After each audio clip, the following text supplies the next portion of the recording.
And now, Mystery Theater.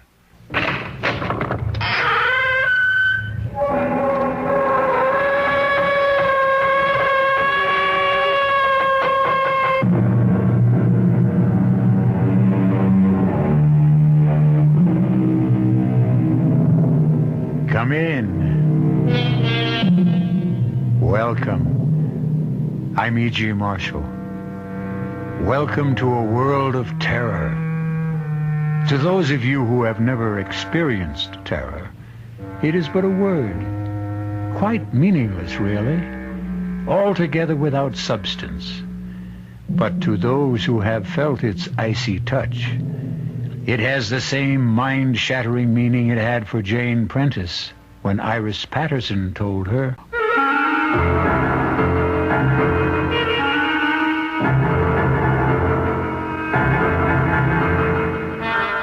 Our mystery drama, Journey into Terror, was written especially for the Mystery Theater by George Lothar and stars Roy Thinnis and Lynn Loring.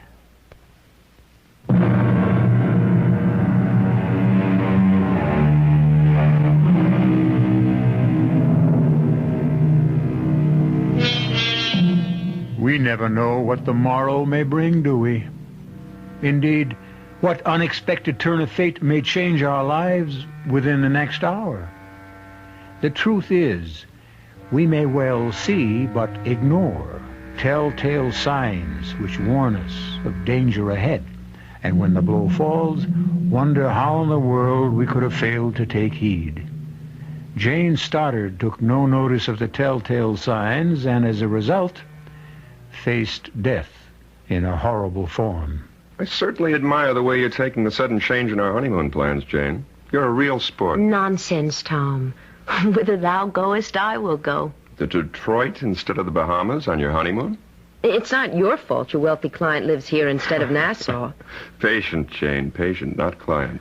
A very handsome and talented one. Do you have patients all over the country? All over the world. You mean we're going to be traveling constantly? Oh, no. My practice is mainly in New York, but now and again I'm called into consultation. We'll have fun, sweetheart. You'll see. And now I'd better get a move on, or my patient will find himself another doctor.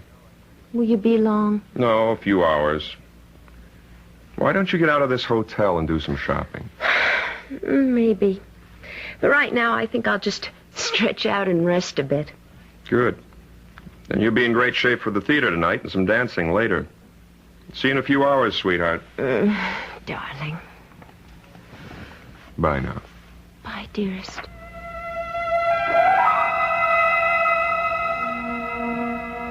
Oh, dear. To think I could be sunning myself on Paradise Beach right this minute.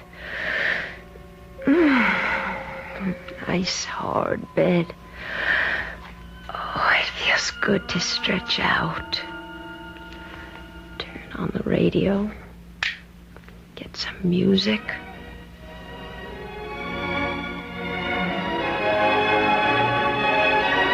Oh, that's nice. We interrupt for a special bulletin.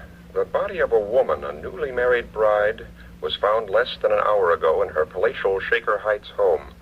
According to the police, she had been tortured, then strangled with one of her own stockings. The coroner has established the time of death as having occurred about 48 hours ago. Fine honeymoon. Alone in a hotel room listening to the latest murder report. Yes? Mrs. Stoddard. Mrs. Thomas Stoddard? Yes? I'm calling from the lobby, Mrs. Stoddard. You don't know me, but my name is Iris Patterson. I know you're alone at the moment. I saw your husband leave the hotel just a few minutes ago. What is it you want? I want to come up and talk with you. About what? It's an urgent matter, Mrs. Stoddard. In fact, and please don't be upset now, it's a matter of life and death. Life and death? Whose? Yours, I'm afraid.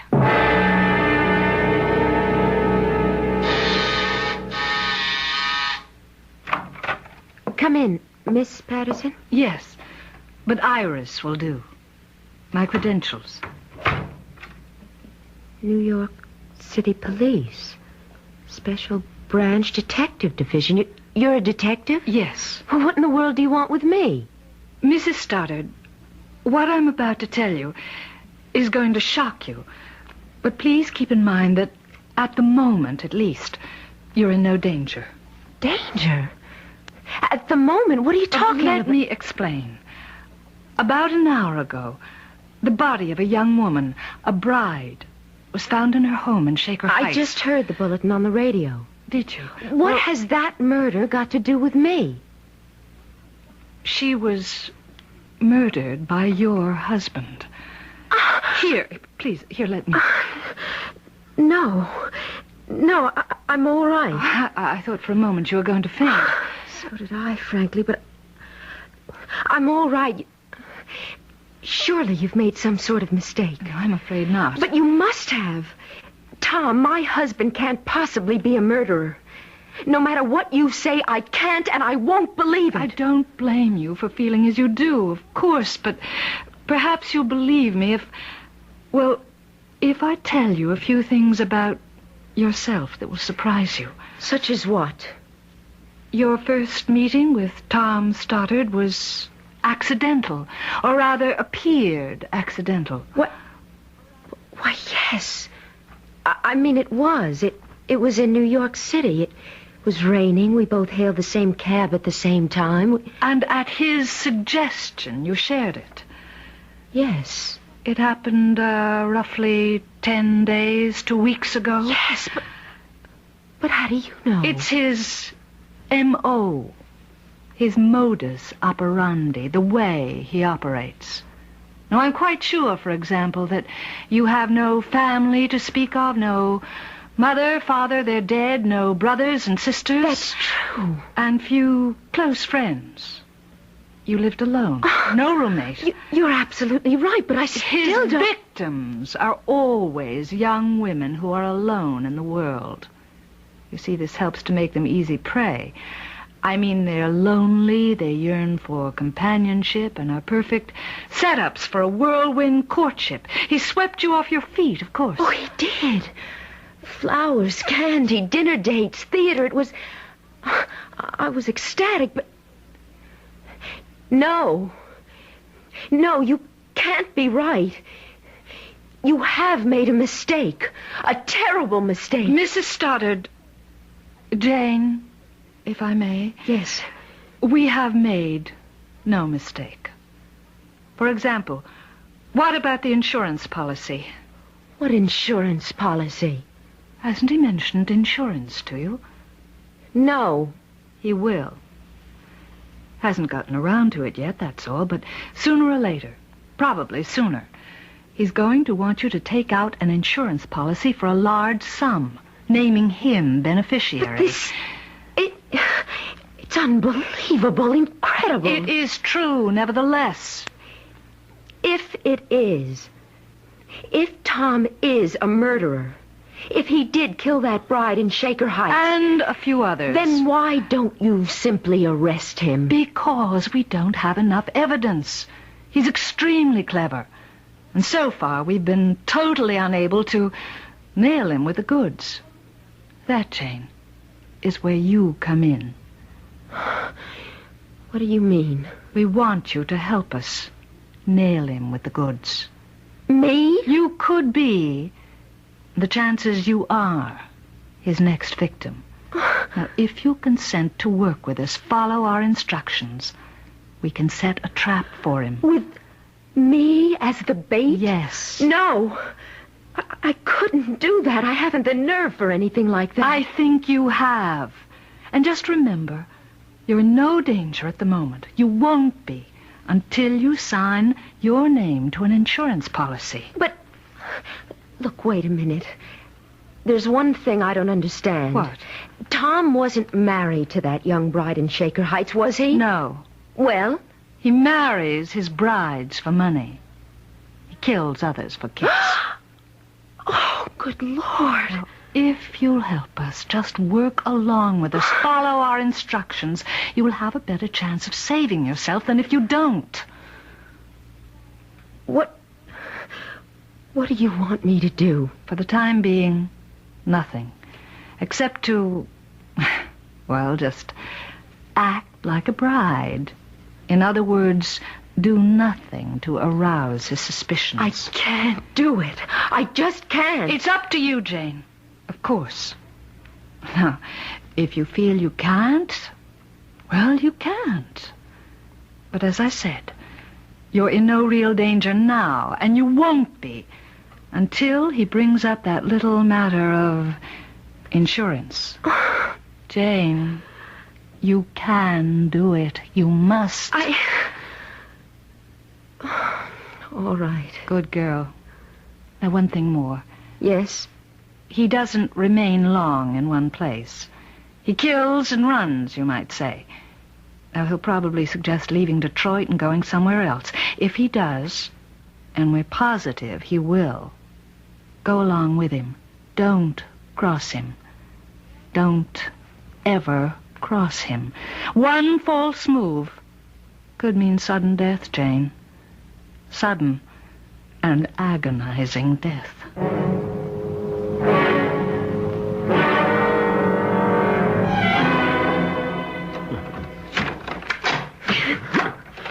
I thought the third act was a riot, didn't you, Jane? Yes.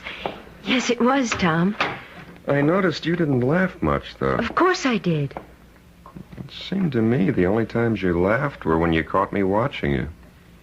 Tell you the truth, honey, you've been kind of depressed all evening and trying awfully hard to act as if you weren't. Well, to be honest, Tom, I'm just not feeling well. Well, maybe you are yearning for Nassau and the Bahamas. Wishing you were there instead of here. I'm with you, Tom, and that's all that matters. Sure? Couldn't be surer. And anyhow, I like Detroit. I'm enjoying myself. I'm sorry to hear about that. Why? Well, we're leaving for Los Angeles in the morning. Oh? Well, what do you mean, oh? Just, oh. Tom, why are we going to Los Angeles? Another patient? No, I had a call from Greg Benson, a colleague, a friend of mine. He's managing the National Conference for Psychiatrists in Los Angeles. Their head speaker was taken ill, and he can't appear tomorrow evening, and Greg asked if I'd fill in. Oh, well, that's fine, just fine. You're not upset? I said it before, and I'll say it again. Whither thou goest, there go I. And what say we head for bed? Bed? Yeah, bed. You know, that thing you lie on, close your eyes, and go to sleep? I'm not really sleepy. If I go to bed now, I'll just toss and turn all night long. Okay, then. Suppose we sit and talk about our future together. What's to talk about? Well, redecorating our new apartment. You said you wanted to. How much money you'll need for the household expenses. Oh, and insurance. Insurance? Naturally, I'm going to make you beneficiary of all my life policies. In fact, that's already in the works. Ed Kearns, my agent, is handling it. And he suggested, and I agree, that we ought to take her, a policy in your name, making me beneficiary. $100,000, said. Seems a lot of money.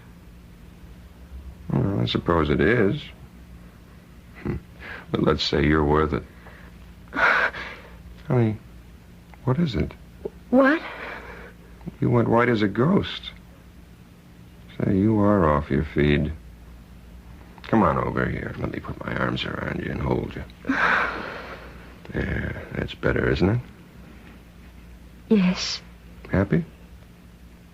Yes. You better be. Because you're in real trouble if you're not. Trouble? I'm sure. Happy or not, you're stuck with me. Till death do us part.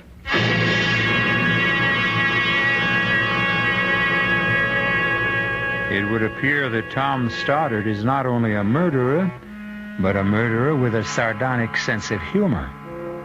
The full import of those words from the marriage ceremony, the import of Tom's use of them, is by no means lost on Jane. And for the first time in her young life, terror becomes more than a word. It becomes an actuality. I'll be back shortly with Act Two.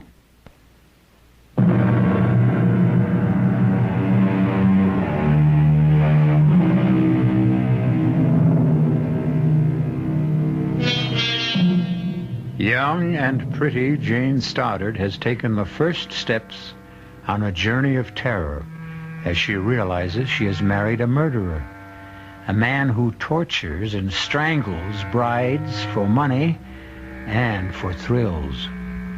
Detective Iris Patterson of the New York Police Department has warned Jane that Tom Stoddard kills and runs. And now, as Jane finds herself with him in a Los Angeles hotel suite... So, once again, my darling, I'm off. A fine honeymoon I'm giving you. Where's the conference being held, Tom? Belmonte Hotel. Why? I just wondered. You didn't say, and if I wanted to get hold of you for any reason. Don't. Don't?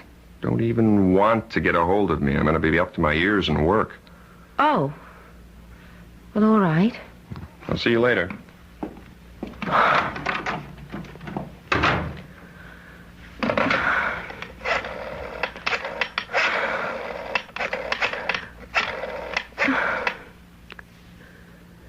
Belmonte Hotel. I wonder if you would tell me, please, in what room the National Conference of Psychiatrists is being held. What?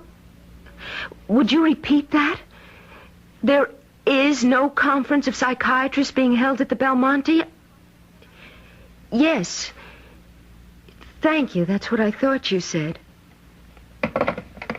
Oh, Jane, girl, police or no police, you're getting out of this hotel and out of Tom Stoddard's life right now. Yes? Jane. Iris. Detective Iris Patterson? Yes? Jane, I'd like you to get a taxi and meet me at the Santa Monica Pier.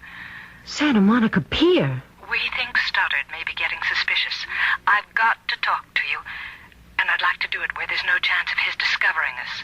So if you could meet me... Iris, I'm sorry, but I'm not meeting you at Santa Monica Pier or anywhere else. That means you've changed your mind. I was packing when you phoned. I'm getting out of here. And going where? Back to New York. Don't do that, Jane. Why not?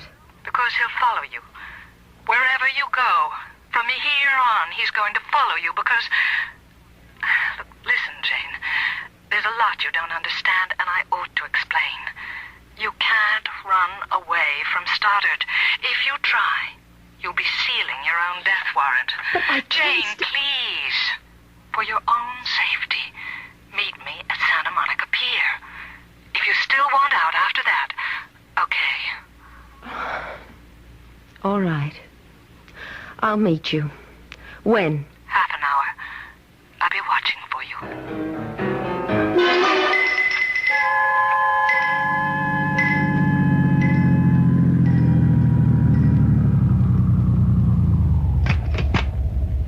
Keep the change, driver. Jane! Jane, over here! Here, Jane! Hello, Iris. Well, we're safe enough here, I think. Would you like something to drink, to eat? Iris, I've been followed.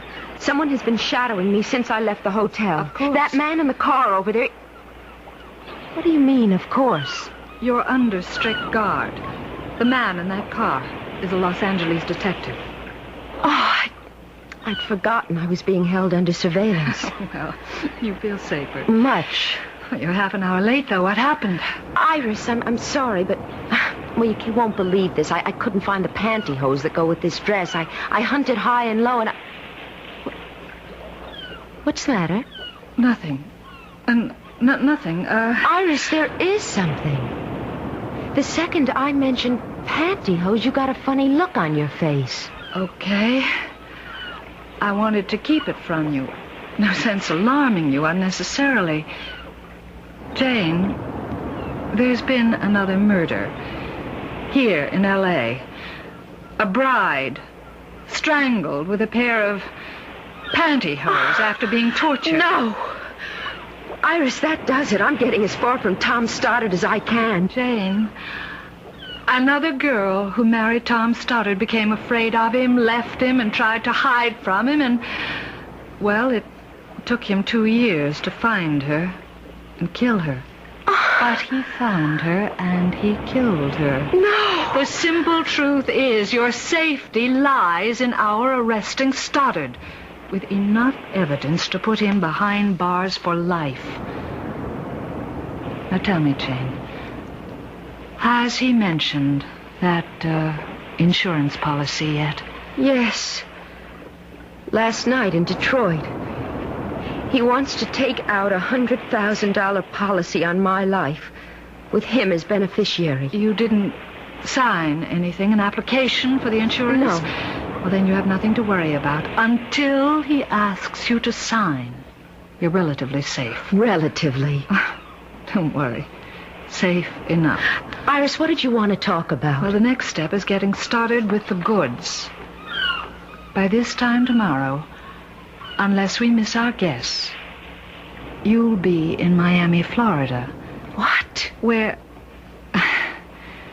Now, look, I'm going to lay this on the line, Jane, and I want you to understand clearly what you're in for. Where we want to catch Stoddard in the act. The act of murder. Of murdering you. To be precise, the act of attempting to murder you. He won't succeed, of course, because you'll be surrounded by police. Of course. I mean it. Now, the reason we feel sure he'll be heading for Miami, probably tomorrow, is because that's where the original murder took place. The original murder? Yes, here's the story. You see, nearly 5 years ago, Stoddard fell in love with a gorgeous... well, sex pot, madly in love. They met and they married in Detroit, came here to L.A. on their honeymoon, and then went on to a beach cottage a few miles north of Miami Beach. Why did he murder her? All right, I'm coming to that. Stoddard had to be away for 24 hours or so on business, and he left his bride in the cottage. But then he changed his plans, you see, unexpectedly, and came back to find her with another man. He killed the man first. And he spent hours torturing his bride before he killed her. I don't get this. If he killed this woman in Miami, and you know he did, how come he's still free? How come he's not in prison? He was, for more than 3 years. He got off with a reduced sentence on a plea of temporary insanity. I see. Only as we see it, and have every reason to believe, he's still insane. You really mean it when you say if I try to go somewhere he can't find me, he'd still find me? He'd still hound you until he does find you, yes. Then I have no choice, have I? I don't think so. All right, Iris. I'll go along. What else can I do?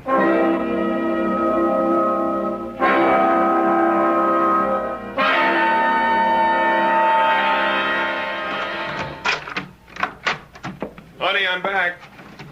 Coming.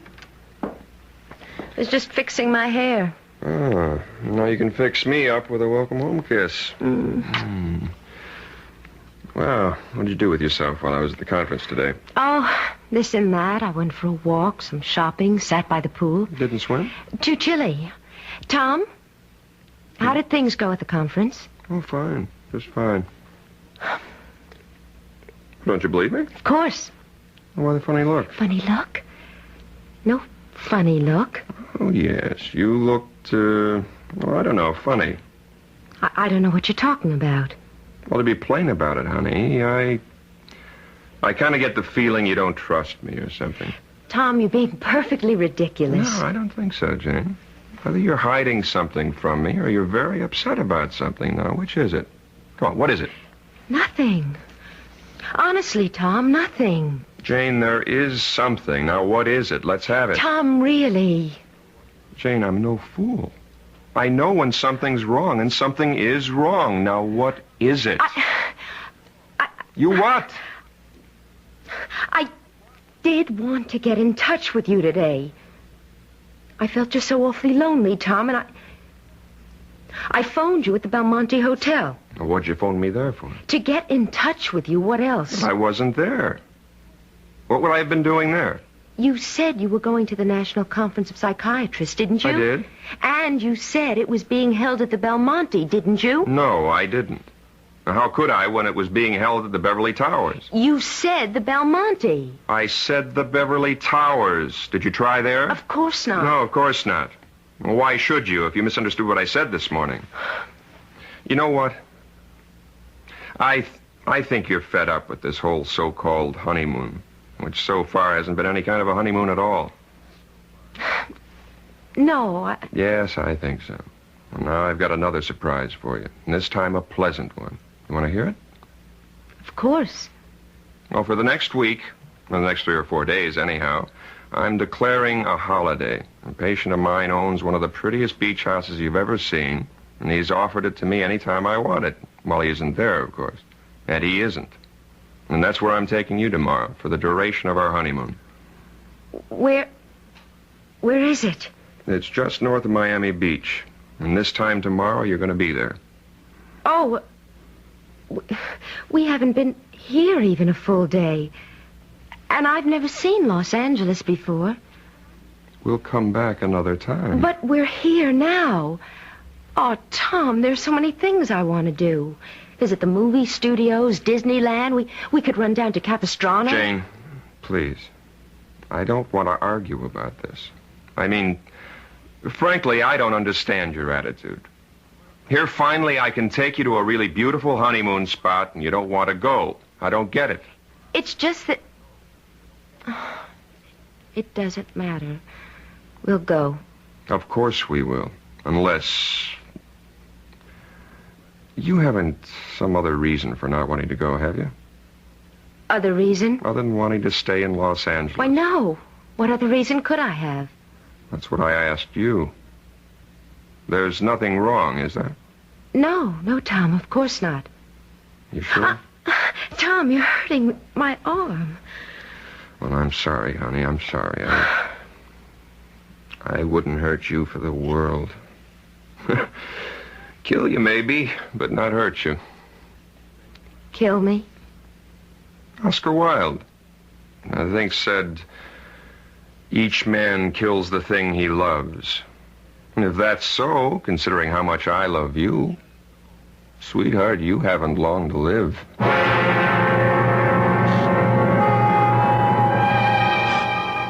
So Jane Stoddard moves along, step by step, on her journey into terror.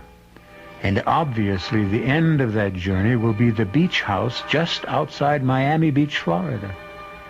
Trapped, caught, and helpless in a web of circumstances beyond her control, Jane has no choice but to continue the journey to certain death. I'll return shortly with Act 3.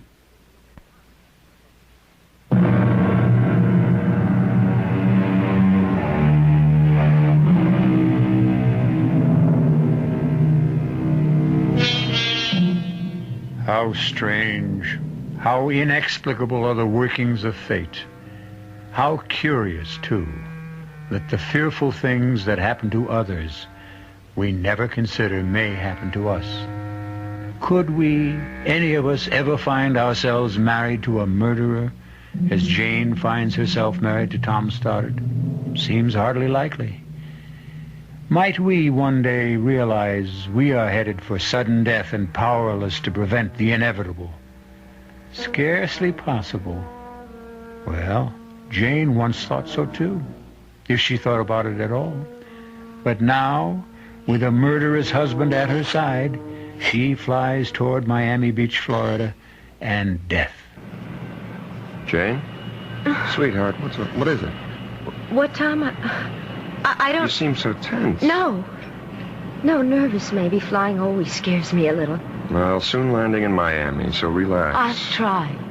Oh, Kearns, my insurance man, sent me that application in L.A. I got it right here. Application? You know, the insurance policy I'm taking out on your life. Now, here's a pen. You can sign it now. And I'll shoot it back to Kearns from Miami Beach. Well, sign it, honey. Yes, of course. Good. That takes care of that. Oh, mind if I settle back and catch 40 winks? Of course not. I'm going up to the ladies' room. Okay.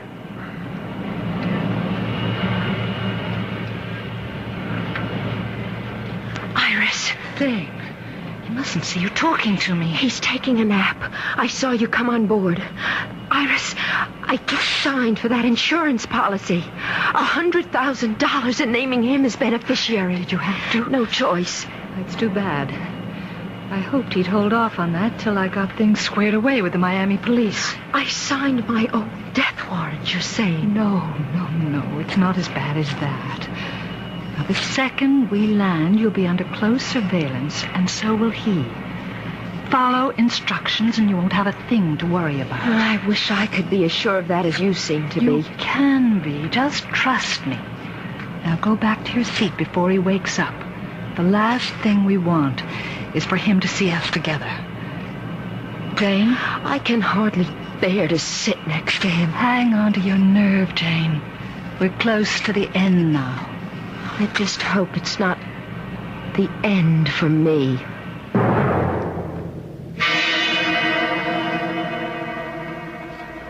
Well, what did I tell you? Beautiful, isn't it? Yes, only it does seem rather isolated, Tom. It is. That's one of the things that make it perfect for a honeymoon. That and the beach and the water out there. What more could a bride want? Except, of course, her husband. Tom, please. Jane, what? I'm just not in the mood at the moment, that's all. Well, I was feeling guilty about going off in the boat to fish for a few hours. But since you obviously don't love me anymore... Of course I love you. Of course you do. And I can't blame you for being a bit out of sorts. All this traveling. I've hardly given you a chance to settle down. Well, okay. I'm off to do some fishing. You can be alone for a few hours. Give you a chance to relax. Let's have a kiss for good luck. Okay, be back for dinner. Fish dinner, I hope.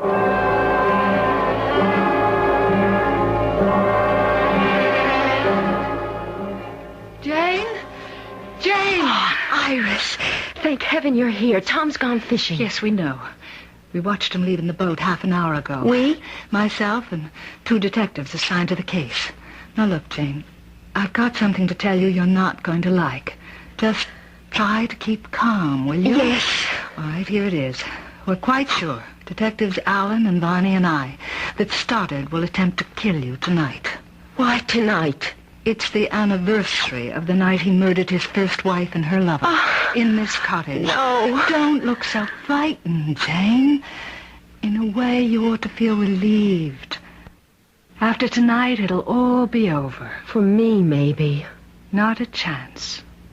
I said we're sure he'll attempt to murder you, but we're also sure he'll fail. How can you be so sure? Oh, well, we just are. You're evading me, Iris. What makes you sure? I didn't want to make things harder for you, Jane, but, well, there's the torture. Torture? Yes. Are you telling me you're going to let him torture me before you move in? I'm not telling you anything of the sort. What I'm saying is that we've got to let him make the first move. We've got to have the evidence to convict him.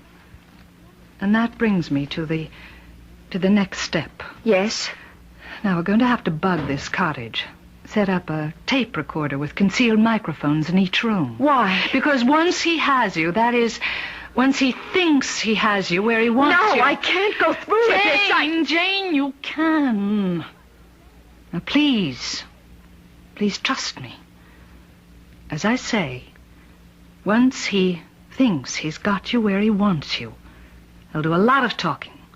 He'll get pleasure out of telling you who he really is and how he tricked you into marrying him and what he intends to do before he murders you. Now, Detectives Allen and Varney and myself will be here in the house recording every word.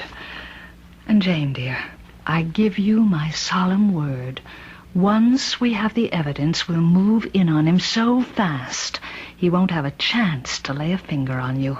I hope you're right. Now, one more thing before I go. Here's a sleeping powder. You always have cocktails before dinner. Now slip this powder into his cocktail tonight. Put him to sleep? What on earth for? So we can bug the place. He'll only sleep for an hour or so. It's a light dose. But he's out fishing. Can't you do what you have to do now? No, it's too risky. Everything has to be concealed carefully. And we can't chance him coming back unexpectedly.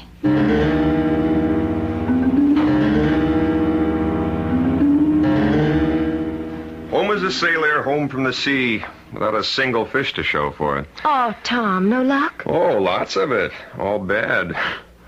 But you should have seen the one that got away. Well, at least I can drown my sorrow in a couple of dry martinis. You? Yes, I'll mix them. No, I'll do it. You relax now. I've been doing it all afternoon.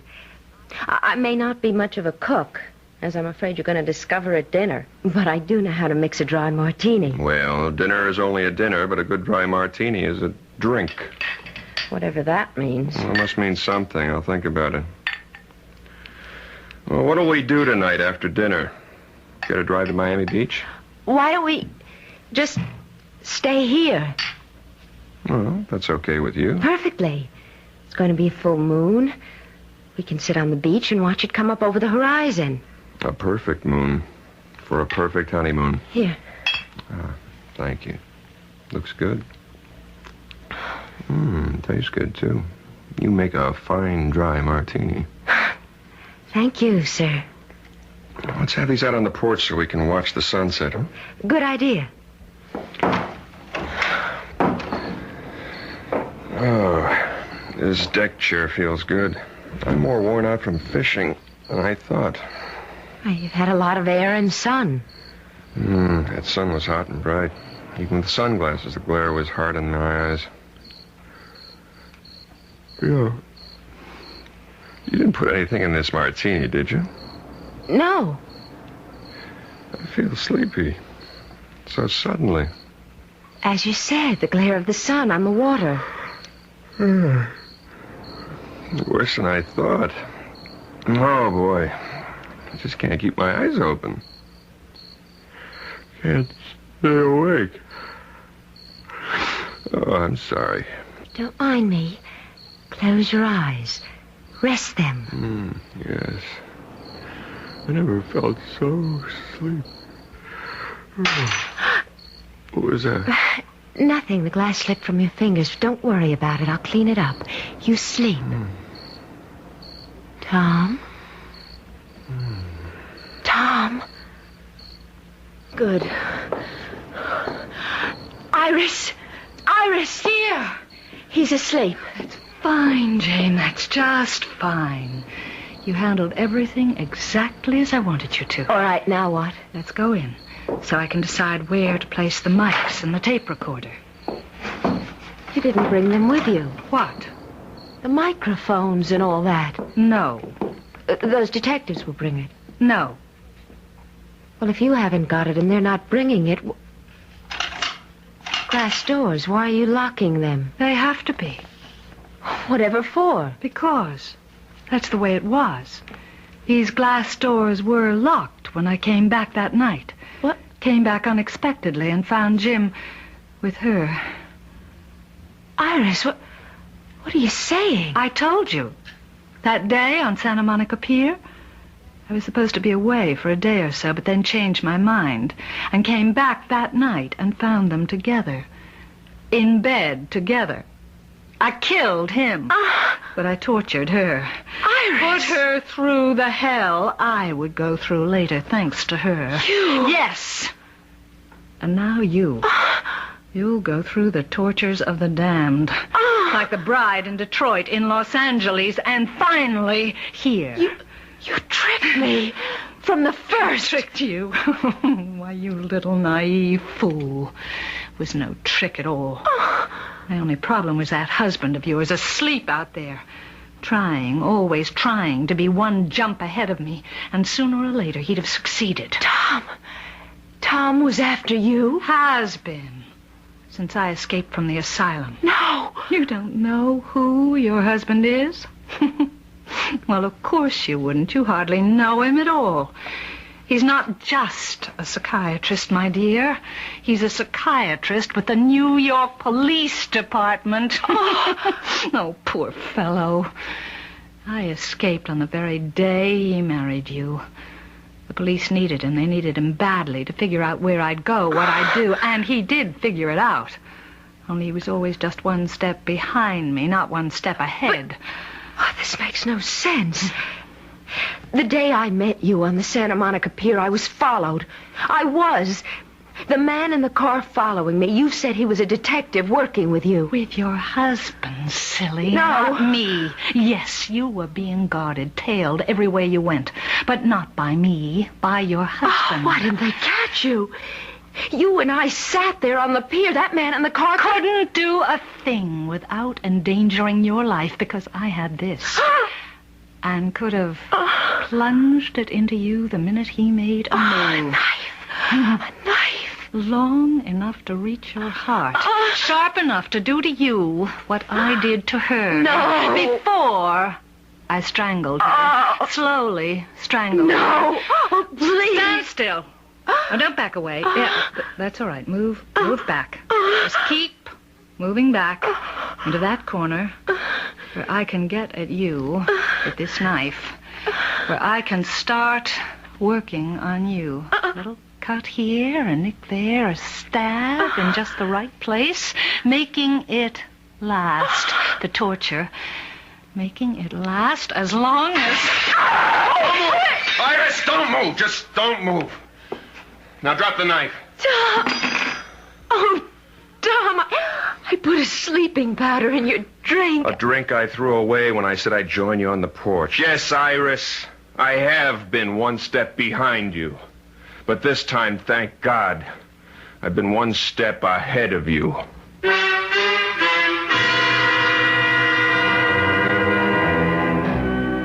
I seem to remember saying that our lives are fraught with the unexpected. Also seems to me that, wrong as I can be at times, this time I was right. Glad I was. Jane Stoddard was only a pawn in the game the fates play. But thank heaven, she remains a living pawn. I'll return in a moment.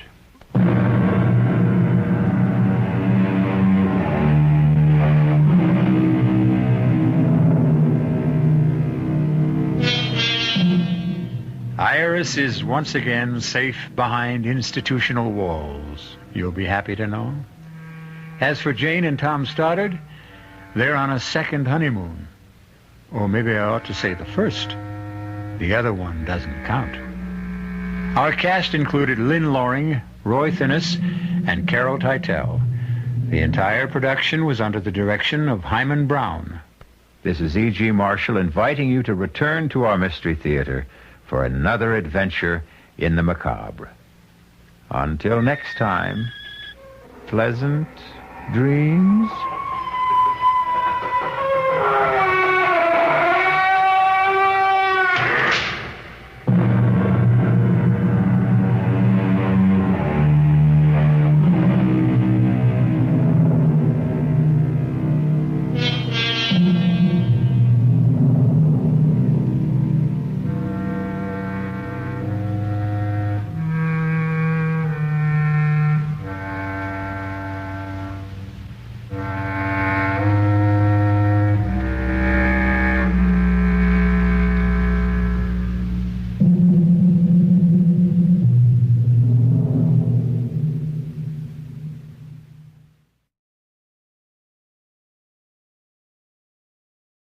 And now, Mystery Theater.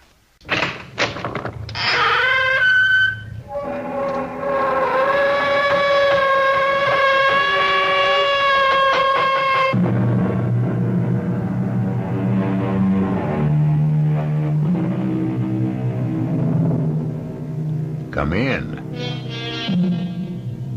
Welcome. I'm E.G. Marshall. Welcome to the sounds of suspense, to the fear you can hear. Make yourself comfortable, for there are ill winds blowing outside. This is a tale of a titanic struggle between two colossal forces, one natural, the other supernatural. The prize, a girl's soul. And in the clash, as fire and water mix, there is the very devil to pay. Come with me now to the Solway Firth in Scotland to meet the first of the forces.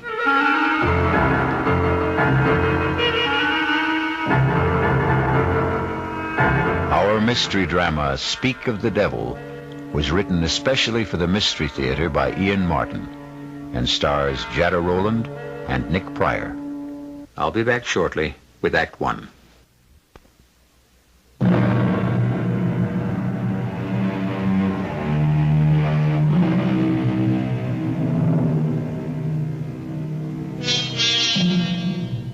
They say he who dreams on the Solway will wake in another world.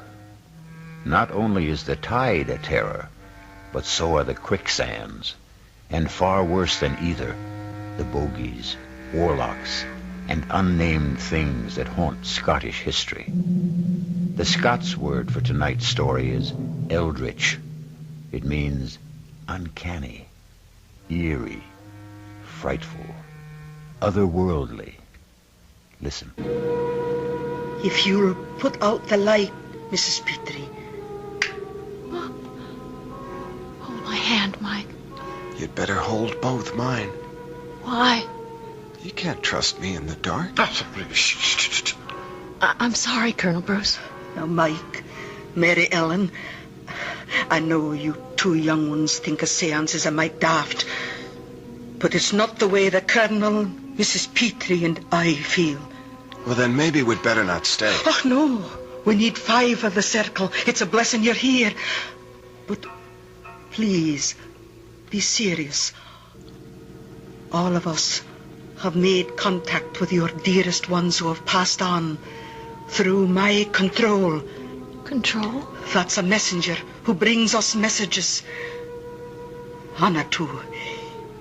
He once was a slave in Babylon. Babylon? This is scary. Hang in, darling. Now, may we all join hands, please? I'm asking you not to break the chain of contact now. Clear your minds. Make them a blank. A quiet place. I'm reaching now. Reaching away and above and out and over from here to the bonny, bonny other place that lies beyond our ken. We're biding here, Anatu, asking you back into our circle. Will you not come back to us again? Most precious lady, from across centuries, the time is not right now. I beg you, Kishbar is breathing fire tonight. No, there is evil.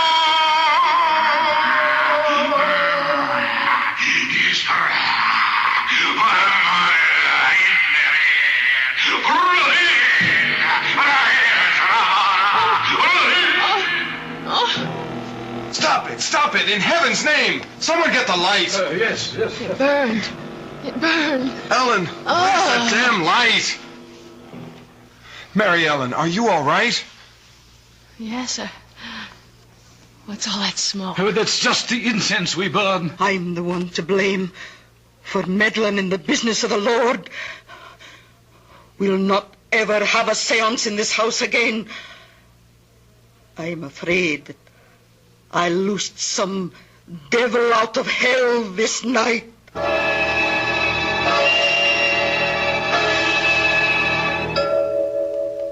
Ouch! Oh, don't wriggle so much. You stuck the pin in me, Aunt Jeannie. Oh, I'm sorry, Ellen.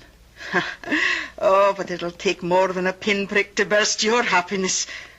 Thank you, Aunt Jeannie, for letting me come home to be married.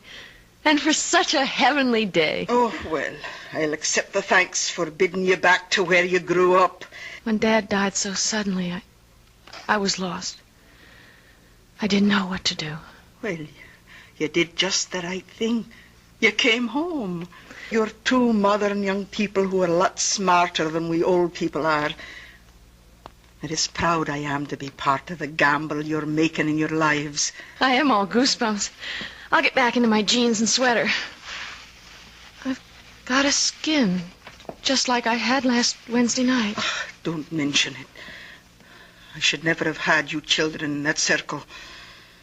It was so scary. What happened? I don't know. It was some kind of trick, wasn't it? I don't play tricks. Well, it was Maggie, your mother, who had the second sight, you know. That wee wisp, so delicate and so vibrant. When she died, it tore the heart out of me. But Will went off to America and left me to bring you up. Well, it put my heart back. And then when you were 15 and almost grown up and he wanted you to join him, I was left alone again. How could I stop you going? I didn't want to go. I know, but you were his flesh and blood. I found a way out of my loneliness. Nights when the roar of the tide used to come boiling up the firth outside the windows there, I thought I could hear Maggie calling to me. Or when the wind was skirling out of the northeast, I'd hear her voice on the wings of the blow.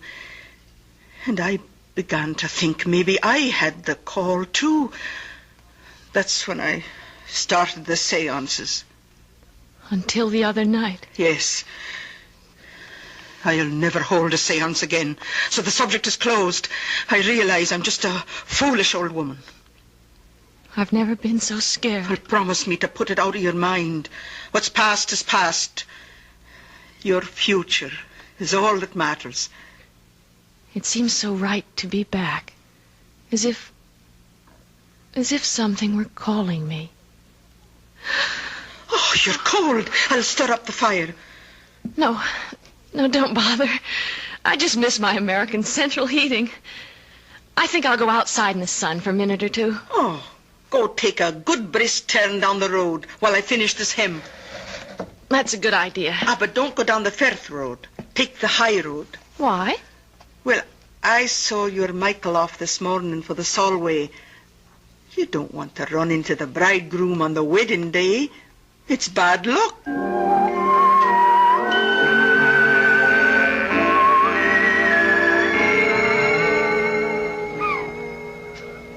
Kiss me, Ellen. Aunt Jeannie thinks it's bad luck for the bride and groom to see each other on the wedding day. You can't fault that. Back in Nebraska, my mother used to feel the same way. But that's just old-fashioned. And Aunt Jeannie's something else? Darling, your Aunt Jeannie sure is something else. Good or bad? About 90% good. I just don't dig the spirit kick. We won't have any more of that. It was awful, though, wasn't it? It's all kind of self-hypnosis. But that terrible raspy voice, whatever it was saying. Ellen, there wasn't any voice. You didn't hear it? I heard something that sounded like your aunt choking herself to death. But the first voice... That's just the old girl practicing a little ventriloquism. No, that awful burning smell. Well, I will admit I like the Hare Krishna incense better. Come on, Ellen, let's forget all that mumbo-jumbo. Hey, dig that crazy character out there. Fishing in those little pools on the flats. What's crazy about that? On horseback? That everyone does because of the tide. The tide? I forgot. If we hadn't been up in Glasgow wedding shopping, I'd have shown it to you. Look out there to the west. If that Gilly is up on his horse, it must be... Oh, yes, here it comes. And there he goes. You'd think the devil was on his tail. What's his hurry? Look, the tidal bore. It's coming. You mean that big wave down at the mouth of the estuary? Yes, it's the tide. It comes in faster than an express train. Listen. Holy Maloney. Is it always like this? Twice a day. Worse in the autumn and in the spring. Doesn't it ever break? It will when it gets just about abreast of us. Isn't it exciting? That's one word for it. That's why you don't dare go out on the flats on foot. If the tide was due, you'd never make it ashore. Oh, Michael, it's so thrilling and so good to be alive. I love you. What'd you say? I love you.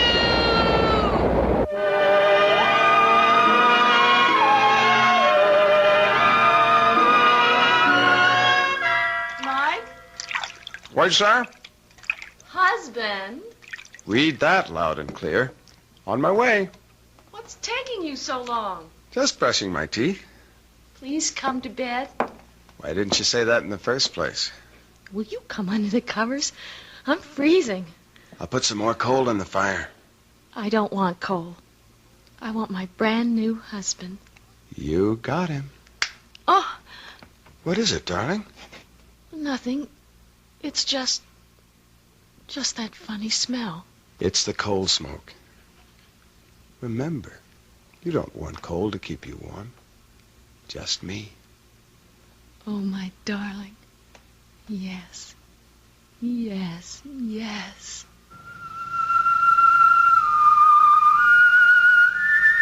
My husband. My darling. My husband. You. No. No. Please. No. No. Don't touch me. Go away. No. Oh, no. Michael. Your breath. Oh,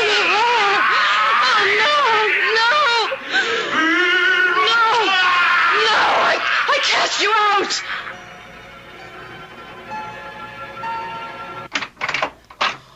Michael, is there anything wrong? No, Aunt Jeannie, why? Well, I was dozing and I thought I heard... What's that I smell? Is it your candle? Oh, I guess I let the fire go out. Aye, it's a damp chimney, but just the same...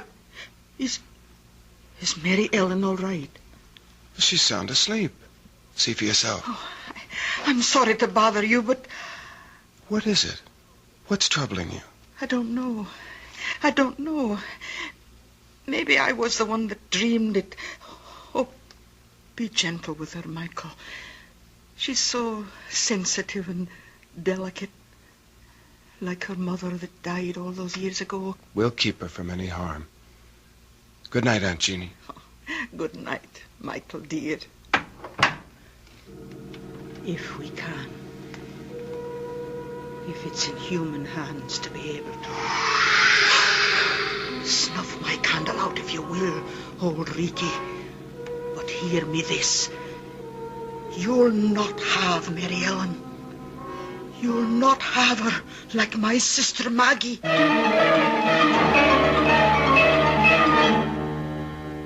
Old Reekie could be translated Old Smoky. It's a Scots name for the devil. Jeannie should know better than to mention him, for the old proverb says, "Speak of the devil, and his horns appear." Let's see when I return shortly with Act 2.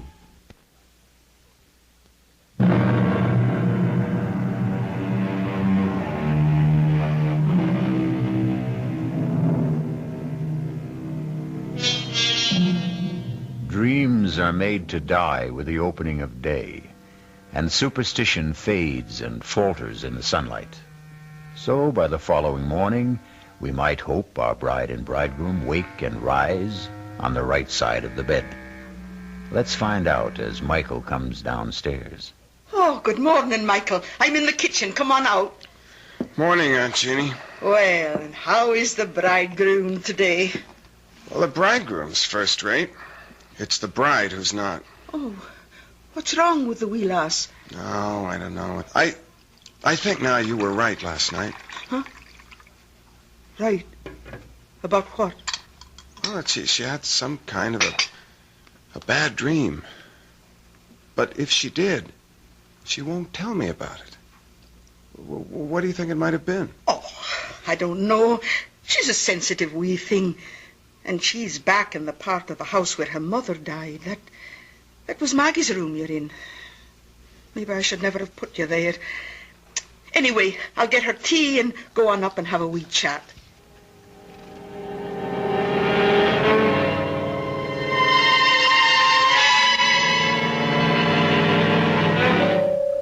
And I couldn't tell Mike. I couldn't.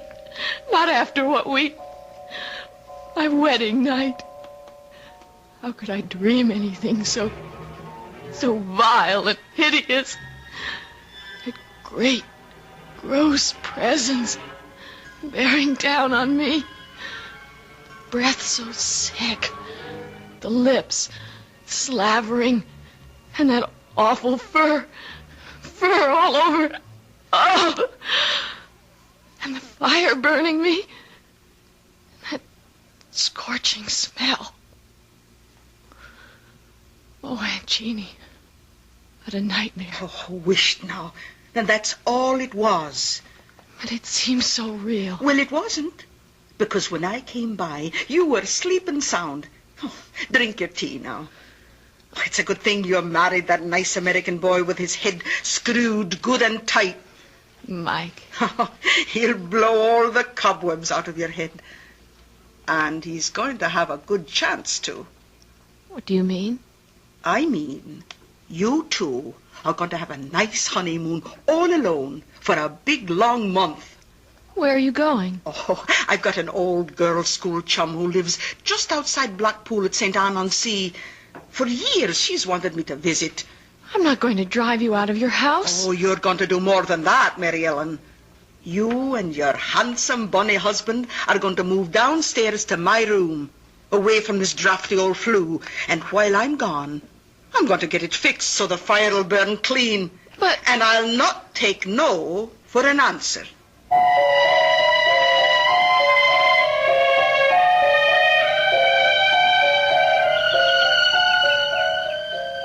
I thought Scottish weather was supposed to be terrible. Rainy, damp, no sunshine. This has been a very particular May. Our honeymoon. Yes. Sorry it's over? Desolate. Still, with Aunt Jeannie back, maybe you'll get a little more work done on the book. Darling, I have been busy in research. It is a love story. Speaking of that, do you think... Look down the road. I can't. Your front's in the way. That's Dr. Ferguson bringing Aunt Jeannie back. Our month is up. Speaking of your front, do you know how you've blossomed in the last 4 weeks? All right, Playboy, let's concentrate on other physical problems. How do we get out of a hammock without breaking a limb? Welcome home, Aunt Jeannie. Oh, Mary Ellen, precious. You've turned into a real Scots lassie.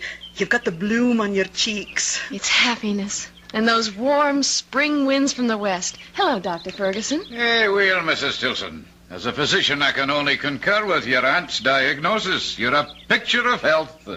And how are you, Mr. Tilson? Never better, sir. Oh, I can believe that. Well, I really have to be back on rounds. Thank you for meeting Aunt Jeannie at the station. It should have been me. Without a car? Oh, you'd have had hard shrift getting me aboard Old Bess since the carriage broke its wheel. You know, Jeannie, you should put that old horse out to pasture now she's nothing left to pull. Oh, I couldn't do that. We're too used to each other, poor old soul. All right, Dr. Ferguson. Away you go. Right you are. See you soon. I'll take your bags up to the house, Aunt Jeannie. Oh, give me a hug first. That's right. Now, off you go, and me and Mary Ellen will have a week's chat on the way up to the house. Goodbye, Percy. Oh, I should never have said that. He hates the name. I'm not sure I blame him. Oh, well, that's not what's on my mind. How are you, dearie? You can see for yourself. Oh, don't say anything to Mike yet, but I just have to tell someone. Aunt Jeannie, I know I'm pregnant.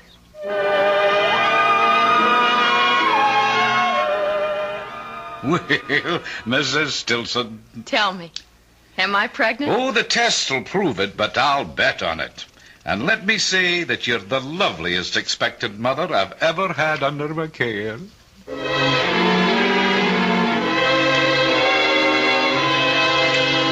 a little morning sickness is to be expected in these early months.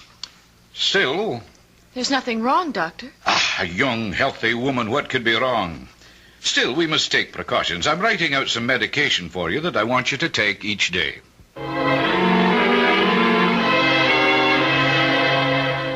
But what does Dr. Ferguson say is causing it? It's nothing, dear. Just some little hitch. Honey, we both had thorough physical checkups before we came to Scotland. The RH factor is ruled out. Why should you... Lots of women have morning sickness. It isn't only in the morning, Helen. I'll talk to Dr. Ferguson. Maybe we should change the medication.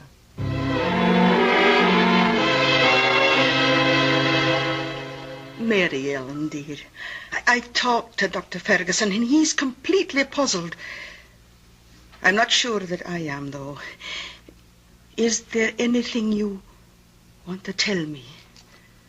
What can I tell you, Aunt Jeannie, that I haven't told him? Are you in pain? I've talked to the doctor about that. It isn't pain.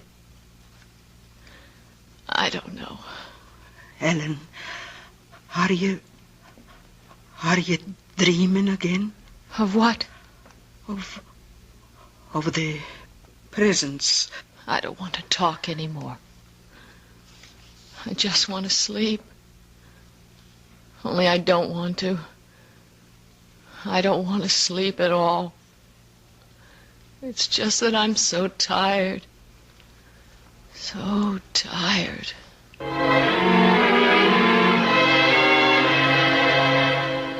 You have to help me, Aunt Jeannie. How, Michael? Dr. Ferguson says that physically Mellon should be all right. The baby seems to be thriving. It's her mental state that... Do you know she won't go to sleep at nights? She forces herself to stay awake? What is it she's afraid of dreaming about, Aunt Jeannie? It is that, isn't it? I can't tell you just what she's dreaming. I'm too far out of touch since I went away. But I do know one thing. The only way to stop it is to get her away from here. As easy as that? Oh, not so easy, maybe.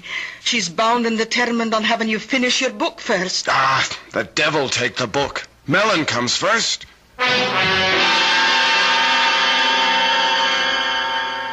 You sure you don't mind, Michael? I'm very sure. We're going home to have your baby 3,000 miles away. Oh, darling. I don't know what to say. It can't be too soon for me. Well, it's sooner than you think. We're booked out of Glasgow tomorrow afternoon, home for America. I don't know. I should be feeling all sorts of things, I know, but the only one I can really feel is relief. Oh, such blessed relief. Oh, for the first time as long as I can remember, days, weeks, I just want to go to sleep. Good night, darling. Rest. Sweet dreams. You'll keep me safe. You won't let me come to any harm. For better or worse, in sickness and in health, until death do us. Sleep, poor baby. Rest. I love you, Michael. I love you. Keep our baby safe. Don't let...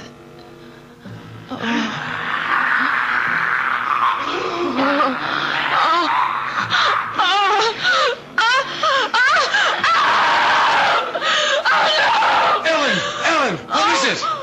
I don't know. It's pain, like a knife. I think maybe I'm gonna lose the baby. You're gonna be all right, Ellen. gonna call him now. You'll be all right. I'm fine. Just get him. I'll send Aunt Jeannie up to you while I phone. Aunt Jeannie! Aunt Jeannie! What is it? What is it, Michael? Helen, maybe a miscarriage. What's Dr. Ferguson's number? Oh, you'll no get him by the phone. It's out of order again. Hello? Hello? Laddie, it's no use. It won't be fixed before morning. I'll go to the neighbors. It's a party line. If one's out, they're all out. Oh, God! How far to the doctors? It's a good 3 miles. Who's got a car? Only Colonel Petrie, and he's away up to Edinburgh for his regimental reunion. All right, then I'll go on foot. Aunt Jeannie, go up and help her. I'll make it as fast as I can. By the way, Michael, can you ride a horse? Yes? Good. Then take old Bessie. There's a bridle and saddle by her in the barn. She'll get you there faster. Take care of her, Aunt Jeannie. Don't let anything happen to her. Right along the Firth Road till you come to town. He's the 3rd house in on the right. And take care of yourself.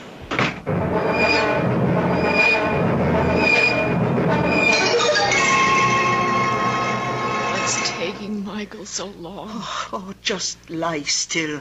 Don't bring back the pain. It's funny. I thought it was going to tear me in two. And then within 10 minutes after Michael left the house, it just stopped suddenly. As if... What's that? Oh, there's a car. That'll be the doctor. I'll let him in. Bide quiet now. Oh, dear. Oh, come on in, Doctor. What took you so long? Oh, I tried to phone you the moment I found out, and I got here as soon as... Yes. Oh, then you know. Of course I know. Who do you think's been taking care of Mary Ellen? Now you get on up to her and... What? Where's Michael? Oh, Jeannie, Michael is dead. Dead? How? Oh, here, let me close the door. Was Michael riding to try to fetch me? Of course. She thought she was losing the baby. What happened to him? Bess must have thrown him. Oh, she never threw a body in her life. She was as gentle as... Something must have frightened her, driven her frantic. Jeannie, this is a terrible thing to tell you, but I examined the boy, and his body was covered with hoof marks. He was literally trampled to death.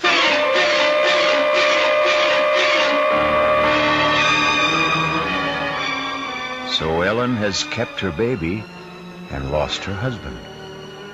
Some evil force shadows this innocent and tragic girl, and still may threaten her.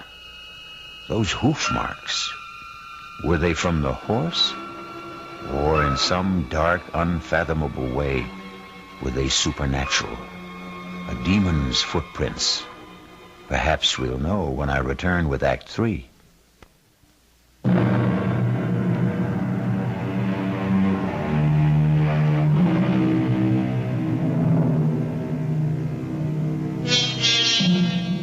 For 2 weeks, Ellen, after her first wild emotion when she heard of Mike's death, has retreated into herself, her face white and drawn, her eyes black and empty like 2 holes burned in a blanket.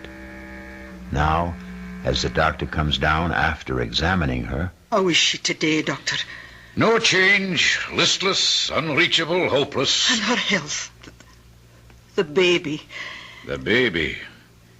Yeah, there's no doubts of its vitality. Oh, I have a terrible time getting her to eat anything. Well, you must be more successful than you think, Jeannie. There's nothing the matter with Mary Ellen physically.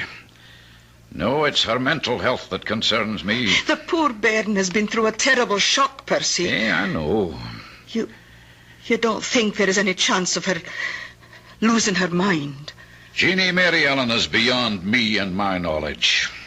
Somehow we've got to call in a psychiatrist. Oh, Percy, what is it you're afraid of for Mary Ellen? Well, you don't like my medical terms. I want to know. Very well, then. Schizophrenia, more specifically dementia precox. Paranoid type, I'd guess. Oh, well, what does all that mean? Oh, withdrawal from life, delusions of all kinds, persecution, unseen enemies, that sort of thing. Oh, the second sight. Just like all of us. Now that's enough of that nonsense. You're all sensitive, delicately balanced women, but all things being equal, perfectly normal. Well, I have other calls to make. Oh, well, I'll walk you to the door. Any instructions for Mary Ellen? Oh, just that she keep on with the sedation I've provided. And Jeannie, try to persuade her to let me call in another doctor. I'll see what's best to do. Be very careful. I'll do what's right. Hey, I think maybe tonight I'll take a run up to Glasgow and have a consultation with a friend of mine there, Dr. Engel. Good man. Maybe I could persuade him to run back down here with me just to observe her. Oh, bide a wee till I see what I can do first, eh? Yeah, all right. Another day or so can't do any harm. I hope.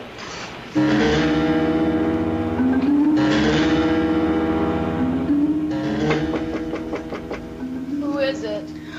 It's Aunt Jeannie, Mary Ellen. May I come in? If you want. I thought you might like a wee cup of tea. No, thanks. What are you staring at? Out the window. The Solway. The tide just came in. Roaring and boiling. So fast. And now the water's all smooth. And with the sun on it, everything's wiped clean. I wonder if it heals as it washes over. What are you thinking about, child? I'm thinking about the first time I showed the tide to Michael. The day we were married. The day you said it was bad luck for us to see each other before the wedding. Oh, I was just joking about superstitions. Nobody believes those old wives' tales. Nobody believes so many things that are outside the ordinary. So many things they say don't exist but might be. Did you see Michael's body after? What? Did you see the marks of the hooves? Oh, don't talk about that, lass. I know they said the horse trampled him. I asked Dr. Ferguson about the hooves and he wouldn't tell me. You'd tell me, wouldn't you, Jeannie? Oh, tell you what? Were they like horseshoes? Or were they cleft in two? Were they cloven hooves? In the name of God, what are you saying? I'm not speaking of God. I'm speaking of the devil. Or some demon that haunts my dreams. Now, this is no time for foolish fancies. You mustn't let dreams spill over into your real life. Or is it the other way around? Oh, Mary Ellen, I don't know what it is you have on your mind, but you can get me to Michael. Let me talk to Michael. He'll know. He can tell me what to do. Take me to Michael and Jeannie. Take me to him. Oh, can I, Mary Ellen? You know I know he's dead. I know he's passed beyond. But you can reach him. You can hold a seance. Oh, no. I swore I never would again after what... After what happened that night when something got loose? Some evil presence? Something from... Auntie, you let him loose. The least you can do is help me undo the harm. I can't. I won't. I'll get the doctor. You dare to bring him here and I'll kill myself. I swear it. Child, you're out of your... No. Not yet. But if you don't have that seance and let me find out from Michael what to do, I will be. I'll lose my mind. You've got to promise. Promise. Oh, calm down, child. Calm down. Tonight. Now. That isn't possible. There have to be more than two to form a circle. Then call in the colonel and that other woman, anyone. Just promise me. Promise. I need him. I need Michael. Promise, Aunt Jeannie, promise. May God forgive me. I promise.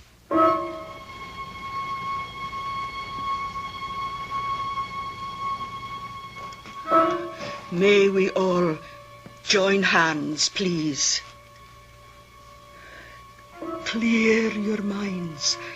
Make them a blank. A quiet place, open and hushed.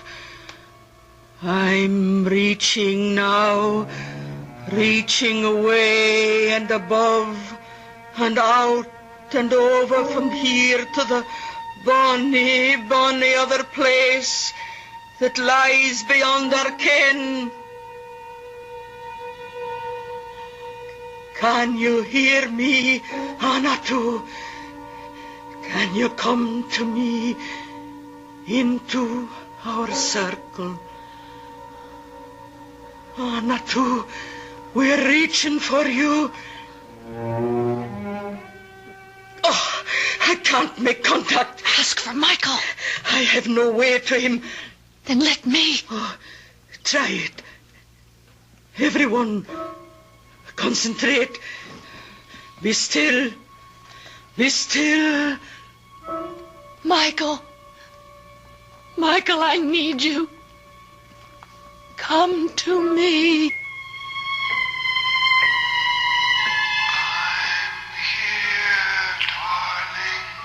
Oh, Michael, I love you. I love you. We'll be together again. Michael. It's not our child you're carrying. Get rid of it. Michael! It's no use, child. There's no contact tonight. We can break the ring. Will someone turn on the light, please? Oh, I'm that sorry, Mary Ellen. It's all right, Aunt Jeannie. You gave me what I wanted. I found out what I needed to know.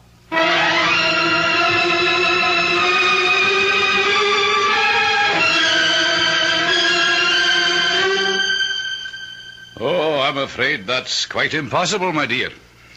You're not as backward as that, Dr. Ferguson. Abortion is perfectly legal, isn't it? Oh, I'm not concerned with the legality, Mary Ellen. As it happens, it is, but... Then help me. I can't, dear. It's too late. What do you mean, too late? When you came to me a few weeks ago and we determined your pregnancy, you must have known that I would know it was already well advanced. But it wasn't. Michael and I were only married a month before that. You should know that. Well, of course I know that, my dear, but facts are facts. You're carrying a child that's past mid-term, and abortion now is just too dangerous. Past mid-term. 4.5 months. My guess is at least 5. That fast? Oh, God, no. It mightn't wait. It could be born any minute. There's no one to help me but myself. Well, I'll drive you home, child, and I'll give you something to get a little rest.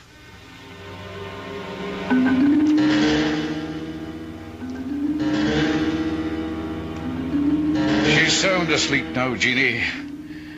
Let's go downstairs and talk. Poor wee angel. So thin and pale and haunted. Come away. Let her rest.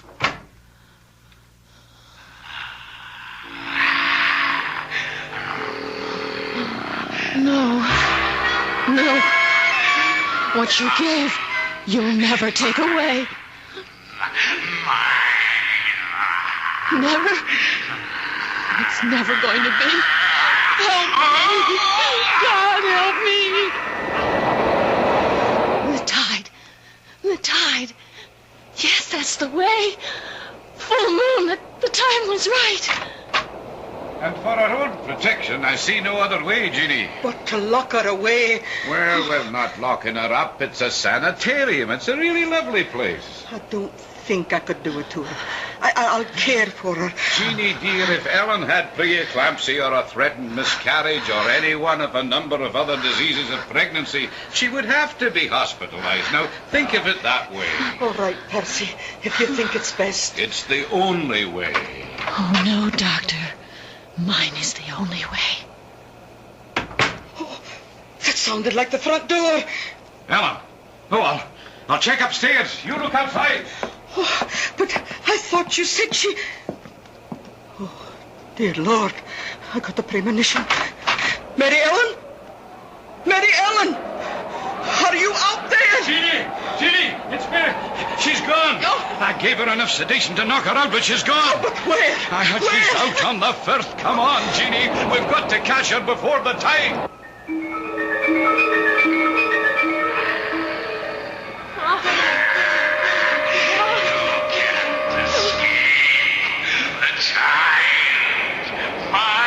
You'll never have him.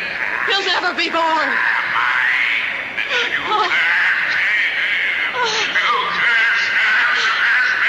One way, you filth from hell. One thing you cannot stand against. The ancient enemy. Look, listen. Michael! I'm coming home.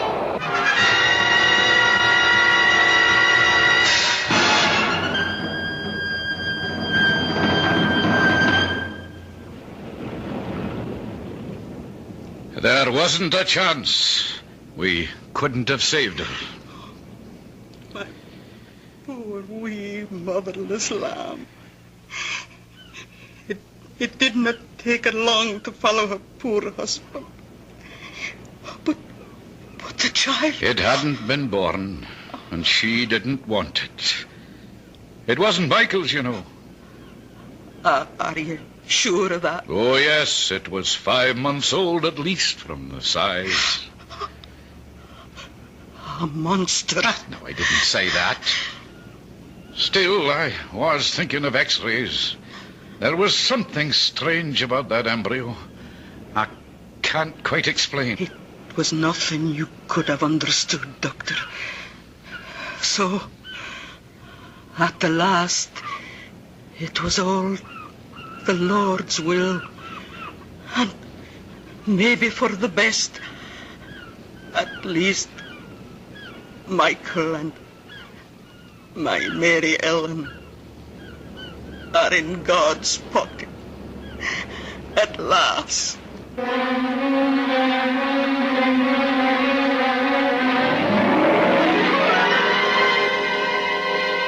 Who dreams on the Solway will wake in another world. Our story has come full circle. For us, it is the end. Let's hope that Jeannie is right. And for Ellen and Michael, it is only a beginning.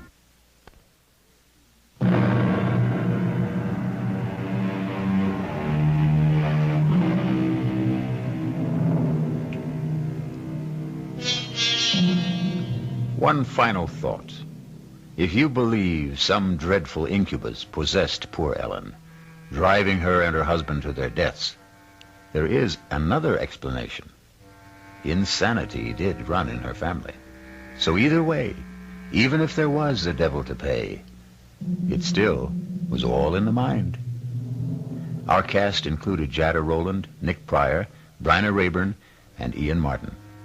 The entire production was under the direction of Hyman Brown. This is E.G. Marshall inviting you to return to our Mystery Theater for another adventure in the macabre. Until next time, pleasant dreams.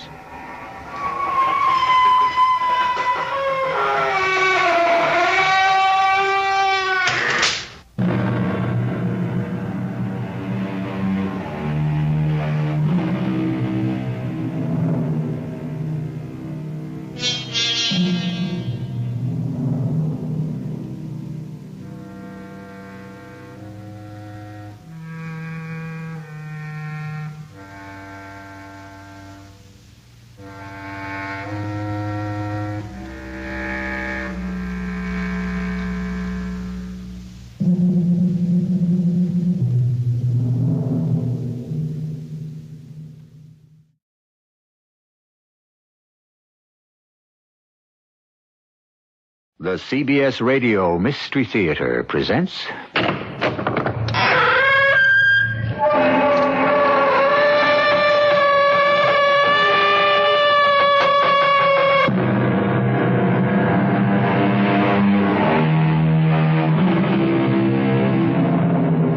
Come in. Welcome. I'm E.G. Marshall. When we began these times together, many of the stories were what we call Gothic. This time, I'm returning to that vein with a story that does not depend on the immediate characters, but those whose roots are buried in the past. So don't be surprised if a ghost might raise its head.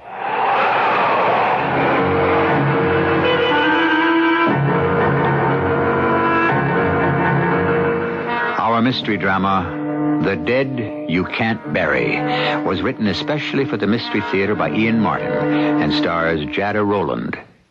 I'll be back shortly with Act One.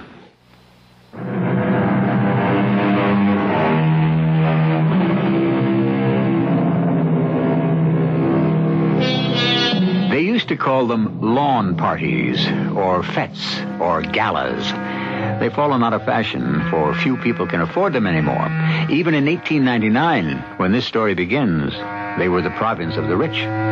There'd be an orchestra for dancing, and picturesque tents dotting the lawn. Inside would be games of chance, a kiss lottery, a silhouette artist, and predictably and invariably, a fortune teller. Come, let's join this gala, as innocently and unaware as Amanda Harrow has done, at her brother's instigation. Now admit it, Amanda. Aren't you glad you came? Not really, Ralph. I'm not ready to go out in public yet. Now, honey, you got to stop taking Father's death so hard. I don't mean to. It's just... we were so close. Now, don't make me feel any worse than I do, little sister. I'm guilty enough. Why should you be guilty? Well, I know how rough the last year's been on you, and I couldn't be around to help. Not your fault, Ralph. You have a career to follow. That takes me to the damnedest places. Oh, not this time around. Don't you like Vienna? Oh, who could not like Vienna as long as it lasts? What does that mean? I have a kind of feeling I'm going to get my moving instructions again. Oh, no. Where to? Looks like the Far East. Japan, I guess. It's all a bit unsettled. Not the best time for making plans. You mean you and Grace don't want me in Vienna? Oh, don't be silly, honey. You always have a home with us. I got better dreams for you. That's why I coaxed you out to this gala today. I have someone I want you to meet. Now, don't tell me you're turning matchmaker. This happens to be about the best friend I have in the whole world. And he said he'd be here by lunchtime. Look, Amanda, it'd be easier for me to hunt through this crowd for him if I'm alone. So why don't you go over to Madame Lazonga's tent there and have your palm read while we're waiting? No, thanks. I don't like people who forecast the future. Gives me cold shivers. I'll pass it up. I'll sit here on this bench and have a nice rest. I'm still not back to myself. Well, if you'd rather, I wouldn't leave you. Don't be silly. Go find your friend. I'm just going to shut my eyes for a moment against the glare of the sun. I won't be long. Madame Lazonga? I have been expecting you. Me? I don't even know you. But I know you. Amanda Harrow. How do you know my name? It was given to me to know. Come, we have so little time. Extend your palms beneath the light. Ah, so. Can you read them? No. It is as well. Across the palm is the line of the head. Here is the line of the heart above it.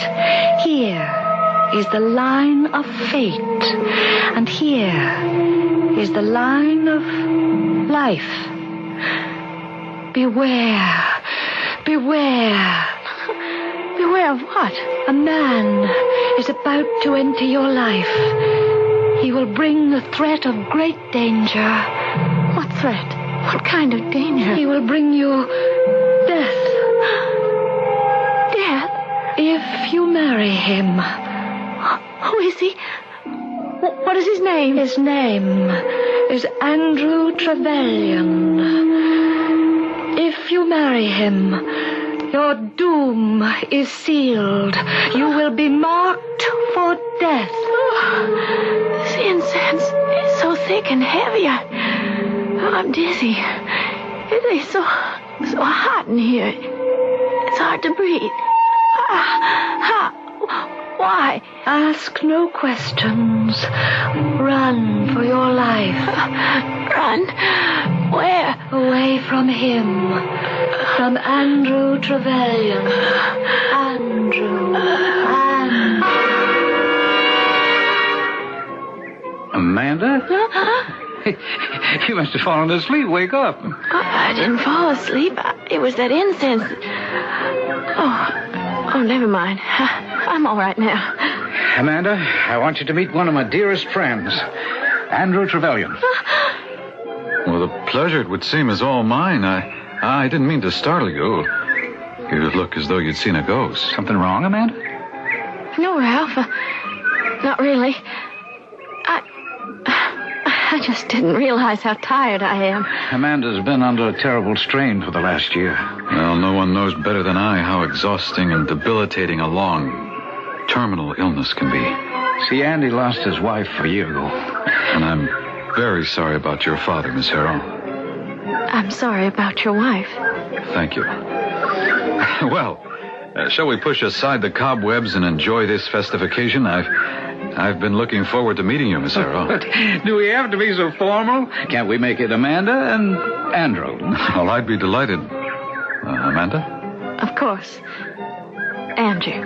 Well, now that makes it so much easier to invite you to be my guest for lunch. You'll have to count me out. I have to get back to the embassy. There's a lot to do to get ready for my return to Vienna. But please, don't let me spoil the party.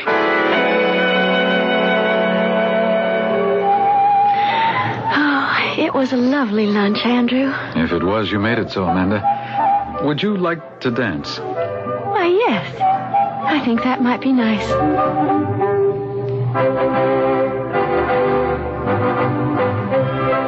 Oh, you dance very well, Amanda. So do you. Oh, I'm a little rusty. So am I. We'll improve together. I'm afraid we haven't much time. We'll make it. Will you have dinner with me? We haven't even finished lunch yet. We haven't started to get to know each other yet. There isn't much chance of that, Andrew. Why not? Because I have to leave for Vienna with Ralph next week. I don't think so. What does that mean? It means I want you to stay on here in America as my wife.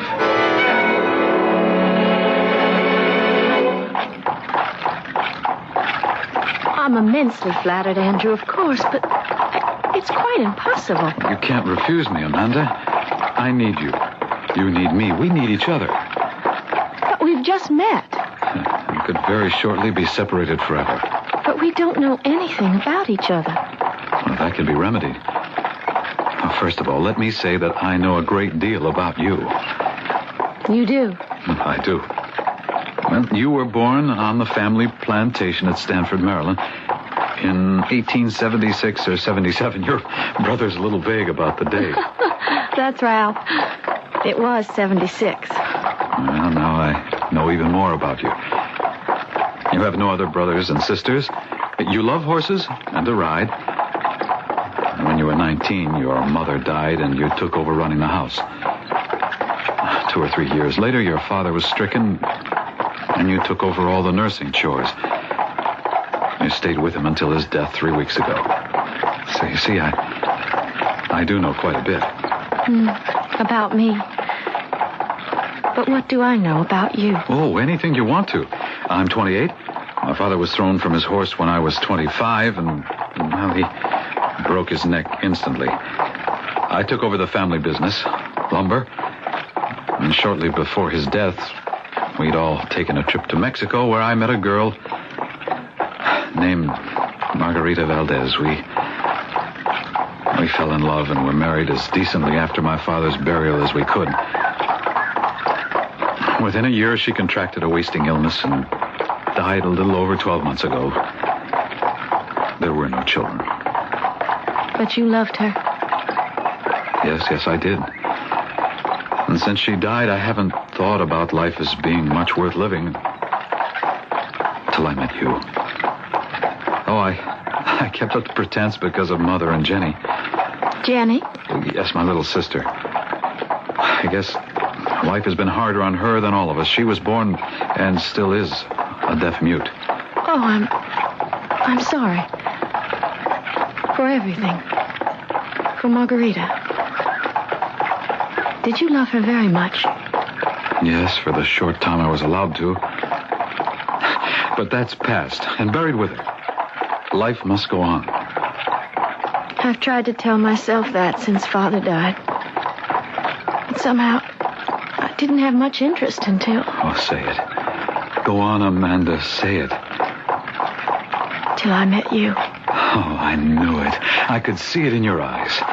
Oh, whoa, hold, boys, hold.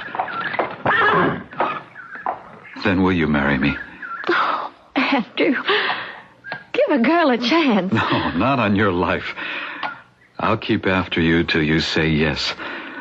And I'm not going back to Seattle without you as my bride.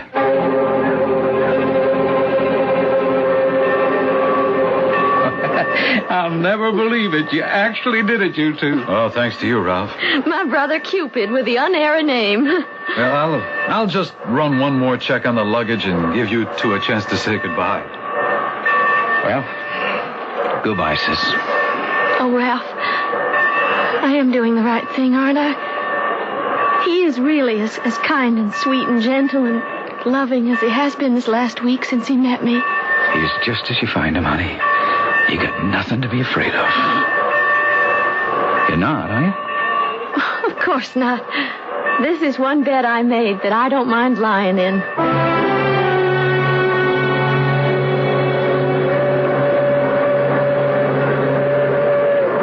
You were warned, Amanda. You were warned. It's still not too late. Get off at the next station and run. Run for your life. For your life.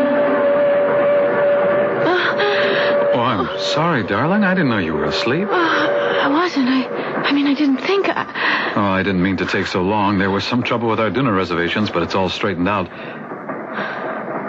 What is it? Amanda, what's wrong? It's nothing. Where do you go? Beg pardon? Where do you go on these little snoozes of yours? What demons do you meet there that send you back with such haunted eyes? Oh, Andrew, please forgive me. It's so silly. I'm not like this usually. I'm just so worn out with all the excitement. Of course you are. Dead tired. But it's a nice long trip to the West Coast. I'm going to make you forget all the bad things. You just put your life in my hands.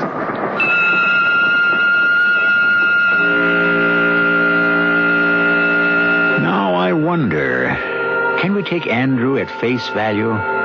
Was the gypsy fortune teller's warning just some sick joke? No, I don't think we can dismiss it that easily. If you remember, she named names. But then, was there a fortune teller at all? Or was it just the product of Amanda's imagination as she half dozed? I shall return shortly with Act 2.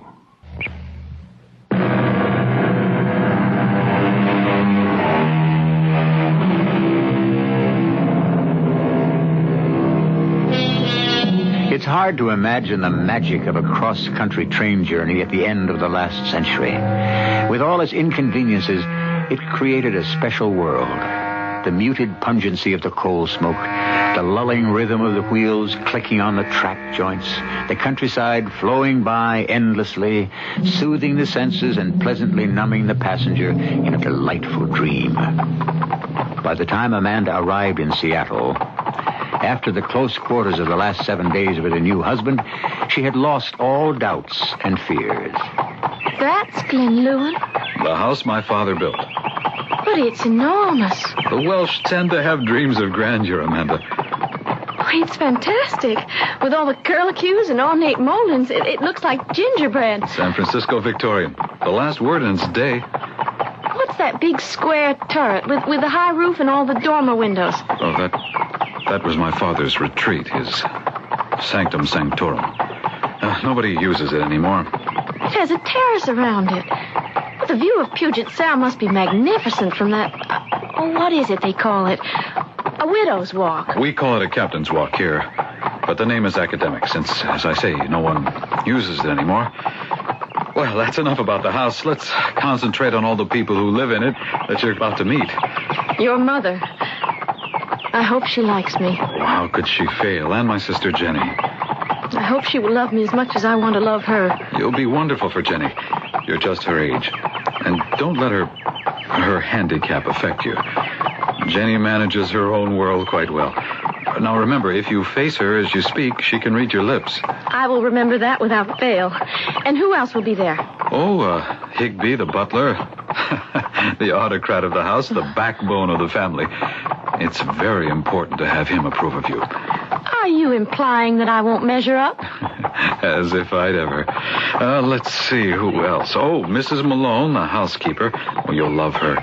She's self-effacing. You won't know she's around half the time, but she runs the house like a top. And a whole bevy of maids whose names you'll know sooner than I will. And let's see, the outside staff.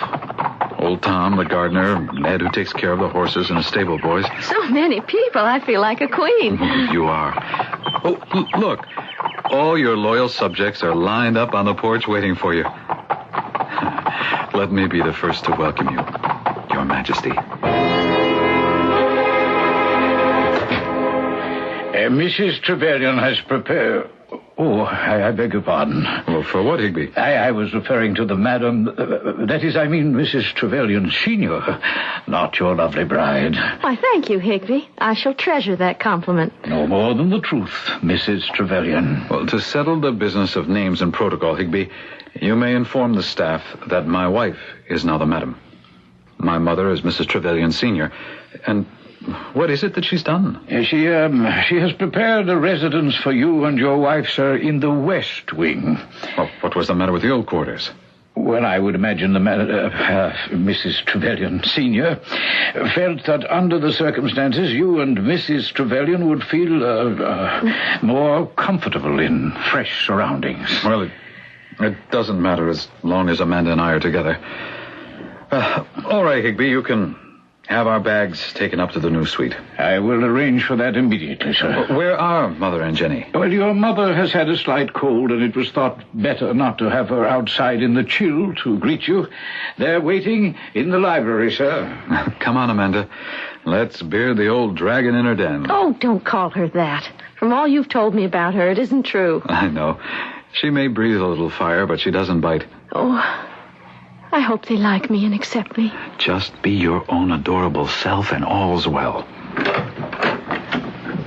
Hello, Mother. Andrew, it's so good to have you home. It's good to be back. Hi, Jenny. How are you? Oh, my, what a bear hug. Yes, I know what you're saying. You missed me. I can read lips, too. Now, Mother, this is Amanda. How do you do, Mrs. Trevelyan? Why, child, you're beautiful. Quite amazingly lovely. Even more so than Margarita. Mother, for heaven's sake. And Amanda, this is my little sister, Jenny. Jenny, I've heard so much about you. I just have to give you a hug. Well, I'm sorry, Andrew. I didn't mean to raise old ghosts. And don't. Let them lie. But Andrew didn't prepare me for how pretty you are. We're delighted to have you here at Glenlewin. I hope you'll find happiness here. I trust you've had a good trip. It was wonderful. Most of our country is new to me, and it was exciting to see it firsthand. I suggest you take Amanda to her new home. Let her get settled and have a rest. That would suit me. I need a bath. I'd like to sort of get adjusted and freshen up. Well, then, off you go. There's plenty of time to get acquainted in the days to... Come... Jenny, where are you going? No, child. They want to be alone. Only till I get unpacked and get my bearings. Then as soon as you or Andrew teach me sign language, we'll have some long talks. Did she understand me, Andrew? Oh, yes. Well, then why does she look so unhappy? Well, she gets a little moody at times. Let her alone. She'll come around. Come on, darling. Let's go upstairs.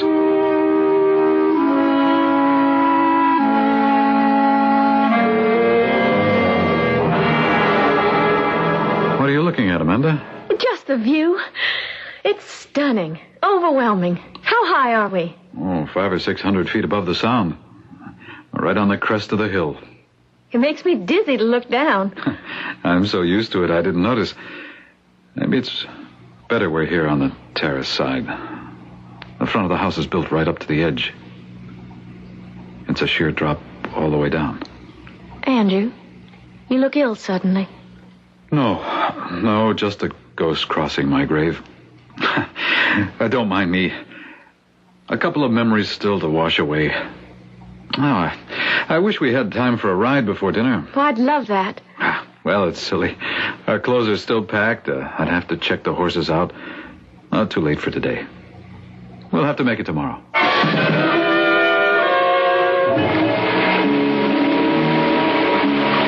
Such a dreadful day for your first one here, Amanda.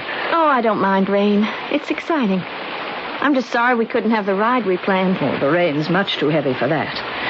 Are you a horsewoman? Oh, yes. Ever since I was a child. Do you jump? Ever ridden to hounds? Since I was 12 years old. Well, you make a fine companion for Andrew. Something he missed in his first marriage. Margarita didn't like horses. For that matter, Margarita didn't like it here at all, really. It is a lonely place. I wonder how you'll find it. I suspect I'll like it very much. I want to be part of the family. I want to try to prove to you and Jenny that I belong. But you don't have to prove anything to me, my dear. But Jenny is another story. Most of the time, she's lost in her own private world.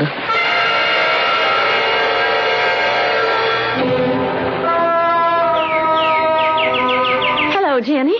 Isn't it a lovely morning? The last 3 days I thought the rain was never going to stop. Did you understand what I said? Oh, good. Well, where have you been hiding yourself? I haven't seen you except at meals. What did you say? Oh, dear, I wish I could understand sign language. Oh, here comes Andrew. You can tell him, and he'll tell me. Jenny, what did I say that was wrong? Hey, Jenny, where are you off to? Jenny? What on earth did you say to her, Amanda? Nothing, darling.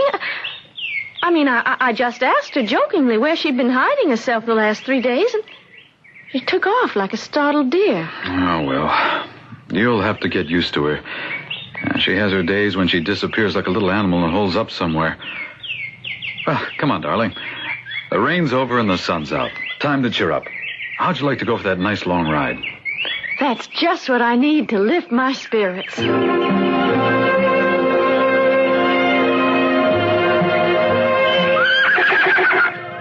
Ooh, easy, Bo, easy. He'll simmer down, Amanda, once we get going. Oh, he's all right, aren't you, boy? He's just short on exercise. Give you a leg up? Oh, I'll manage. Would you like to come along, Mother? You're dressed for it. No. These are just old stable clothes. I've been carrying down my mare. Well, maybe Jenny would like to come. I thought I saw her lurking by one of the horse stalls. Oh, she's in one of her moods today. Better look well enough alone. Andrew, I understand you've married a real horsewoman.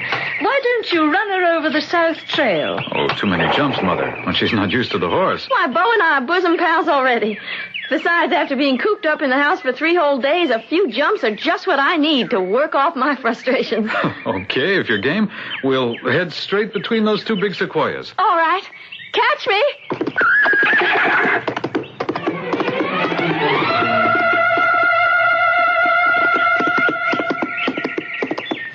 We're going to have to take the hedge, Bo.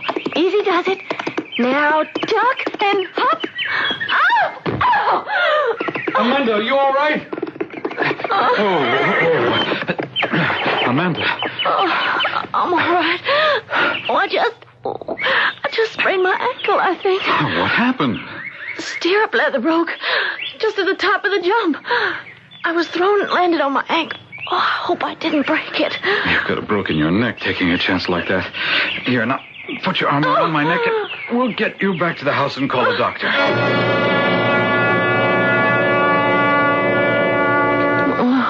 Where am I? In your bed, safe at home. Who are you? I'm Dr. Wilson, the family physician. Physician? Oh, yes. I took a tumble. My ankle. It doesn't hurt. No, at least not for the moment.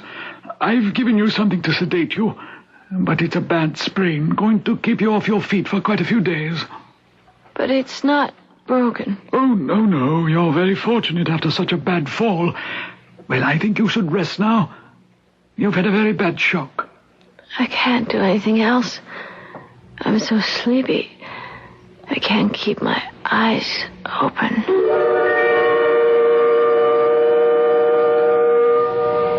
Why don't you listen to my warnings, Amanda? Don't you see what is planned for you? You nearly broke your neck, like mine. Don't you see? You have to be killed. You're going to die.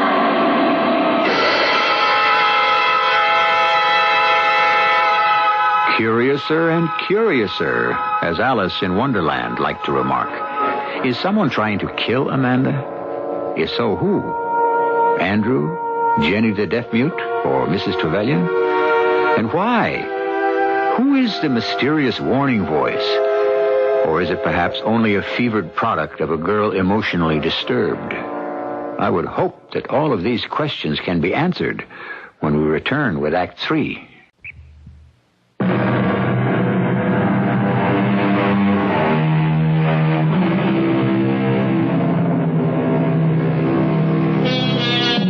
It was Francis Bacon who said, "The inquiring of truth, or the wooing of it, and the belief of truth, which is the enjoying of it, is the sovereign good of human nature."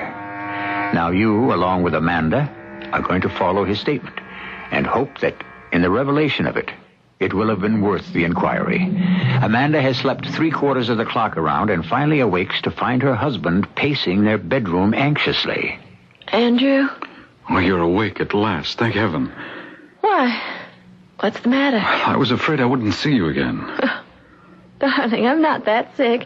Only a sprained ankle. I didn't mean you wouldn't be here. I meant me. What are you talking about? I've got to leave you for a day or two. Why? It's an emergency. We have a big fire in one of our most valuable forests about 25 miles southeast of here. After all that rain? Well, I wish they'd had it instead of us.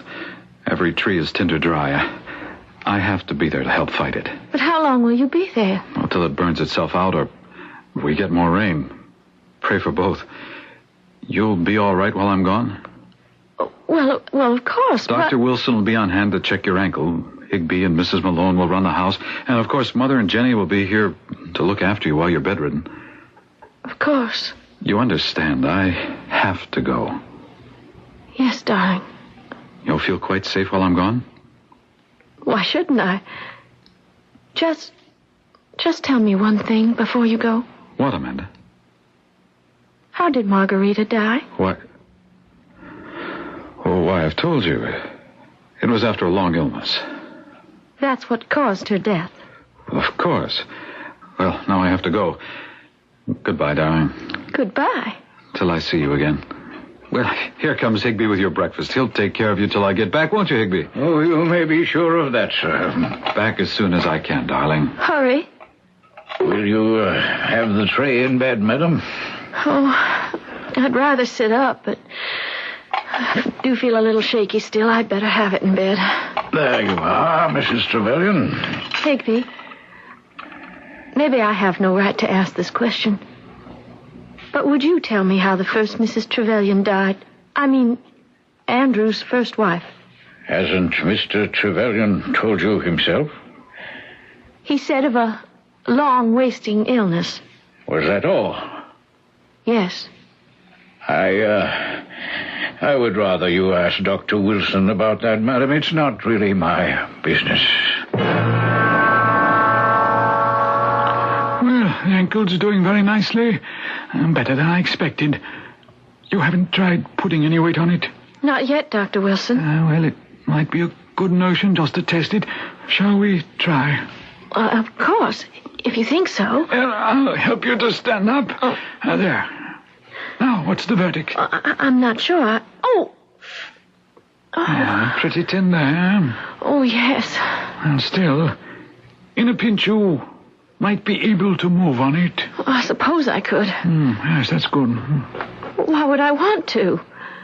I'm not prepared to answer that question quite yet. Will you answer another one for me? Well, if I can. How did Andrew's first wife die? Why do you ask me that? Because no one else seems to want to answer it. Will you? Yes. Well, the primary cause of death was multiple internal and external injuries due to a fall from a great height. She didn't have a long illness? Oh, yes, a protracted and very painful one. So painful that the court ruled she had committed suicide while of unsound mind by jumping off the captain's walk upon the turret there and plunging all the way to the rocky shore of Puget Sound. How awful. So that's why the door to the staircase up there is locked and bolted. Ah, is it? No, I didn't know, but I'm glad to hear it. Why? I wouldn't want to see another accident like that take over this family. Dr. Wilson, are you trying to tell me something? I don't know. I've served this family faithfully all my life as a doctor, and I now find myself troubled by what I'm afraid may be a very guilty conscience. Why? Higby gave me some very shocking information about your fall from the horse. What? The stirrup leather didn't break. It was unbuckled. Huh. You think someone deliberately tried to kill me? No, I didn't say that. But it's what you meant. And I'm beginning to see what you're trying to tell me.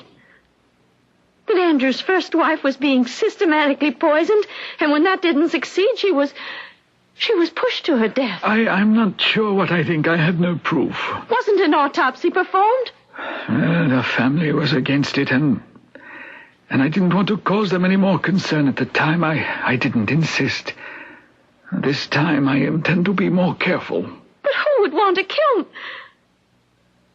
You don't mean my husband. Not Andrew. He was the only person on the ride with you. But why? Why would he want me dead? It's common knowledge that the lumberyard and mill have been in trouble. Andrew's father was my friend, but he was a very poor businessman. You're saying Andy killed his first wife for her money? Margarita had no money. So he had to kill her? So he would be free to come east and marry an heiress like me? And he went east to raise a loan. I know that. No. I won't believe it. And somebody loosened that stirrup strap. It could have been a careless groom. You don't really believe that? Well, it could have been Mrs. Trevelyan or Jenny. They were both at the stable before we left. And Trevelyan? Well, that's incredible. Yes, but Jenny, it's hard to reach her and what she thinks. I can't believe she'd hurt anyone. The whole problem is you can't believe it of any of them. Now, tomorrow I will get a court order to exhume Margarita's remains. If any trace of arsenic is found, then we must get you out of this house.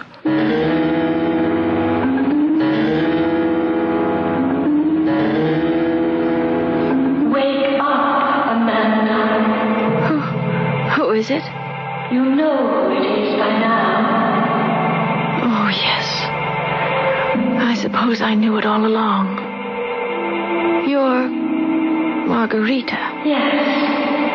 And you were the fortune teller, too, at the beginning. The one I didn't listen to. If you only had, I could have rested easier in my grave. Oh, please, tell me it wasn't Andrew that killed you. It was suicide, wasn't it? In my faith, there would be no forgiveness for that. Then who killed you? Tell me the truth. It is not given to me to know all of that yet. Then why are you here again tonight? Because I was sent to reveal the truth at last. Listen. What? Get out of bed. Get your robe. Come with me.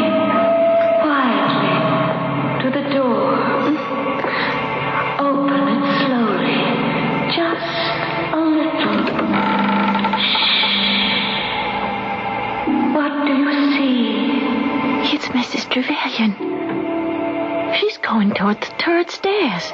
But she can't go up there. It's locked. Not if you have a key. Look. Why is she going up? Give her time. Then we will follow and find out.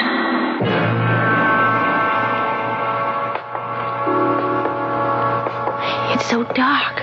We're on the landing now. But there's another door. Slightly ajar. Can you see in? Who's there? Mrs. Trevelyan and Jenny. Hush. Listen. Did you hear me, Jenny? What are you doing here? Answer me. What are you clutching in your hand? Give it to me, you little brat. What have you got here? Your diary. So this is where you've been hiding it ever since.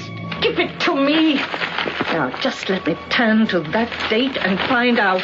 No, don't move, or I'll strangle you. You understand? You can read my lips. Don't move. August 17th, 1898. She's still giving Margarita the white powder in things she eats and drinks. It hurts her stomach. I'm afraid to tell anyone. Mother would kill me as easily as a fly. I have a better way. I poured her white powder down the sink and replaced it with cornstarch. You little devil! That's why she wouldn't die. It was Mrs. Trevelyan who was trying to kill you. She finally succeeded. She was the one who pushed me off the widow's walk. But why? So, Jenny, I see from your last entry in your diary that you have concluded I am going to kill this wife, too. You are right. You are right about something else, too. I am also going to kill you. No use running, Jenny. You can't get away. Now I have you just where I want you. They went through the door, out to the widow's walk. Go quickly. There's no escape for the child from there. Yes. Stop it, Mrs. Trevelyan. You can't get away with murder this time. You have a witness. Oh, you. What are you doing here? No, stop her. Run, Jenny, run. Get some help. Let her go for help. I'll attend to her later. You have to come first. Mrs. Trevelyan, get hold of yourself. I'm sure I'm much stronger than you. Why didn't you break your neck this morning as you should have? So it was you that unbuckled the stirrup. Why? Tell me. Why should you have wanted to kill both Margarita and me? You don't have a son. You couldn't understand. Since his father died, he's all I have left. No one is going to take him away from me, steal his love from me. He is my son, and as long as I live, no other woman shall have his love. I'll kill you first. No, Mrs. Trevelyan, you... Oh, no, don't. Help! It's too late. There's nothing to stop me now. I can. Who are you? Look on my face. No! Margarita! No! You're dead. The better to take you with me.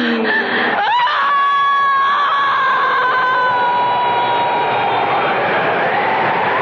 good Lord, no.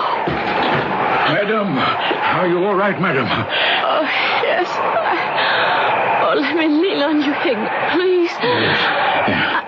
I turned my bad ankle and it gave way. Yes, madam, yes.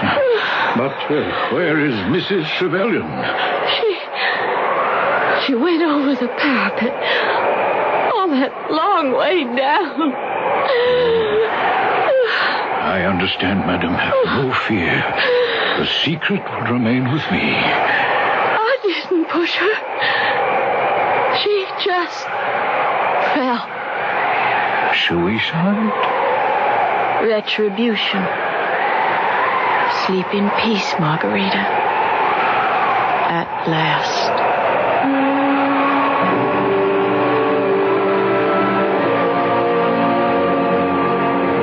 As I promised, I have brought you a ghost story. A sad and haunted ghost. Amanda is a lucky one. Andrew is all he seemed to be and need never know the true story of his mother's death. Memories will soon fade for Jenny, who will live in happiness with Amanda and Andrew. Amanda, too, will gradually forget in the joy of all her companionship. Only Margarita is left alone. Join Amanda to pray that she will rest in peace. I'll be back shortly.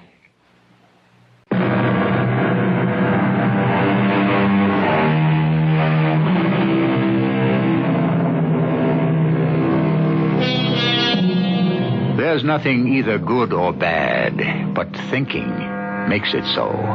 If only we could all follow that simple precept, at least on the negative side, accept people as they are, not the way we would like to find them. But then, if everyone were that bland, there would be precious few stories to tell. And where would I be? Or you, dear audience? Our cast included Jada Rowland, Lloyd Bautista, Carol Keitel, and Ian Martin. The entire production was under the direction of Hyman Brown. This is E.G. Marshall inviting you to return to our Mystery Theater for another adventure in the macabre. Until next time, pleasant dreams.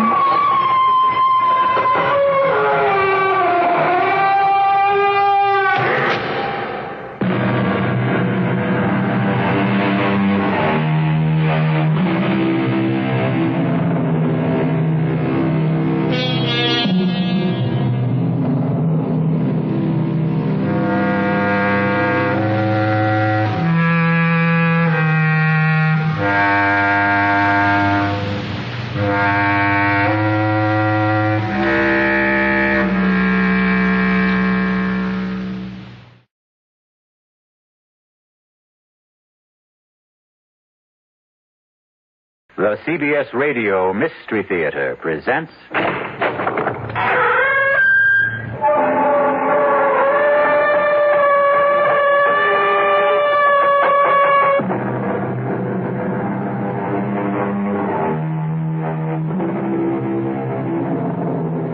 Come in.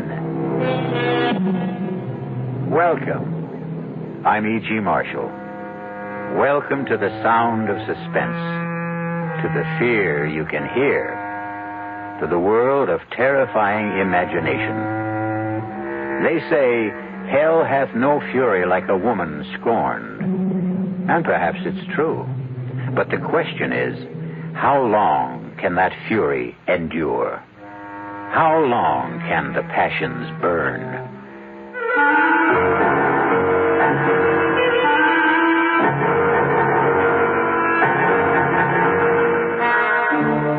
Our mystery drama, A Dream of Death, was written especially for the Mystery Theater by Sam Dan and stars Michael Tolan.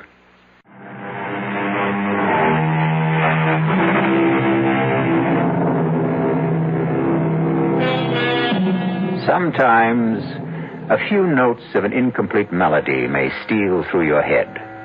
It isn't like any tune you know, and yet you've heard it before.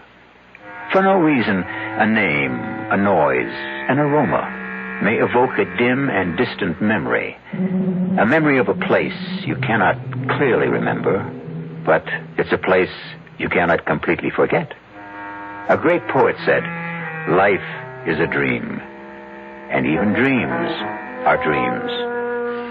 Perhaps. But sooner or later, there must be an awakening for every dream. And for Rexford Patterson, there was the rudest awakening of all. Hey, Patterson, wake up. Your lawyer's here. Huh? What? Your lawyer's here. Lawyer? Why? What do I want a lawyer for? Where am I? You're in a jailhouse. Jailhouse? How did I get... I demand to see a lawyer. Mister, no sooner said than done. He's all yours, Counselor. All right, Sheriff, if you would leave us. Bang on the door when you want out, Counselor. Who are you? Why am I in here? My name is Peter Evans. I'm an attorney. I was retained by the university on your behalf. Why do I need a lawyer? Why? Well, you're going to be tried for murder. Who is? You are. But that's impossible. You don't remember? Murder? Murder. No. Well, according to the sheriff, you were found unconscious on the floor of your study and she'd been shot. Who? Your fiancée. Charity? I killed Charity? No. Madeline Betty, your fiancée, Madeline Betty Powers.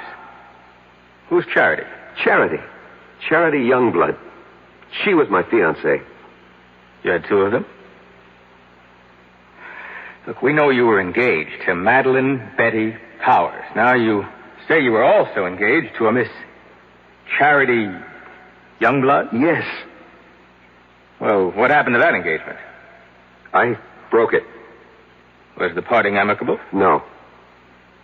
How did Miss Youngblood take it? She was hurt, angry. She was violent. What do you mean, violent?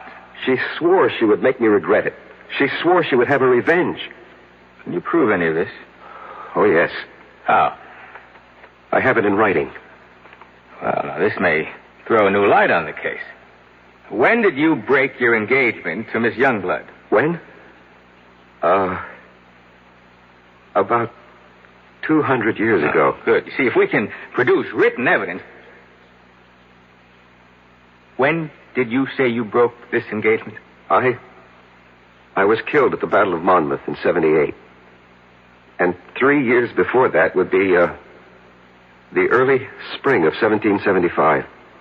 Allow me to suggest the only plea that will save you. Insanity. No, I will insist that we plead the truth. Well, what is the truth? Self-defense. I killed Charity Youngblood in self-defense. All right. Look. Now, you may have killed Miss Youngblood in self-defense 200 years ago, but it's over. It's gone. It's done with. Nobody wants you for that. You're going to be tried for the murder of Madeline Betty Powers. Exactly. Charity Youngblood is Madeline Betty Powers. Professor Patterson. You're my attorney. I have to tell you the truth. But I can't believe it. But I can prove it. Look, go to my apartment. In the middle drawer of my desk, there's a book. An old book, an old leather notebook. Bring it here. You'll see. You'll see for yourself. Proof.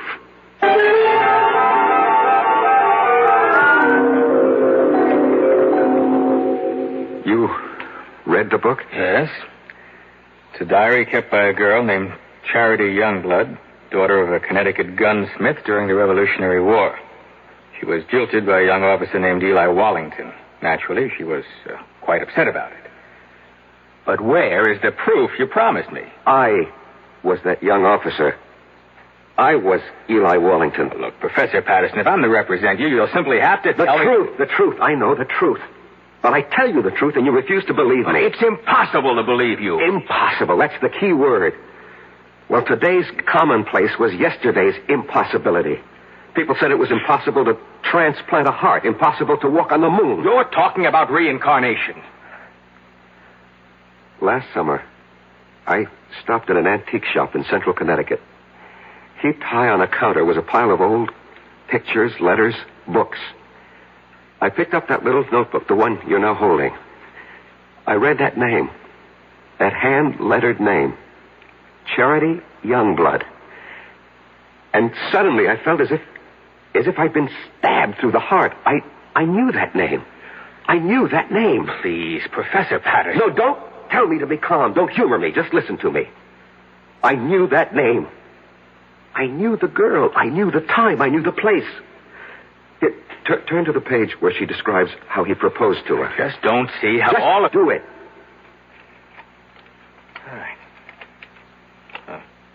right. This is what you want? Monday. Eli proposed marriage to me this morning. I read the name Eli. An electric shock ran through my system. I knew I was Eli. And the entire scene ran through my mind. exactly as she wrote it in her diary. Exactly.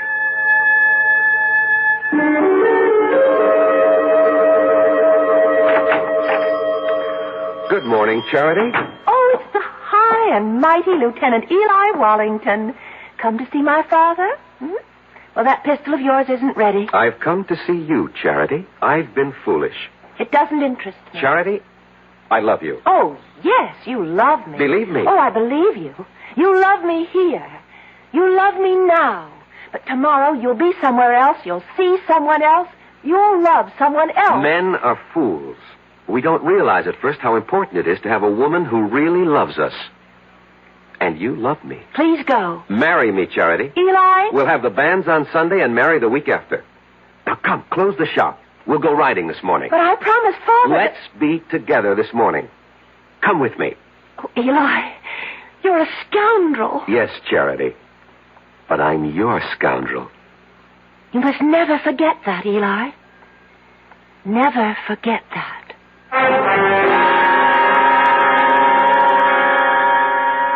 What are you trying to tell me, Professor Patterson? Don't you see, as Eli Wallington, I had lived through that scene. I knew how I felt. I loved her. How do you know you were Eli Wallington? How do we know you're Peter Evans? You know, you just know, that's all. None of this is proof in a court of law. You can read in her diary. Yes, Sunday. This morning, the banns were read in the church. But Eli never married her. Do you know why? Because Charity was right. The very next week, Eli was somewhere else. He saw someone else. He loved someone else. He never saw Charity again. And 3 years later, he was dead at Monmouth. Turn to Charity's diary. See what she wrote when she heard the news of Eli's death. Here's the evidence you need to defend me in court. Read it. All right. Now, Friday. This morning, the Reverend Fallowfield came into the shop with news. Charity, I am told that Eli Wallington has fallen at Monmouth. I thought you might wish to know. Thank you, Reverend. He died bravely for his country. And I hope you can find it in your heart to forgive him. I will not forgive him. Charity. On that Sunday, that awful Sunday, I swore I'd kill him. But the boy is already dead. He'll live again. I'll live again. I'll find him and kill him. Give up this frightful hatred before it destroys you. He won't escape. If only I could help you, Charity. No one can help me. And no one can help Eli. Somewhere, somehow, someday, I'll have my revenge.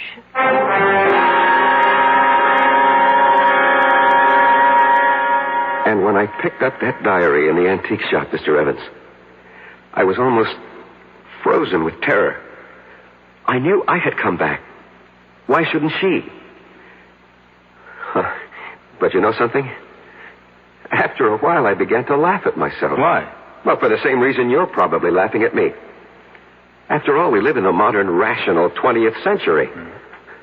Every night, I'd sit alone at home and wait for Charity to come and kill me. And nothing happened. She didn't show up. No. And you can't maintain an emotional pitch forever. And so soon, I stopped thinking about it. And then one afternoon, I was sitting in my study. Come in, it's not locked. Good afternoon, Professor Patterson. Yes. Let me see, you're Miss... Powers. Madeline Betty Powers. I'm scheduled for a conference at exactly 1500 hours. 1500 hours? 3 p.m. We use this terminology at the engineering school. Oh, I see. You're an engineering major, Miss Powers? Have you any objections? Oh, no, certainly not. Professor, I require 3 credits in the humanities for my degree. I chose your American history course. I am flattered. It was the only one open. You shouldn't have said that. Oh, I have no interest in the dead past, only in the dynamic present. How can I survive your course? First, show up for class, occasionally. Second, don't snore too loudly at my lectures. Third, write me a term paper. On what subject? Oh, any subject related to the Revolutionary War. I know what I'll do. I'll write a novel. Miss Powers, what are you saying? Yes, a novel. A novel about a girl. But, Miss Powers, you ask for an easy way out. A novel is the most difficult project. You know what gave me the idea for it, Professor? This antique pistol on your desk. What? Broken down, rusty old relic? It just came to me by just looking at it. I'll write about a girl whose father was a gunsmith. But what did you say? In one of the 13 colonies, Connecticut. But, Miss Powers, do you know anything about Connecticut during the Revolution? No, I'll make it up. After all, it's a novel. Have you ever been to Connecticut? No, never in my life. Now, the girl, the heroine of my novel, will be beautiful, sexy. I can see her. I can just see what she looks like. And her name, I even know her name. What is it? I think I have a good one. Her name... No, don't tell me. Write it down on a piece of paper. But don't let me see what you're writing. But why? Please do as I ask, Miss Powers. All right. You've written her name? Yes, Professor. Her name is Charity. Charity Youngblood. Professor Patterson, how did you know?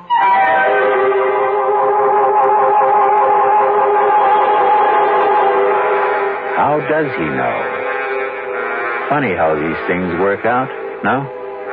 You can never tell who you'll come back as. Devil-may-care adventurer Eli Wallington becomes a serious, sober professor of history.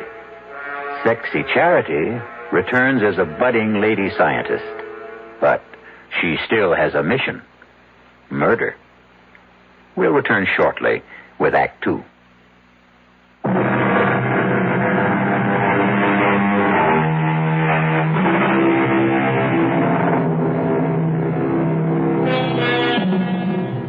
Professor Patterson, a quiet teacher of history, is in jail, accused of killing his fiancée. He doesn't deny it. What he's desperately trying to prove is that he killed the one he had 200 years ago. Where, Miss Powers, have you heard that name, Charity Youngblood, before? Nowhere. I made it up. You made it up? Well, Charity sounds like a name a girl might have had 200 years ago. And Youngblood has a kind of colonial quality to it. Charity Youngblood. It just sort of popped into my head. And everything just came to you, the whole idea for the novel, the heroine, her name, it all occurred to you just now? Yes, that's right, Professor Patterson.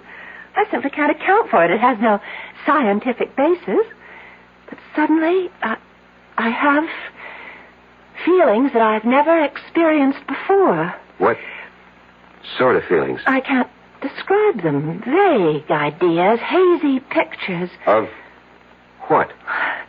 But this woman, this girl, this Charity Youngblood, she's a creature of my own imagination. I only conjured her up a few moments ago, and yet she seems to be alive. Give it up, Miss Powers. You know, sometimes when you write fiction, the character takes over, and unless you're a skilled professional author, this can be dangerous. Just attend class, look intelligent, and you'll pass the course. Well, Professor, that wouldn't be ethical. Miss Powers, we'll just let that be our secret.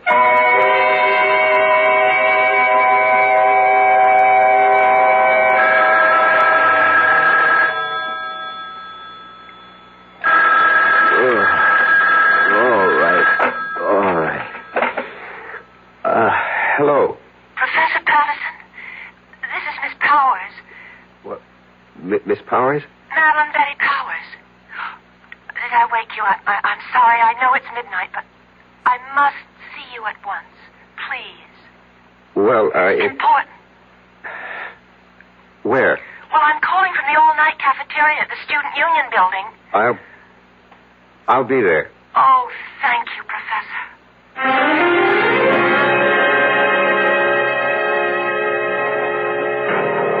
I had to see you. And I didn't think it would be proper for me to go to your apartment at this hour. Well, what seems to be the problem, Miss Powers? The story. The story? The story of Charity Youngblood.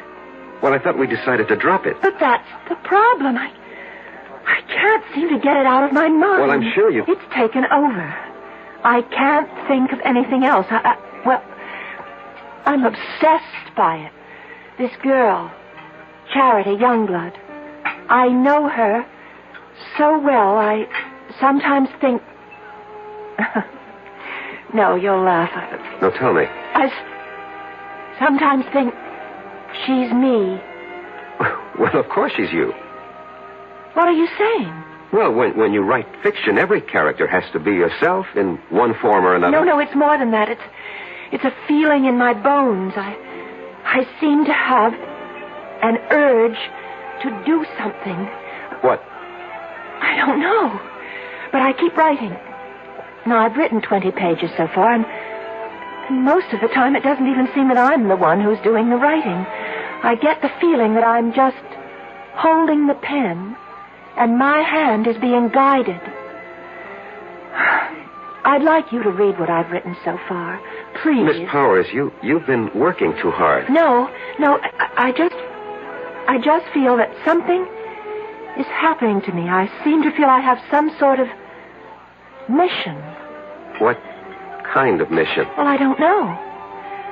But every day I feel it's becoming clearer. But I still have no idea of what it is.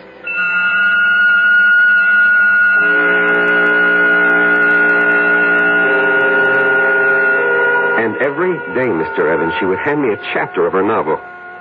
And that novel will win me acquittal in court. Why? Because each chapter is word for word a day in Charity Youngblood's original diary. In Madeline Betty's own handwriting. Where's that novel now? In my desk. I did everything I could to get her to stop writing, hoping that somehow I could get her mind off it. But of course that was useless. After all, if she really was Charity Youngblood, and there was no doubt in my mind about it, nothing would stop her from finding it out. And every day she was getting closer. Not just to Charity, but to me. Professor, I decided to give Charity a love interest. We're about to have the war, and I've created a young cavalry officer of the Connecticut Brigade. I have a name for him, Eli Wallington. Eli Wallington? Yes. Miss Powers, you've already written more than enough to earn a good grade. It's already longer than the average term paper. Oh, but I have to finish. Why? This whole thing started as a term project. Yes, it may have started that way, but now it's something that belongs to me, and I can't help it. I have to keep writing until... Until something happens. What? What is supposed to happen? I don't know. But I'm afraid. I'm very much afraid.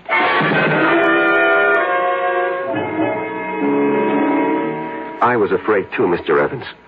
Afraid that at any time she would suddenly realize that she wanted to kill me. But surely you realize... What? You mean I had nothing to be afraid of? Suppose someone's determined to kill you, and you know it. You tell me.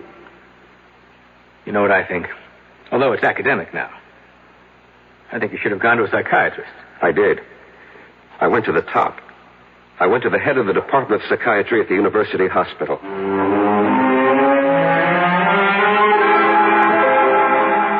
All right. Now, let us see if we can delve into the core of these hallucinations. No, let's not, Dr. Laufer. You see, these are not hallucinations. No? No. These are matters of fact. I know them to be true. You're talking about reincarnation. Yes. And you obviously don't believe in it. That's hardly the point. It may exist, for all I know. However, if it does, then we have no way of knowing who we were in a past lifetime. Perhaps we had no way of knowing. Perhaps today, with heightened powers of communication, perhaps our modern scientific technology has upset certain natural balances. Whatever. The fact is, I know. If you know, you know. What do you want me to do? Suggest a way I can live with it. I'm afraid I don't understand. Look, if a man was an alcoholic or a drug addict or a gambler, and he said to you, this is what's wrong with me, how do I live with it? What would you tell him? You are oversimplifying. I am I'll coin the word. Reincarnate. How do I live with it? Especially since my life is in danger. Very well. Why is your life in danger? I told you. Charity Youngblood wants her revenge. And she's here in the person of Madeline Betty Powers to exact it. Don't you see what you must do? No. This is all within the framework you yourself have created. If you remove the motive, you can prevent the crime. I still don't know what you mean. If she wants to kill you because you jilted her, well, all you have to do is give her satisfaction. How? Marry her. Marry her? Marry Madeline Betty? She's hardly my type. You're 32 years old. You're not married. Are you going with anyone? No. But marry her? How do I know she'll have me? Were you once Eli Wallington? Yes. Was she once Charity Youngblood? Yes. She'll have you.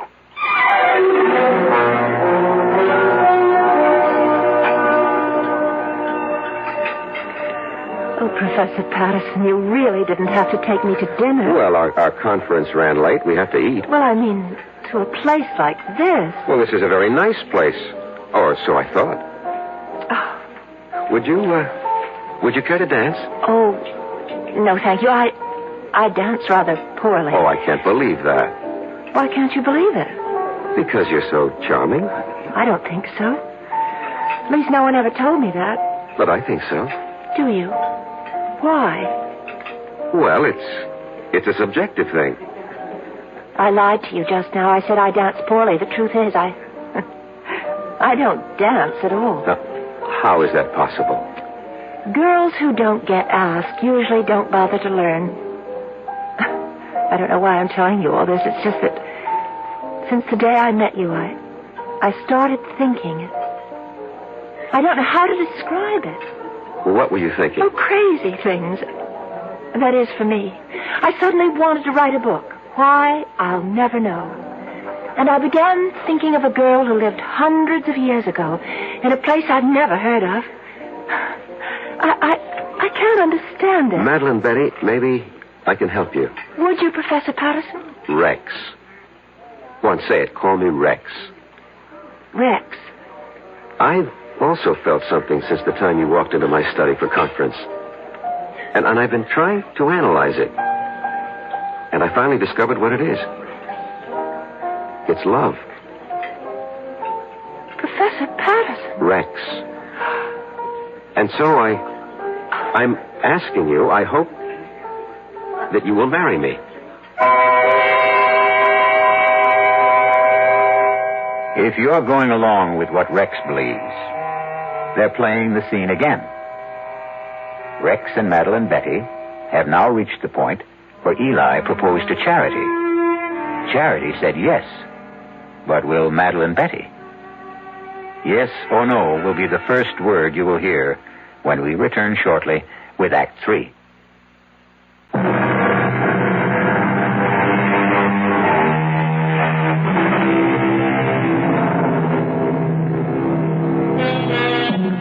Eliminate the motive, and you prevent the crime. Excellent advice. And Rexford Patterson has taken it. He has just proposed to Madeline Betty Powers because it's the only way he can think of to keep her from killing him. And now, she looks at him and says, Yes, Professor Patterson. Yes. You can't agree to marry a man and call him Professor Patterson. Rex. I know it's sudden, Madeline Betty. We can get married after you graduate. Oh, I'll marry you anytime you say, Rex. I love you. I love you, too. I fell in love with you. Must have been at first sight. Why? Why? Because you're handsome. I was hoping I had other qualities. Oh, you do. You do. But being handsome's part of it. Why did you fall in love with me? Because you're beautiful. Oh. No, you don't believe it. No, well, I feel beautiful. You make me feel beautiful. Oh, Rex. I can't believe this is happening to me. It's happening. It's happening to both of us. And I'll be such a good wife for you. What is it? Oh, my head. What's the matter? Suddenly feels so light, so clear. Well, that's good. And different. Different? Yes, different. How? The book. You know the novel that I'm writing for the course? Yes? All of a sudden, I don't want to write it anymore. Why not? I don't know how it came into my head in the first place. Just as suddenly as it came, it's gone out. Gone out? That girl, Charity? Oh, yes, Charity, the heroine of your book. Yes, that's her name. Yes, I seem to remember. Well, she's gone from my mind, too. I simply can't understand how it happened. Well, why bother? Yes, that's right. Oh, why bother about anything except us? Except you and me.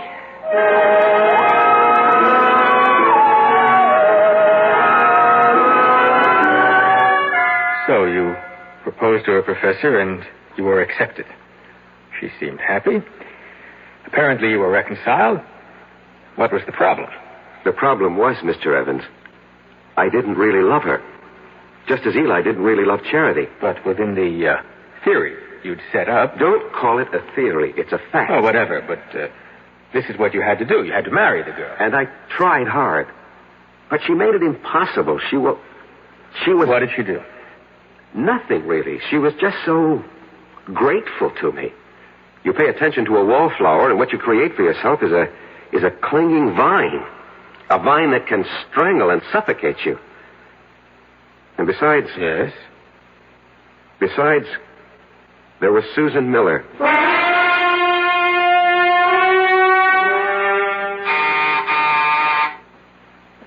Come in, Madeline Betty. I'm not Madeline Betty, but I came in anyhow. Well, how do you do? Professor Patterson? Yes? I'm Susan Miller, of the English department. You're new here. Oh, I received my teaching appointment last week. Early American Lit. A favorite field of mine. Well, that's the scoop on campus. Anything early American, see Rex Patterson. I just thought we'd chat. Fix you a drink? A soft one. Naturally. Diet, if you have it. I'm watching my weight. Why? I think it's most attractive the way it is. Well, if you think so, I'll keep it that way. Did you know that General Burgoyne wrote a play? Yes, it was called Maid of the Oaks. And it was produced in New York during the Revolution. Yes, and I'll tell you who was in the cast.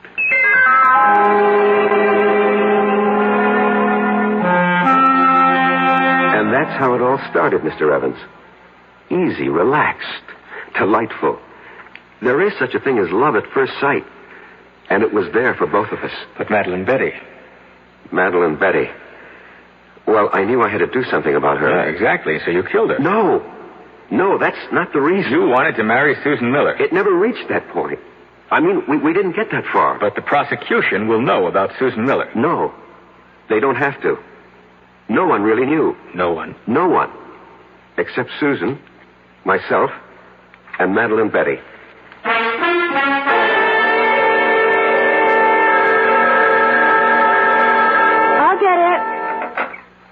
Hello?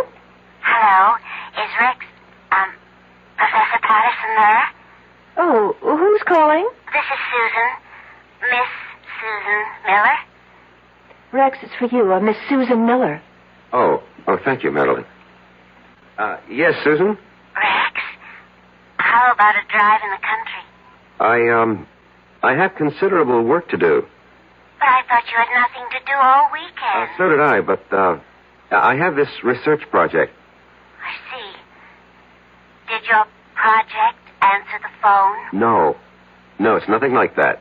Well, maybe we can get together tomorrow. Sure thing. Goodbye. Bye. And who is Susan Miller?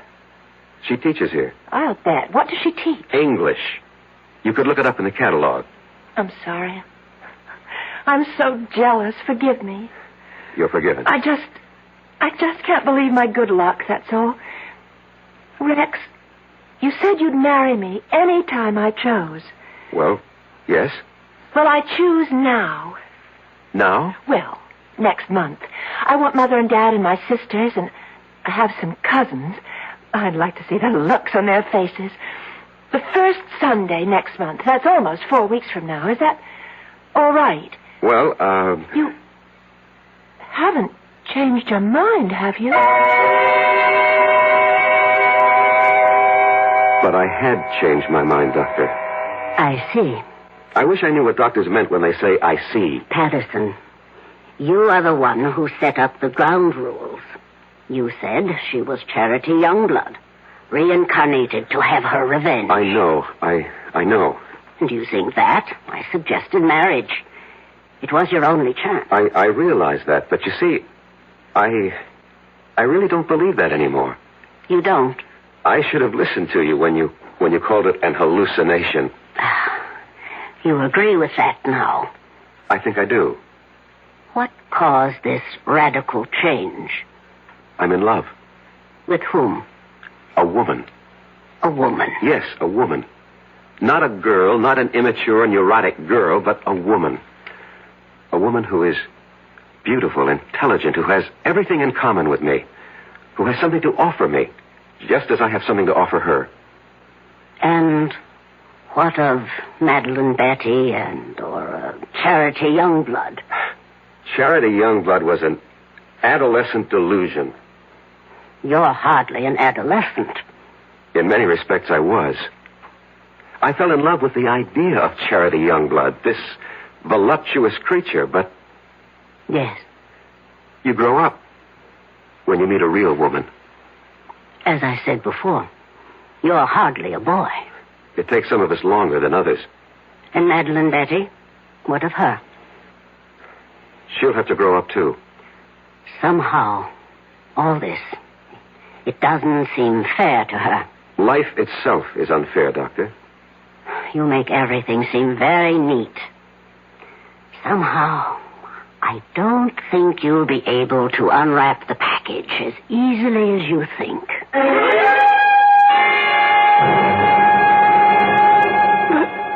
Why? I told you, Madeline Betty. I told you. You said you loved me. I thought I did. No. Oh, please, Madeline Betty, don't make this difficult for both of us. Oh, Rex, please, marry me. No, it wouldn't be right. I told everyone, my parents, my sister, my friends. Oh, Rex, what can I tell them now? Would you want us to live a lie? I don't care. Rex, why did you do this to me? These things happen. You loved because I was here. You went somewhere else. You saw someone else. Now you love someone else. What are you saying? I don't know what I'm saying. Look, you'll find someone else, too. I'm sorry, Rex. I've been speaking to you like a fool. You want to break our engagement? Only because it would be best for both of us. For whatever reason. I won't stand in your way. Excuse me. Hello? Rex? Could you... She doesn't have to call back. I'm leaving. But before I go, Rex, I would like to have a memento of us. I'll leave you what I wrote about Charity Youngblood, and, could I have... Anything, Madeline Betty. That... Anything. Pistol, that old broken antique pistol? Well, certainly, of course. Well, goodbye, Eli. What did you say? Nothing. What did you call me? I called you by your name. Goodbye.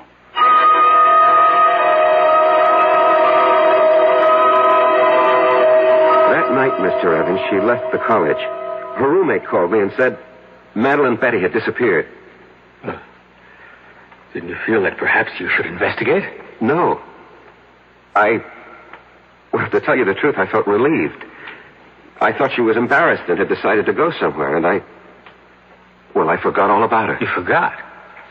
How could you forget? Maybe I wanted to forget. Anyway, about a week later, I came home. It was late at night.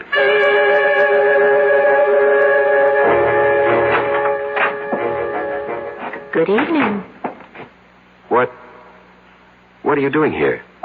I have a key, remember? Look, what can I do for you? Nothing. Ask me what I can do for you. What? I can kill you. What do you say? Yes. I can kill you very easily. And I'm going to. Madeline Betty, Who are you talking to? My name is Charity. Charity? Yes, Eli. Charity. Remember Charity? No, you're Madeline It's Betty. taken me such a long time to find you, Eli. Such a long time. Listen to me. I'm not Eli. I'm Rex Patterson, and you're not Charity. You're Madeline Betty Towers. Sweet talk, Eli. You always could do it, but it doesn't go with me anymore. Look, Madeline Betty, I'll have to ask you to leave. Oh, I will. After I kill you. No, you can't kill me. I can. With this. What are you talking about? With that rusty old antique pistol? No, not anymore. I brought it home to Father, to Isaiah Youngblood's gun shop, and I said, Father, fix this pistol. And he did, you see, how he cleaned it and oiled it. See how it shines now. Madeline Don't Betty. move any closer, not one step closer. See how it sparkles. He gave it a new flammer and a fresh flint, fitted a new flash pan, and then primed it. Poured in the powder, rammed home the ball, and now it's ready to fire. Charity, no. Get away from me. Take your hands off. No. Get away from Drop me. it. Let go of me, Eli. Charity, Eli. drop it.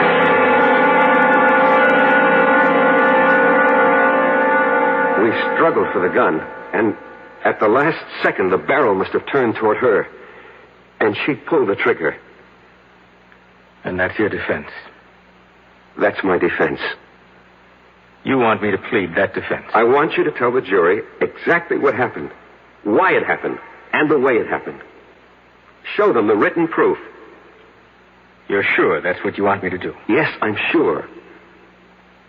I'm sure because it's the truth. Well, I hope the jury buys it. Would you have bought Professor Patterson's story? You would. A pity you weren't on the jury. Because 12 good men and true, actually 6 of them were women, deliberated for a full week and decided that Rex would have to pay the price. Not just the price for Madeline Betty, but also, as it turned out, the price for Charity. I'll be back shortly.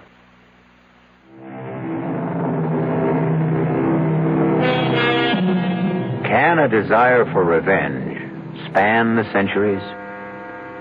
Not a comforting thought, exactly. It's all most of us can do to hew to the straight and narrow during one lifetime. If we're going to have to pay for the sins of other incarnations and existences, well, who has the price? But there is no price for our next meeting, when we shall enjoy another suspenseful experience. Our cast included Michael Tolan, Marion Seldes, E.V. Juster, Ira Lewis, and Robert Dryden. The entire production was under the direction of Hyman Brown. This is E.G. Marshall inviting you to return to our Mystery Theater for another adventure in the macabre. Until next time, pleasant dreams.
I'm E.G. Marshall.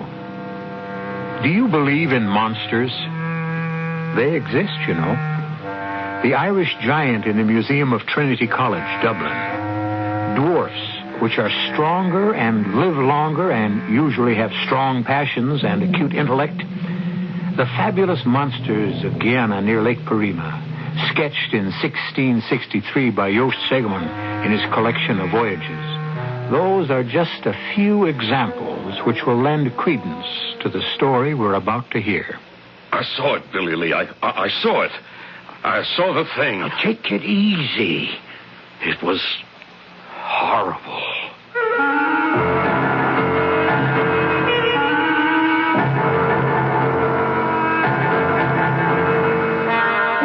Our mystery drama, The Horror of Dead Lake, was written especially for the Mystery Theater by Roy Windsor and stars William Prince and Gordon Gould.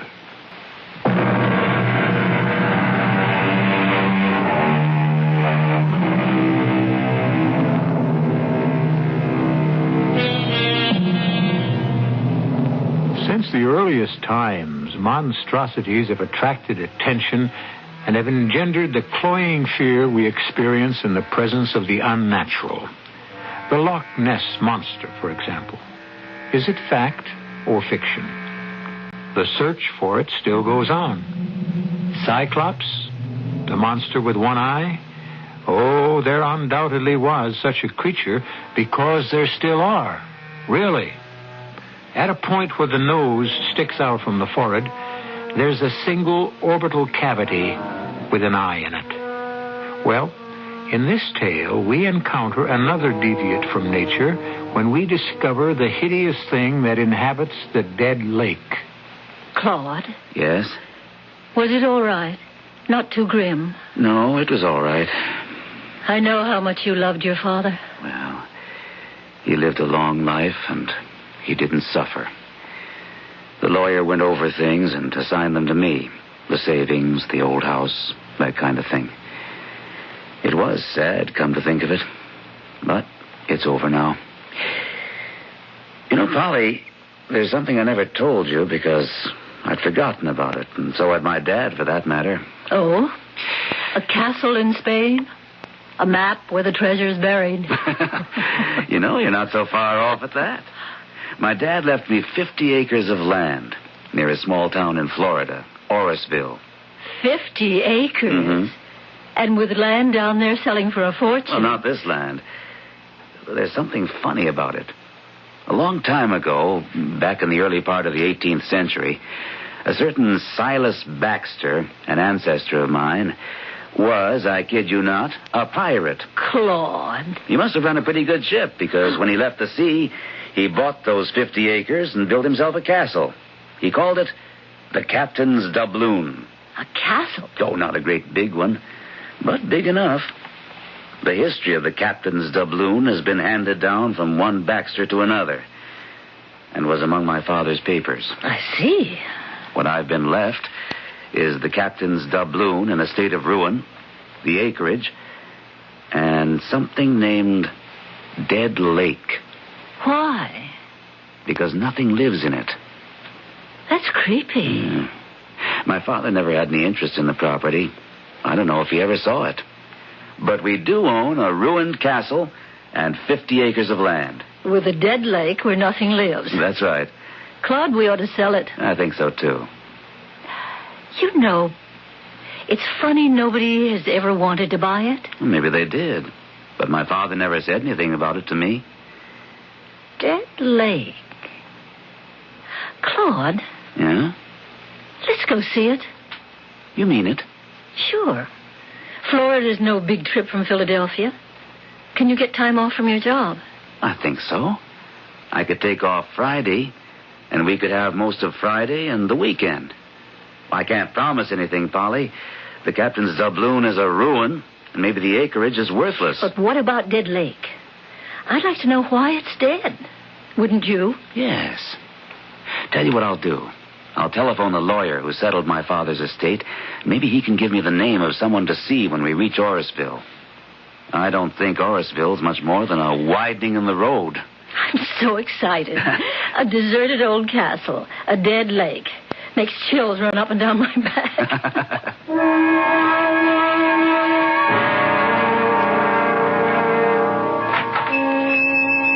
Well, Professor Micah, and how are you, sir? Quite well, I thank you. Here is my food list. Can you also obtain the chemicals I've written down here? Yes, sir. No problem. I'll have one of the boys drive over to Palatka. No, I got to pay him, of course. I understand. I will give you these. I have before. Yes, sir, you sure have. Doubloons. My goodness, what pretty coins. Solid gold. You mind if I ask you something, Professor? I mean, Johnny Reed was in here yesterday, and he's scared white. A heifer of his wandered down to the shore of Dead Lake, and Johnny said some kind of thing. Grabbed it and dragged it under the water. Johnny said it bellowed something terrible. Did you hear it? You know anything about it? It is wise to stay away from the lake. I do not go near it. I remain in the castle and do my work. Well, maybe not for long, Professor. You've been squatting there so long, I guess you feel you own the place. But the real owner's coming to Orrisville Friday afternoon, tomorrow. A fellow named Baxter. Same as Captain Silas Baxter, who stole all them doubloons from the Spanish. Like these you just gave me. I have found a few. Where'll you go if Baxter tells you to get out? I would have no choice. I would leave. He will discover that the property is worthless. When he goes home, I will return. Maybe. You got this idea of developing the land and selling it for home sites. You have tried to do that before, Mr. Billy Lee. I sure did. Those persons I drove over to look at the land never did find their child. Quicksand? Not according to the sheriff and his men. They scoured and dredged the lake. All they found was some of the child's clothes. Yes, regrettable. The lake is dangerous. Why? There are unknown things in nature. It is better to let them remain unknown. Now, I will return tonight for my supplies. Oh, hello there, Professor. Good morning. I tell you, Billy Lee, he gives me the creeps. He may be gone soon, Johnny. Yeah? How come? New owner's arriving tomorrow. Named Baxter. I can't say I'll be sorry to see Professor Micah go. He's in league with the devil. You remember that parrot? Oh, I sure do. Grew to have a wingspan of 10 feet. Vicious thing. I remember we all went out and gunned it down. A horrible thing. Where did it come from? His experiments? That was just an ordinary little old parrot, no bigger than a crow. You saw what it became. Micah did that. He's always experimenting with something. Look here. More doubloons. Wonder how many he's got. Just a few, he says. Old Silas Baxter's supposed to have had thousands of them. But even if that old room's full of them, I wouldn't go near it with an army. Yeah? You gotten over your scare? No, and I never will. That was the awfulest thing I ever saw, that poor heifer being pulled under the water by some thing. Now, what did it look like? What I saw of it was a kind of red color, round and fat, and it had horns kind of sticking out in front like feelers. There ain't no such thing, Johnny. Back up on that, Billy Lee. I saw the thing. You say the new owner's showing up tomorrow? That's right. Him and his wife. Staying in one of my rooms upstairs. You taking them over to their property? Well, I expect so. Now, let me tell you. Stay away from the lake. And keep them away from it, too.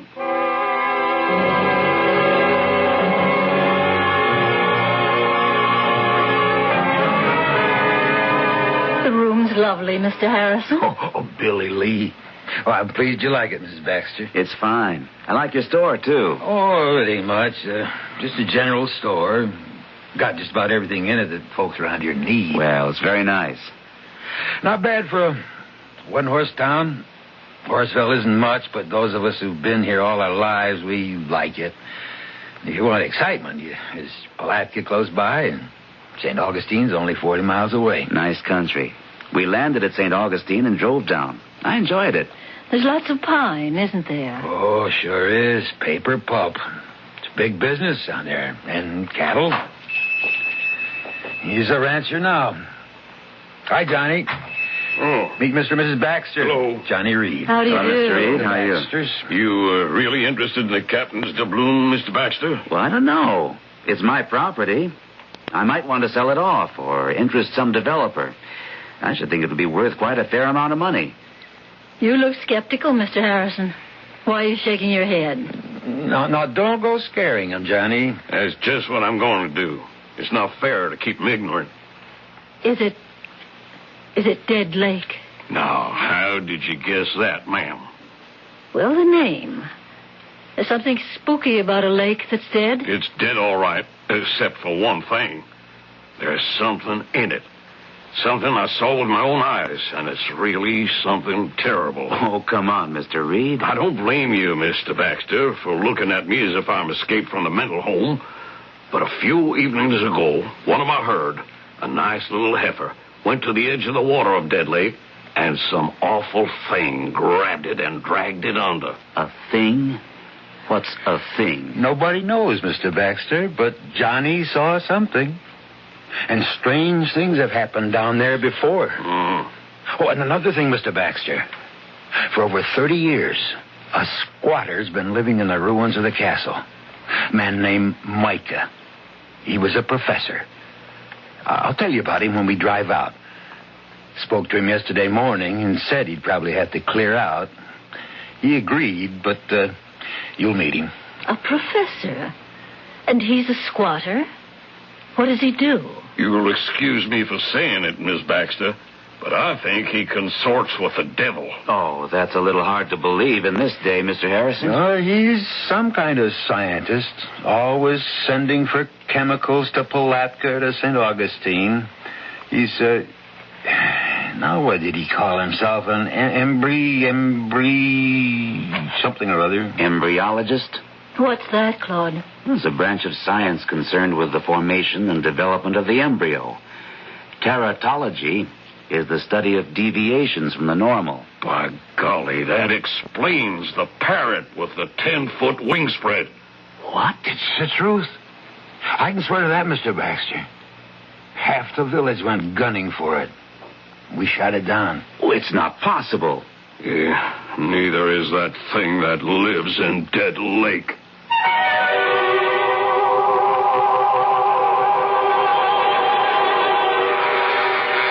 What do we know about what exists at the bottom of the oceans? What prehistoric creatures live there, concealed from our sight and knowledge? Monsters? Probably. There still are phenomena which we have not fathomed. What is that thing at the bottom of Dead Lake? We will encounter it when I return with Act 2.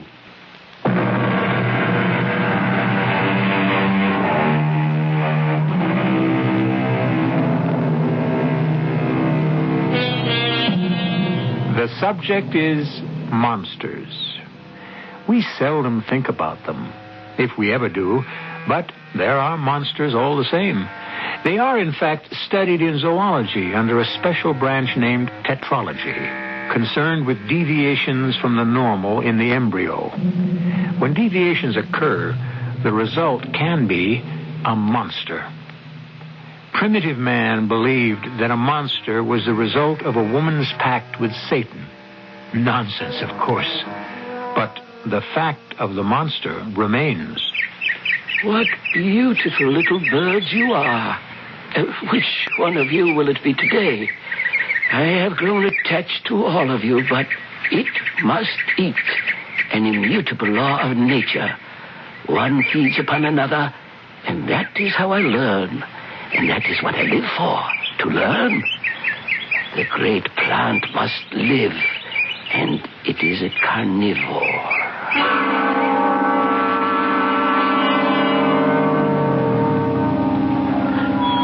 Claude. Ruin is right.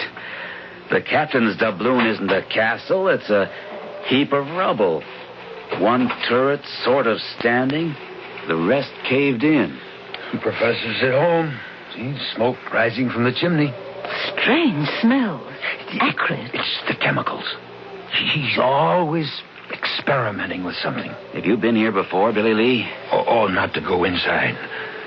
I've been around the grounds, but like the rest of us in Orrisville, I don't feel comfortable here. Well, we've seen it, Polly. Maybe we should forget it and go home. That's what the dog thinks, don't you, Binks? But we've come all the way from Philadelphia, Claude. We ought to meet this professor and see what it's like inside. And ask him about those doubloons he brings to Billy Lee for food. What do you say, Billy Lee? Well, I guess I don't have to say anything. There's the professor now. Afternoon, Professor. Good afternoon. This is Mr. Baxter. That's right. This is Baxter. Her dog, Binks. How do you do? Yes, a dog. I'm the legal owner of all this property, Professor Micah. I do not question it, Mr. Baxter. And I am an interloper. If you want to put it that way, yes. So, when it's convenient to you... Of course. I will gather my few possessions and leave. You've been here 30 years? Oh, longer than that. It is an isolated place. I do my work here, my experiments. Like that monster parrot? I told him about that, Professor. You remember how some of us in the village had to gun it down? Yes, I have not forgotten. A pity. Well, I don't know about that. I mean, killing sheep and almost dragging off a child. I meant, the destruction of a master's scientific achievement, a phenomenon, proof that experiments in tetralogy can produce new breeds of animals that could change the face of the earth. I wonder if we might see the inside of the castle. You are the owner. Well, I don't want to inconvenience you. It is no inconvenience, but I caution you, do not wander away alone. I have experiments in many stages of development. Some of them are dangerous. A Venus flytrap is one of them. Oh, I know about them. They eat flies. Interesting little plants. Carnivorous. Follow me. It would be wise not to bring the dog. I'll take him back to the car, Polly. No, let me. No, come on, Binks. Hey, you folks get your fill of the castle. And I'll be outside. Come on. Come on, Binks.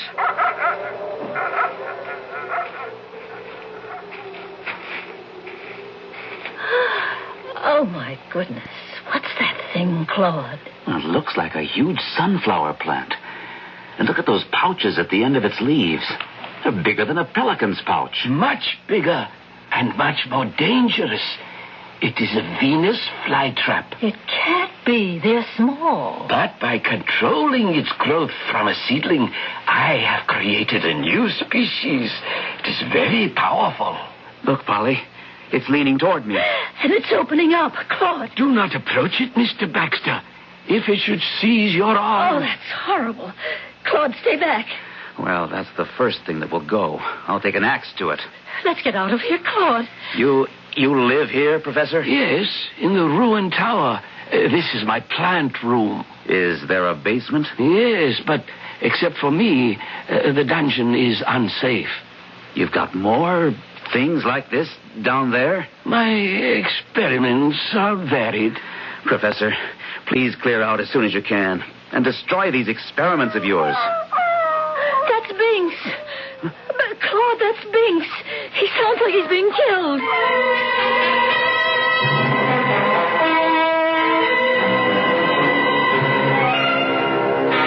Mrs. Baxter, all right? Yes, Billy Lee. Thank you. Glad you're still open. What happened? I can see by your face. Their dog. What? It wasn't anyone's fault, Billy Lee. Binks slipped his collar. No. And ran loose. Yeah, down the dead lake. I ran after him, but not in time. I saw it myself this time, Johnny. It rose up out of the water, a round, huge, slimy thing, and dragged the dog into the lake. What is it? What is the thing? I never saw anything like it in my life. I don't know what it is, but it's probably one of Micah's experiments. We went there this afternoon. My wife and I went into Micah's room in the castle. And, Johnny, it made my hair stand on end. Binks, that's our dog, whined and wouldn't go with us. Billy Lee said he'd wait outside with the dog. I was taking him back to the car. He fought the leash so hard, he slipped his collar and he flew toward Dead Lake. Ran after him, but by the time I got within 50 yards of the shore, something had caught the dog and was dragging him under. If I was you, Claude, I'd cut my losses and forget the place. No, sir. I'm going to get rid of Micah and find out just what makes Dead Lake dead. There's something in it. You caught a glimpse of it. So did Billy Lee. A big, fat, slimy thing with horns. Now, what is it? I know a man who might know. A friend who's a zoologist at the University of Pennsylvania. I've telephoned him for help. He'll be here late tomorrow. Then we're going out and solve this filthy, hideous mystery. Now that you've met Dr. Petty, let's hear what he has to say. You're on, Joe. I see everyone's well armed. Well, there's something in Dead Lake, Dr. Petty. And if we catch sight of it, we're going to blow it to bits. Binks was my dog. I'm going along. I'm not afraid, and I can handle a gun. Well, all right. My plan, for what it's worth, Joe, is for all of us to go out there now. It's 5 o'clock. We ought to get there in half an hour. Then you and I will go inside and find out if Professor Micah has cleared out. If he hasn't, I'll throw him out. Then we'll destroy that awful plant. Once Micah's gone, all of us will explore that dungeon. Maybe that's where he's got the thing. You got any idea of what it might be? You described it as about 6 feet long, fat and slimy, with horns. Colored, a reddish kind of color. You know what it makes me think of? A giant snail. But they don't eat flesh, Johnny. Could it be a giant slug? I don't think so. I don't like to speculate, Claude, but since you telephoned me yesterday, I've been doing some research, although I don't believe all this. It's true, Dr. Petty. As a scientist, it's hard for me to believe, but I accept what you've told me. Why, Joe? What do you think it could be? A member of the Hirudinai, which is a branch of the chitopod worms. What? It's a worm? No, Johnny, but it could be a monster leech. One of those things that attaches itself to the skin. Yes. In Egypt and in the Near East, there's an aquatic leech that lives in streams and ponds and does extensive damage to horses and other baggage animals. Leeches? You make my skin crawl, Joe. They've been used extensively in medicine. In 1832, France alone imported over 50 million of them for bloodletting. And you think that's what the thing is that's in Dead Lake? It's hard to say, Billy Lee, but you've described a leech. The red-colored body, its bloated appearance, the slimy look. Of course, the thought of a leech 5 or 6 feet long boggles my mind. I simply can't imagine it. But if that's what the thing is, it could kill anything.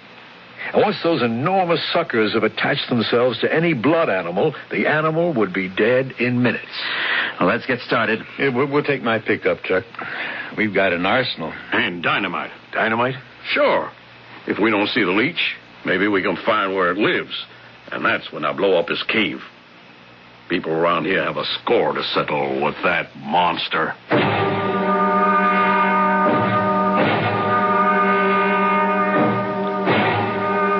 I told you to get out, Professor Micah. So you did. And I will leave now. I have not had time to... Out. You have a rifle and a shotgun. Why?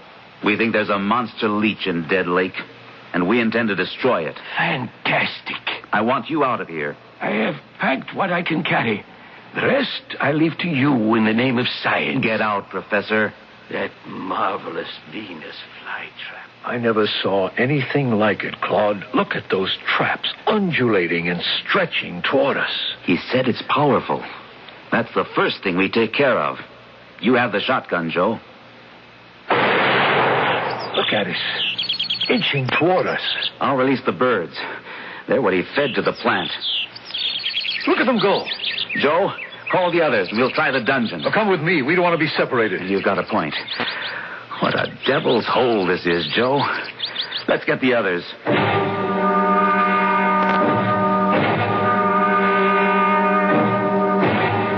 Glad I brought the axe. Did you see that thing try to wind itself around me? Some kind of vine? Strong as wire. It's just awful down here. What's that over there, Claude? Shine your light. A huge door. Hinged with a drop lock. Do you think... Don't open it, Claude. Mister, what's that? Sounds like something breathing underwater. Wet, bubbly kind of breathing. There's one way to stop that. No, Claude, don't shoot. I've got a better idea. There is something behind that door. If it's the thing, the giant leech, you won't kill it with one shot. Oh, what's your idea, Dr. Petty? Well, that door must open into a tunnel, and the tunnel probably leads to the lake. Now, if we can trace the tunnel from above, on the ground, and see where it leads to, Johnny here can dynamite the entrance and block the thing in. That's when we'll have it trapped, and that's when we'll kill it. Good idea. Everyone stick together, and we'll go back upstairs and out. Oh, I never want to see this place again. You'll be all right, Polly, when we get out into the air. Come on. Walk between Joe and me.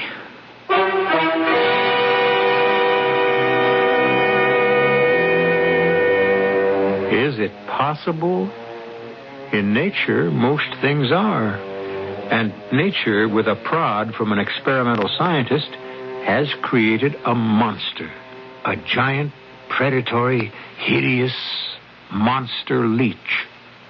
I'll be back shortly with Act 3.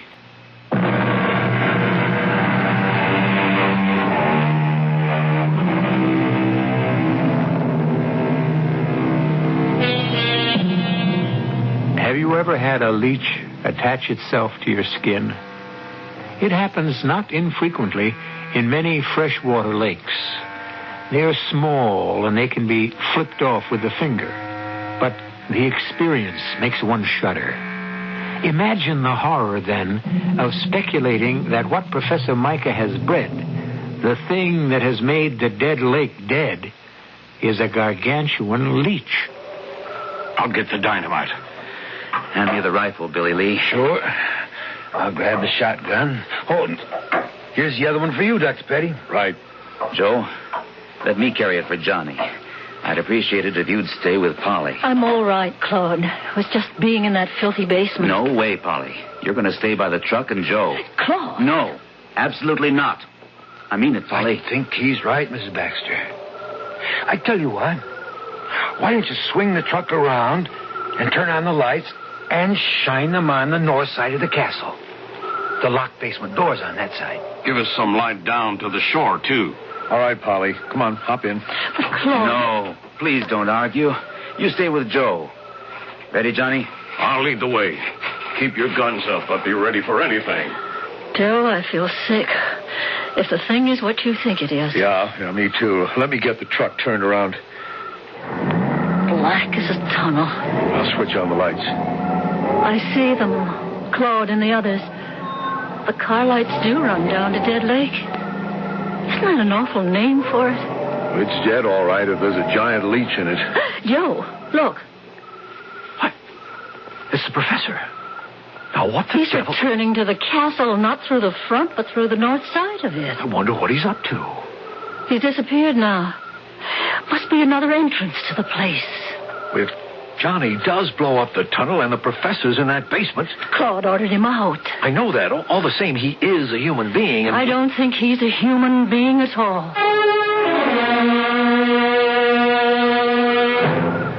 Shine your big torch over the lake, Johnny. Shore cuts through the blackness all the way to the other side. Johnny, Look, something's moving just under the surface of the water. It's moving to the other side. Follow it with the torch.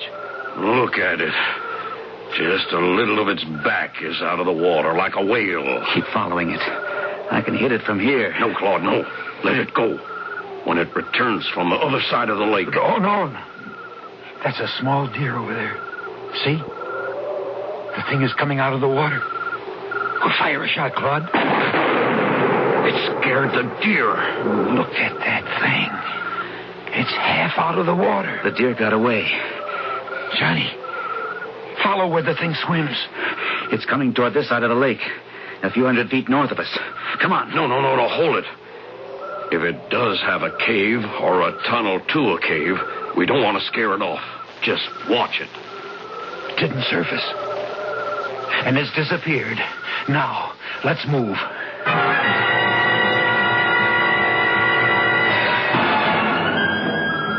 All set, Johnny? Yeah. Here goes. Claude, run that torch along from where Johnny blew the entrance, back toward the castle. That's it. Look. Yeah. The force of the explosion in the tunnel lifted the ground above the tunnel, and now we can see its path. It does go to the castle. It goes to that barred door in the basement. We've got the thing trapped. Maybe it's dead. That was a terrific blast. But we got to make sure, Claude. There's only one way to do that. We have to open that big barred door.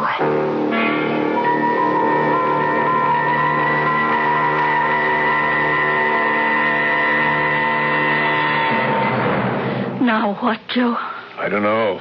There was a big charge of dynamite. They must have found the tunnel. What about the thing?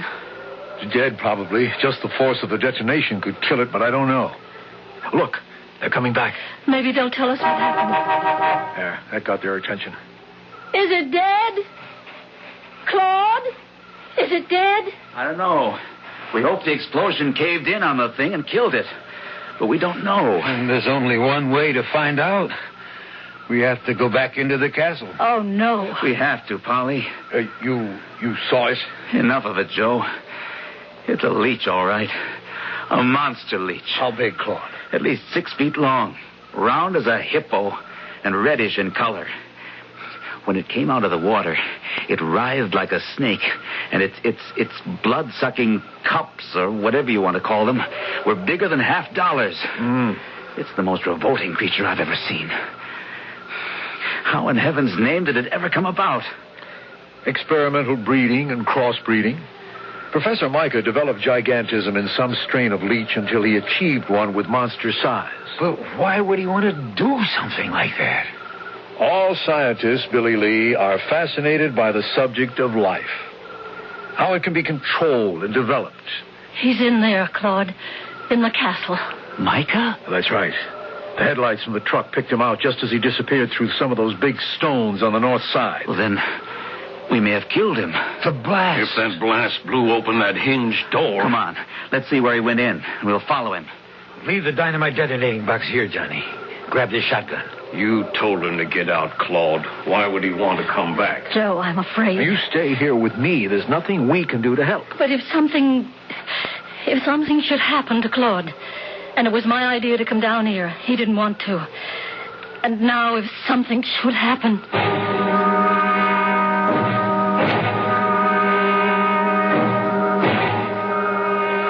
That could be it.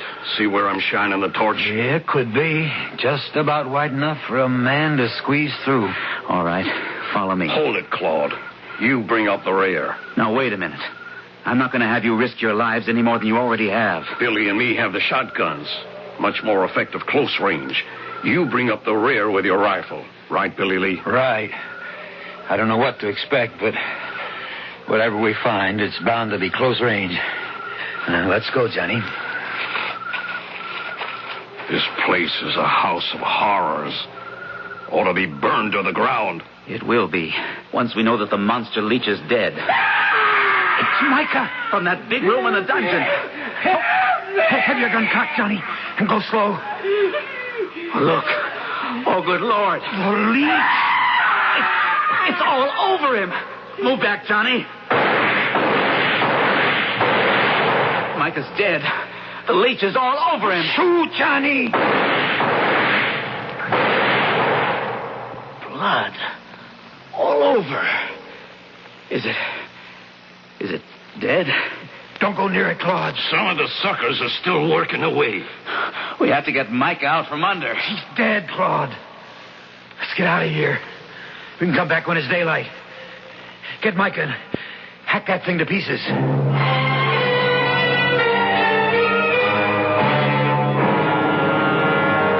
Joe, I can't stand it.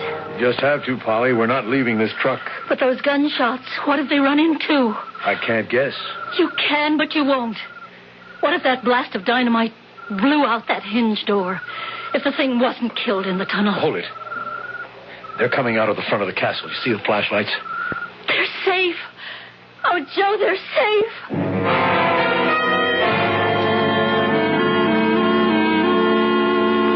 Are you all right, Polly? Still feel a little faint. When you saw Claude safe returning to the truck, you passed out.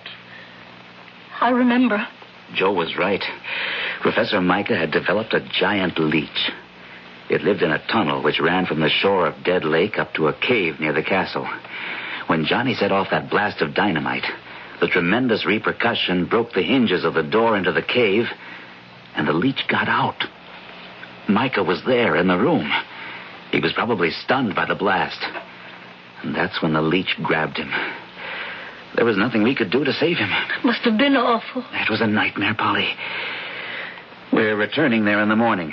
So am I. Polly. No, Claude. I got us into this, and I'm going to see what's in that room.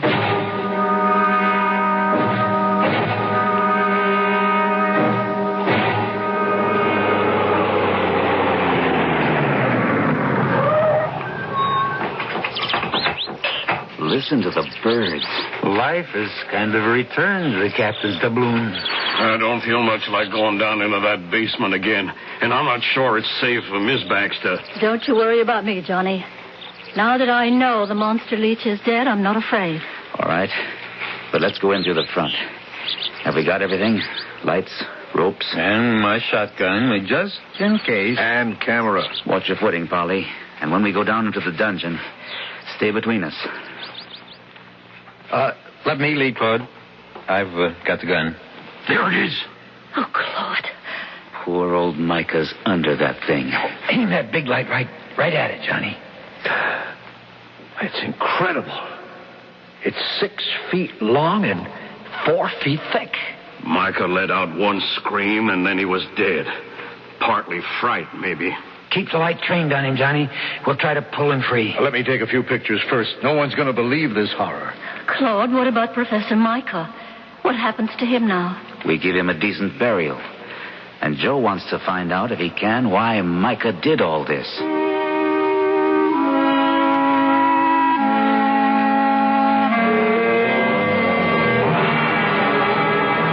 Billy and I searched the castle. In the one tower, still partly standing, Micah had a room and his books and a small laboratory. Yeah, there were a lot of papers and chemicals. But the real discovery was this diary. It goes back 40 years, back to 1931, in fact. Under an October date. Listen to what Micah wrote. Today, I was discharged as an assistant professor of zoology because I was consulted by a friend whose son was certain to die from acute nephritis. I urged the man's doctor to attempt a transplant. The doctor was repelled by my suggestion. I explained that in zoology, I had conducted many experiments in which I have saved small animals with various organ defects. My suggestion was rejected, and so was I. I have left. I intend to continue my experiments somehow, somewhere, south probably, where at least I will have the climate in my favor. And one day, I am convinced the name of Micah will be honored for his proof that life can be prolonged and improved. There it is. And a lot more. Poor man. He wasn't really mad. He just felt rejected. And because of his bitterness, his experiments became grotesque. Through that huge parrot, for example, he intended to prove to skeptics that man's magic, science, could reshape mankind and his environment. He was an intellect, and far ahead of the time in which he lived. And the giant leech? Like the parrot, another proof of what Micah maintained, control of life. And both got out of hand. I'm going to publish Micah's papers, Claude. And I'm going to burn the captain's doubloon to the ground, make that land habitable again, and stock Dead Lake with fish. That horror is gone. Nature, with a little help from me, will restore it.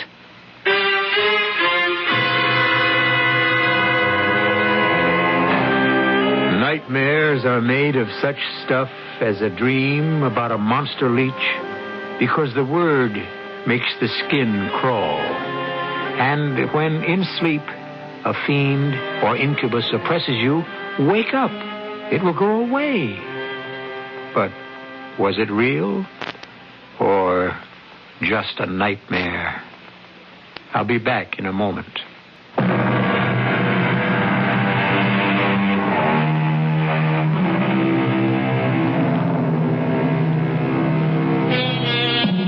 It is foolish, I think, to dismiss anything.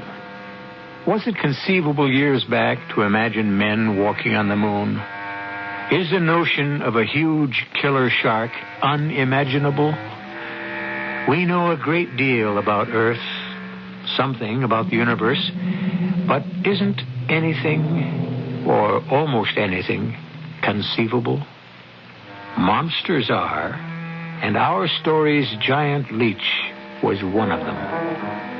Our cast included William Prince, Gordon Gould, Ann Shepard, George Petrie, and Gil Mack. The entire production was under the direction of Hyman Brown. This is E.G. Marshall inviting you to return to our Mystery Theater for another adventure in the macabre. Until next time, pleasant dreams.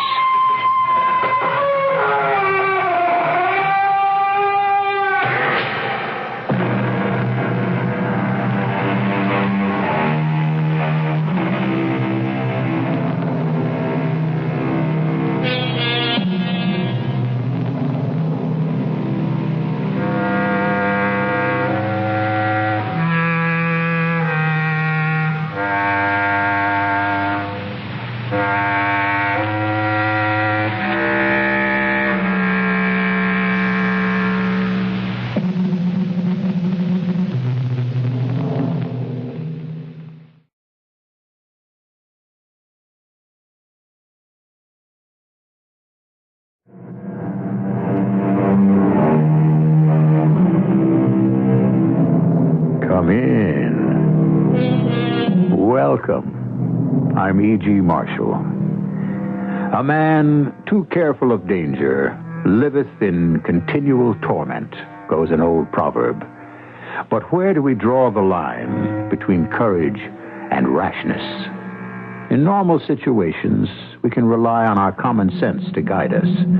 But what do we rely on in situations which involve forces we know nothing about?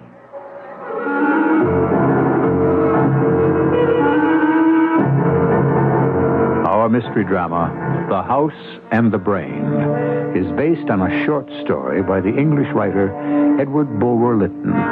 It was adapted especially for Mystery Theater by Percy Granger and stars Gordon Heath.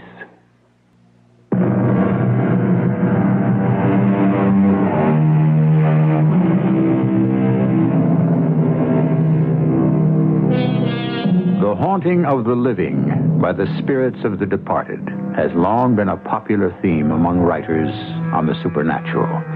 Edward Bulwer Lytton, a 19th century English politician, added a most interesting tale to the genre. What makes his tale so absorbing, aside from his obsession with good and evil, a favorite theme with the Victorians of his day, is the theory he advances to explain the haunting of the particular house he deals with. And what makes his theory so absorbing is its plausibility. We're in the heart of 19th century London, in a fashionable residential area. Yes? There's a Mr. Blake to see you, sir. Blake. Oh, yes, Samuel Blake. Show him in, Jeeves. Very good, sir. Mr. Blake? Oh, thank you. Harold, I hope I'm not disturbing you. No, not at all. I was just relaxing from my morning lecture. What's wrong with you? You're white as a sheet. What on earth is the matter? Well, since I last saw you at the club, something very extraordinary has happened. You're going to think me quite ridiculous. As you know, my wife and I were in search of a furnished flat. Yes, I remember. Did you find one? Well, we thought we had. A large, comfortable-looking house on a quiet side street near Leicester Square. We let the rooms by the week and left after the third day. No power on earth could induce us to return. What happened? Well, I know your opinions on such matters, Harold, and I'm quite prepared to have you mock me, but the fact is, the house was haunted. But not in the usual sense. That is, we didn't see any ghosts and we didn't hear any noises. Well, then? What drove us away was an undefinable terror which seized us whenever we passed by the door to a certain unfurnished room. Terror? But it was more than just a feeling. It was as if a force were emanating from the room, even when the door was closed. Had you any advance knowledge that the house might be haunted? You mean, were we subject to the power of suggestion? No. We had no prior inkling whatsoever. Still, it's possible it was simply your own fancy. No. For when we summoned the housekeeper, an elderly lady, she gave us the strangest smile and said, "You've stayed longer than any other lodger. They've been very kind to you." So she knew, and yet she lived there. She said she remembered the spirits from years ago and she'd lived there not as a servant. And then she said something very odd. "I know there will be the death of me someday, but I don't care.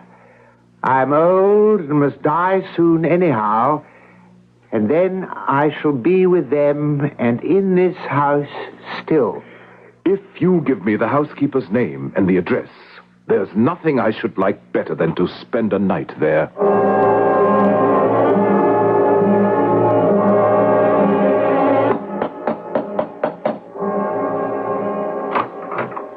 Yes? My name is Harold Rumsford. I'm looking for a Mrs. Cavendish. She's not here. This is 47 Hatch Lane, isn't it? I said she's not here. I was told by a former lodger, Mr. Samuel Blake, that she was the housekeeper of this establishment. Mrs. Cavendish is dead. Oh, I'm sorry to hear that. Then who are you? My name is Walter Garrison, sir. I'm the unfortunate owner of this property. May I inquire what were the circumstances of Mrs. Cavendish's death? What business is that of yours? I've heard this house is considered to be haunted. Yes, it is. I can't rent it. Can't even find a servant to keep it. I'm a scientist by profession, Mr. Garrison, but I've made a lifelong study of supernatural phenomena, and I'd be most obliged if I could hire your house for a night to examine it. Oh? Well, forgive me, Mr. Rumsford. Oh, yeah, Mr. Rumsford. I came here today to close it up for good. But if you think you might come up with an explanation for the hobgoblins that live here, I'll gladly put the house at your disposal. And rent, of course, is out of the question. If you'll give me the keys, I'll send my manservant round to select and prepare our rooms for the evening. You're obviously not impressed. Oh, I am indeed. But it is my belief, Mr. Garrison, that there is no such thing as the supernatural. Then how would you explain the forces which undoubtedly inhabit this house? These forces killed Mrs. Cavendish. She was found on her bed, her eyes wide open, and a look of terror frozen on her face. According to my friend Mr. Blake, she apparently knew something about these forces. Well, she seemed less frightened of them than most, yes? I should like to have talked to her. What can you tell me of her past? Nothing. Nothing more than she was once mistress of the house. But I can make inquiries if you think it might be helpful. It would indeed. For I'm convinced that with sufficient information, we could come up with a very rational explanation.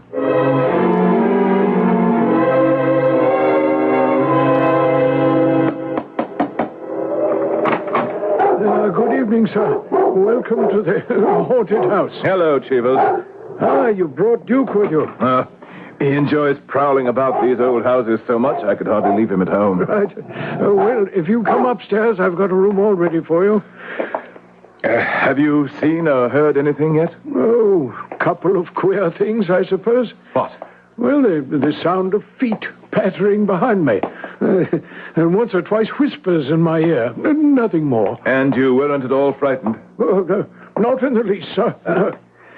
This is your room, sir. I've got a nice fire going to keep the night chill away. And where's your room? I chose the adjoining chamber, right through that door there. Good. Now, let's begin by having a look at the room which gave old Blake and his missus such a fright. Yes, sir. Just follow me. It's at the end of the hallway here. I've been down there once already. How did it seem? Quite harmless. You didn't feel anything? No, sir. Just a simple, vacant room. Here we are. That's odd. What's the matter? Well, I'm certain I left it unlocked. I shall have to go back for the key. Did you see that? The door opened by itself. Obviously, we are being invited in to have a look round. Hold up the candle, Cheevers. Yes. Well, the room's quite bare. Where could the person who's playing these tricks hide? The walls seem quite solid. No hidden doors. Sir, the door closed. It's locked. We are trapped. I must say I'm beginning to imagine how Blake must have felt. Look. It opened again. Quickly, get out to the landing. I got a very distinct impression in that room, Cheevers. Sir? A sensation as if we were in the presence of a powerful force of evil. Sir, there's something else. What? In this room up here on the next landing. Quiet, you. What room is this we're going to? It was the housekeeper's. The room where she was found dead. In the drawer by her bed, I found 2 letters. I see they're both addressed to Mrs. Cavendish. Postmark date is 35 years old. Would that have been when she was mistress of the house? Probably, yes. Now, here's something both letters make reference to. Something that sounds very much like a crime. Listen. Don't let anyone be in the same room with you at night. You talk in your sleep. And in this one, even more interesting. What's done can't be undone. And I tell you, there's nothing against us unless the dead should come to life. And next to this, in the margin, written in a female hand, are the words, "They do." What was that? I don't... But, sir, look. In front of you. A hand. It's grasping the letters. The hand's disappeared, taking the letters with it. Are you all right? Something struck my arm. It's numb. Sir, there's another presence in this room. I can feel it. Hold steady, Cheevers. Look, the flame in my candle, it's beginning to flicker even though there's no draft. It's growing smaller. What's the matter with Duke? He must see something. He's cowering in terror. What happened? Oh, Duke, he's been flung against the wall, sir. He's dead. Dead? Are you sure? Yes. His neck is broken. What force could have caused it? I don't know. But we'd better get back to our rooms. Look, there's something coming between us and the door. I think that's your answer, Cheevers. An enormous shadow. Meant to terrify us. Do not give in. But its eyes, sir. Look at its eyes. They're green, shining like a serpent's. It's just a trick. A trick? It took the letters, didn't it? It struck your arm, it Kim Duke. Look, it's coming toward us. Stand fast. I can't. This thing means to kill us. We must get out of this house as quickly as possible. Are you coming, sir? No. I'm going to stay until I find out what this thing is.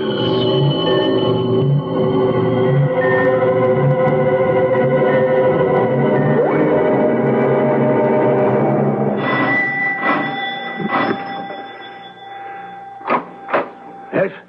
Good morning. Are you Mr. Garrison, owner of the house at 47 Hatch Lane? I am. What may I do for you? My name is Cheevers, sir. I'm manservant to Mr. Harold Rumsford. Or perhaps I should say the late Mr. Rumsford. What? What's happened? We must call the police at once. Your house contains a force of such power I saw it break the neck of my master's dog with my own eyes. Broke its neck? That's when I fled. And Mr. Rumsford? He was determined to stay and confront this force, this apparition that arose before us. It was horrible, sir. It had empty, snake-like eyes that glowed in the dark, the most terrible shade of green, and it was as tall as the ceiling. And Mr. Rumsford has not been home this morning? No, sir. We must go right away. Excuse me. I'm sure we'll find him horribly mangled. Mr. Rumsford. Good morning, Garrison. Cheevers. Sir, are you all right? I think so. It got considerably worse after you left. What happened? Oh, I can describe what I saw, Mr. Garrison, but I'm not at all sure I can explain it. Of one thing, however, I am absolutely convinced. This force that haunts your house is a powerful and evil will that somehow has its origin in a living human mind.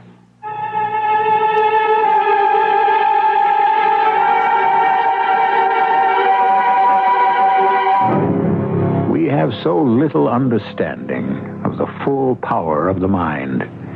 Are you aware, for example, that most of us use no more than 15% of our brain's total power?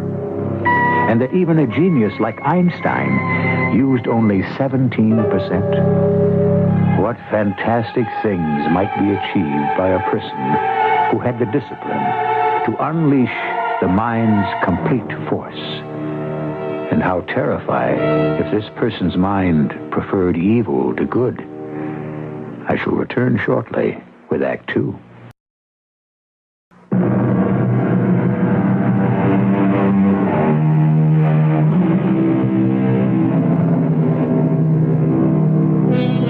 If a man harbors any sort of fear, it percolates through all his thinking, damages his personality, and makes him landlord to a ghost. So spoke Lloyd Douglas. Fear can make us cowards, but it is also a survival instinct bred into all species. Lack of fear can lead us down dangerous paths. Harold Rumsford has demonstrated a remarkable presence of mind, but is this to be envied? For where might it lead him? You think some person is behind the troubles in my house? Why, Mr. Rumsford? Because, Mr. Garrison, things do not simply appear out of thin air. Cheevers. Yes, sir. I must talk with Mr. Garrison. Will you wait for me at home? Yes, sir. I want to apologize for breaking ranks last night. That will be all, Cheevers. Yes, sir. Good day, Mr. Garrison. Good day. Let me begin by describing what happened. Your manservant told me about the shadow. With the curious snake-like eyes, yes. Next, I was attacked, literally attacked, by a horde of images. I could feel them physically striking me. Now, what kind of images? I couldn't tell. They seemed only half-formed and came and went with lightning speed. But the strangest thing was, I felt the threat was not to my body, but to my mind, as if someone were trying to subjugate me by terror. And I knew if I gave in, my fear would kill me just as it killed my dog. Oh, yes, I heard about that. I'm sorry. Quite abruptly, this random assault of images gave way to two brief scenes. In the first, I saw the apparitions of a young man and woman dressed in fashions popular 100 years ago. They approached each other like two lovers, but just as they touched, the shadow swooped down and covered them. And when he drew back, they lay as if dead upon the floor. And the second scene? It was the phantom of an old woman, possibly Mrs. Cavendish. Why do you think that? Because she was reading two letters I'd found in her room that hinted of some crime. They'd been snatched from my grasp. As she read them, her face was transformed into a young woman's. Then behind her there appeared the bloated face of a man. Bloated? As if he might have been drowned. The woman turned and reached out for him as if she was begging forgiveness.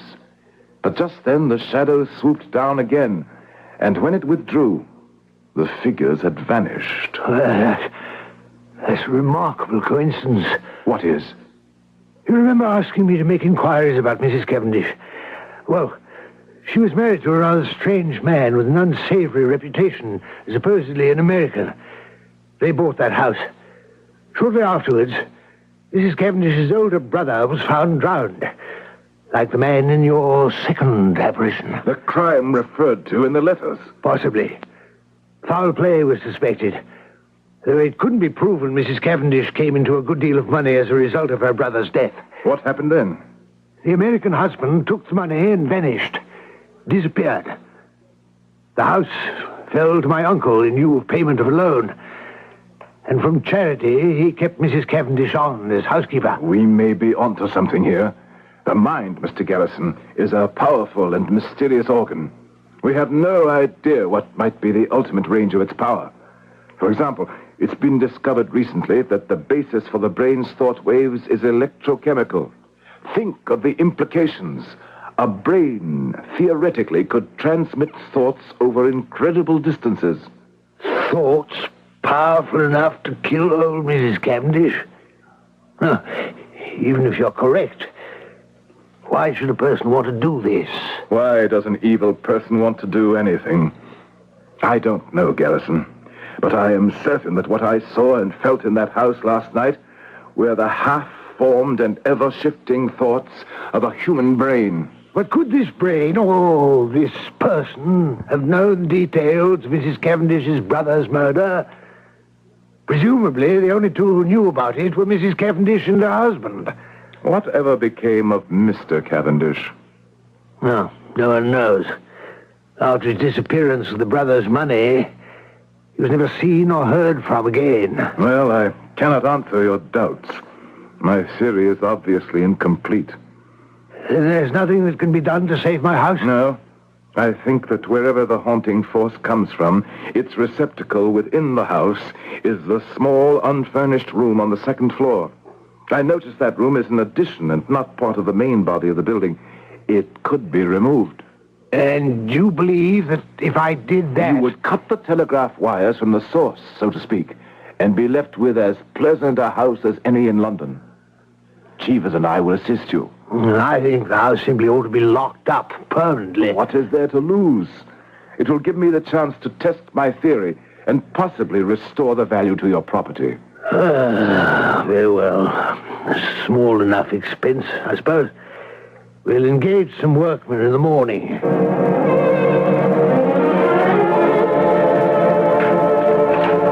Well, we've had a smooth enough time of it so far. I suppose. Sir? What is it, Cheevers? We've discovered something very interesting. There appears to be an entire room beneath this one. Did you know anything about this, Garrison? No. Come look down where the floorboards have been taken up, sir. What? Yes, so there is. It appears to be furnished. How odd. I never suspected its existence. Cheevers, have the man remove more of these boards.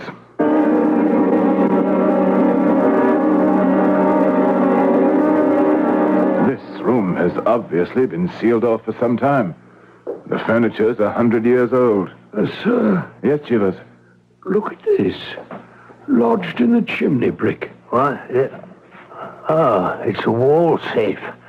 Oh, the lock is quite securely fastened. Do I have your permission to force it? Mr. Garrison? Well, yes, by all means. What do you find in there, Ralph, sir? Several small bottles filled with liquid, a small iron rod, and 3 rocks. Rocks? Yes. Crystal, amber, and lodestone. Well, those are hardly such valuable rocks as to warrant their being locked in a safe. I don't believe they were locked up for their value, Garrison. Think for a moment. What do crystal, amber, and lodestone have in common? Well, I don't know. They all possess electrical properties. They are excellent conductors of current, as is the liquid in these vials. Well, that supports your theory that the forces might be telepathically transmitted. What else is in here? Well, look here. Wrapped in a sheet of paper. A man's portrait in miniature. He has a most striking countenance. In Rumsford. I know this man. You do? How? Where? In India. He was a Frenchman by the name of Deroca. A more ruthless man I've never known. Just to look at him made me shiver. He attempted to foment a rebellion against the Rajah of Pradesh and was banished. And what became of Deroca? Well, I don't know. How long ago was this? When I was in the Foreign Service. Perhaps 20 years. But the date of the portrait is 1765. That would be 100 years ago. I could swear it was the same man. I could never forget that face. It's most odd, Garrison, because I was about to say that I, too, have seen this face before. Where? In another painting. A portrait much larger than this one. In the house of a collector recently. It was the portrait of a nobleman, a Lord Shillingford, who lived some 200 years ago. He was a dissipated wretch who died trying to escape the law. Except for the fact that the fellow in this picture is perhaps a half-dozen years older than Shillingford, I could swear the same person sat for both paintings. And my only qualm with this portrait's resemblance to Deroca is that this fella is perhaps a half-dozen years younger. Yet the time span is nearly 2 centuries. Remarkable coincidence, I'd say. What's that? Chivers, what are the workmen doing? Nothing, sir. The whole room is trembling by itself. Quickly, break those vials and throw those rocks from the safe over the wall. Rumsford, I wonder if we oughtn't to leave off this enterprise. We should be all right now. The eyes of this man in this miniature painting, they're almost hypnotic. And their shape, like a serpent's. Like the shining, hollow, green eyes of the shadow that menaced you last night? Yes. I wonder who this person is. There's a clasp on the back. There's an inscription. Mariana, to thee, be faithful in life and death to Jack Tarbuck. What? I know that name. Tarbuck was a scoundrel who made a sensation in London a century ago and was forced to flee the country on the charge of murdering his mistress and his rival within the walls of his own house. That could be the first of the 2 scenes I witnessed last night. The death of the 2 young lovers. Yes, it certainly could. Because the house Jack Tarbuck lived in was this one. You're sure? Yeah, I remember my uncle telling me. Hey, look. There's something written on the paper the miniature was wrapped in. It's in Latin. On all that it can reach within these walls, living or dead, works my will. Accursed be this house, and restless the dwellers therein. So, all these years, this house has been haunted by the ghost of a jealous, jilted lover. Have you got a match? Oh, yes, I believe so. Burn this paper. There goes the anathema, up in smoke. Well, Garrison, let us hope your house will now be safe to live in once again.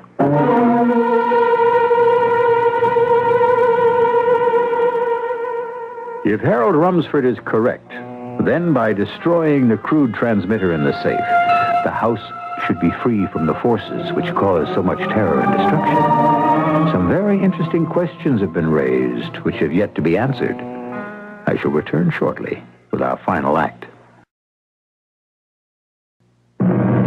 This is WBBM Chicago. News Radio 78. It's 5.5 minutes after 11 o'clock, 28 degrees at Midway. If you were to pick up a hammer and bash in your radio at this very moment, you could rid yourselves of the sound of my voice. But you would not, of course, destroy it. Or me either, for that matter. This grim thought is simply by way of illustrating the point we have reached in our story. Mr. Garrison's house may now be free of the evil influences that haunted it. But has the evil itself been destroyed? Can it be destroyed? Where does it come from? And what power does it still have? Garrison, your valet told me I'd find you up here. Oh, Rumsford. I was just admiring the view of the square from the second-floor parlor here.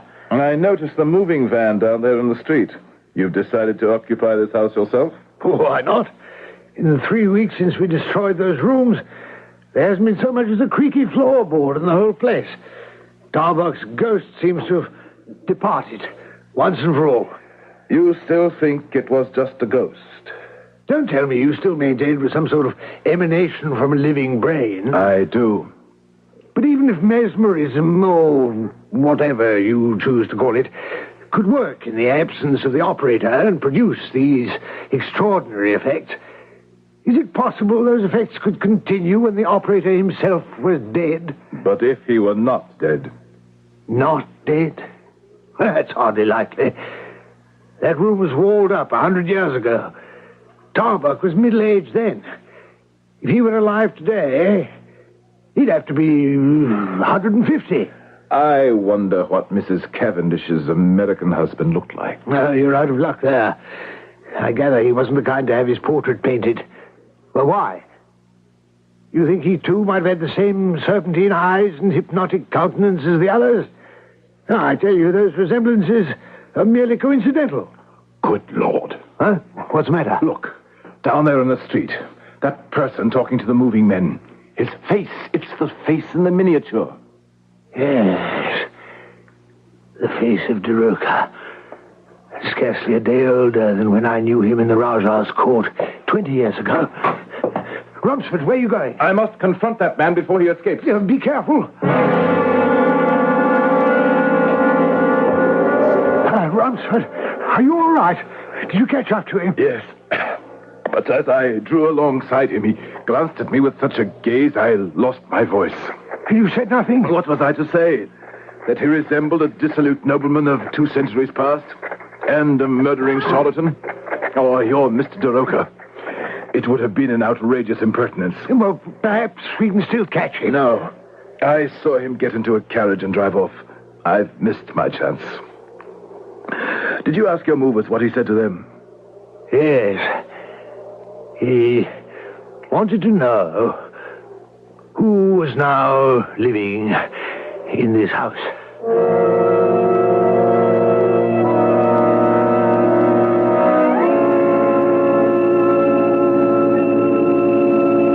Harold. Oh, hello, Samuel. I haven't seen you at the club here for weeks. Not since I came to your house that morning with my tale of terror. Did you go through with your plan to spend the night there? Yes, I did, actually. Wasn't I right? Wasn't there a supernatural force? There was a force there. Blake, that man. What? The gentleman who just entered on the far side of the lounge. It's he again. Pardon? Oh, yes. Fancy, I didn't know he was in town. Do you know him? Yes, matter of fact, I do. He's a most remarkable person. I met him last year in Damascus. What can you tell me about him? Among other things, he's the best Oriental scholar I know. What nationality is he? British. He's lived out of the country for many years, though. He's only recently arrived here. Just between you and me, I suspect he's a renegade of some sort. What makes you think that? Because he's immensely rich. But I have no idea how he came to be so. Nor, so far as I can tell, does anybody else. And, by the way, he's a great mesmerizer. A mesmerizer? Oh, yes. I've seen him with my own eyes produce effects on inanimate objects. Will you introduce me to him?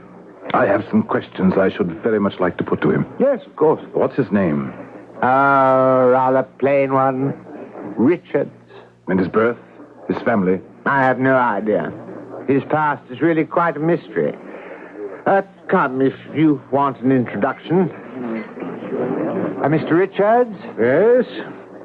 Mr. Samuel Blake, I believe. Yes, we met in Damascus on April 3rd of last year. Yes. I should like to introduce you to a friend of mine, Professor Harold Rumsford. He's a scientist with a particular interest in natural forces. How do you do? I'm most interested to meet you, sir. I'm sure you two have much in common, and you must now excuse me. I see the gentleman I've been waiting for has arrived. Goodbye, Blake.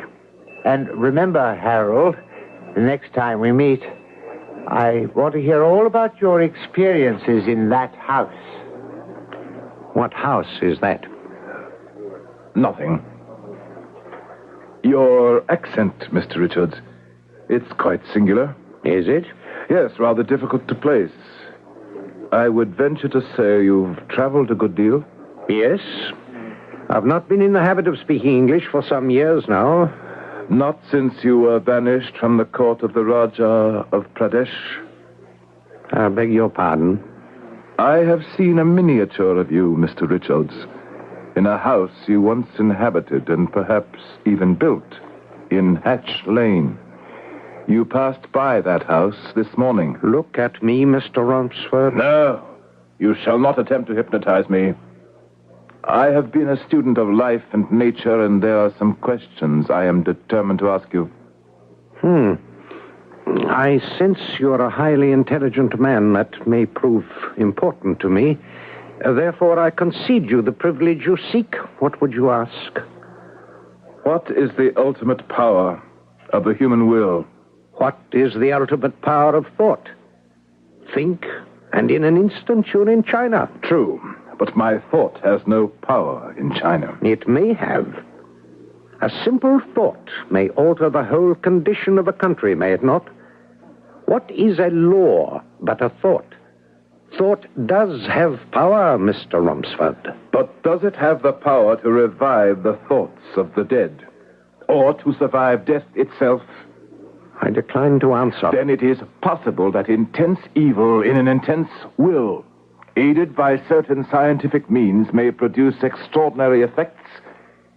Is it possible, for example, that it can haunt a house by raising all the guilty thoughts and guilty deeds ever conceived or done within those walls? And is it possible that if this will were disciplined and focused enough, it could invest these thoughts with the power to kill if the will of the person under attack did not resist with more strength than the will of the attacker? You are not without glimpses of a mighty secret. Glimpses? You are only close to the truth. Why do you refuse to answer my question about the power of thought to survive death? Why do you think, Mr. Rumsford? I shall give you a hint. The brain may have such potential, but in the instance which you have just described, it is not necessary. Then it is true. It is possible. A person having trained his willpower to such a degree may turn that power on himself. Precisely. And will to live on. From time to time he appears to die. He transfers himself and his wealth to another part of the world and doesn't return until those that would remember him are dead. Is this true, Mr. Richards? Is this true, Lord Shillingford? Jack Tarbuck? Mr. Cavendish? Mr. DeRoca? You have an extraordinary perception, Mr. Rumsford. An extraordinary mind. But even though you can slow the advance of age down to an imperceptible crawl, you cannot arrest it altogether. I can see lines in your face that were not there in your portraits. You will die, Mr. Richards, for even a will as powerful as yours cannot conjure immortality.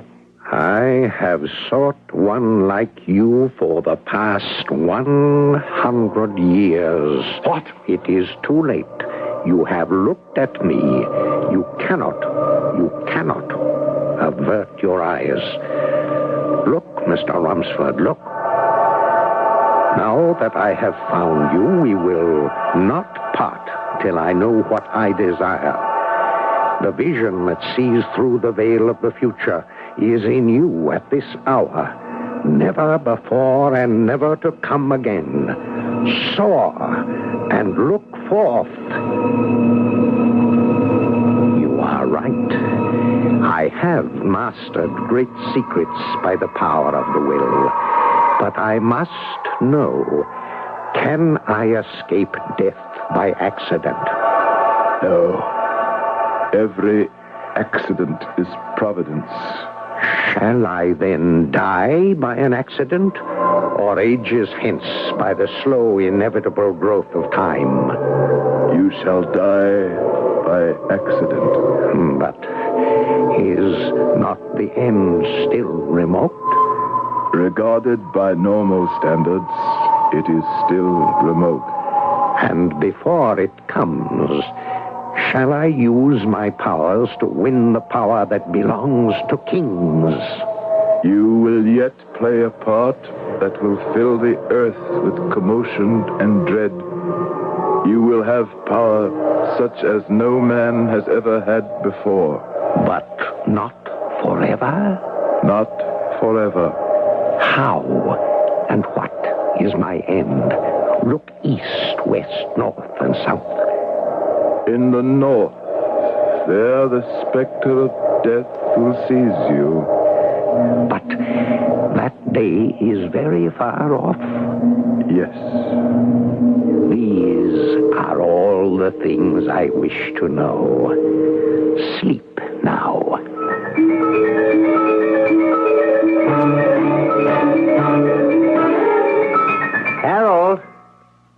Harold, wake up. What happened? I never thought I'd see this. You, who have always declared yourself proof against mesmerism, has succumbed at last to my friend Richard. Richard? Where is he? He's gone. He left shortly after you passed into your trance, saying you would not wake up for an hour. I've been asleep an entire hour? To the minute. You all right? Where is Mr. Richard staying? I believe at the Trafalgar Hotel. We must go there at once.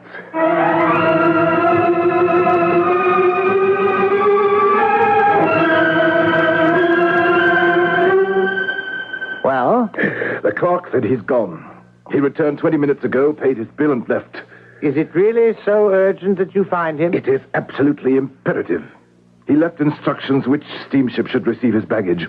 If we hurry, we can catch the next train to Southampton. Excuse me, are you the gentleman who was asking for Mr. Richards? Yes, I am. He said you might be coming by, so he asked me to deliver this note to you.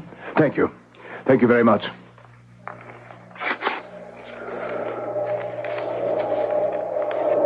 I wished you to utter what was in your mind. You obeyed. I have therefore established power over you. For 3 months from this day, you can communicate to no one what has passed between us. Do you doubt my power to lay on you this command? Try to disobey me. At the end of the 3rd month, the spell is raised. For the rest, I spare you. I shall visit your grave a year and a day after it has received you. Harold? Harold? What?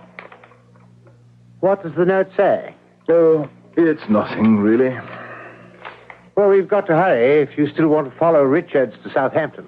I don't think so, Blake. No? But just a moment ago, you...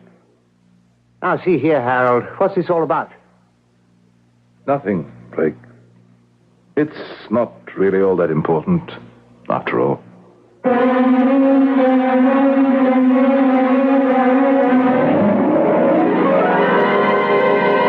Who can say when an extraordinary person will appear among us? Who knows what thoughts, what intentions, what powers lurk behind the placid countenances of those we pass on the street? When will one of them step out of line and declare himself a savior, or an avenging angel, or simply an evil egotist, bent on acquiring for himself all the wealth and power he can until he is stopped? I shall return in a moment with a final word.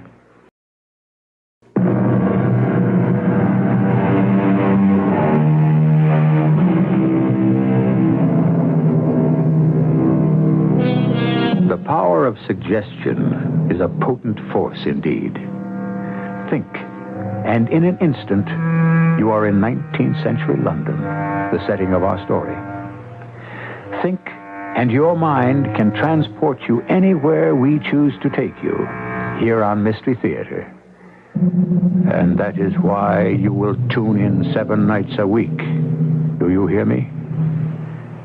Our cast included Gordon Heath, Robert Dryden, and Court Benson. The entire production was under the direction of Hyman Brown. This is E.G. Marshall inviting you to return to our Mystery Theater for another adventure in the macabre. Until next time, pleasant dreams.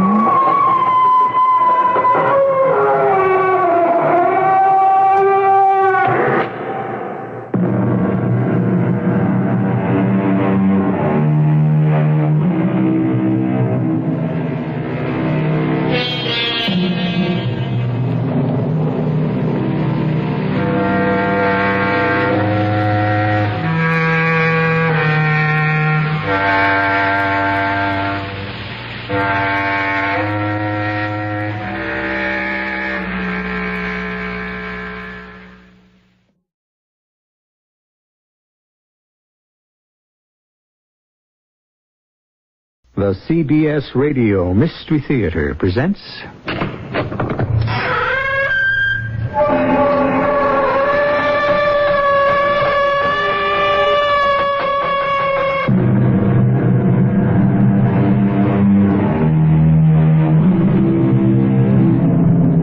Come in. Welcome. I'm E.G. Marshall. Remember when we believed that the kiss of a princess could turn a frog into a prince? That was long ago, of course, when we believed in magic. The years passed and we started calling it luck. Then, pushed, prodded, or plummeted into a confused maturity, we began to speak of problem solving. But even as the magnetic pull of childhood resists all our efforts to grow up, so does the buried belief that the kiss of a beautiful princess will transform the ugly frog into a handsome prince.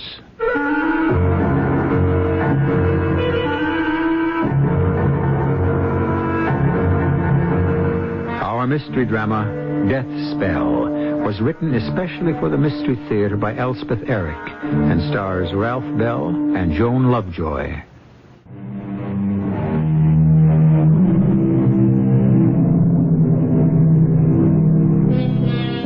Magic is and has always been man's frantic effort to control what he fears. Flood, famine, disease, death. In the story we're about to bring you, the dread enemy is none of these. It is a single person. One, you would think, who might be expected to harbor none but the most benign thoughts. Not an enemy at all, but a lover.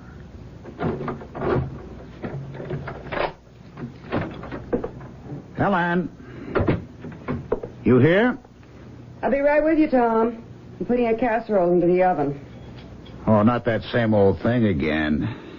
Till one of us starts bringing in some money, it's that same old thing. I got your thingamajig. You did? Oh, why didn't you say so? I just did say so. Oh, great. Marvelous. Swell. I could have bought a steak for what that thing cost. Oh, but I had to have it. I need it. Yeah, well, I need protein. Oh, gorgeous. Fantastic. What the devil do you want it for? I have to know if I'm going to get the part in Antigone. What part? What Antigone?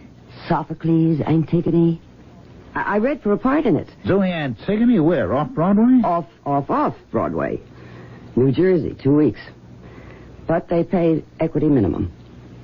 I bought this, whatchamacallit, so that you could find out about 2 weeks in New Jersey? This is not a whatchamacallit or a thingamajig. It is a Ouija board. Whatever. It's not a whatever either. The Ouija board is as old as astrology.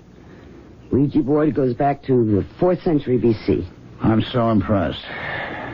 Where did you get it? In one of those voodoo shops on Greenwich Avenue. The Ouija board has nothing to do with voodoo. The Ouija board is an ancient divinatory device. Yeah, okay. Now, come on.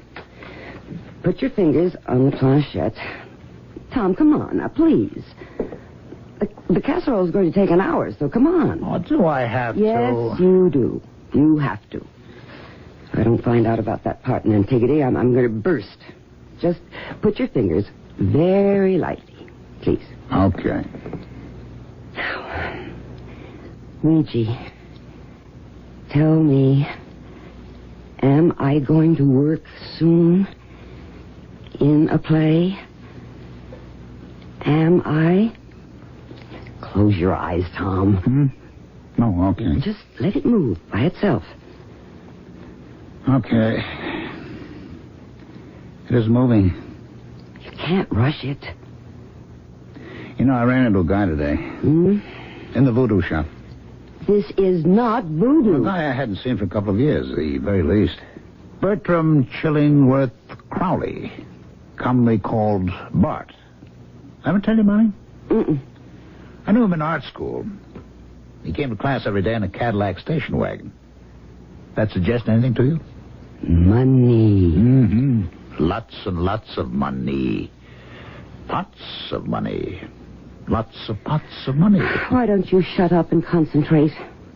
He never did finish art school. I think the planchette is starting to move. He was too rich to paint. It is. He quit art school and he sank back into his millions. It's starting, Tom. I never gave another thought till today, when I ran into him in the voodoo place. Oops. Tom. You better get the phone. But it was just starting to move. Hello. Is this Tom Craven? Yes, this is Tom Craven. Tom, how are you? Well, who's this? This is Bart. We ran into each other this afternoon. Greenwich Avenue? Bertram Chillingworth Crowley? Yes. Listen, we didn't get much chance to talk today, so I was wondering, could we have lunch? Tomorrow, maybe? I don't eat lunch as a rule. At my club, I thought. Oh. Well, I have something I'd like to talk over with you. Something that might interest you. Oh? Would it be all right if I brought a girl along, Bart? Your wife? No, a girl. Well, sure. Bring her along. How's 1 o'clock? Meet you in the lobby of the Lancaster Club on Park Avenue. 1:30? That all right? Yeah, all right. Hey, how do you like that? Just finished talking about the guy. He's on the phone. Tom, sit down. That's spooky. That's really spooky. It's moving. Is that okay with you? Lunch tomorrow? Now, relax. Don't press on it. 1:30? It's spelling out something. Lancaster It's Club. moving to A. It's a very snooty joint. Oh, it's going so fast. Park Avenue. N-T-I-A-N-T-I. Antigone. The first 4 letters in Antigone. Why, you like that? That's spooky. You'd like it. You really would. It's got 3 rooms besides the studio, and the studio has a skylight. Oh, that sounds marvelous. Perfect north light. I had it built to minute specifications. Had it built for myself. I thought someday I might take up painting again, but of course I never did. Oh, that's a shame. Oh, I don't know. Never did have much talent, you know. Not like old Tom here. Yeah, well, old Tom here isn't exactly setting the world on fire. No, but you will one of these days. And I'd like to help you on your way to fame and all that. Well, that's awfully nice of you, Bart. Really is. You'd be doing me a favor if you'd move into the place. Both of you. I really mean that. Helen? Is it that you don't want to leave the city? Oh, Lord, no. Or maybe Helen doesn't want to move out of New York. Actresses don't, I've heard. Well, you heard right. Actresses like to be where the action is. I'm up for a part right now. But my place is only 50 miles from the city. You can get there in an hour. Oh, there's a train? No, look, I have a car. Well, actually, I have 5 cars, and I have a chauffeur. Or Tom could drive you, or I could. Think about it, will you? Sure. Oh, well, certainly think about it. And let me know as soon as you can, okay? You bet. Anybody want any more coffee? Not for me, thanks. I'll get the check. Waiter! Check. I'll sign it. It's a funny thing you phoning me, Bart, when you did. I'd just been telling Helen about you when the phone rang. He was telling me how he'd run into you. In the voodoo shop. Not voodoo. Oh, they have voodoo stuff there, too. Potions, powders, amulets, all kinds of stuff. Are you interested in magic? Tom was buying a Ouija board for me. She was trying to find out if she was going to get a part in a play that she's up for. And I am going to get it. Yeah, you hope. Well, the Ouija board spelled out A-N-T-I, and the name of the play is Antigone. So how about that? That was right after the phone call from you. You know, everything was getting very spooky. Listen, if you decide to take the studio at my place, bring the Ouija board along. Something you're dying to know, Bart? Something I'm dying to know. Yes. Well, if we moved in with you, we will come complete with Ouija board. Bart, why are you so anxious to have us take your studio? Not that I doubt you wanted to help a struggling artist. I don't, but... Well, actually, you and I don't know each other very well. You don't know Helen at all. I think we'll be very compatible. Don't you think so? You're lonely, isn't that it? Lonely? Well, I mean, living all by yourself in that big house on that big estate. But I don't live all by myself. Oh, you don't? I'm sorry, I just assumed you didn't mention anybody else. Oh, there are the servants, and then there's my wife. Your wife? You didn't say... You never mentioned... I didn't know you were married. Oh, yes, to Rosalind. We've been married for a couple of years. That's marvelous. After I left art school, I didn't know what to do with myself, so I started traveling. I went all over the place. 2 suitcases, one packed with clothes, one with maps and books. All by yourself? Yes. I'm not really a gregarious person. I don't make friends easily. For somebody like me, travel is really the only answer. You stay in one place till you've exhausted it, then you move on to the next place. You meet people on planes, on ships, in hotels, in bars. You're not completely isolated, but you never make any close friends. It's something I'm not capable of anyway. But you did make one close friend, didn't you? What? I mean, Rosalind. Oh, yes, Rosalind. And you married her? Yes, I married Rosalind. Where did you meet her, Bart? In Trinidad. Do you know Trinidad, either of you? No. I don't. Marvelous place. Very polyglot civilization. Been occupied any number of times since the original Arawak Indians. You'd love Port of Spain. That's the capital city. 12 nationalities live there. They have churches, mosques, synagogues. Astounding place. And that's where you met Rosalind? Rosalind is the most beautiful woman who ever lived. Part Spanish, part Arawak, part Eurasian, and maybe a little of everything else. Beautiful beyond words. Well, then, you're not alone. No. Living with a woman you love, who loves you, that's the greatest thing in life. I suppose it is. You know it is. Only Rosalind doesn't love me. Oh. I'm sorry. She hates me. Oh, now, Bart. She's trying to kill me. Come on, Bart. And she will. if I don't kill her first. And God said, "Let there be light." And there was light. And man considered it magic. Not only the creation, but the words that brought it to pass. And when the words were written down, the writing was magic too. Perhaps everything not quite comprehended by the limited mind of man appears to be magic. Perhaps everything is.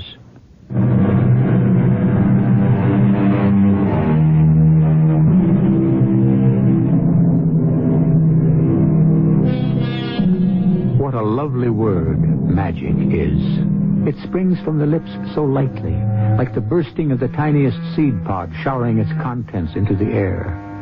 In a world which labors so strenuously to explain how and why everything is as it is and not otherwise, what a relief to turn away, even for a moment, and view it all as simply magic. It's crazy. Simply crazy. It's a beautiful place. I may not stay, Tom. Well, I'm staying. This is a fabulous studio. And you don't mind if your host is slightly insane? Well, I've put up with worse things in my time. You have? Like what? Being hungry. Not being able to work. Look, Helen, we don't have to see a lot of the Crowleys. They live in a big house. We live here. They've got their problems. We've got ours. Someone's at the door. Yeah. Bringing us a nice little problem. Good morning. Hello, Rosalind. Oh, come in, Rosalind. It's a mess in here. We're unpacking. I brought you some flowers from the garden. Well, thanks. They're lovely. Thank you. We'll get organized after a while. Can you find a place to sit down? Oh, it's all right. I'll just wander about. I can't stay. Oh. Well, look here. Did you bring this with you? Oh, what's that? Oh, no. We didn't bring any books. It's a copy of Malleus Maleficarum, the Hammer of Witches. Bertram must have put it here. 2 Dominicans wrote it in the 15th century. Then people believed in witchcraft and magic. Have you read it? I couldn't finish it. I think it's the most boring book ever put together. Well, if there's anything you need... Not at the moment. If you find you do need something, please let me know. Thank you, we will. She's got to be the most beautiful woman I've ever seen. Yeah. I'd like to paint her. I thought we weren't going to see too much of the Crowleys. I thought we were going to let them have their problems, we have ours, and all that stuff. Well, I didn't mean that right away. I meant sometime. Just as long as they don't start being one of our problems. Helen, don't look for trouble, huh? I don't think I'll have to. I think it'll come right up to the door. Oh, maybe it's arrived. Helen, knock it off, will you? Hey. Hiya, Bart. Come on in. Thanks. Thanks very much. Hello, Mr. Crowley. Hello. I've just come from the doctor. Oh? Something wrong? The doctor says no. He says I'm fine. Wow, good. But I'm not. You don't believe the doctor? There's something wrong with me. I know it. Well, Bart, why don't you change doctors? I've been to all of them. They all say the same thing. I'm in perfect health. Well, then I think you ought to take their word for it, Bart. How can I? And I know I'm dying. Oh, now listen. Do you know that Rosalind does all the cooking in our house? No, does she? She insists on it. She has coconut milk flown up from Jamaica. She says it's the only thing to use in cooking. Maybe she's right. But things taste peculiar. She could be putting all sorts of things in. What kind of things? Powders, potions, things she knows about. I know my blood pressure's gone up, and I think my metabolism's changing. I'm not a well man. I'm getting worse. Hey, Bart, you know what's wrong with you? forgive me for saying it, but, you're a bit of a hypochondriac. You think about how you feel all the time. How can I help it? When you think about it, because, you got nothing better to do. Take some advice. Find something to do and do it, huh? That's easier said than done. Oh, Bart, with all your money... Money's got nothing to do with it. Look what I found on the lawn this morning. What is it? It's just an envelope. Addressed to me. It's got my name on it. Oh, so what? You dropped it on the lawn sometime. And it, maybe fell out of the trash. So what? Look there. Look at that. Yeah, what? That little hole there. In the middle of the W in Crowley. It's a little hole. So what? Made by a nail. A nail driven through my name. You don't know that. What else could it be? Well, I don't know. Could be anything. But I found the nail. I found it in the grass, 6 inches away from the envelope. Well, that doesn't mean anything. Oh, but it does. That's one of the oldest ways in the world to put a spell on someone. Don't you know that? No, I don't know that. I don't believe in those things, Bart. I think that's all superstition. It's all nonsense. Oh, no. It's real. Well, I can't go along with you, Bart. You'll see. She'll get to me. She'll kill me. She's got her mind set on it, and she'll do it. One of these days, she'll do it. She'll get her way. Look, Mr. Crowley, I'm not sure Tom and I ought to stay here. You're not thinking of leaving, are you? I think maybe we should. Don't go. Don't leave. Don't leave me alone to die. Oh, please. Oh, take it easy. Easy. Come on, Bart. Take it easy. If you're here, she won't dare. Don't leave. Promise me you'll stay. Tom. Helen. I don't know. Bart, what can I say? Say you won't go. Say you'll hang around for a little while anyway, till I can decide what to do. Helen? Well, I don't think we should. Don't say that. I don't know what will become of me if you leave. Stay a little while. Don't let me die here all alone. Oh, we could stay for a while, I guess. Oh, thank you, Tom. Thank you. No, I don't know for how long. You can go any time you want to, but not right away. Okay. Not right away. Actually, I have the name of another doctor. I'm seeing him next week. Maybe he can help. Yeah, maybe he can. Thank you both. You've taken a load off my mind. Oh, and you will come up to the house some evening for dinner, won't you? We'd love to have you. Rosalind's a very good cook, she really is. And she wouldn't put anything in your food. Just in mine. Why did you say we'd stay? Oh, I don't know. He seems so sort of helpless. Is that the only reason? It won't hurt us to help him out. Are you sure he's the one you're interested in?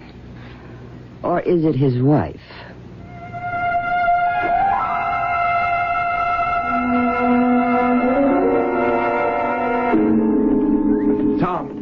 Tom, hold up a minute, will you? Oh, hi there, Bart. Taking you a walk around? Yeah, the work wasn't going too well, so I thought where's Helen? The chauffeur drove her into New York. She's reading for a part in something. She coming back? Maybe tomorrow. She doesn't like me, does she? Well, I wouldn't say that. Bart, you shouldn't go around thinking people don't like you. It's not good for you. This thing you have about Rosalind trying to kill you. I've gotten to know Rosalind the last couple of weeks. She's really a very nice woman. And Lord knows she's beautiful. Oh, yes. Beautiful. They all are. Look, do you think she might pose for me? Pose? You mean you want to paint a portrait? Yeah, something like that. That might not be a bad idea. I don't get to use models like that. I can't afford it. It might be a wonderful idea. You might catch it in the portrait. That particular quality she has? You might catch the demon. What are you talking about? What demon? They say that's possible. That a great artist can catch the demon that lurks in us all. Ordinary people can't see it, but a great artist can see it and put it on canvas. If you could do that... Bart, But I'm not a great artist, and I'm not looking for demons. But if you should catch the demon in Rosalind, put it on canvas where everyone could see it. I don't believe there is any such demon. You don't? No. No, I don't. Then look at this. What is it? Look at it. Well, looks like a piece of pipe. That's what it is. Well, Bart, so what? It's a piece of pipe, so what? I found it on the lawn this morning. And that's not all I found. Look at this. Go ahead, look at it. All right. It's a sinker, isn't it? The kind you put on a fish line to weigh it down? That's right. It's a sinker. All right, so what? A lead sinker. Hey, Bart, you know something? You're driving me crazy. Why shouldn't you find a lead sinker on the lawn? People do fish around here. You probably do yourself, don't you? And the piece of pipe? What about that? Yeah, well, what about it? Lead pipe. Lead pipe. A lead sinker and a piece of lead pipe. Doesn't that say anything to you? No, not a thing. Is it supposed to? Lead, Tom, is the metal of Saturn. So what? Very powerful in a death spell. But you're driving yourself crazy with this thing, you know that? Just as copper is the metal of Venus, copper is powerful in a love spell. Oh, yes. When Rosalind and I were first in love, she gave me a copper bracelet. She said it was for the arthritis in my hands, and it did help, I have to admit that, but that wasn't her real reason for giving it to me. Oh, no. It was to cast a love spell over me. She wanted me then. But now it's lead. The Saturn metal. Lead. The metal of death. Bart, come up to the studio with me. I'll make you a drink. We'll have a talk, huh? I have an appointment with the doctor. Just one drink. The new doctor.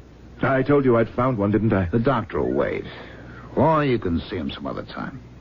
Come on, huh? Just one drink. We'll talk. Well... Tom, help me, please. Who's that? Is that Rosalind? Tom, please. Where is she? She's up there. Where? In her room. Tom! Please, Tom! What does she want? What's the matter? I imagine she wants you to let her out. Let her out of her own room? Yes.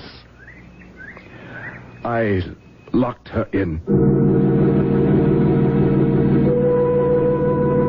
If you think Bertram Chillingsworth Crowley is a madman, take a look around you. Do you find the behavior of your friends and relatives at all times and on all occasions reasonable?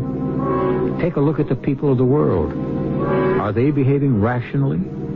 Or if your friends and relatives are too close to you and the citizens of the world are too remote, take a look at yourself, if you dare. I'll be back with Act 3 shortly.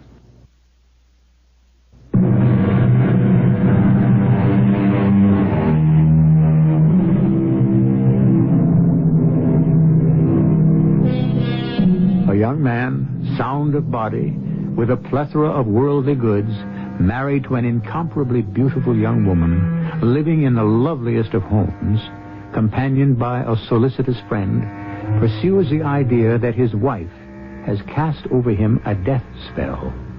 Why? Why does he do this? I believe it was John Milton who wrote, "The mind is its own place, and in itself can make a hell of heaven, and a heaven of hell." Your chin up just a little, Rosalind? Enough? That's fine. It's perfect. You getting tired? Not at all. Tell me when you want me to stop. It's an easy pose. Is any word about Bart? The same. They're feeding him intravenously now.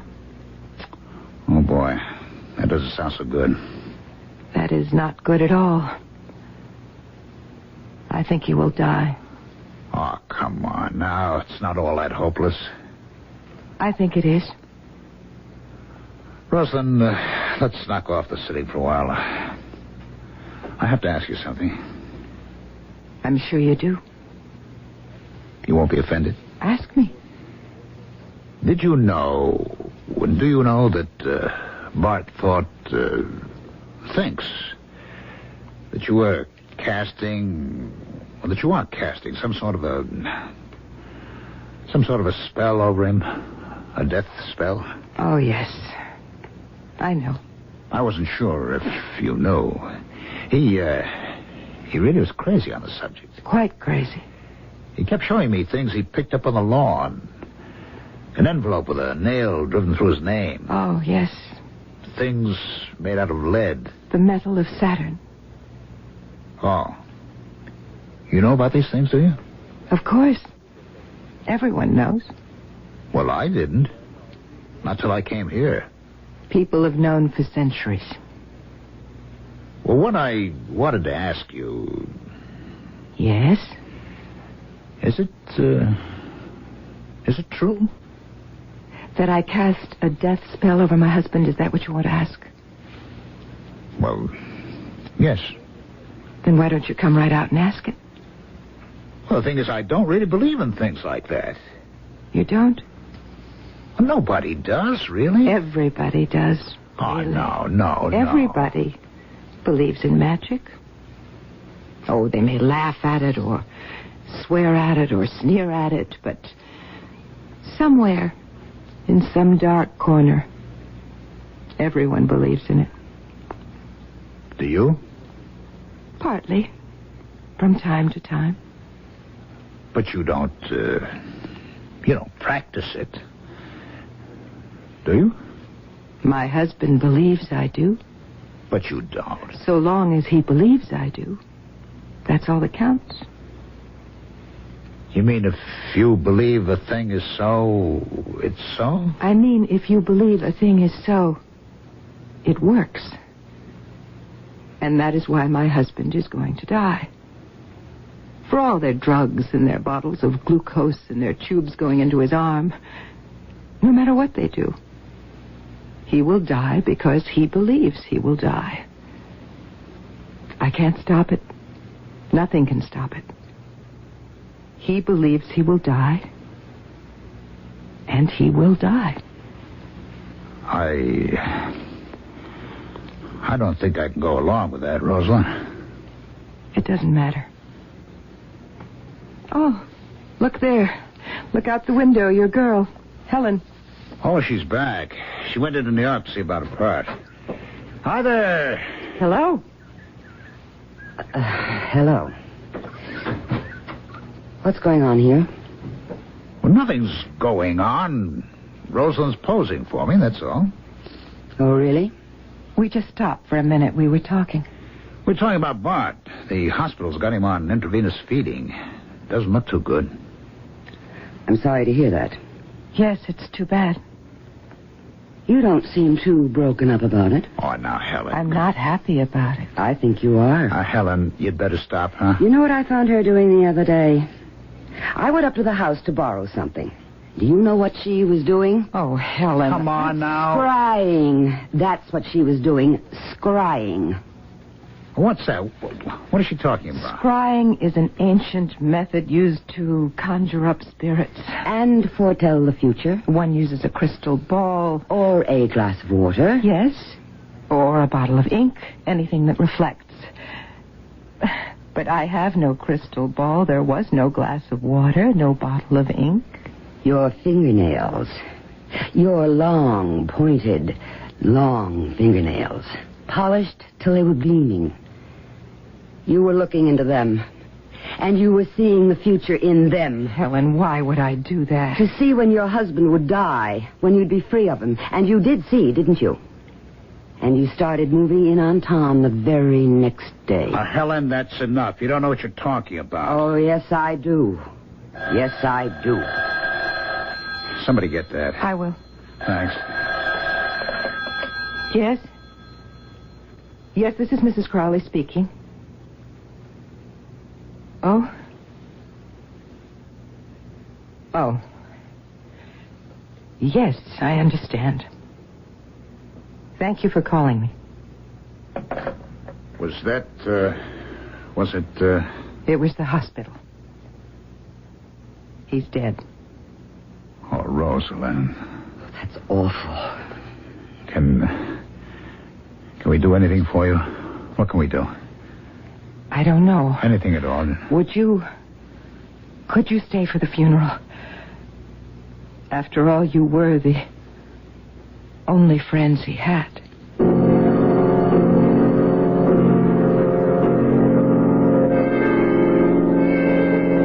I don't know why I am doing this. I didn't even know the man. Not really. I wasn't his friend. You were. You're doing it because you're a nice girl. Well, it wouldn't look right if nobody showed up at the funeral. Well, there are funerals like that where nobody shows up. I've read about them. If nobody showed up, how did anybody know? You got a point there. Well, I'll be leaving right after the funeral. Oh? I've got a job. You didn't tell me that. I haven't had a chance. When I got back, you were here with her, and then she got the phone call. What kind of a job? On the road, bus and truck. Oh, not Antigone. Not Antigone. Somebody else got that. Then the Ouija board was wrong. No, not really. The Ouija board spelled out A-N-T-I, you remember? That doesn't have to mean Antigone. It could mean Auntie Mame. You're not going out with Auntie Mame. For 26 weeks. Will you be here when I get back? Are you staying on with the bereaved widow? For a while. A long while? Well, she needs somebody. Somebody like you. Maybe. You're in love with her, Tom. You may not believe that, but you are. I don't know whether I believe it or not. Rosalind says if you believe something, it's so. Like, Bart believed that she'd cast a death spell over him, so it didn't make any difference if she did or didn't. He believed she did. That's why he died. Oh, she did, all right. You don't know that. You have no way of knowing that. Right from the beginning. She got us down here. She cast a love spell. Oh, you're nuts. And I'm getting out before she casts a death spell over me. She hasn't got a thing against you, Helen. She likes you very much. Yeah? Then why is she taking my fellow away from me? She hasn't... She... It's all in your head. Oh, is that where it is? Then why are you staying on here? I told you, it's just for a while. A long while. Like forever? Oh, no. I'll tell you what. When I get through touring with Auntie Mame, I'll call you here. If a woman answers, I'll hang up. Meanwhile, we rehearse 2 weeks in New York. I'll be at our old apartment. If you change your mind... I'll call you. Now, let's get dressed for the funeral. We don't want to be late. Though I don't think it'll be sold out.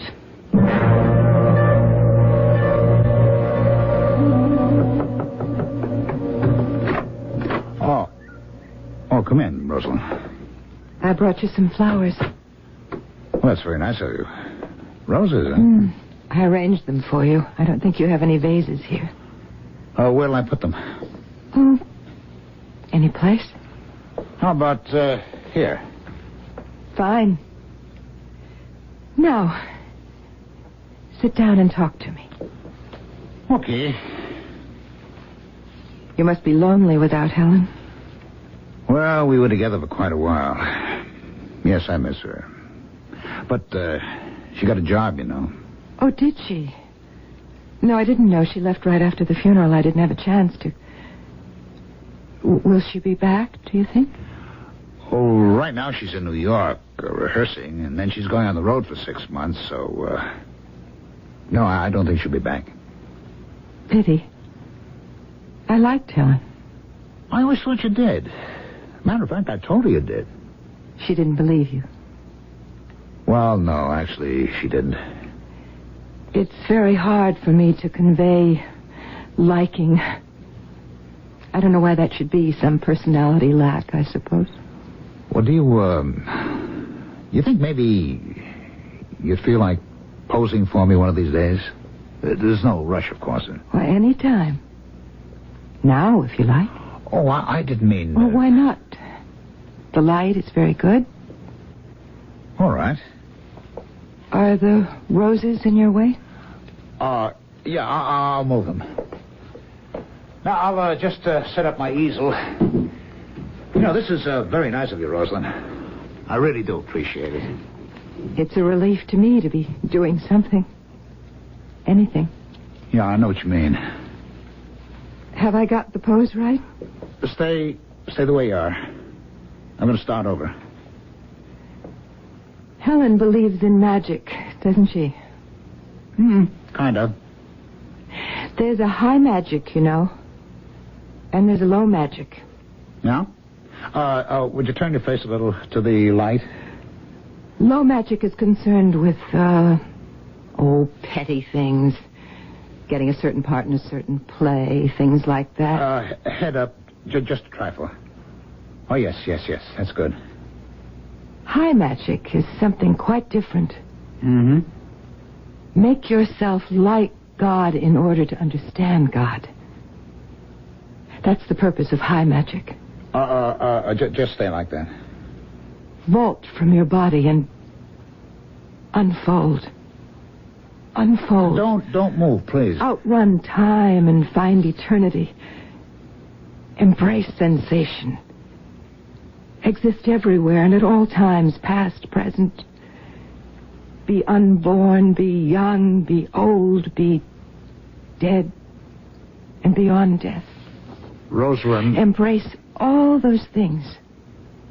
Know all times, all places, all feelings, all persons and things, all quantities, all qualities.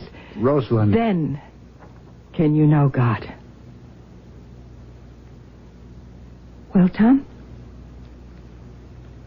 Are you ready? I was just... To start the picture, I mean. Oh, that. What did you think I meant? I don't know. I'd forgotten all about the picture. Well, that's what we're here for, isn't it? Isn't it?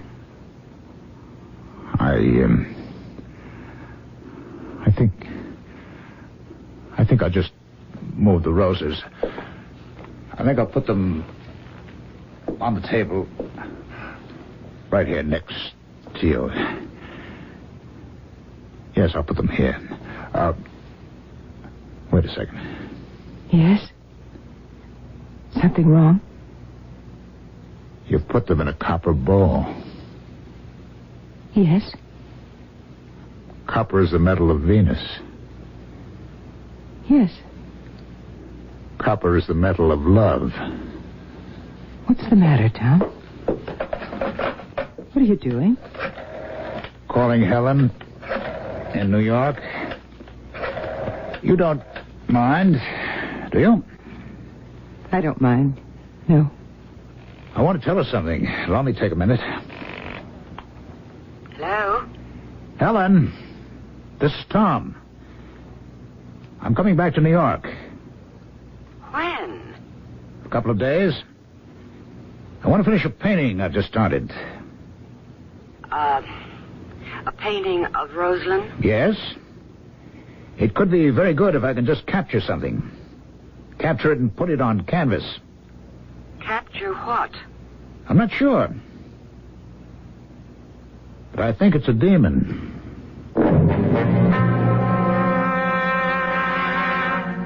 It's very dangerous to believe you are God. It's dangerous to believe that you are like God. It's dangerous even to believe that you can understand God. It's not only dangerous, it's arrogant. I'll be back shortly.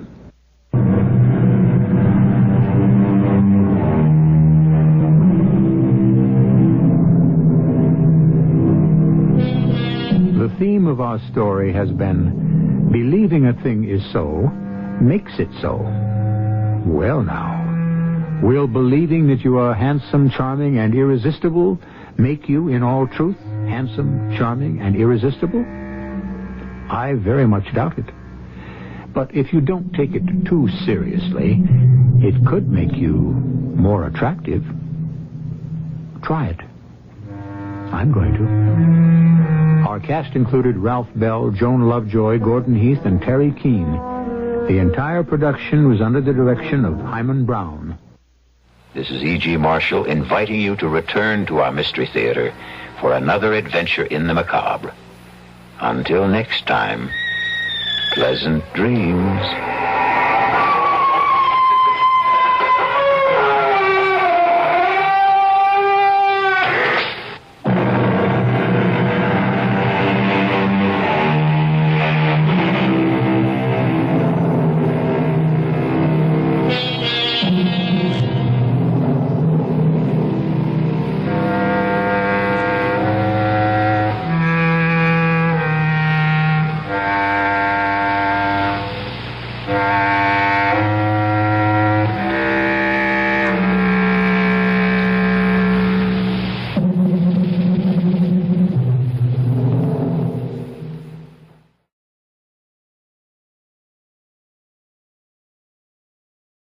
The CBS Radio Mystery Theater presents...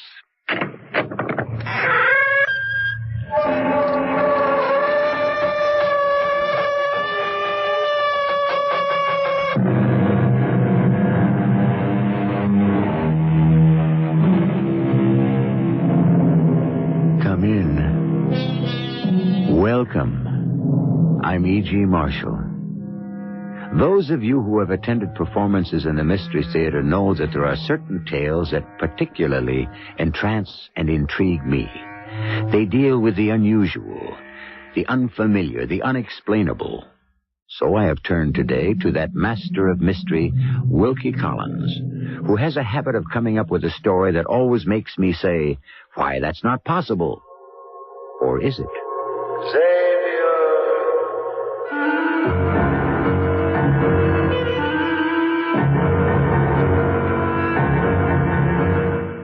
Our mystery drama, Shadows from the Grave, adapted from a story by Wilkie Collins, was written especially for the Mystery Theater by James Agate, Jr., and stars Christopher Tabori.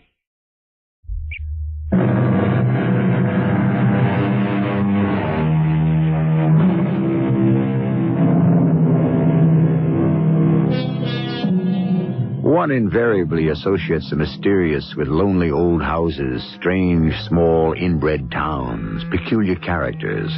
And I have to admit, this story follows that pattern. The man who told it to me is one X.Y. Zenith. You can imagine the kind of comments this poor fellow has gone through life with. Nevertheless, he didn't seem to mind when I said, XYZ, would you tell us about your extraordinary adventure yourself?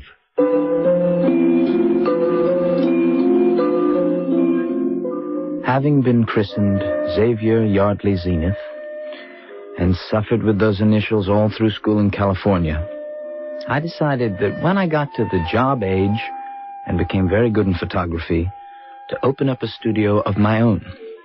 Call it Zenith of Hollywood. Not an unusual word in Hollywood, where everything is the top, the best, the ultimate, the zenith. Two things occurred in April of this year which totally changed my life. One, I planned to marry. And two, I got a note from my Uncle George, who lived in Fresno, to come see him on what he called a matter of some importance. Hello up there, Uncle George. It's me, Xavier. What are you doing up in that tree? Xavier, welcome, my boy. I've just about sealed up this hole in the tree. Here, give me a hand. Steady. Pretty spry for a man of my age, don't you think? You've never been up this way before, have you, Xavier? Not since I was a child, Uncle George. Oh, that's right. I remember now. This beautiful house hasn't changed. My father built it in memory of Queen Victoria. Well, what happened to this big old oak? Struck by lightning? No, it's the woodpeckers and squirrels that make all these holes. I've just had it with the noisy beggars. They jump from this tree to the top of the porch, and then they run along my bedroom window, making the most infernal racket you can imagine. So I've just been sealing up a few of their nesting places. Let them find apartments elsewhere, I say. What about that big hole on the other side of the tree? Maybe tomorrow I'll mix up some more cement. Say, boy, you always go around with 2 cameras hanging around your neck? Photography is my business, so I'm always prepared just in case. Huh? Is there a living in it? You sell your pictures? I used to do better. Took shots of movie stars on location, did a lot of newspaper and magazine work. But work has thinned out. I have a proposition to make you. Since I gather the picture-taking business isn't too profitable these days, I think you may be interested. Are you married? I'm just about to be. This coming Saturday, matter of fact. Good. Then what I have in mind might make an excellent wedding present. I'm not a rich man, Xavier, but comfortably off. 59 acres, orchards, gardens, this house, and a private family vault on the premises. You're joking. You own a mausoleum? Death is not a joke, Xavier. I am going to die in a week. You? No, you're not. You look fit as a fiddle. An ill-tuned fiddle. No, death is only a few days off for me. I've known it would come to this for some time, so it's no surprise. I'd like to show you where I'm going to be buried. Here we are. That's Carrara marble and Vermont granite. Those 2 locks on the bronze door are an invention of mine. Mind if I take a picture of it? Not at all. There's no one in your private mausoleum now, is there? No. There was. No. No one. Now, Xavier, I want you to pay particular attention. 2 keyholes and 2 separate brass keys. There is a very good reason for the 2 locks. When I am laid to rest inside this vault, Xavier, I don't expect I shall be trying to get out. But I do not wish anyone else to get in. But why would a person want to? It's not necessary for me to explain all that to you now, my boy. I turn the handle, and so. Not spacious, but not crowded. My final home. Uncle, if you don't mind, could we go back to the house now? I'm not at my best in mausoleums. All right. I've shown you everything. We'll sit ourselves on the porch, and I'll tell you what's on my mind. Have you ever sat in a porch swing, Xavier?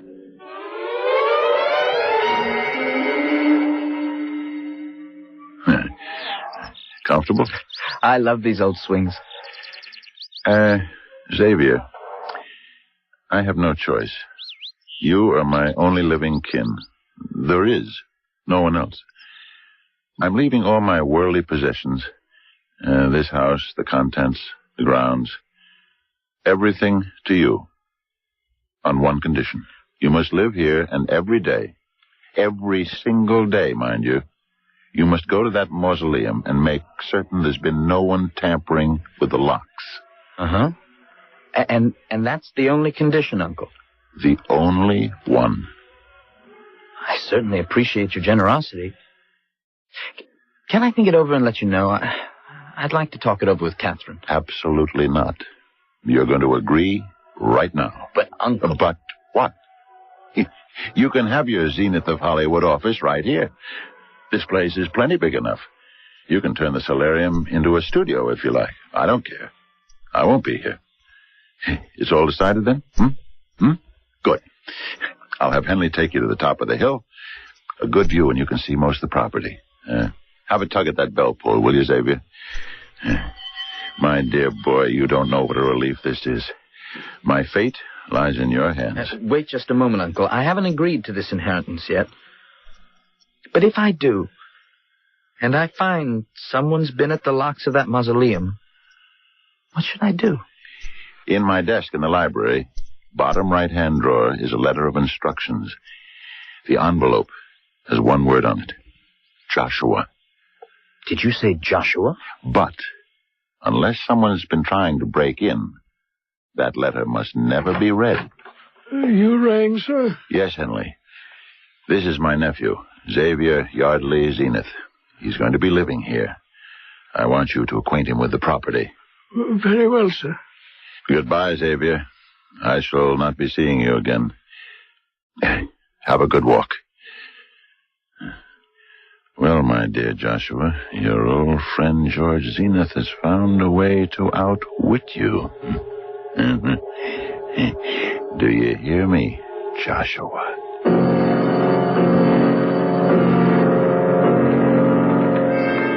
That's exactly what he said, Catherine. He stood looking out of the window at the tree he'd been cementing, talking to someone called Joshua, who, of course, wasn't in the tree. It was most uncanny. And then I left the room with Henley, the butler. How well do you know your Uncle George?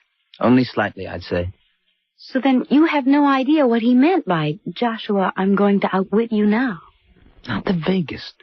But the important thing is, Catherine, do we want to spend the rest of our lives in a Victorian white elephant with a cook and a butler? Our lives? Well, that's the deal if I accept. I have to guard that mausoleum every single day. Darling, let's forget about this crazy Uncle George of yours. We're getting married Saturday. That's enough to think about for now. If your uncle wants to leave us his big old house in Fresno, fine. I love old houses, especially when it's a free gift. You didn't promise anything, did you? No, I didn't. Saturday, Catherine and I tied the knot. Nothing fancy, just a few friends at the registrar's office on Hollywood Boulevard. About a dozen of us drove out to Laguna Beach for a wedding breakfast, and we just got around to toasting one another in California champagne when my service tracked me down and left a message that Uncle George had died. And would I come back to Fresno? I'm Father Daly, Mr. Zenith. Your uncle came occasionally to our church. Father Daly, this is my wife, Catherine. How do you do? I'm sorry this sad occasion has brought us together. Not a very auspicious first married week, is it? It's hard to believe. He seemed so healthy. And when he talked about being dead in a week... Did he? Yes. I thought it was his macabre sense of humor. How do you suppose he knew? Well, if he intended to take his own life, then quite naturally he would know. Well, surely no one thinks... My son, no one knows. When is the funeral service? Well, there isn't going to be one in the strict sense of the word. No funeral? But why not, Father? Well, I'm afraid Mr. Zenith's uncle may not have died a natural death. The medical examiner said an overdose of sleeping pills. Oh, but couldn't that have been an accident? I mean, he told me he had a lot of trouble sleeping. Oh, of course it could have. Which is what the coroner decided, death by accident. But so long as there's the slightest suspicion, which you have rather confirmed just now for me, I cannot bless the grave. I could bite my tongue for telling you what he said, that he'd be dead in a few days. Had you kept your uncle's intentions secret, that indeed would have been a mortal sin.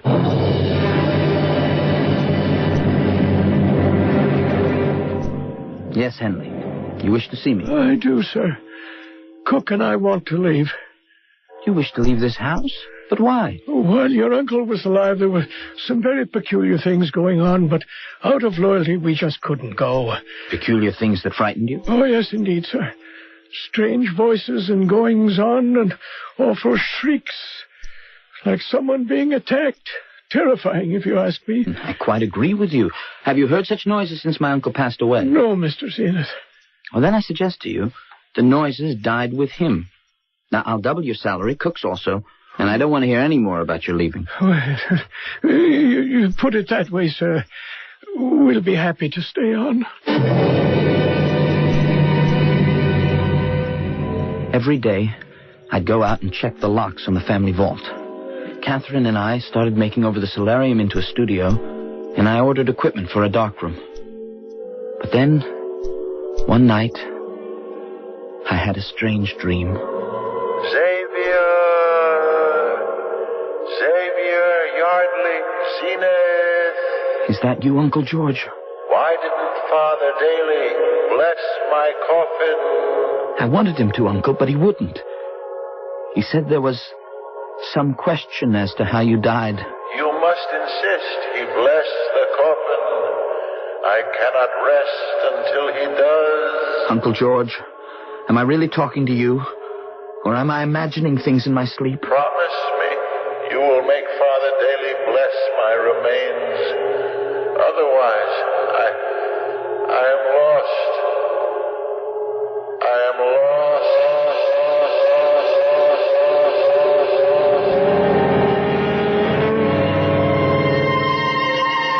To sleep, says Hamlet, perchance to dream. Aye, there's the rub. For in that sleep of death, what dreams may come when we have shuffled off this mortal coil must give us pause. Our friend Xavier Yardley Zenith has surely been given pause. His uncle dies mysteriously, then appears in a dream giving orders, exacting promises. Where will it lead? Where will it end? I shall return shortly with Act 2.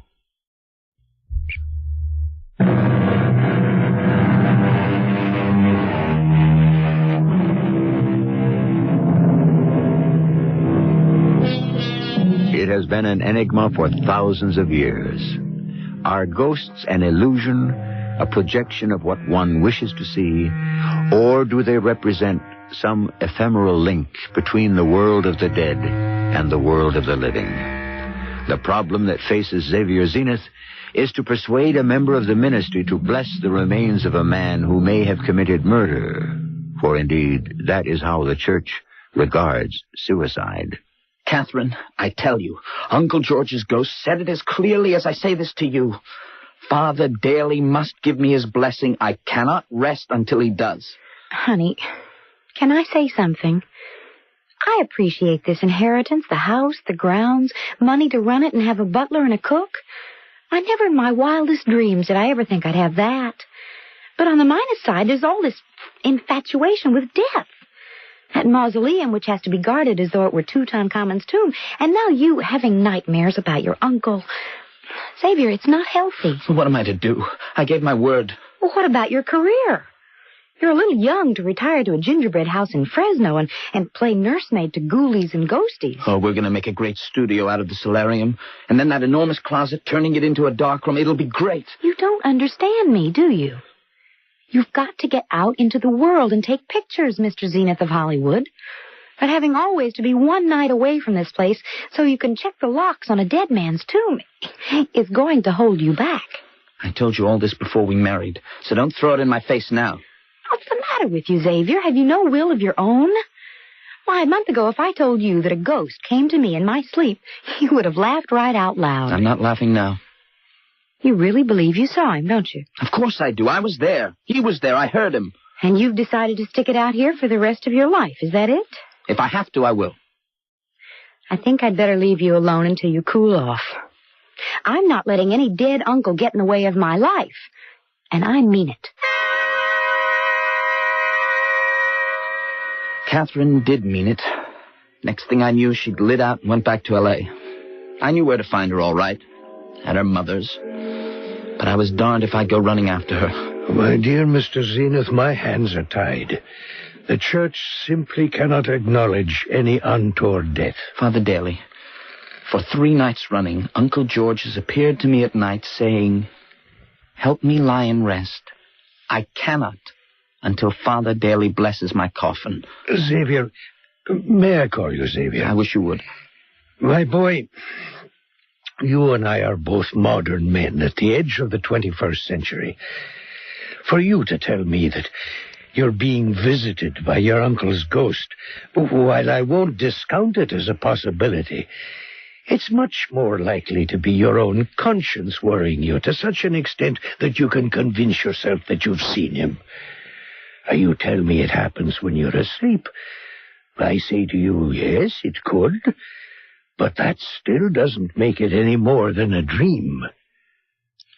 Last night, he said I should read some of the books in his library, and I would understand. Go read your uncle's books. And if this brings you peace of mind, then you'll know whether his appearances are fact or fancy. That's just what I aim to do, Father.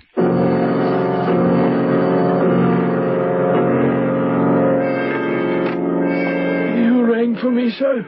Yes, I did, Henley. Come into the library and shut the door behind you. Did you know my uncle was greatly interested in black magic? Well, I did tell you I was aware something strange was going on. He and Mr. Tree, they did some kind of... I don't know what you'd call it. Mr. Tree? A friend of your uncle's.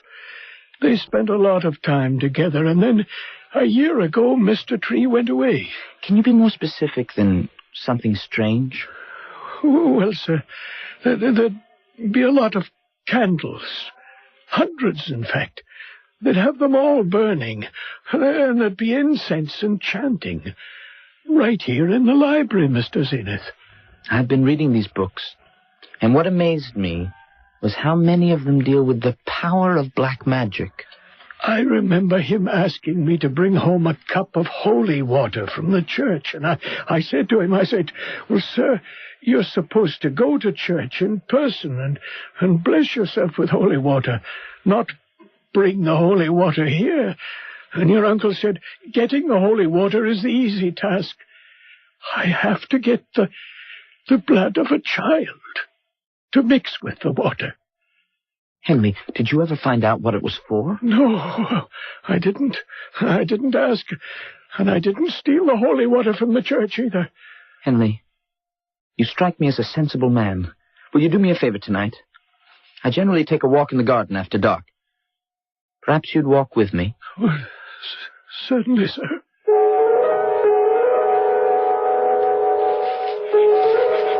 I see you brought your camera, Mr. Zenith. Can you take pictures with only moonlight? Oh, yes. Film is so fast nowadays, I could get a picture of you at 20 feet by the light of one match. Now, this part here, where we're walking, is this also part of my uncle's property? I should say your property, sir. This is all part of it. And that brook, too? Yeah. Let's walk to the other side across this footbridge. The path seems to continue downstream. Over there. What's that little stone building? Oh, that's the mausoleum, sir. Oh, so it is. By moonlight, I'm afraid I'm a little discombobulated. Oh, wait. That's a good shot from this side of the brook. Mausoleum reflected in the water. Yeah, I think I got it. Henley! What's that? What's what, sir? Figure of a man. I just saw him in my viewfinder. Then he disappeared. Where, sir? There.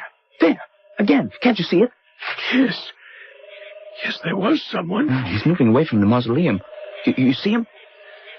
He's wearing a long cape almost to the ground. Can you see? A long cape? Oh, no. Excuse me, Mr. Zenith, but I must go now. No, it's just a minute. What is it? Sir, will you please let go of my arm? Yeah, I will when you tell me. Now, do you know that man? He's come back. Oh, I never thought we'd see him again. Henley ran off. I followed the man in the cape, keeping my distance across the brook. He seemed to glide over the earth. I ran across the footbridge towards him, and then he disappeared. I turned back to the house, and suddenly there he was, standing against a big oak tree. And then he seemed to melt right into it. I do apologize, Mr. Zenith, for my behavior last night, leaving you like that. Yes, I was rather puzzled. You're a photographer, sir, and so I have something to show you. This snapshot. Do you see that man? Yes. It's very like the thing I saw last night, a hunched-over man with a long cape. It looks like he's talking to someone. Someone out of camera range, possibly. Well, that's the peculiar part of it. He was talking to someone. I took a picture of the two of them. But the other man's not in the picture. Are you saying this person we can't see was there but didn't register on the film? I don't think I understand. Perhaps it's better that you don't, Mr. Zenith. What about the man whose picture you got? Do you know him? It's Mr. Joshua Tree, sir, when he used to live here. And now he has come back. That's why I must beg you for your understanding and indulgence. Mrs. Henley and I simply cannot stay for a moment longer. But even if it is Mr. Tree who's come back, why must you leave, Henley? I can't say any more. I really can't. But if you want my advice, Mr. Xavier, if you value your life, you'll leave here also.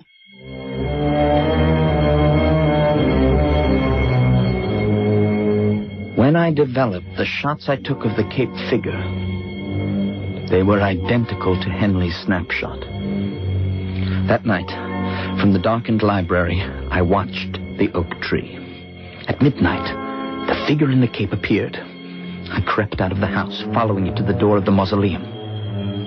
This is what Uncle George must have meant.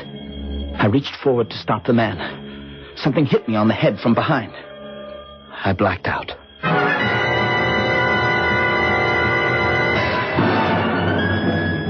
Xavier, are you all right? Oh. Catherine, what are you doing here? Am I dreaming? Don't ask so many questions. That's quite a bump on your head. Here, let me help you. No, I can make it all right. Oh. Whew. Whoever hit me wasn't kidding. Just stop talking and lean on me, and we'll walk slowly back to the house. Catherine, this gets more mysterious every minute. But the biggest mystery is how you just happened to show up. I'm your wife, remember? I decided I was being stupid, so I came back. No, darling, you don't have to hold me up. I can make it all right. You're not going to trip and fall again while I'm around. Catherine, I didn't fall. Somebody hit me. Xavier, what are you talking about? I saw you at the mausoleum when I came out of the house. I saw you step back and fall over. There wasn't a soul in sight. You didn't see anyone near me? It's after 2 in the morning. When we get back to the house, to bed you go and not a peep out of you. You don't believe that I was hit from behind? I believe my eyes, and they didn't see a thing.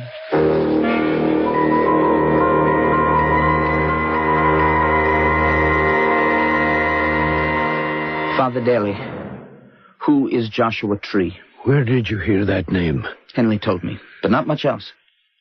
Joshua Tree. He was a man who, to the bottom of his heart, if he had one, was basically evil. How did my uncle come to know him? Well, he just turned up about 2 years ago. Your uncle took a fancy to him and saw a good deal of him, which I am afraid was the most unfortunate thing he ever did in his life. Why do you say that, Father? Joshua Tree was the very spirit of the devil himself. I show you a photograph I took near my uncle's vault the day before yesterday. Is that Joshua Tree? Well, I can't really make out the face. But the cape and the angle of the head, very similar, I'd say. But of course, how could it be? He disappeared a year ago. Father, here's another picture. Is that the man? Yes, that's him. You didn't take this picture, did you? No. It was given to me by Henley. He took it. Now, if that's Joshua Tree, you notice he appears to be talking to someone, but there's no one there. Oh, yes, there is. But the camera can't record an apparition. You mean Joshua Tree was talking to someone, but we can't see him? Because, my dear young lady, that invisible thing is a familiar. What's that? A familiar is an evil spirit visible to very few. The devil can see him, as can a sorcerer's apprentice. So you were saying Joshua Tree was such an apprentice?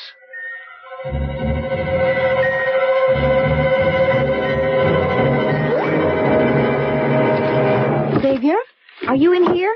There's nothing here. I'll try this drawer. What are you doing? There's nothing. What do you mean, nothing? I mean, there's nothing in any of my uncle's desk drawers. And he told me there was. Xavier, why don't you answer me? Because I don't have any answers. Let me see if I can get under this desk. Knock the wood. Maybe there's a secret drawer. Oh, yes, it's hollow here. Listen.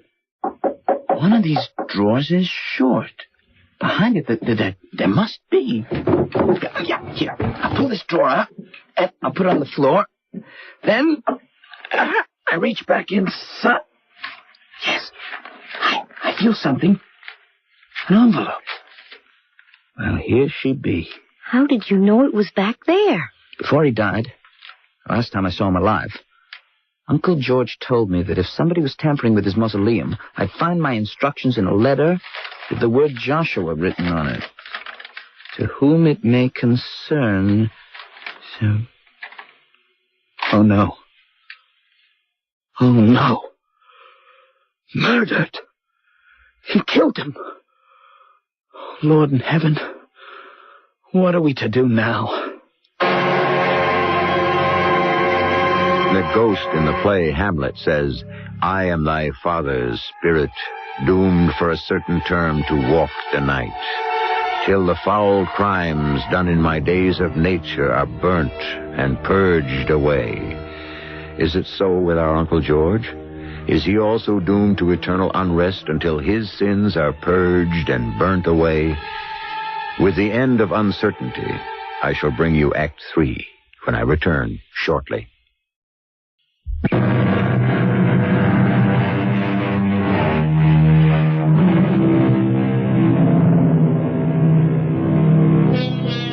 It's all very well to pooh-pooh the occult, ghostly apparitions, phantoms that haunt, the deceased who cannot find peace until they find love or are forgiven their earthly sins, etc., etc. But the fact remains that time and again psychic researchers have agreed there are manifestations that defy and disobey nature's laws. And whether we like it or not, the unexplained does exist. I shall never forget that evening, for even as I stood there, the letter of confession in my hand, Catherine waiting for me to read on, we were both suddenly so overcome by the cold I had to light a fire. And this was late July, mind you. We needed a fire, we lit candles. Something compelled us to light dozens and dozens of candles. I feel warmer now. It's seeing the flames, I think. Go on, Xavier, read your uncle's letter. To whom it may concern, especially you, my dear nephew Xavier, I fear they have come to get me. They've appeared at the door of my mausoleum, or else you would not be reading this letter. Stop. Uncle George. Catherine, do you see him? Yes. Is that your... Don't be alarmed, my dear young lady. I'm sorry we did not meet before, but only your husband can help me. Is this true? Am I really hearing this? Xavier, you must find Joshua's body and destroy it. Burn it. You see, I had to kill him. I put his body in the crypt, and then it disappeared. How horrible. Catherine, Joshua Tree's death was not half so horrible as his life. I was a fool, a lonely old fool. I submitted to his black magic. I subordinated my will to his and became a crawling, craven creature. I lost control of my mind. It was all the doing of the hellish creature he conjured up from the world of the damned. His familiar. Uncle, if Joshua Tree's body is hidden somewhere, how can I find it? We will try. Anything to help you, Uncle. Persuade Father daily to bless my grave. Help me, Xavier. Help me. I'm glad you finally saw him too, Captain. Oh, those heavy summer storms. We better check the library windows. I'll do the ones on the side, Catherine. You make sure the ones facing the front are tightly shut. Look! The fire in the fireplace. It's going out. How strange. Well, it must be the downdraft blowing down the chimney. Now the fire's gone out. Oh, the candles are going out. Must be some strange air circulating in this room.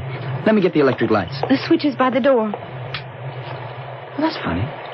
Nothing's happened. Can't you turn the lights on? No way. That happens often in the country. Get a big storm and the electricity just shuts off. I'll look out the front library windows and see if there are lights in the other houses down the road. Xavier, come here. There's someone out there. Look, pressed against the big oak, a man in the cape. And next to him, a tall kind of man. They're both huddling against the trunk of the tree, trying to keep out of the rain. Catherine. The tall one. It's turning around from the tree. It's looking right this way. Can it see us? Oh, what a hideous face. Like death. The eyes. Do you see those eyes? Now it's beckoning to the man in the cape. I see him. Is that Joshua Tree? In spirit. For I am sure now where his body is. Where? In that tree. That's why Uncle George was so haunted. Oh, it's all clear to me now. That time, I followed Joshua Tree to the mausoleum. They were trying to get at the corpse of Uncle George. It was the familiar who knocked me down. Am I imagining it? But both of them have come much closer to our picture window. Hello? Father Daly, is that you? Yes? This is Xavier. You've got to come over to my uncle's house. You've simply got to. My boy, you sound quite upset. Father, I implore you, come now. Catherine and I are here alone. Only you can save us. Give me that phone. Father Daly, this is Catherine Zenith. There are two creatures outside the library window right now. They're not real people, Father. I have a very strong feeling they are not human. Two? Did you say two? At this moment, they are pressing their faces against the glass of the library window. The hands are clawing at the glass as if they wanted to break through it. Is one of them wearing a cape? Yes, it is. Father, come quickly. Help us. Help us. They're raising their hands now and pounding at the glass. Ah! They're coming after us. We ran out the back door into the raging, storming night, lashed by rain, not knowing which way to escape. The only path through the garden led right to the mausoleum, and before we could stop ourselves, we were practically on top of it. It's there. It's standing at the door of the vault. Grab my hand, Catherine. Hold on. We'll run for the brook. Where are we going? Into the water. Come on. It's not deep, Catherine. We can walk it. Stay in the middle of the brook with me. You see, these evil spirits cannot follow humans into water. If we just keep moving, it'll give up. I'm sure of it. Oh, I hope you're right. It's got to give up before I do. I was right. The thing gave up, finally, and by the time we'd climbed to shore, it had gone.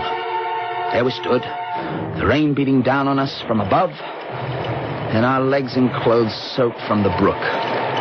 Somehow, we found the main road to town and ran towards it. Oh, there's a car coming. I see headlights. Let's stand at the wayside of the road. After staying alive this long, I don't want to be hit by a car. Xavier, Catherine, what are you doing out here? Oh, Father Daly. Well, don't answer me. Just get in. We've got to get back to the house. All right. Close that door and let's go. Now, tell me, you two, what are you doing standing in the road wet from head to toe? We ran from the house to get away from them. They actually broke through a plate glass window. That's most peculiar. Peculiar? It was horrifying. Why do you say that, Father? Because the spirit of Joshua Tree and his familiar are not after either of you. Well, they certainly gave a good imitation. You don't seem to understand. These creatures, the dead and the spirit they've called up, they're satanic twin, in fact. They're not after living persons. They're on the constant lookout for the newly dead. Wait till you see the broken library window, and then tell me if there aren't exceptions. Where are they now? It's time I wrestled with the devil. What will you do? I shall quiet the demons with my crucifix. There's only one way to drive out Satan, and the church has been doing it for centuries.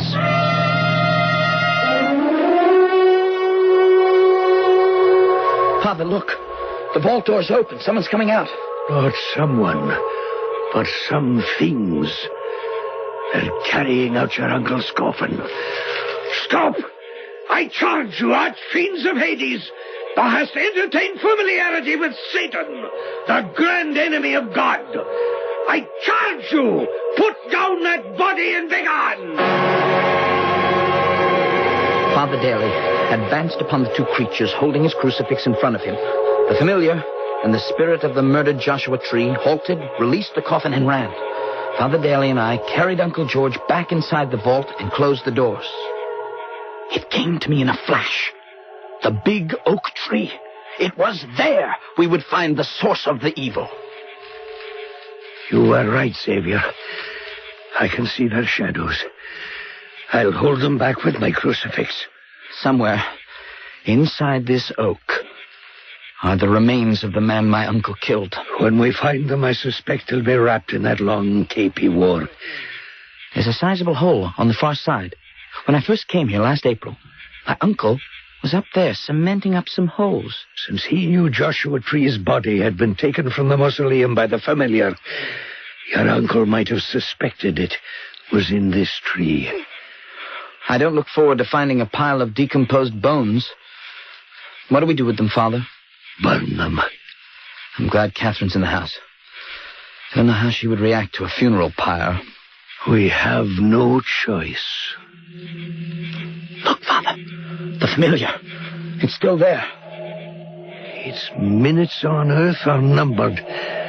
Once we have destroyed the body of Joshua Tree, what held it here no longer exists, and the familiar must return to the black beyond. And Uncle George must have known that his body could be invaded after death. And he would have had to walk the earth forever with this familiar. When I find the remains, I shall light the fire to them and hold high the cross.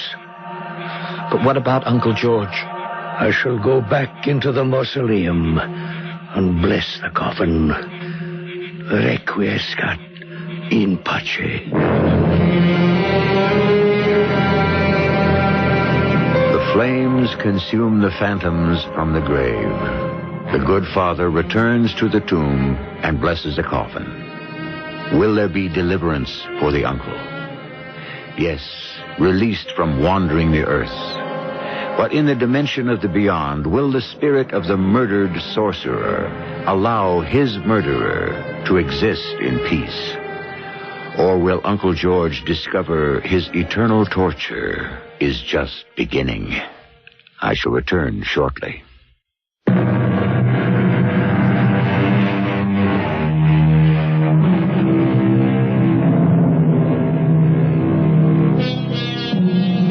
The ghost of his father is real to Hamlet. Banquo's ghost is real to Macbeth. And even if you or I cry out as they did, hence, horrible shadow, unreal mockery, hence, can we make specters disappear? Defend ourselves from the unknown as we may try to. The battle of angels and devils goes on. So close not your eyes. Remember, all is possible. Our cast included Christopher Tabori, Fred Gwynn, Betsy Beard, and Court Benson. The entire production was under the direction of Hyman Brown. This is E.G. Marshall inviting you to return to our Mystery Theater for another adventure in the macabre. Until next time, pleasant dreams.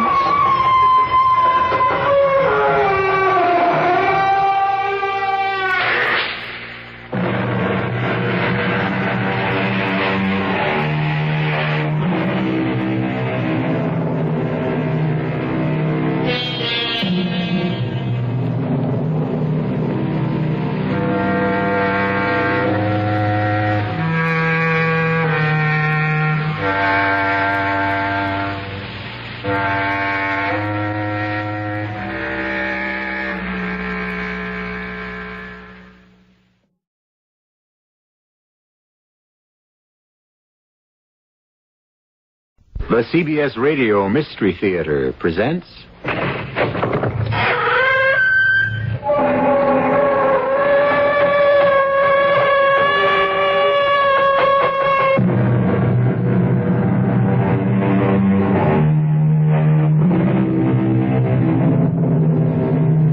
Come in. Welcome. I'm E.G. Marshall. Not many people, I suppose, remember the name of the writer Joseph Sheridan Le Fanu. Yet among fans of the Gothic tale, he is considered by many as the equal of the great masters such as Poe, Stevenson, and de Maupassant. Judge for yourself as you listen to perhaps his greatest short story, grisly, ghoulish, and inexpressibly haunting.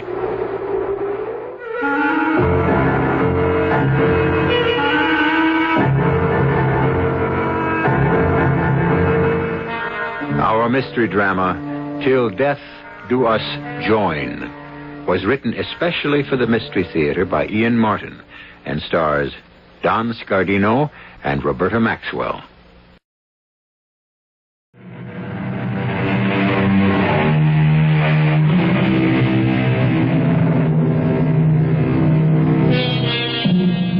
Of all the painting he must have done in his solitary lifetime, there exists today, in remarkable condition, only one canvas of Godfrey Schalkens, pupil of Gerard Bookman, who in turn was a pupil of the great Rembrandt. The picture represents a chamber in some antique religious building. Its foreground is occupied by a young woman of startling beauty, her face illuminated by a strange smile, half lovely, half evil.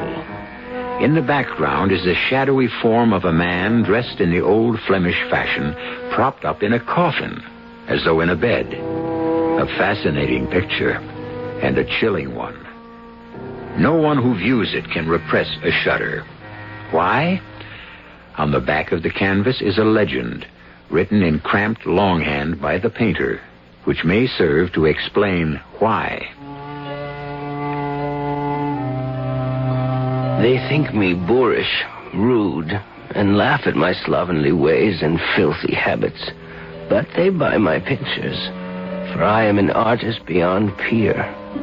My whole life I have devoted to trying to forget what I once was.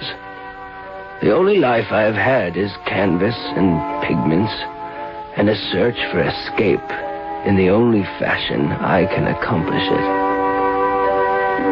But once I was young as other men, with a bright future in my chosen profession, full of laughter and joy and madly in love. Oh, there were barriers to overcome, impossible heights to scale, but with the hope and optimism of youth, I knew I could win out.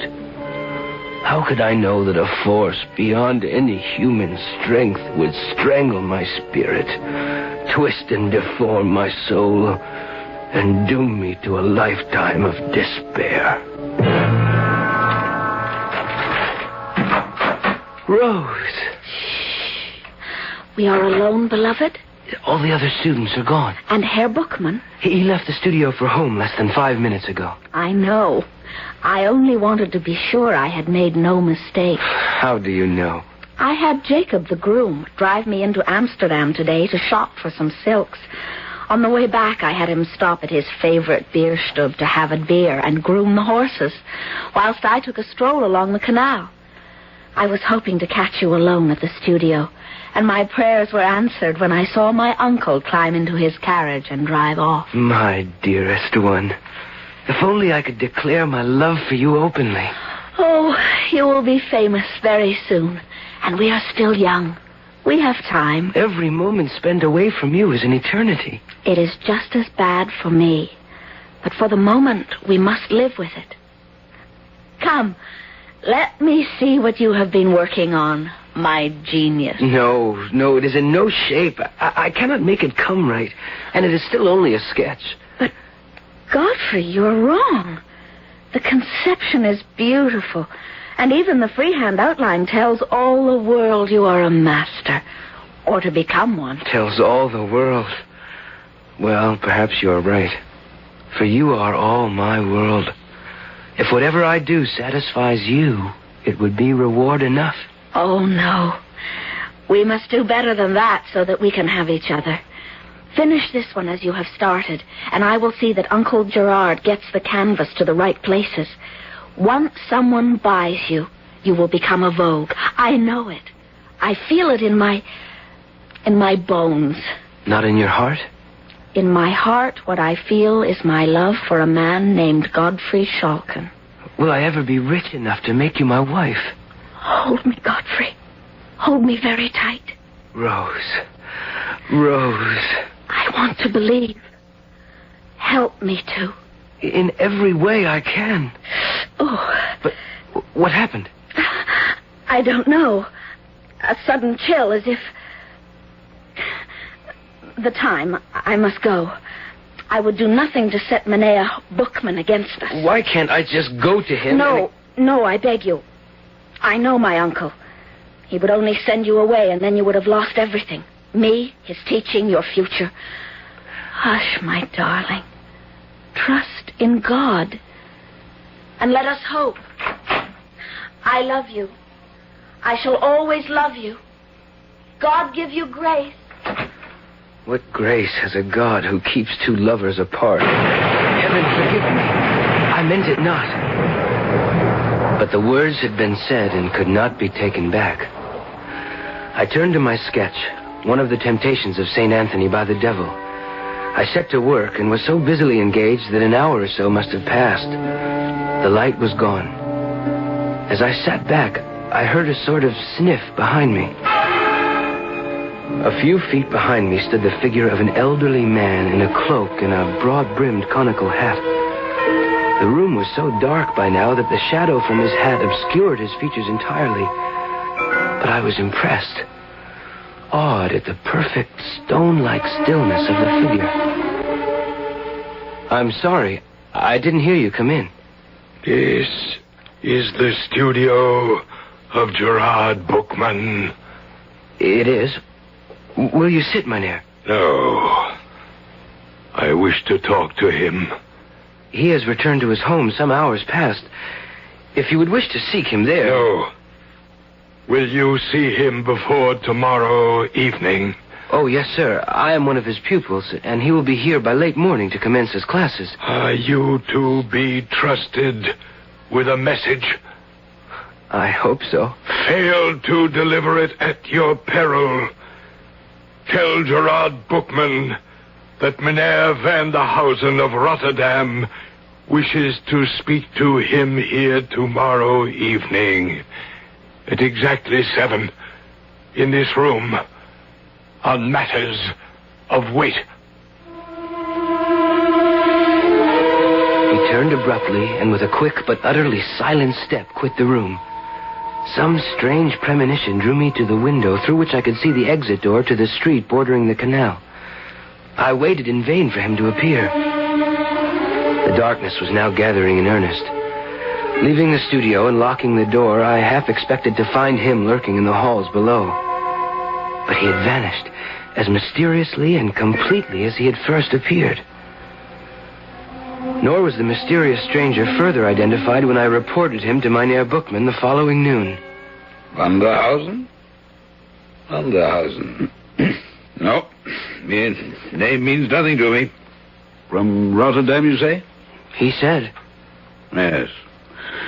Well, we shall wait for the appointed hour, and in the meanwhile, to work.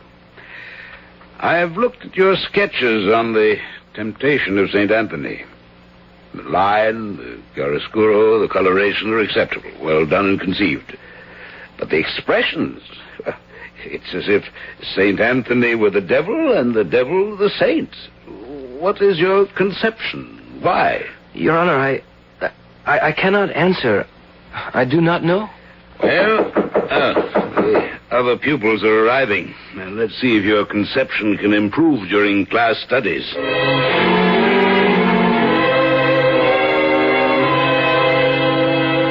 So, my poor Schalken.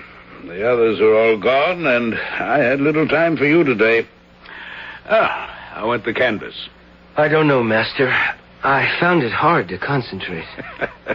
And so did I. Let's forget pigment and brushes a while and join me in a glass of brandy. It's been a long, hard day, and I have some strange premonition. This visitor you tell me to expect bears some ill tidings.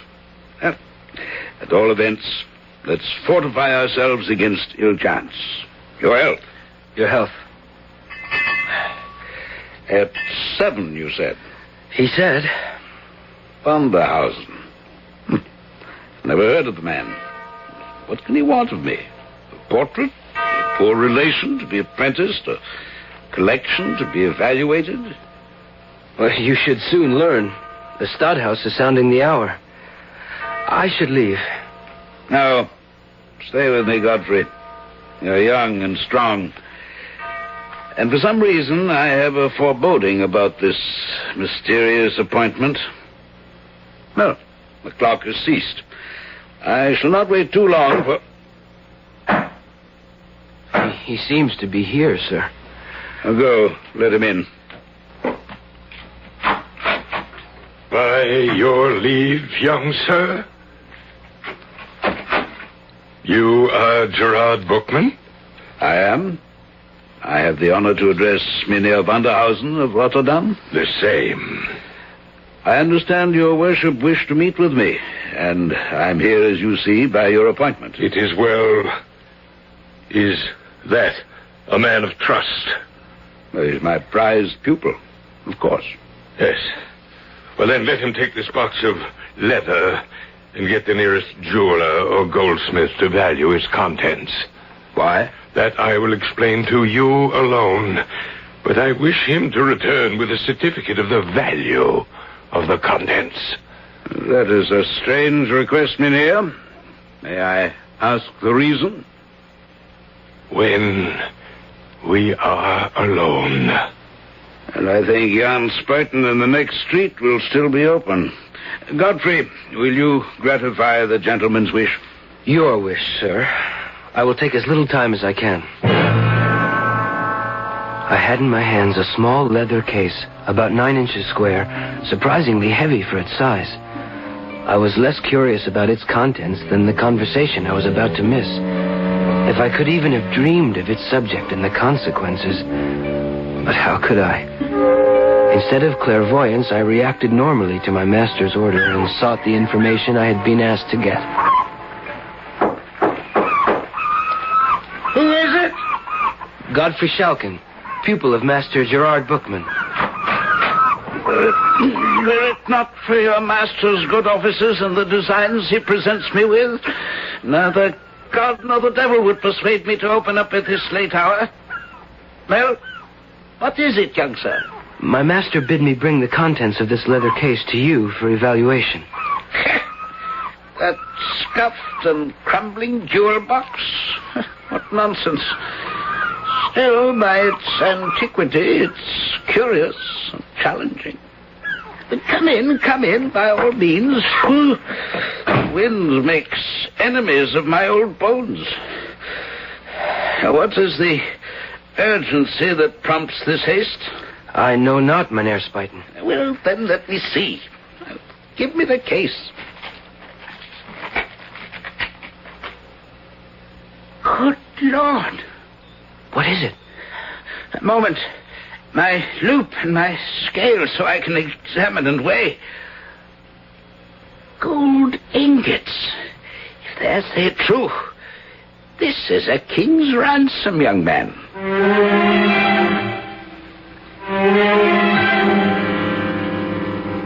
If Godfrey Schalken had only known, or guessed, he might have been tempted to seize the fortune in gold ingots and bury it in Amsterdam's deepest canal.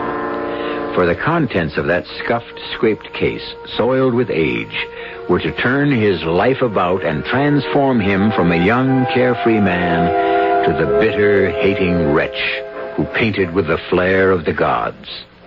I'll be back shortly with Act 2.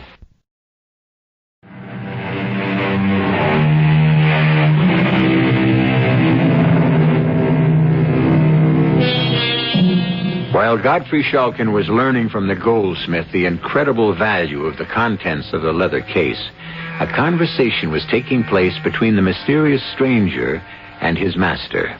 A conversation concerned with the girl he loved, Rose Welderkraust, Bookman's niece. A conversation that established those golden ingots not as a king's ransom, but a queen's. Herr Bookman, I will be free with you. I cannot, by limitations I dare not discuss, tarry with you long. Well, surely I can offer you a drink? No. Some refreshment, food? No. Well, at least let me raise the lights. No. Divest you of your outer garments. No.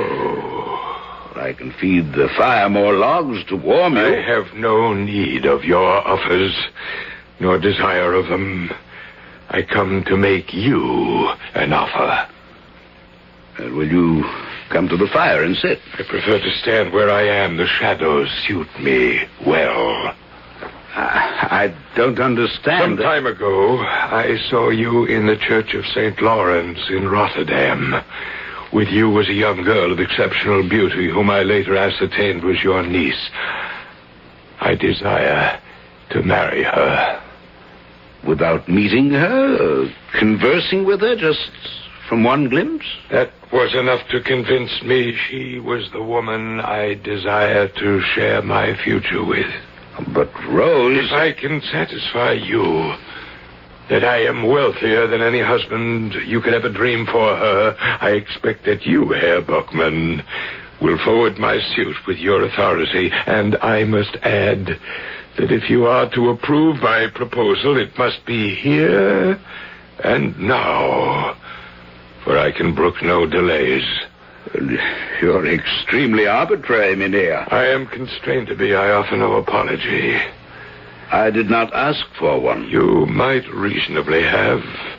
My circumstances are such that I have none to offer. Well, you must be aware that my niece has a will of her own and may not acquiesce in what we may design for her advantage.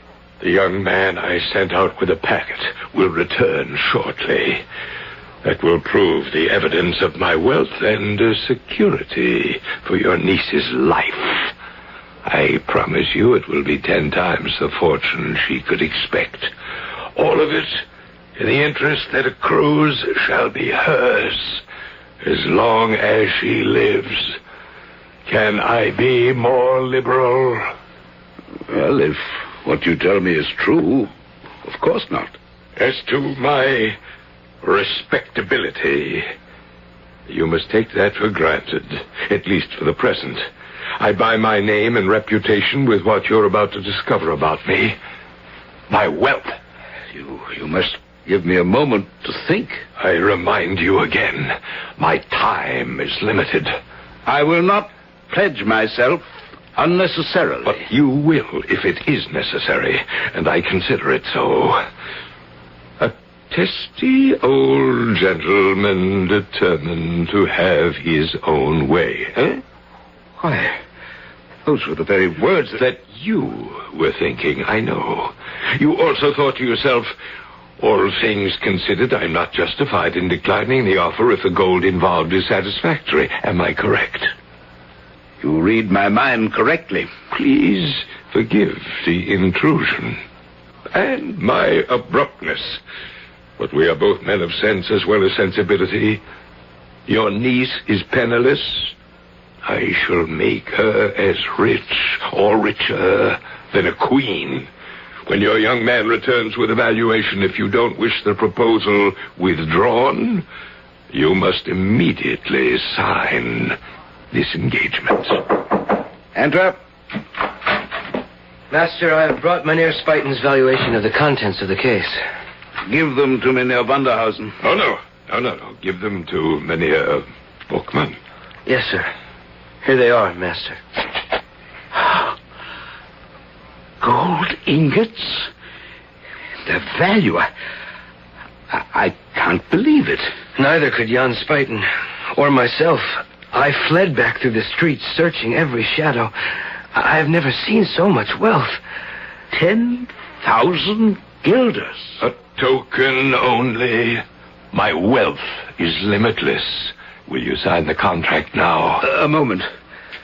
My eyes are tired and the light is dim. This youth must witness the contract. Let him read it to you. Will you, Godfrey? Yes, Master. This document represents an irrevocable agreement by Gerard Bookman as guardian at law to give Wilken Vanderhausen the hand of his niece, Rose Velderkaus. Go on, boy, go on. of his niece, Rose Velderkaus, in marriage within 1 week of the date of this document. In exchange for this covenant, the said Wilken Vanderhausen agrees to provide as a marriage settlement a package of gold ingots. I don't think it's necessary to read the rest. It's only the jargon of advocates. Mynheer Bookman, I have not tried in any way to stint in my offer.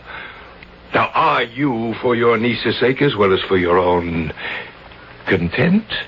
Well, I would dearly like perhaps another day to consider. Not 1 hour. Very well. I am content. I can scarcely deny my niece her good fortune. Nay, Godfrey? How can I presume to offer an opinion, except that Rose, your Frau Velderkaus, should she not be consulted? A young girl is not the best judge of her future. Rose is my responsibility. Lovely as she is, when could she have such a chance again? Mynheer Vanderhausen, I'm content. It is a bargain. Mm-hmm. Then sign at once, I implore you, for I am weary. Very well. And now, the witness. I can't. I won't. What's this, Godfrey? I've taken you into my studio, supported you, taught you, reared you. How can you refuse me one simple request in return? I can't. Well, surely Rose... There is only one answer, Mynheer Bookman. That young man is as taken with your niece as I am. Very well. Now, would you choose between us? Must we find another witness, or do I take my document and vanish from your life? Godfrey, how can you think of Rose? You, a painter, an artist. You have your own dedication in a field which may leave you penniless for the rest of your life. If you do truly love Rose, how can you deny her this opportunity? I love her more than life itself. I want only her happiness. Then sign. Master, there is Rose herself. Rose is not yet ready to know her own mind. I am her guardian. It's my duty to secure her future. If you love my niece, you'll realize it's in her own best interests. Because I love her, then, I sign. It is well. I will take the contract, and you keep the gold. I shall visit you at your house tomorrow night at 9 o'clock, my good Mynheer Bookman, to meet formally with the object of the contract. Again, stiffly, but with the same rapid movement, the shadowed figure was gone so swiftly I had no time to open the door for him. Again, the same unnamed fear drove me to the window to watch for his exit down below. And again, his movement must have been so rapid that I failed to see him leave and enter the street. Godfrey? Yes, Master. I'm sorry. I didn't know that you'd formed an attachment to my niece. I have no right to. And I'm glad you're sensible of that. A painter, it's an uneasy life of sacrifice and, most of the time, poverty. So I shall hold my peace till the appointment a week from now. And you will join us at dinner. Must I? It will be better for all of us to face and accept the future.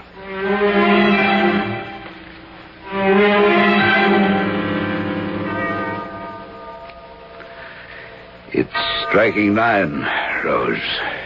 Is all arranged? As you see, Uncle. You're a perfect hostess.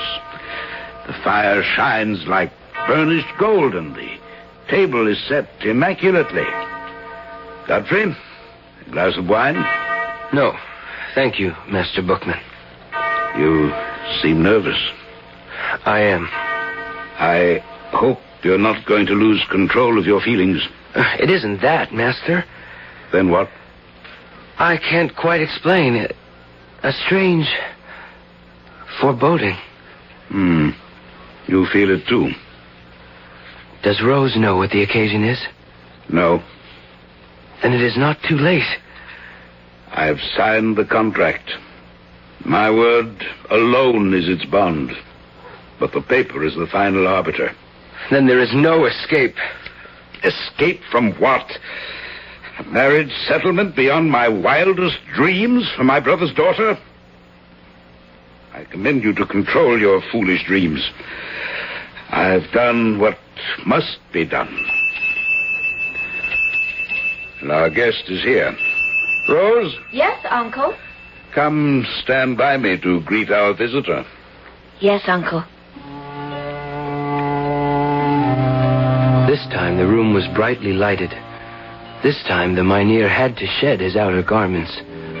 This time we could see his features for the first time. His undersuit was a rich sable garment, his stockings of dark purple, his feet enclosed in shoes adorned with roses of the same color. His hands were enclosed in gauntlets, his hair long enough to rest on a plaited ruff. So far, all was well. But the face was a bluish, leaden hue, such as metallic medicine sometimes produce. The eyes muddy white and startlingly prominent with the glaze of insanity, and the lips a deep purple, almost black, twisted in a sensual, malignant, almost satanic fashion, such as my unwilling fingers had wanted to trace on the face of my Saint Anthony. The effect was so startling that for a long moment no one could speak. It was as though some devilish humor had dressed a corpse from the grave and invigorated it far enough to walk and talk and enter a room with the living.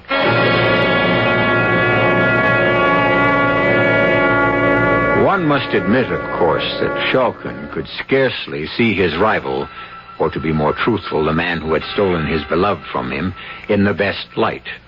The painter's eye tends to exaggerate, or at least translate the human figure into his own design. And jealousy is a poor measure for judgment. When we return shortly with Act 3, we will be able to make our own assessment of this strange and devious story.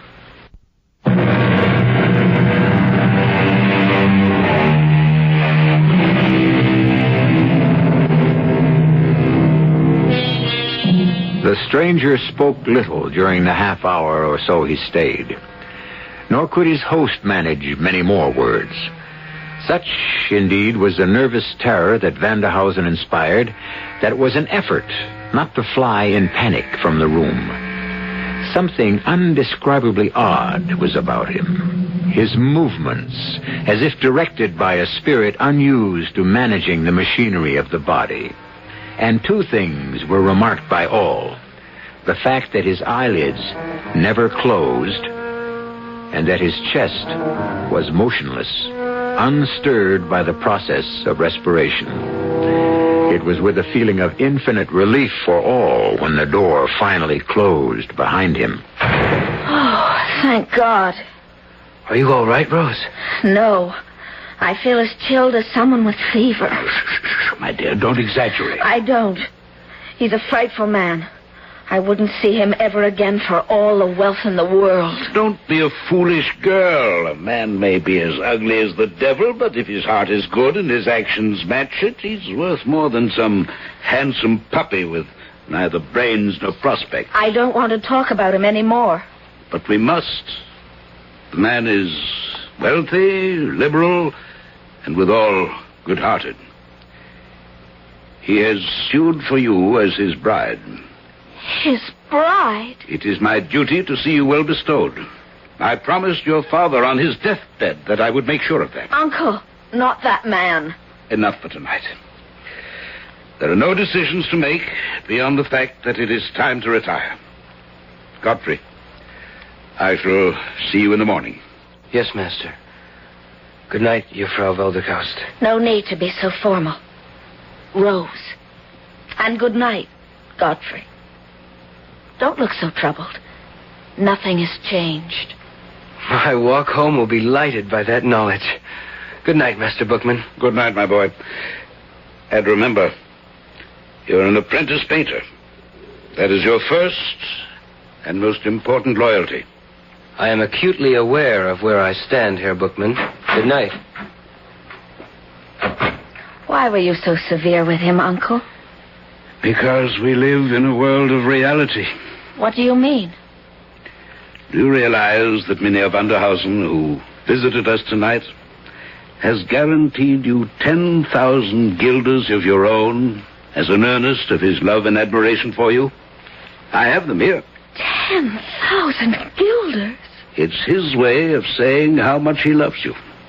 Love, for all its charms, is not the most important thing in the world. You will marry Mynheer Vanderhausen according to the contract.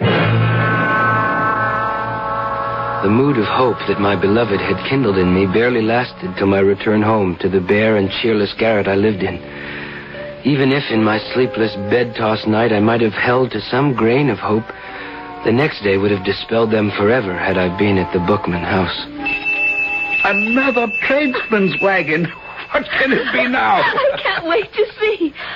Oh, Uncle, did you ever see such riches? Never. Look at this scarlet domino. How could he know it would be just the right length? Feel the richness of the velvet. And trimmed in white ermine, even to the hood. Oh, I'd love to paint you in that. The hood framing your face. You're all beauty. What woman would not be in such a cloak? If only Mynheer Vanderhausen... Hush, hush. Leave his appearance alone. You'll soon accustom yourself to it. Slippers in every color. A casket of jewels fit for an empress. This white pure silk for my wedding gown. And the lace for my veil and train. Oh, Uncle, was any man ever so generous? Only the beginning, Rose. Whatever doubts I might have had, I think I've chosen your future well. And I, too, dear Uncle. I will put Godfrey from my mind. In fact, he is already fading. Look at this necklace. This emerald pin. Oh, thanks to you, dear Uncle. I may be the luckiest girl in the world.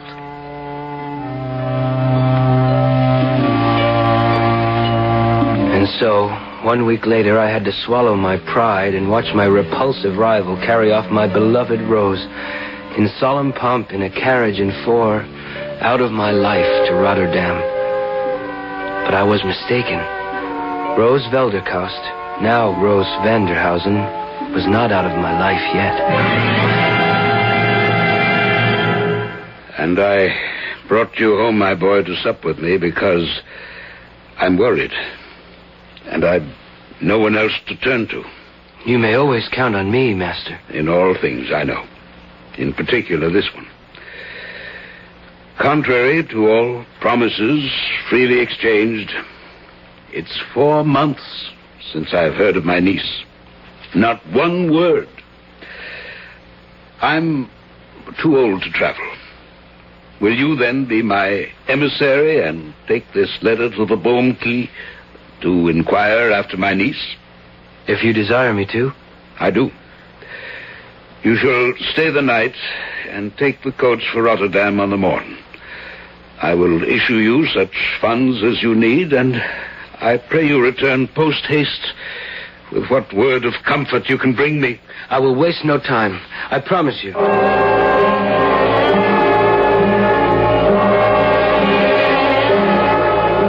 I left not a house in the Boomkey untried, Master, but no one had ever heard of Mynheer Vanderhausen. Well, then where is my niece? I cannot tell. One thing I did when I returned to Amsterdam, I went to the establishment from which the coach and four was hired to take Rose and her bridegroom to Rotterdam. It's clever of you. And yes?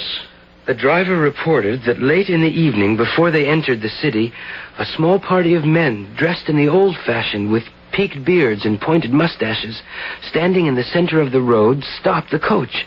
Highway robbers? Apparently not.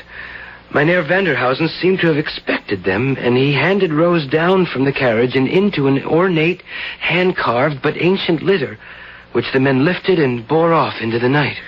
The driver making no attempt to stop them? No, since there was threat of force. All was as if it had been arranged, except... Except what? Except that Rose was weeping bitterly. Oh, Dear Lord, what have I done? What can I do to reach her or help her? Jacob has already retired. See who that is, boy. At once, Master. Rose! Oh. Dearest Rose, what is it? Wine! Wine, quickly, or I am lost. Master, she is distraught. Rose, my dearest, here. Here, drink. No food. Please, God, at once, or I perish. I'll cut some meat. Give it all to me. Send for a priest with all haste. Or in spite of all, I am not safe until he comes. Send for him speedily, or I am lost forever. The dead and the living can never be one. God has forbid it. Up the stairs, quickly, Father. She is in terrible straits. Help me! Forgive me! No! He's here. Godfrey, draw your sword. Protect me! Where, Rose? Where? There, in the anteroom with you and the priest. Stand aside, Father.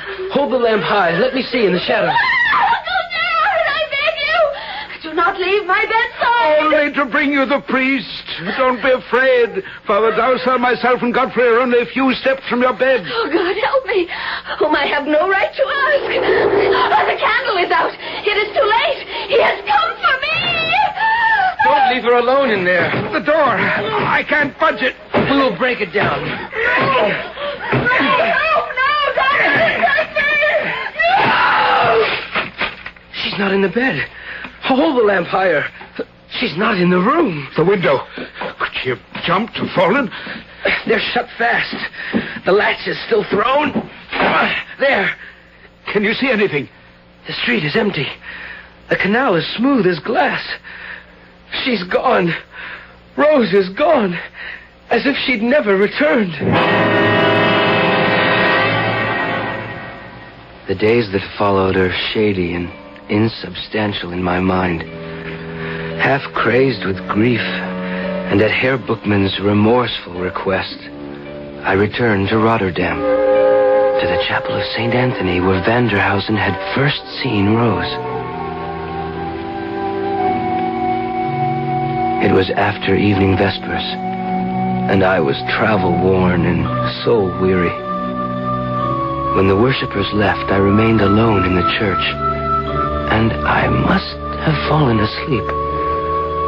I was awakened by a soft touch on my shoulder, and awakened to see Rose. Rose. I want you to forget me, Godfrey, and know that I am content and free from sin at last. Come with me. She led me by the hand, a lamp in her hand, down a flight of steps into the vaults below. The music faded, and there was only the sound of our footsteps echoing on the stone. Where are you taking me? To where I have found rest. Enter.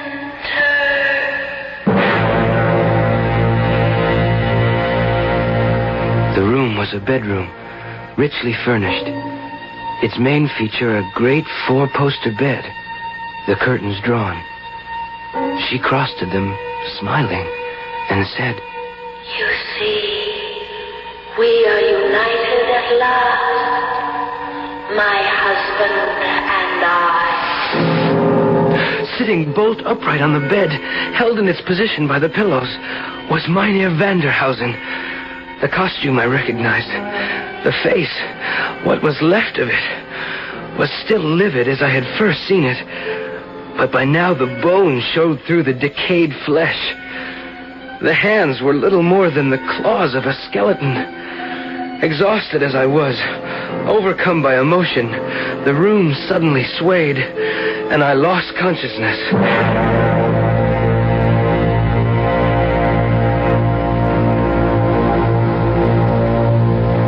I was found the following morning by the sexton.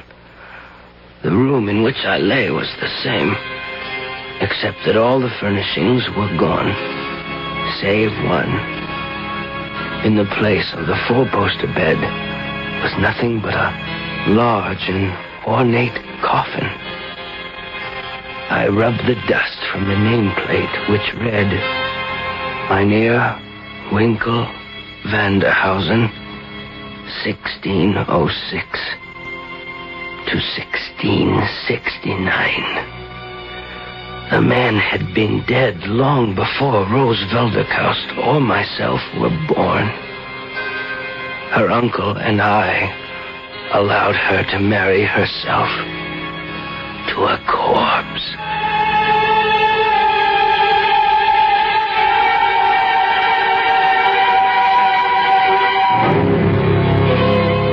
A sad and terrifying story, not calculated to make sleep any easier tonight, and yet a fascinating and absorbing one, as all of us are drawn irresistibly to the macabre. Besides, of course, it wasn't true. Or was it? To Godfrey Schalken's dying day, it was for him. So, who is to say that it couldn't have happened? Not I. As I said in the beginning, you make your own judgment. I'll be back shortly.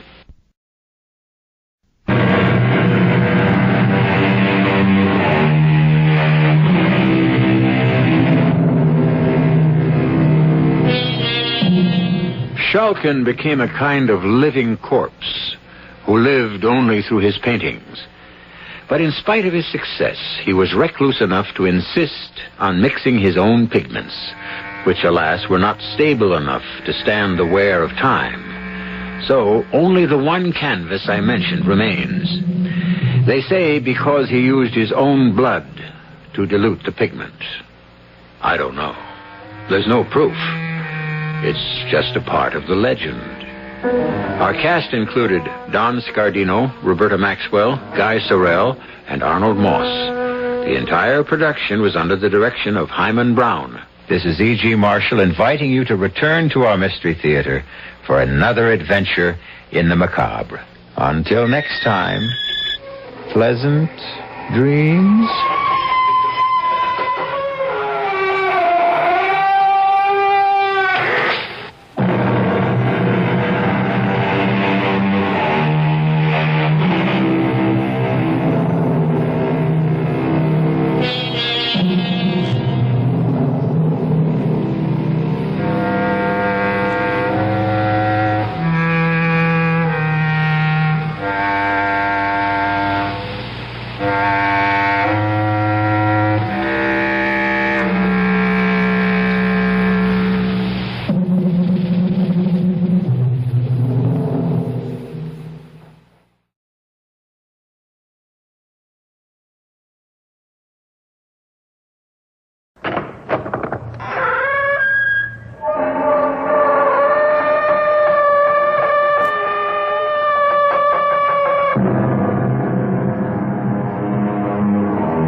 Come in. Welcome. I'm E.G. Marshall. Look not upon the wine when it is red in the cup. The good book tells us, it biteth like a serpent, it stingeth like an adder. But when it glows that fiery red and bites and stings like a rattlesnake, that's when it bubbles the blood and fires the brain. That's the time, the only time it's worth looking at. But it's hard, so hard to do the right thing. And it's such a small word, such a tiny word. It only has 2 letters. Why is it so hard to say no?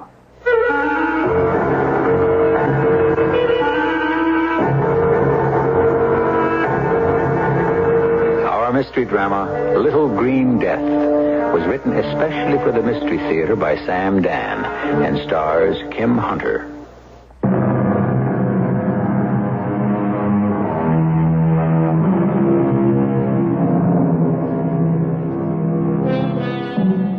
At a place in Russia called Borodino, Napoleon won a battle but lost a war. Now, why should we be concerned? This is, after all, the Mystery Theater, not the History Theater. You see, at the Battle of Borodino, Napoleon was not his usual alert, brilliant self. He was tired. It was an effort to think, to act. Why? Because he had a cold. And why did he have a cold? Because his feet were wet. And why? Because his orderly was drunk the night before and had neglected to make sure that the emperor would have a pair of dry boots. And so the history of the world was changed. We don't even know that orderly's name. But let us consider some other workings of blind chance. Oh, my head. You looking at me for sympathy? Please don't shout. I'm only whispering. This time, I swear I'll stay on the wagon. Till you fall off again. Look, I got it down to once a year. Once too many.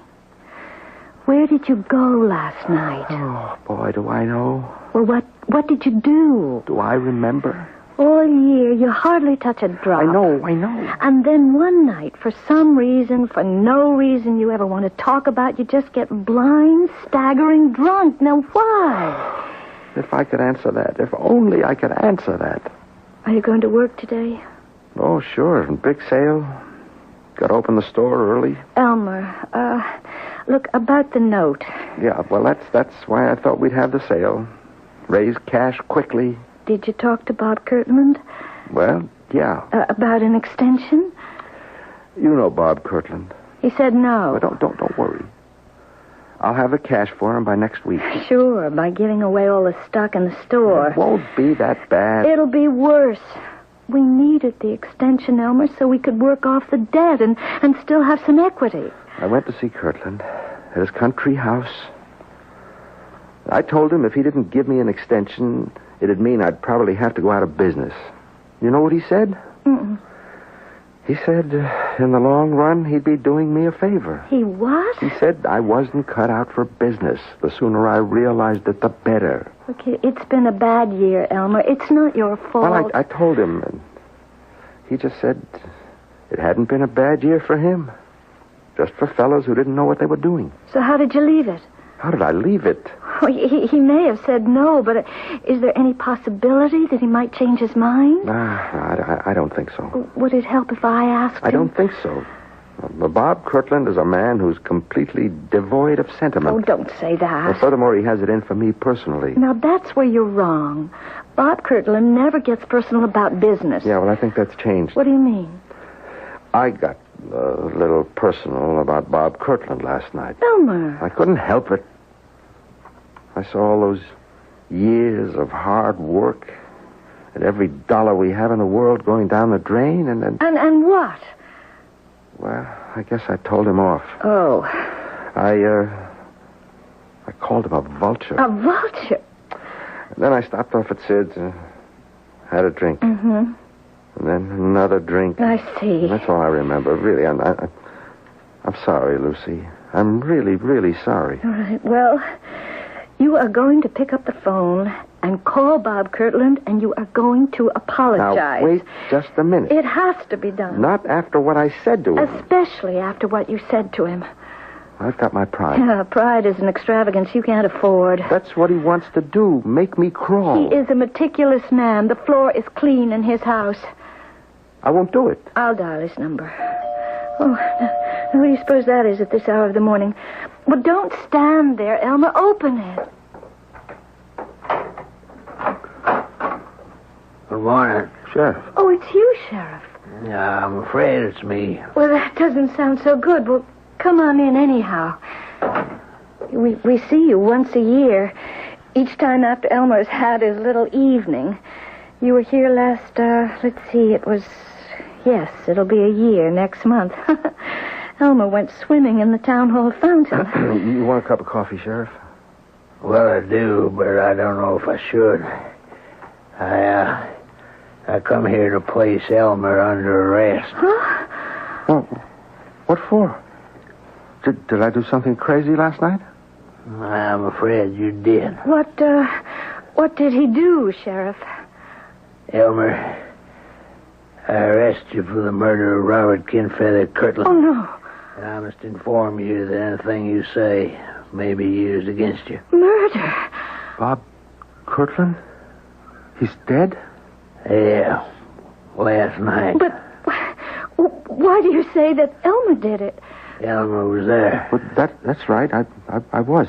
Elmer, did you? I don't know. We found the gun. Elmer's never fired a gun in his life. Well, Elmer wouldn't know how. He wouldn't even own a gun. He dislikes guns. Everybody knows that. Well, now, that may be true, but he fired one at Bob Kirtland last night. How can you say that? His fingerprints are on it. Well, how could it... I'm sorry. Elmer. I don't know. Well, all right. Bob had Elmer in a very tight squeeze. No, the whole town knows that. And Elmer went to visit him last night to see if they could make some kind of a financial arrangement. Do you understand, Sheriff? Yeah, it's clear. And Bob Kirtland, being Bob Kirtland, I mean no disrespect to the dead, but... Well, Bob Kirtland was the meanest, stingiest, most vindictive Yeah, man. I've heard that said. Well, and one word led to another. Elmer became so angry, so desperate. You see, he faces the loss of everything. Do you realize that? Yes. And so he lost his temper, and in a fit of rage, he killed Bob Kirtland. It's murder, yes, but... You see, it's not cold-blooded, premeditated murder. Oh, it's not justified. Murder is never justified, but it is understandable.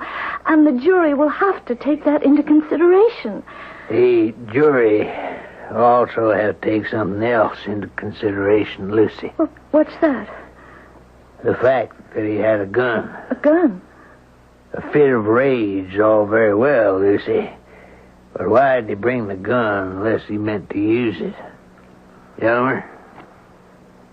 I don't know, Sheriff.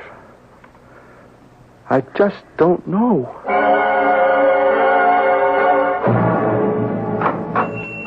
Lucy! Well, I didn't think you'd be in the store today. I can't afford not to be in the store, Phil. I want you to know that I'll do everything I can. Thanks, Phil. I don't believe Elmer could have killed Bob Kirtland. Well, they've got a gun with his fingerprints. I don't care about that. Do you believe Elmer's guilty? Well, it's crazy. Elmer's the sweetest, most gentle human being in the whole wide world, but maybe once a year when he starts drinking... I believe he's innocent. Oh, Phil, you and Elmer, you're two of a kind. No, we're not. We're friends. We're buddies since kindergarten. But I'm not like Elmer at all, and you know that. I'm practical, where he's a dreamer. I'm down to earth. I've made money, a lot of money. And it's yours. Yours and Elmer's. Oh, no. What do you mean, oh, no? I'm Elmer's friend. I'm your friend. You should have borrowed the money from me in the first place instead of going to Bob Kirtland. Well, you don't borrow money from friends. Now, look, Elmer needs a lawyer. Well, I thought I'd ask Lou Ballantyne. To do what? Lucy, this is a murder case. I know, but Lou is very good. Sure. Drawing up contracts, writing wills, but he's never, ever defended against a murder charge. Yes, but still, It's like it is with doctors. You don't go to a psychiatrist to take your appendix out. Now, you need a lawyer who specializes in murder. And you're not going to find one in this town. I just don't know what to say then. I do. I've engaged a lawyer for you. You have? You need one of the best lawyers in the world, because that jury is going to be afraid to acquit Elmer, or even to let him off easy. How can you say that? Elmer grew up in this town. Everybody knows him. They'll be fair. Melissa Kirtland is on her way home from Europe. Her father's dead. Now she owns the town. Well... Lucy, look, I forgave you for marrying Elmer. But she never forgave Elmer for marrying you. Now, that's why you need a lawyer who can keep the judge and the state's attorney and even the jury on their toes. Oh, Melissa, wouldn't... Wouldn't what? Oh, Lucy, you're a very sweet and decent person, but you shouldn't judge everyone by yourself. On that jury, you'll have shopkeepers, you'll have farmers. They won't be out to alienate Melissa Kirtland, the richest woman in the county. But Elmer wasn't himself. Everybody knows he wasn't himself. It'll be tried before Judge Gary. Judge Gary is fair and honest. And Jerry Holt, the DA, would like to run for governor. The Kirtland family has been the biggest contributor to the party. Phil, I don't know what to do. You don't have to do anything. We'll make sure Elmer gets every possible break. I've already engaged a lawyer from New York. I don't think any lawyer could help. This one can. She's never lost a case. She? Oh, come on now. Are you prejudiced because she's a woman?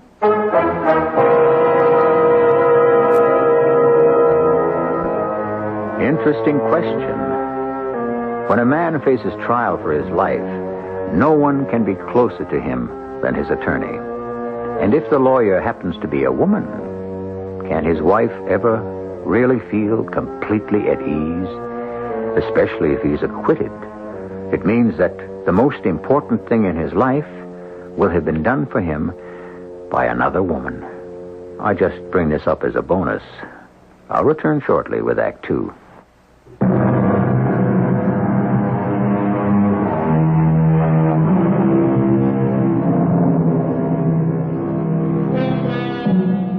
The hand, they say, is quicker than the eye. But what, then, is quicker than either? Why, the mind, of course. Mind, eye, and hand, they were designed to work in unison and harmony as a team. But what happens when they seem to be working at cross purposes? Well, obviously, we're in for a great many differences of opinion. Lucy, this is Miss Adelaide Gordon. How do you do? Miss Gordon, Mrs. Baker, Elmer's wife. Tell me, Mrs. Baker, is your husband innocent? Well, how would I know that? I think a woman knows. Well, according to all the evidence. We're not concerned with the evidence. Well, how can you, a lawyer, not be concerned with the evidence? You think a jury makes up its mind on the basis of evidence? I would assume so. No, a jury is made up of human beings. Human beings do not make personal decisions on the basis of facts. I'm not a big city lawyer, but I would venture to disagree. Would you? Well, I think people are more intelligent than they're given credit for. Permit me, Mrs. Baker. About 12 years ago, you were the most popular girl in this town. You could have had your pick of practically all the attractive and eligible young men. Well, I wasn't that popular. You chose Elmer Baker, who had no money and very poor prospects. I was in love with Elmer. My point exactly. The most important decision you ever made in your life had nothing to do with facts, evidence, or logic. Well, you're not alone. People don't change the habits of a lifetime just because they happen to be sitting on a jury. They'll believe what they want to believe. But in a court of law, the evidence... A person sitting on that jury doesn't know what to believe. Maybe he wants to believe Elmer is innocent. But he looks at you. You're his wife. He has to see that belief on your face. Suppose he doesn't. Look, there's proof Elmer's guilty. He was there. His fingerprints are on the gun. The best thing for him to do is to admit it and just throw himself on the mercy of the court. He'll be put away for life. Is that what you want? No. You have no right to say that to me. I'm just telling you how I feel. Your feelings are of no importance. Elmer is my client. He becomes the most important person in the world to me. I don't think that Phil did a wise thing in engaging you. You don't? This is a small town. You have a brilliant reputation. People will resent your presence here. They'll feel you're the big city expert here to show up the local talent. Let's straighten it out, Mrs. Baker. You wouldn't feel this way if I were a man. You're jealous of me. That is the most ridiculous thing. He's in desperate trouble. You want to be the one to save him. I have no interest in your husband as a man. I'm considered one of the top 10 trial lawyers in the country. But I won't force myself into this case. I could be on the next plane out of here. Now, wait a minute, Miss Gordon. You agreed to take the case. Mrs. Baker can lose it for me. Let the jury see the doubt and indecision on her face, and we don't have a chance. But we don't have a chance anyhow. The gun, the fingerprints. Believe he's innocent, Mrs. Baker. Phil Hastings here believes it. Do you, Phil? Do you really? Yes. That's why I accepted the assignment. Because Mr. Hastings is sincerely convinced of your husband's innocence. Mrs. Baker, you know Elmer better than anyone. In your heart. Now forget the gun and the fingerprints and the motive and the opportunity. Do you believe Elmer could commit murder? No. believe that when you sit in the courtroom. If Bob Kirtland put the squeeze on many people in this town, there could be others with a motive to kill him. Is that true, Mr. Hastings? Oh, yes.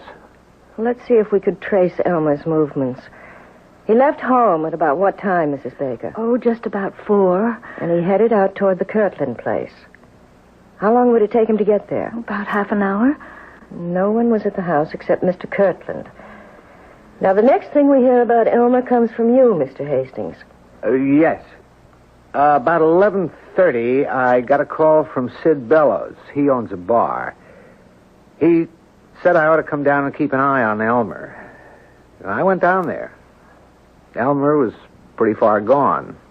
I couldn't reason with him in that state, so I stayed with him till he passed out. Then I took him home. And what time was that? What time was that, Lucy? Midnight? Mm-hmm. Midnight, exactly. I know, because there was a show on the air that had just gone off. And then what? I managed to get him to bed. He slept through the night till 7 in the morning when he had to get up to go to work. He left the house at 4 in the afternoon. At 4:30, he arrived at the Kirtland house. Well, what time did he show up at the tavern? A little after 5. Sid will confirm that. How long would it take to get from the Kirtland house to Sid's tavern? Maybe a half hour. Then he only spent a few minutes with Bob Kirtland. The coroner places the time of death somewhere around 4:30. I don't know. It just gets worse and worse. Look, no matter how bad it sounds, Lucy, you just keep believing. I'll try.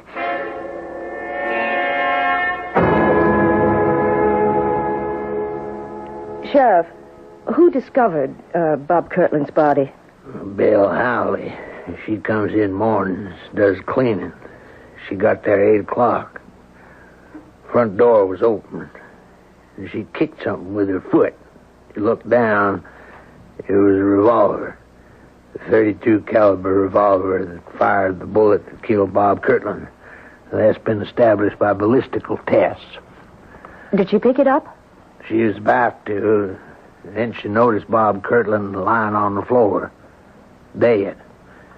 She didn't touch nothing. She's seen too many murder shows. And this is the gun that's supposed to have Elmer Baker's fingerprints on it.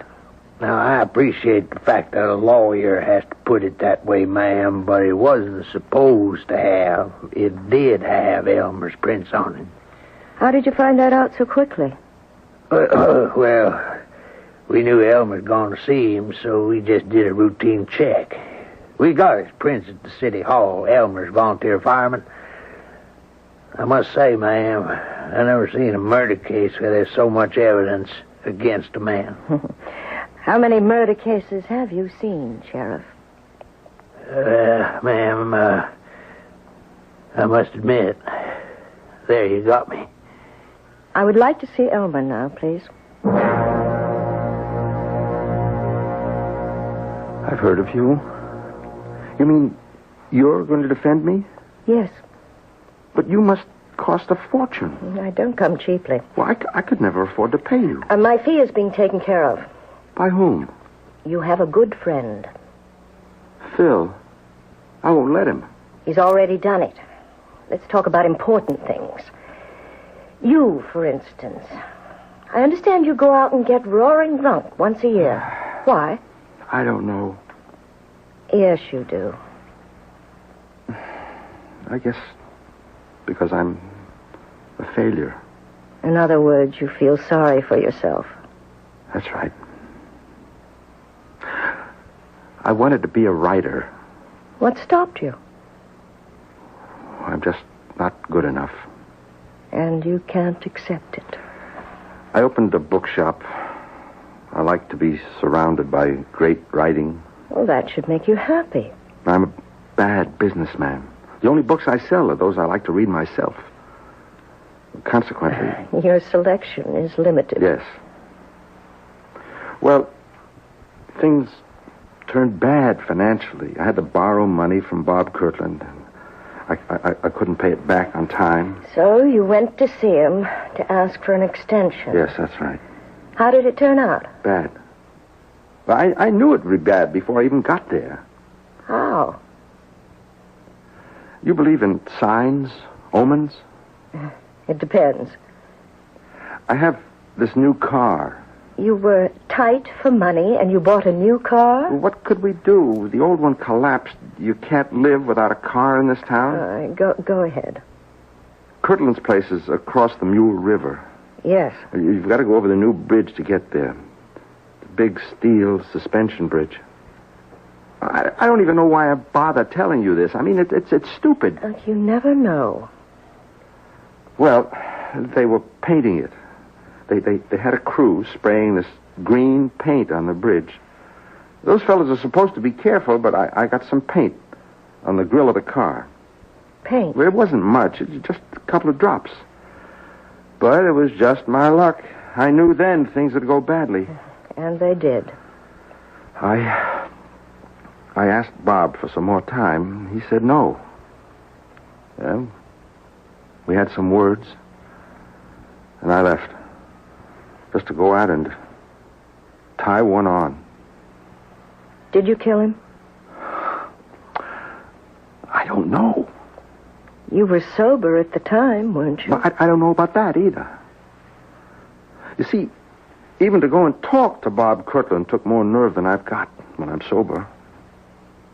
So I bought a bottle, and I kept fortifying myself on the way there. As I remember, that was the text of Bob's sermon to me. Did you kill him? I must have.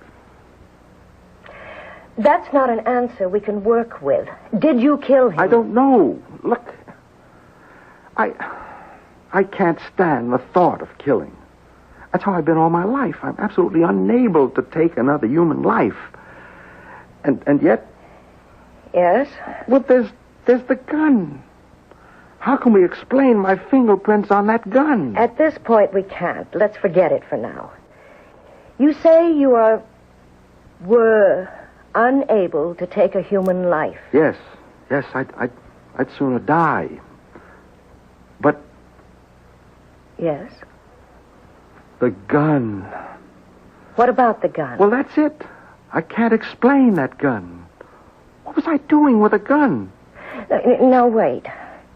Did you have a gun when you went to see Kirtland? I don't see how. But I remember a gun. You remember a gun? Yes. You remember seeing a gun, carrying a gun, firing a gun? I just remember holding a gun. There was a gun in my hand. When? That day, that night. It's gone from me.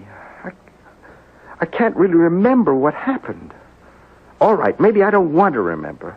What's the difference? The fact is... everything's gone from my memory except that gun. I remember holding a gun.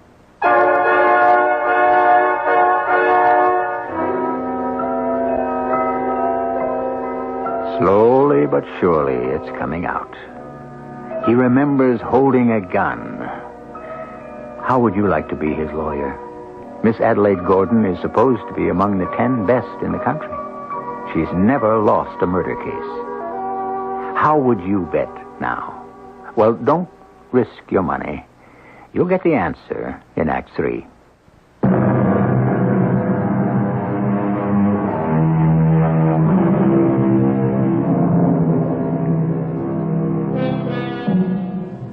Beware, as long as you live, of judging people by appearances, said a French philosopher. And so, if we must forbear to judge people, how much more vital is it to withhold our judgment of things? Give a man a strong motive to commit murder. Have him present at the scene of the crime.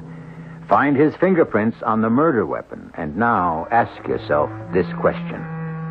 Would you rather be the attorney for the defense or the prosecution? You remember a gun? Yes, I remember a gun. A revolver. What do you remember about it? Nothing. I just remember a revolver. I was holding a revolver in my hand. Why? I don't know.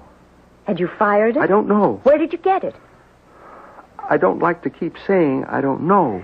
But You have to help me. I have to start with something. But everyone says... Forget what everyone says. Ask yourself, is it possible for you to kill... But how did my fingerprints get on that gun? Let me worry about that.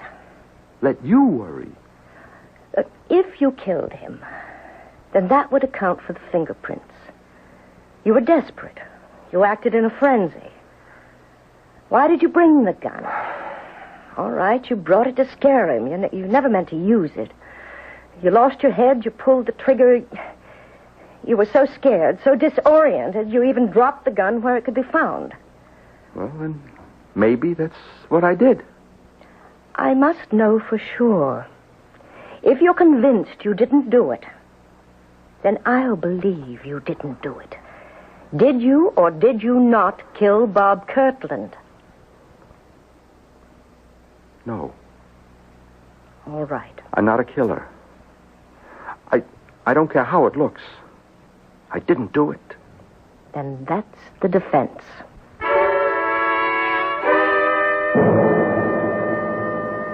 Phil, we have to talk to her.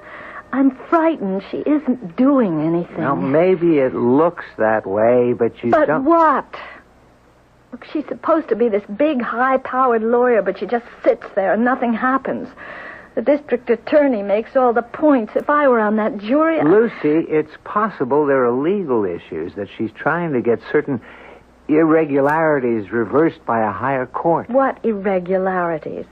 Well, I don't know. I'm not a lawyer. Is she a lawyer? At least Lou Ballantyne is well-liked in this town.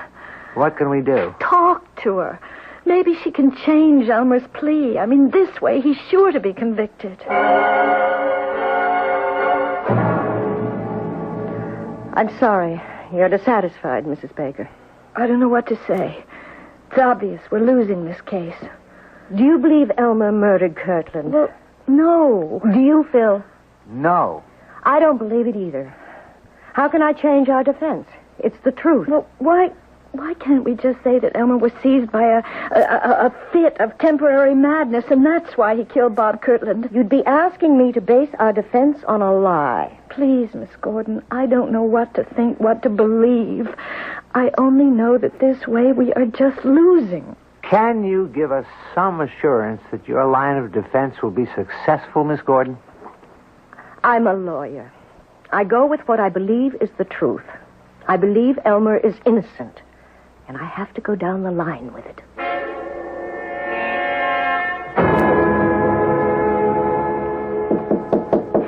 Come in.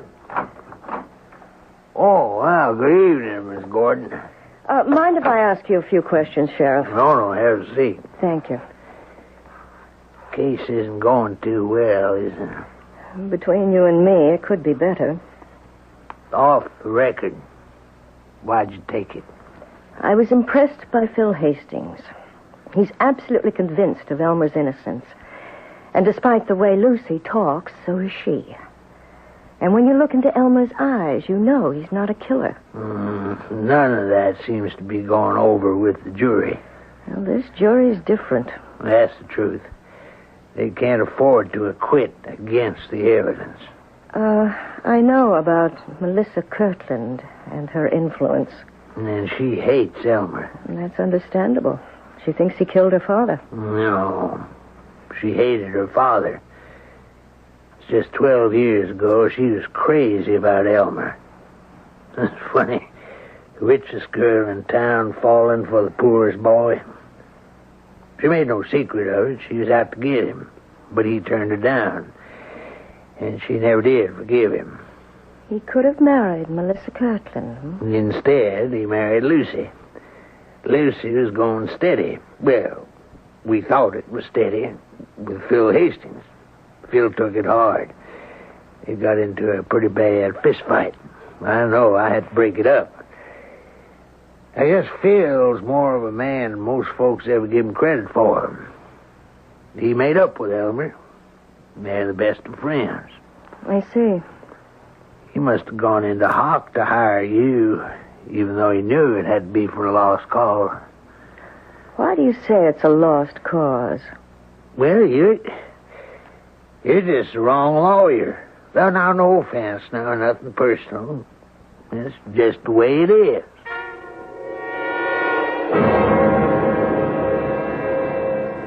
Please, sit down, Miss Gordon. Thank you, Mr. Ballantyne. Well, I must say, this is an honor.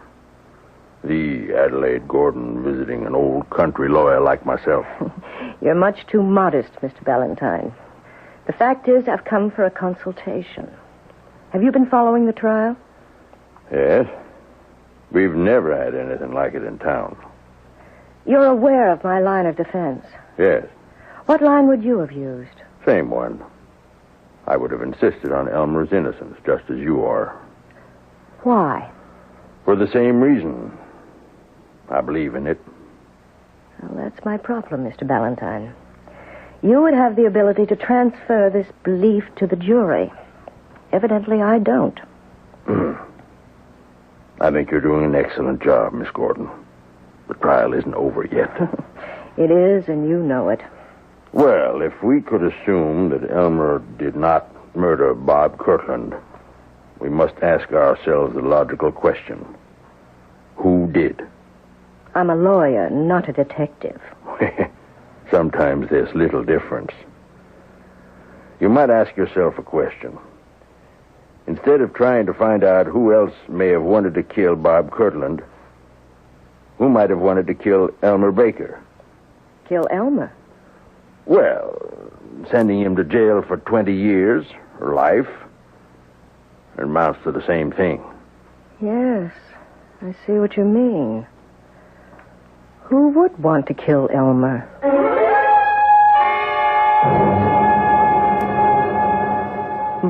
Nobody. I mean, I don't have any enemies. Think. Who? You never got into a fight with anyone? No, never. Well, that doesn't square with what the sheriff told me. He said you and Phil Hastings had a terrible brawl when you took Lucy away from him. That doesn't count. Why not? Phil and I, we were best friends before I married Lucy. And even though we had that very brief flare-up, we've remained best friends ever since.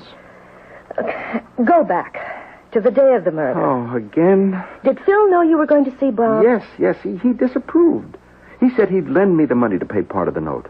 And you didn't take it? I like Phil too much to borrow money from him. You left the store and went to see Kirtland. You drove all the way out there, and you had to cross the what bridge? The Mule River, the big suspension bridge. And they were painting it. Yes, that's what lit the fuse. I got this paint spattered on my grill. Then you had your interview with Bob Kirtland. And from there on, your mind is a blank. Yes. But maybe I did kill him. Look, you get to be 40, you're headed nowhere. You don't have the ability or the guts to do what you really want. No, don't even start that line of thought. Right now, we can't afford it. Your Honor, the defense calls Mr. Peter Garrick. Mr. Garrick, on the afternoon of the 25th, where were you? I was on the Mule River Bridge. What were you doing there? I was there with my crew. We were painting the bridge. Painting the bridge. Well, we were spraying on the first coat. You know what I mean, the green coat. Uh-huh. You were there from when to when? Well, we start in the morning after the rush at 10 o'clock, and we usually quit 4:30 before the night rush. You were spraying this paint, you say. Cars driving past, they could have caught some of it. Yeah, maybe a couple of drops. We keep a bucket of turpentine and rags at the end of the bridge and a sign that says, use this to remove any paint that may accidentally... I know. And you stopped at 4:30. Yes, ma'am. On the head. If it pleases the court, it is our contention that Elmer Baker is innocent. However, this leaves a question. If Elmer Baker did not murder Robert Kirtland, who did? At approximately 4:30 that afternoon, someone fired the fatal bullet into Mr. Kirtland's body. But who? It is my contention, and I intend to prove, that Elmer Baker is the victim of a plot, a carefully designed and brilliantly executed scheme that almost worked. The defense calls Mr. Philip Hastings. Me? Yes, Mr. Hastings, you. Mr. Hastings, can you account for your movements on the day of the 25th?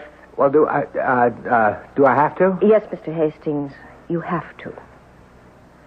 I left my apartment after breakfast. I went to my office, which is just down the street from here. I was busy all day. I even had lunch sent in. And then I worked late, and I went home. I brought some work with me. And then at 11, I got a call from Sid Jenkins of Sid's Bar and Grill. He said Elmer was getting a bit hard to handle. So I went there, and I calmed him down and took him home. At no time, then, during the 25th, did you visit the home of Mr. Bob Kirtland? Why would I want to? Please answer. Of course not. Then, on the 25th, you had no occasion to cross the Mule River Bridge. Certainly not. I say you did. What? I say you killed Bob Kirtland. What? Chancellor, are you charging Mr. Hastings with murder? I am, Your Honor. On what evidence? Some years ago, Elmer Baker took Lucy away from Phil Hastings. And that's why Mr. Hastings murdered Bob Kirtland? Yes, Your Honor. To make it look as if Elmer did it. Phil never forgave Elmer. He bided his time. Oh, that's a lie. I would appreciate some facts, Counselor. Phil Hastings saw a sudden opportunity to be rid of Elmer Baker. With Elmer in jail and out of Lucy's life, Phil could once again woo her and this time win her.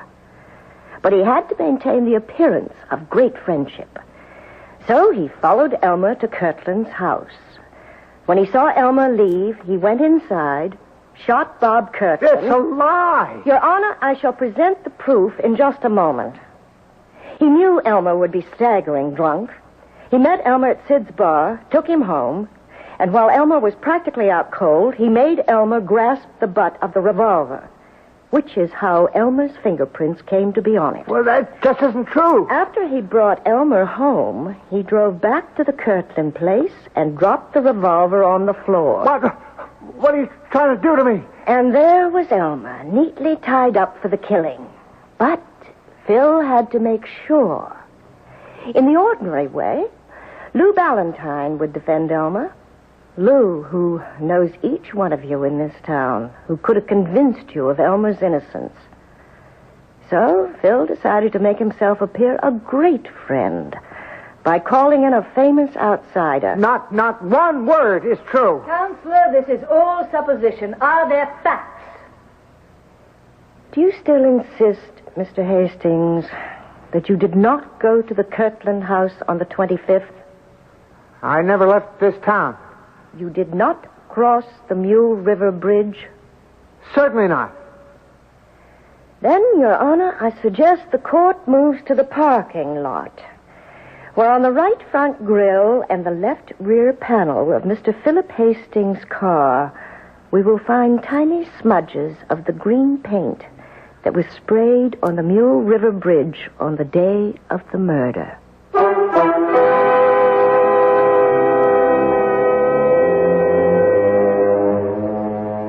And they did.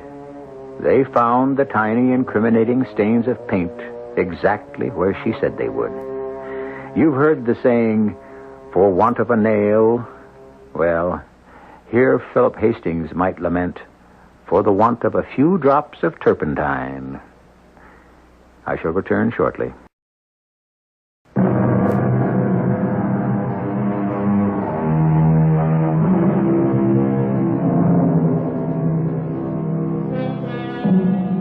Belief. They say it moves mountains, but they don't say which way. Well, you can move them any way you wish in the face of an opposition. You can do great things, provided you make sure all the little details are taken care of. If you want to commit a murder, make sure you don't leave some little insignificant, tiny, loose end dangling. It can lengthen into a noose. On second thought, don't do it. Our cast included Kim Hunter, Bob Dryden, Carol Teitel, and Nat Polen. The entire production was under the direction of Hyman Brown. This is E.G. Marshall inviting you to return to our Mystery Theater for another adventure in the macabre. Until next time, pleasant dreams.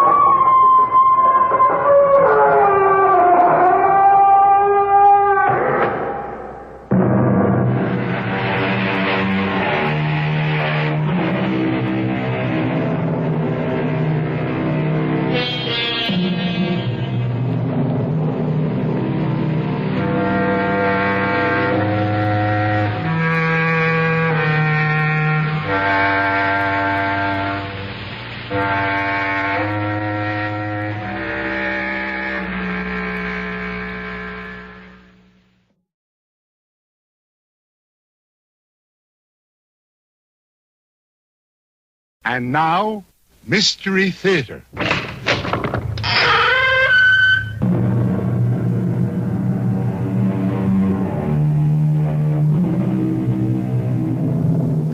Come in. Welcome. I'm E.G. Marshall. Welcome to the world of terrifying imagination, to the world of enchantment, spells, bewitchery. These are all words from our childhood, pleasant memories of nursery stories before bedtime.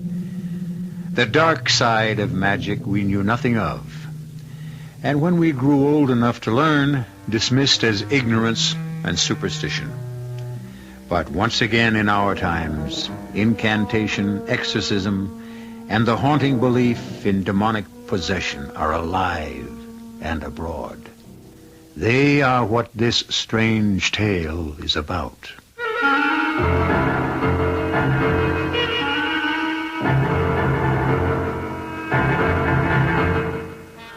Our mystery drama, Possessed by the Devil, was written especially for the Mystery Theater by Ian Martin and stars Donald Buca.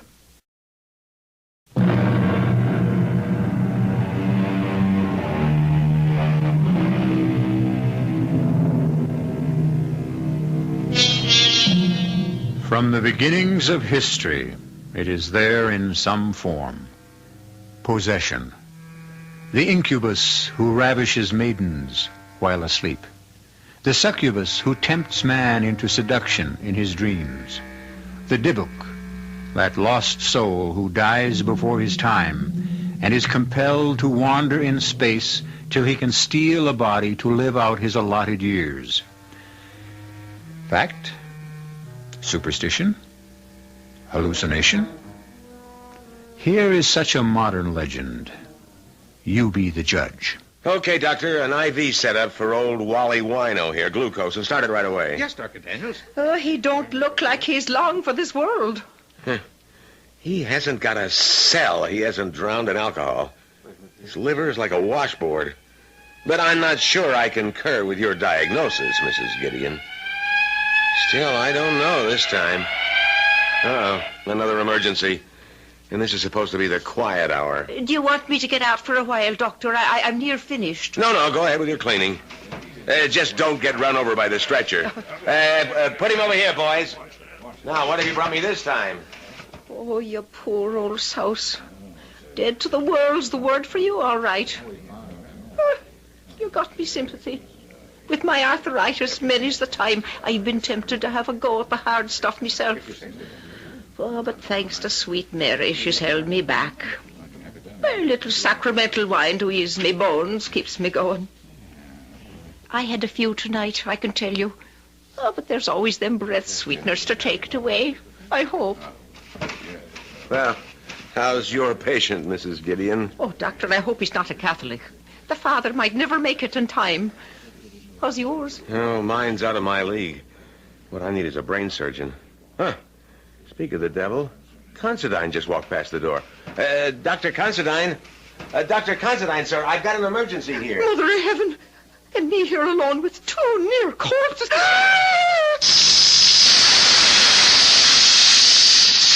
I didn't see it. I couldn't have.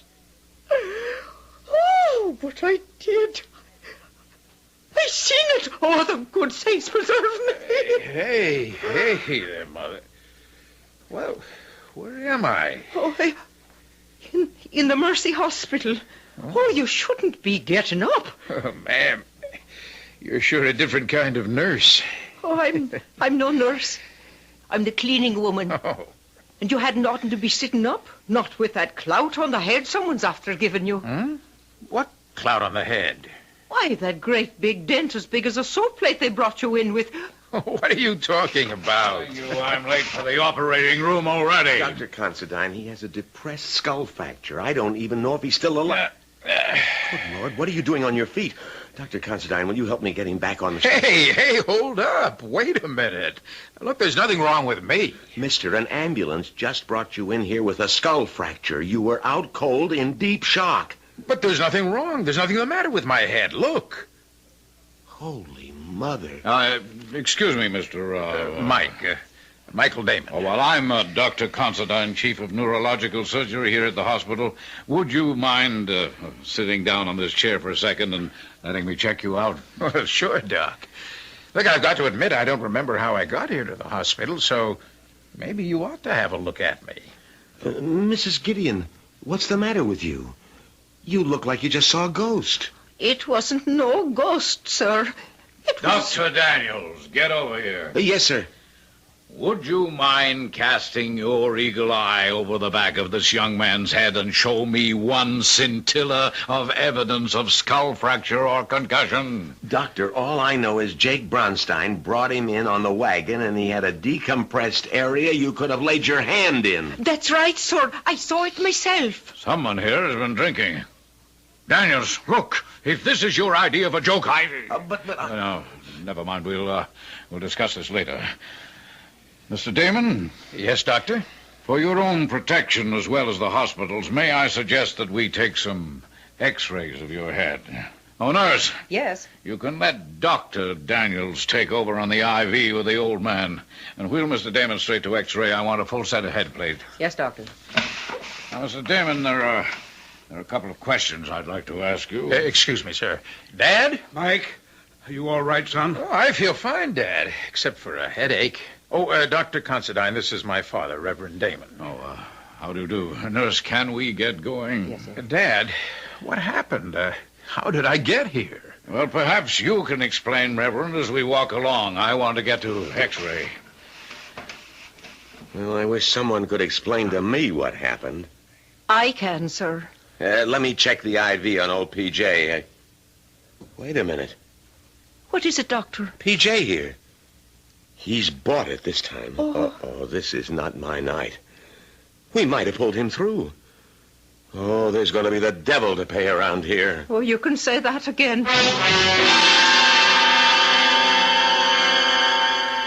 It's the God's truth, Dr. Considine. Came right out of the old man's mouth and across the room and up the young man's nose like that, with a burning, cindery smell like the old scissor grinder's wheel used to make. A great black cloud with red eyes in the middle and a long forked tail. Oh, I'd take an oath on me mother's grave 'twas the devil himself. Yes, Mrs. Gideon, I think you can leave the medical discussion to us, and I'm sure you have important work waiting. Oh, bless us. I left me pail and mop there. I hope nobody's been after stealing that mop. It had a brand new head on it. Well, at least I know now where the smell of alcohol came from. I can't blame you for that, Daniels. But I just can't accept it. In an emergency room, you concentrate on a seemingly healthy patient while you lose a really sick old man. PJ was a repeater, Doc. He's long overdue for uremic poisoning or cardiac arrest. But this young guy, Damon... Well, complete your sentence. Yeah. Well, I was just thinking... That magnificent body, physically way above par, and the injury I thought I saw, well, would have left him a vegetable for the rest of a long life if we'd pulled him through. What injury? That depressed fracture.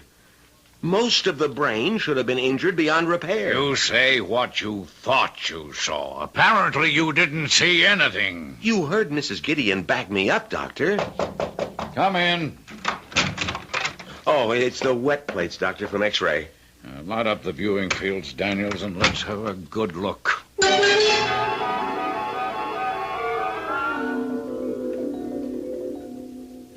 Satisfied? Well, sir... Oh, somebody gave him a knock on the head, all right. There's some exterior evidence of that, but of any fracture? None I can see. Well, you're the doctor of record. Shall we send him home? I see no reason not to. Okay.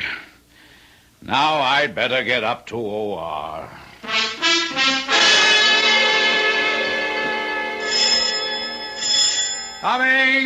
Coming! Trudy! Well, don't look so disappointed, Rod. Come in. Say, sweetheart, what are you doing here at this hour? Oh, I couldn't sleep after your call, so I drove over. Is Mike back from the hospital? No, I thought the bell was Dad and Mike. They're on the way home right now. How come you didn't go to the hospital? Well, we've been trying to get in touch with Anton Azarak. Oh? So Dad thought one of us should be here in case he called back. Oh. I mean, to find out what happened. Yeah. All right, Janda. Cool it. Oh, what a name for a cat. Why, I see nothing wrong with it. I think a martyr belongs in a minister's family. Oh, is that my fate as your wife to be? Of course not. We just called her that because Mike and she never seem to get along. Well, it's hard to figure about the cat. Mike is such a kind, gentle sort of giant. I thought all animals loved him. Well, it depends what the word includes. Oh, wait a minute, there's a car now. The return of the prodigal son. Now maybe we'll find out just what happened last night.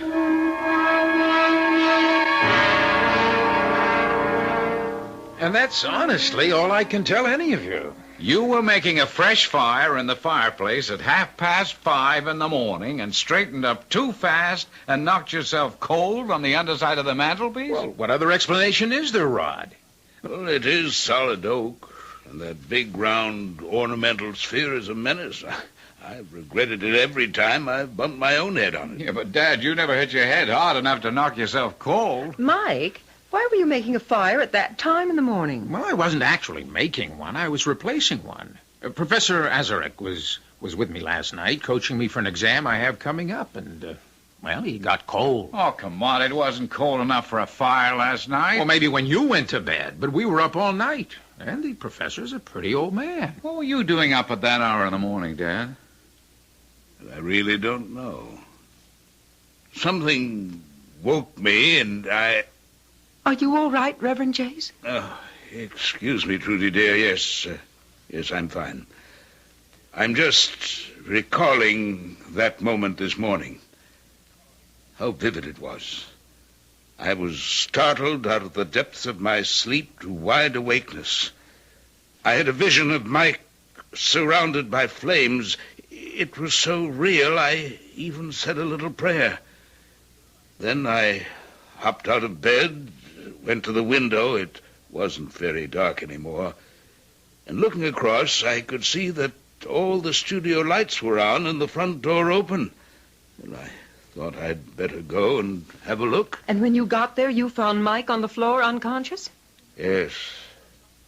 Lying on his face, white as a sheet, and deathly cold. Oh. Yeah, but what made you call the hospital? It's not like you to panic. Well, I realized that, but the back of his head looked as though he'd been felled by some superhuman mailed fist. It was all bent inward.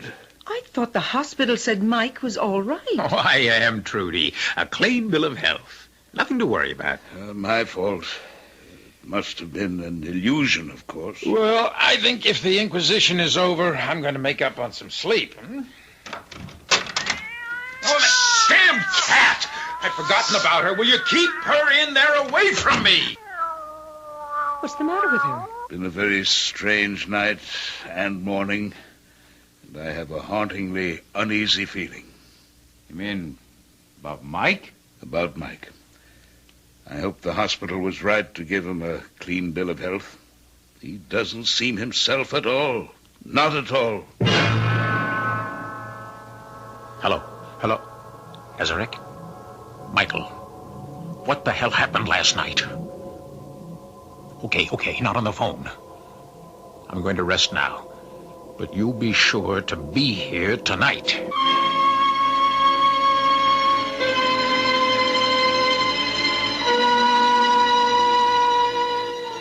So far in our modern legend, we have caught up with superstition, witches, magic, both black and white, enchantment, spells, abracadabra.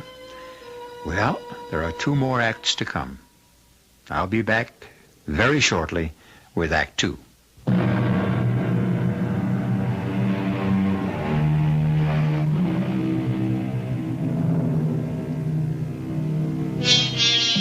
A young man rushed to the hospital with a depressed fracture of the skull, which should have mangled his brain. A chronic drunken repeater back in emergency on the edge of fatal acute alcoholism.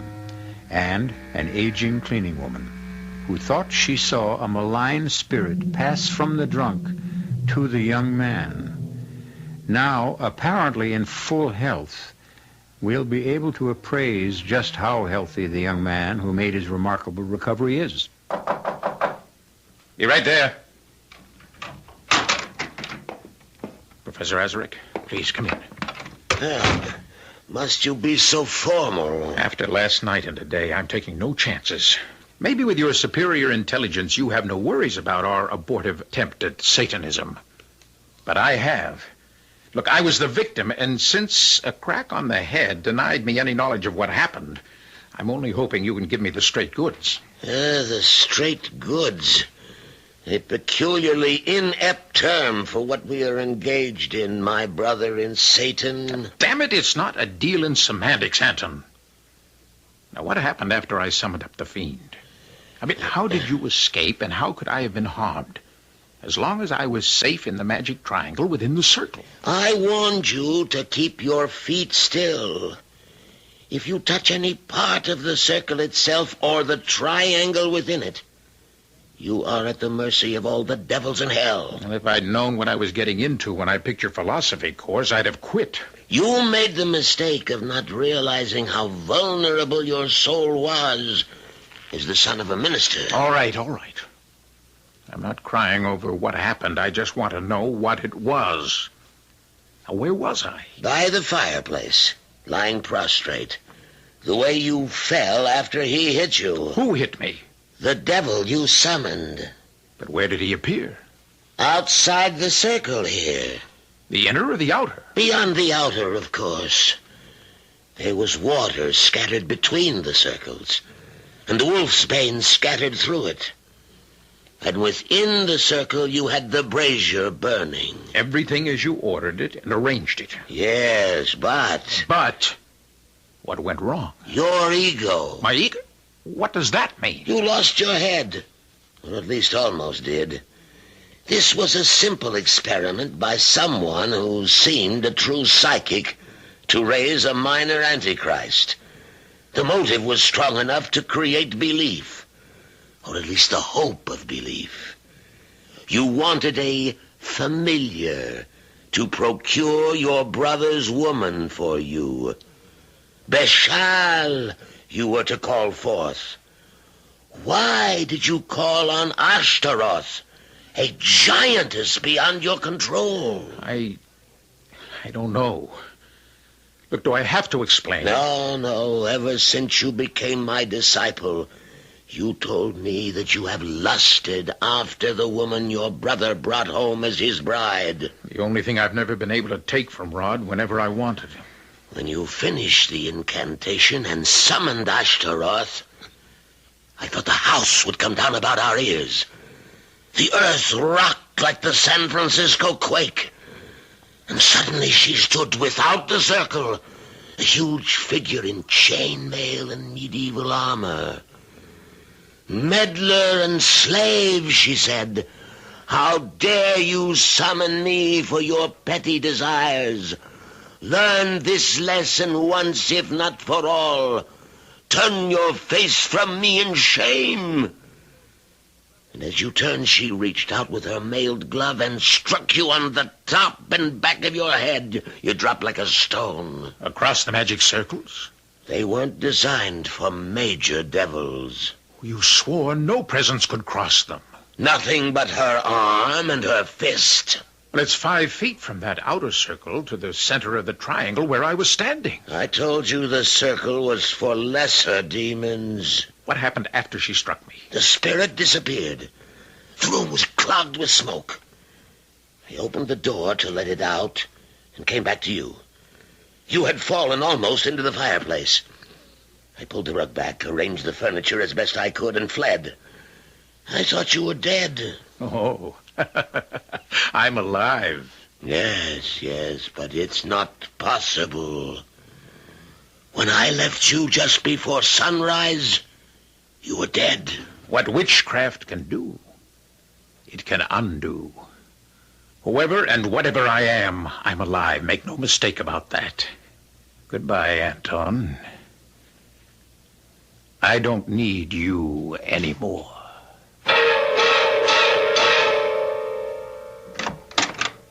Oh, hi, Trudy. I thought you'd gone with Rod and Dad. Hello, Mike.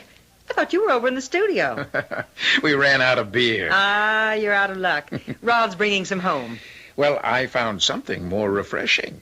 What? You. Oh, if you'd waited just a little longer, you'd have found me anyway.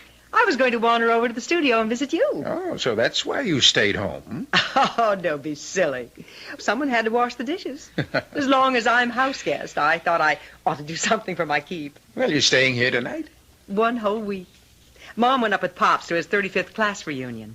And they figured that with one full-fledged minister and a recent hospital dropout, I was suitably chaperoned. Safe as a church, huh? Rod and Dad say when they'd be back? Not till pretty late, I guess. Mm. Pretty rough section of town. That's why Rod insisted on going along. What's the occasion? That's one of your father's oldest parishioners. I guess the old lady is dying. She asked for the minister. Well, her loss, my gain. What? Oh, nothing. It's just a stupid joke. You said you wanted to see the studio? Oh, yes. Would you mind? Mind?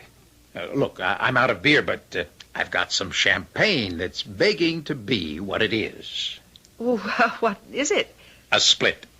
Just right for sharing. Shall we go?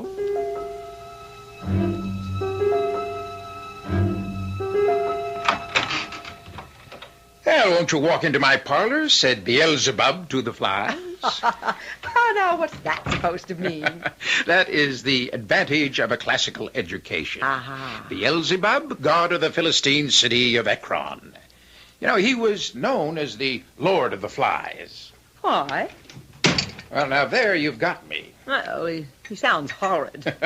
Well, he wasn't very popular with Christians. In fact, they called him the Prince of Devils. Lord of the Flies. Mm-hmm. Ooh, it gives me the creeps. Here's something to chase your creeps away. Oh, I don't want that, Mike. It goes right to my head. Oh, just a sip. A good luck toast to sister and brother-in-lawhood. Our getting to know you party. Well, far be it from me to be a party pooper. Oh, there's nothing more cozy and reassuring than a room full of books. What's this section here? Oh, that? That's the main reason I needed Dad's particular library, since my exam was in metaphysics. The Black Arts, The World of Witches, Essentials of Demonology, The Satanic Mass. Oh, it's a strange collection for a minister. Well, it's always good to know your enemy. You know, Dad's quite an authority on the devil and his works. And you? Are you thinking of becoming a minister, Mike? Me? No. Perish the thought. No, my philosophy is too easy for that. I long ago decided that if you can't fight 'em, join 'em.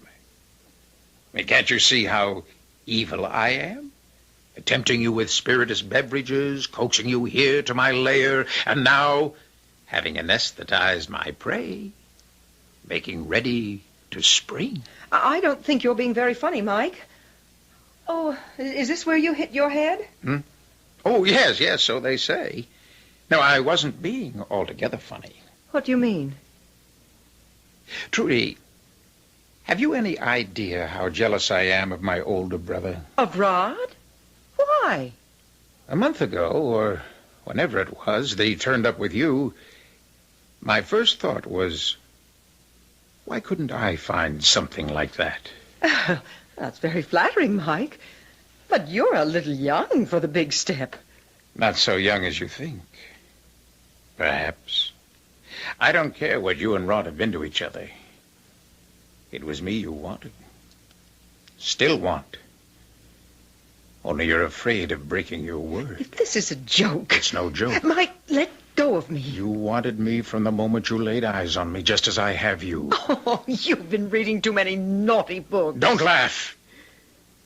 There's nothing funny about this. No, not really. Offensive. You're afraid of me. Don't be silly. Afraid of yourself. Now that really is the last straw. Test it. Fasten your mouth to mine. Wind yourself about me. Try forbidden love, and it will never let you go. No, Mike, let me go. You're hurting me. Oh, that's Rod home with your father. If you don't let me go, I'll scream. What are you going to tell them? Nothing. Nothing. I wouldn't want them to know what a pig you are. I think that blow on the head must have done more damage than you think. Mike, you'd better see a psychiatrist. Hi, Rod. Dad. Well, we didn't expect you. Esther! By Lucifer! I'll have you yet. Cowering at my feet like a slave. To use you once and destroy you. As I shall use your surrogate tonight. Whoever she may be.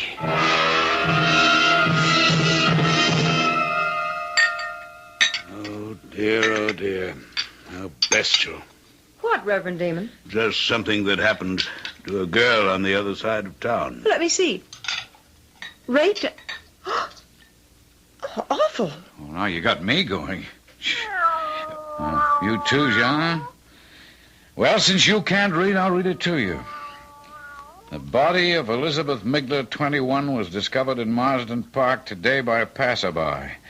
Although it was later determined the girl had been raped, the strange features of the case are that she was not robbed, and as though by some ferocious animal, tooth marks showed that her throat had been literally ripped to pieces. Good Lord. Where is Marsden Park? Clear over the other side of town. When did it happen? Night before last. Morning, all. I hope breakfast is all ready. I'm famished. What's wrong with that cat? Oh, it's beginning to bug me. A lot of things are beginning to bug me. What'd you say, honey? Nothing, Rod. I don't think I'll have any breakfast this morning. I don't feel like eating. No, Rod, please, don't come with me. I'd rather be alone. Lovers' quarrel? Look, will you just fake out, brother mine? It's none of your business. For Trudy's sake, for everyone's sake, would that it were. But unfortunately, we know better. Or do we? The crime happened miles away, and the devil that may possess Mike is there only on the evidence of a tipsy charwoman. Who summons the devil never calls for him in vain, and once met, few are lucky to get rid of him again. I'll return shortly with Act 3.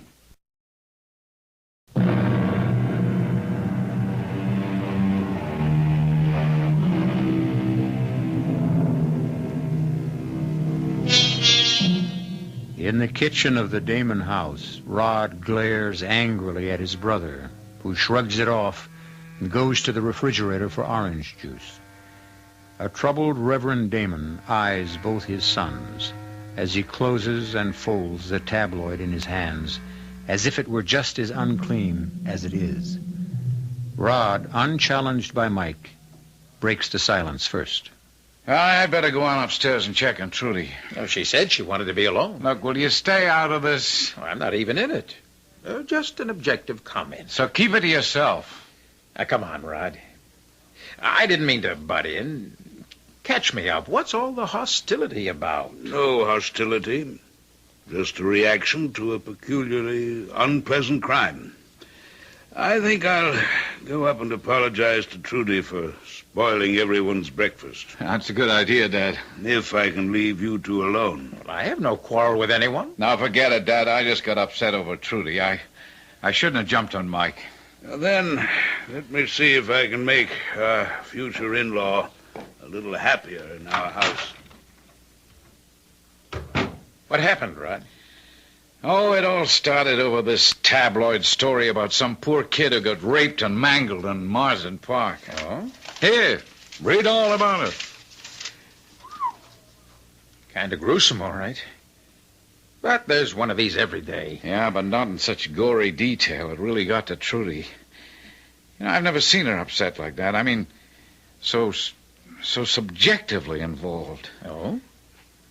What do you suppose triggered that? Oh, I don't know. I just sure wish I did. Maybe it's better to let sleeping dogs lie.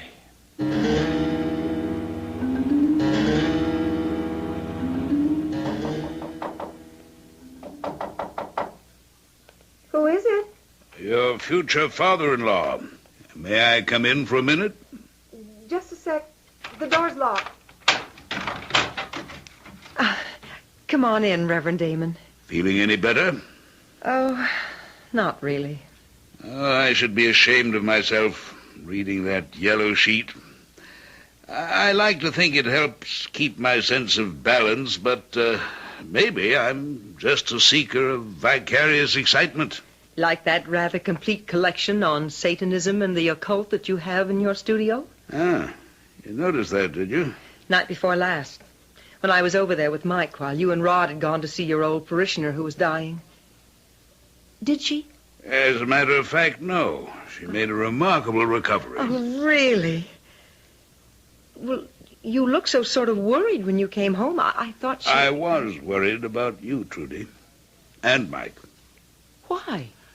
You, because I knew you were upset about something. Well, you can't be a minister for over 40 years without learning to read something about people. And Mike? Mike is an enigma to me since I brought him back from the hospital. A rather terrifying thought to realize I've lost contact with my own son.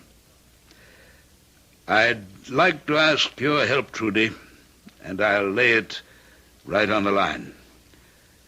Why were you at the studio with him? And what happened there? You won't tell Rod? Not if you don't want me to. Then what I'd like more than anything is to tell someone, most of all you, for Mike's sake. Because I think he needs help. And you're the only one who could bring it to him, or make him go find it.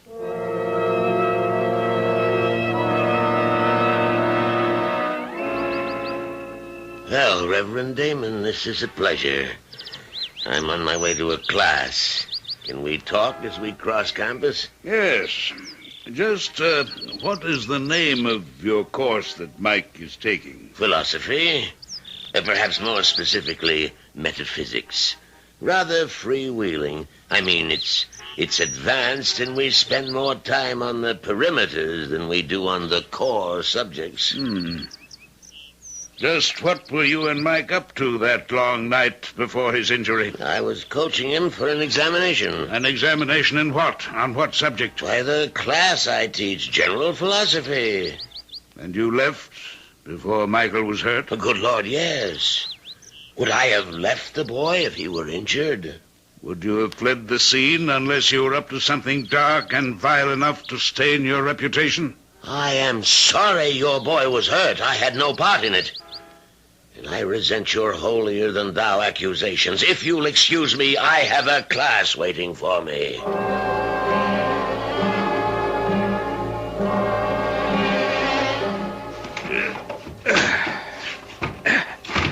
And now for the rug. There. That does it. Oh, my dear Lord. Just what I was afraid of. What are you afraid of, Dad? You, Mike. That you turned away from God to seek the devil. Why, Mike? Why? Who knows? Now, what shall I tell you? That life's a drag. It has no purpose, no goals, no triumphs that aren't tarnished. That there's no good in man. Nothing but pettiness and meanness and me first and the devil take the hindmost. That's not what I brought you up to believe. No one blames you, Dad. But Trudy was the last straw. That Rod could find the woman he wanted, and she could turn out to be the one that I need. So I chose his worship. And here we built my altar. Don't desecrate that name. The altar belongs to God. This altar belongs to Satan.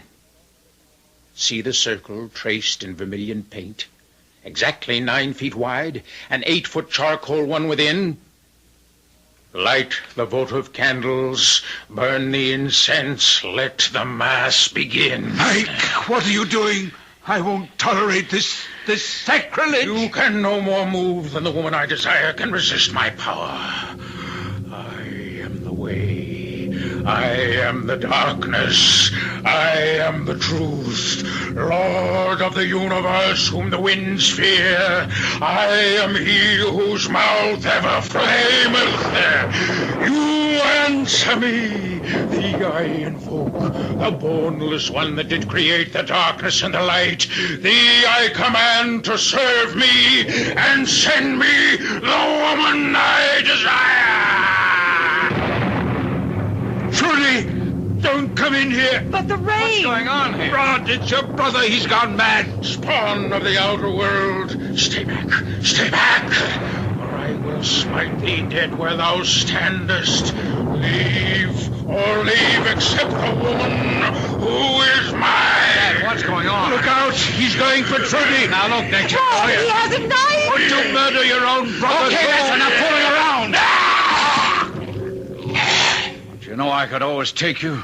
Oh, Rod, I hope you haven't hurt him too much. Oh, don't worry, baby. He always had a glass jaw. He had something more perishable than that. Call the hospital. And better tell them to bring a straitjacket.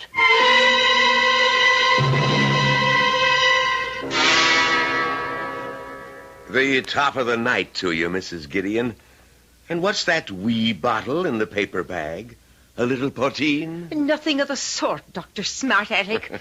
That's a noggin of holy water blessed by me own Monsignor, which I carry with me when I come near this place ever since 3 days ago. What happened to old P.J.? Did anyone ever turn up to claim him? Nope. Oh, by the way, while we're on the gossip column, guess who's back in the hospital? Oh, not the other one. Mm-hmm. The same. Lying in the emergency room under a deep sedation in a straitjacket. Oh, what did they bring him back here for? That's what Dr. Considine and his father, the Reverend Damon, are discussing now in the prep room. Well, if you're going to swab out the emergency, you'd better get at it fast. Well, I'll tell you something, Doctor. If I'm to be there and alone with that devil, you'll never see emergency this clean again. For I'm adding the Monsignor's holy water to me pail right now, just in case. Of course, we'll run every neurological test in the book on him under the circumstances, Reverend Damon. I'm not sure it will do any good. I'm afraid the trouble is psychiatric. Well, it has to be one or the other unless we're to accept Mrs. Gideon's diagnosis of possession. Mrs. Gideon? Oh, I remember now. She was one of the people, like the intern, who remembered that they thought they saw a considerable skull compression. Which never existed, believe me. Just an illusion like Mrs. Gideon's. What was Mrs. Gideon's illusion? Well, I'm afraid she'd had a drink or two, and she had some wild story about a black devil streaming out of an old dipsomaniac who was also in the emergency room and being sucked up through your son's nostrils.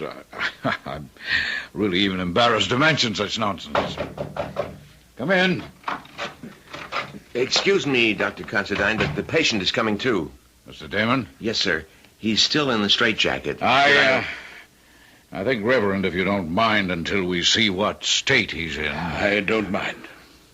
You might as well both know that the police are by now well aware that my son was responsible for the violent death of a young woman the night before last while under the possession of whatever devils or devil owns him.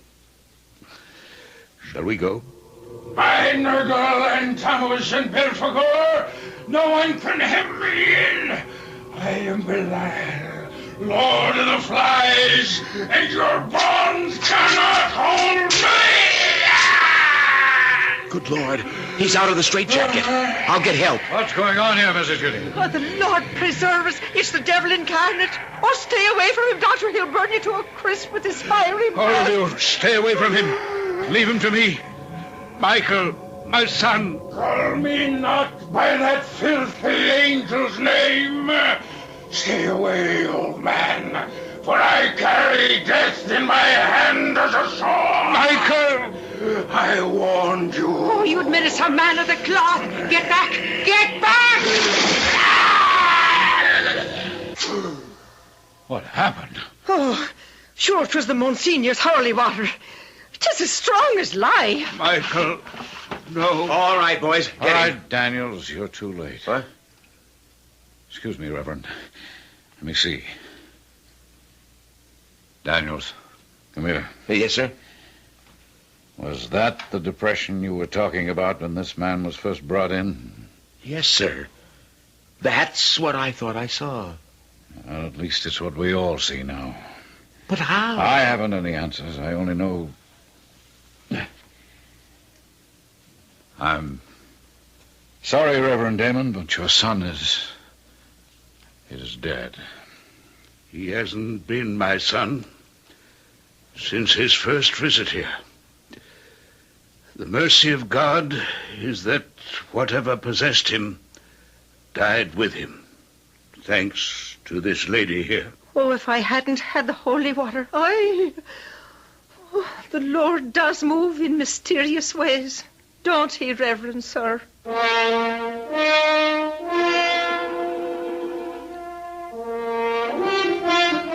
In mysterious ways and kind ones. What a field day the Reverend Damon's tabloids might have had if Michael had ever come to trial for the death of that poor innocent girl. Innocent. Perhaps that's the theme of this dark history. If Michael had been less innocent, and had had the guts to be less self-interested and bored, how different his world might have been. But that's the answer, isn't it? We all make our own world. We can't rely on anyone else to make it for us. I'll be back shortly.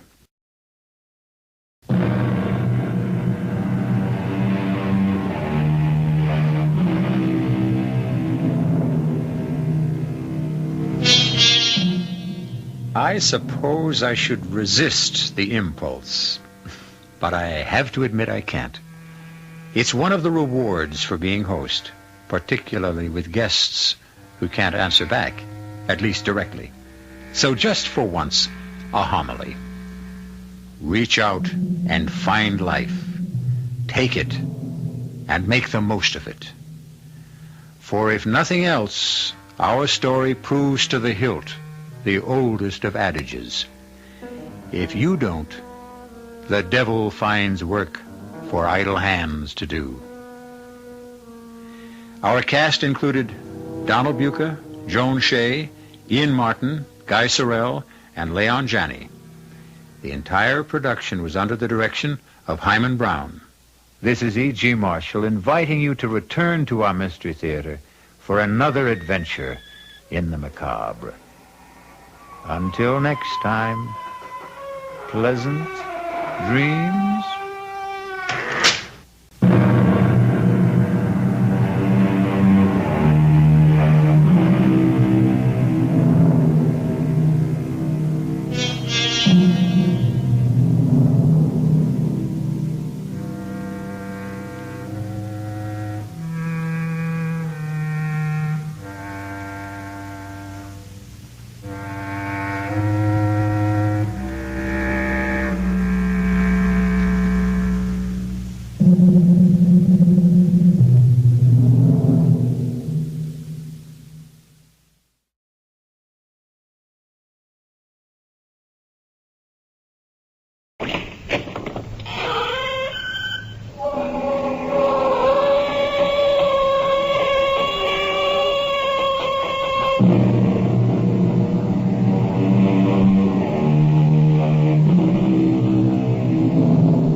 Welcome. I'm E.G. Marshall. It's been said that you can always recognize a werewolf simply by shaking hands. If the handshaker has hair on the inside of his palms, QED, a werewolf. Of course, this is an old wives' tale. As for me, I'm perfectly willing to accept the fact that the whole idea of werewolves was absurdly exaggerated by the superstitious during the Middle Ages. However, I would like some explanation of the concept everyone recognizes today, of the subconscious, something inside a person which can take over and utterly control a person's mind and actions, particularly under great stress.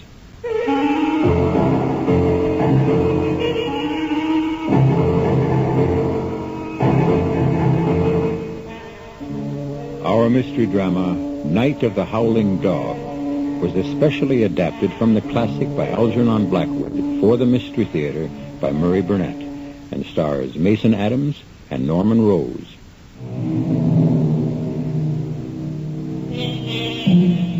The pages of fiction are filled with surrogates passionately pleading the causes of other lovers to beautiful ladies. The characters of Cyrano de Bergerac, John Alden courting Patricia for Miles Standish, and the devil himself serenading the beautiful Margarita on behalf of Faust. These are only a few examples that come immediately to mind. However, I had never heard of a lover deputizing an animal to forward his suit until now. And to bring you this amazing story, I introduce an eyewitness. It's strange that as I approach the end of my years, I now find more people willing to believe the stories of my adventures with my employer, the famed psychologist of the occult, Duane Carter. When I was working so closely with Duane and writing down these excursions into the dark recesses of men's soul and minds, I found nothing but skeptics. Today, perhaps since we know more, we now realize there are still things we don't know. At any rate, let me start at the beginning of this incredible phenomenon. It all began when Duane and I said goodbye at London's Waterloo Station on a hot July day in 1912. Now, Ernie, we've got a full fall schedule, so you be sure and get plenty of rest. I want you to be raring to go when we meet in Stockholm on August 15th. Unless, of course, you should send for me sooner. Send for you? If I'm going to need you, Duane, then I'm hardly going to have a restful vacation. Nonsense. Both of us know the strange effects a stay in the wilderness can have on people who wear the trappings of civilization the rest of the year. Well, you were the one who prescribed getting back to nature as the prescription that straightened out Timothy Manning's life. If he hadn't come to consult you, he'd still be preaching in a pulpit, making his wife and daughter's lives miserable. But Timmy isn't the only member of your little party. Are you trying to sound a warning? If so, you'll have to be more specific. Well, I have nothing specific in mind. Just a feeling that will very probably turn out to be wrong. You go ahead and enjoy yourself, Ernie. And forget what I said. Duane must have known. The one thing I could not do was forget what he said. Duane Carter's whole reputation as a scientist was based on his uncanny sixth sense, an intuition that enabled him to handle cases too bizarre for other psychiatrists.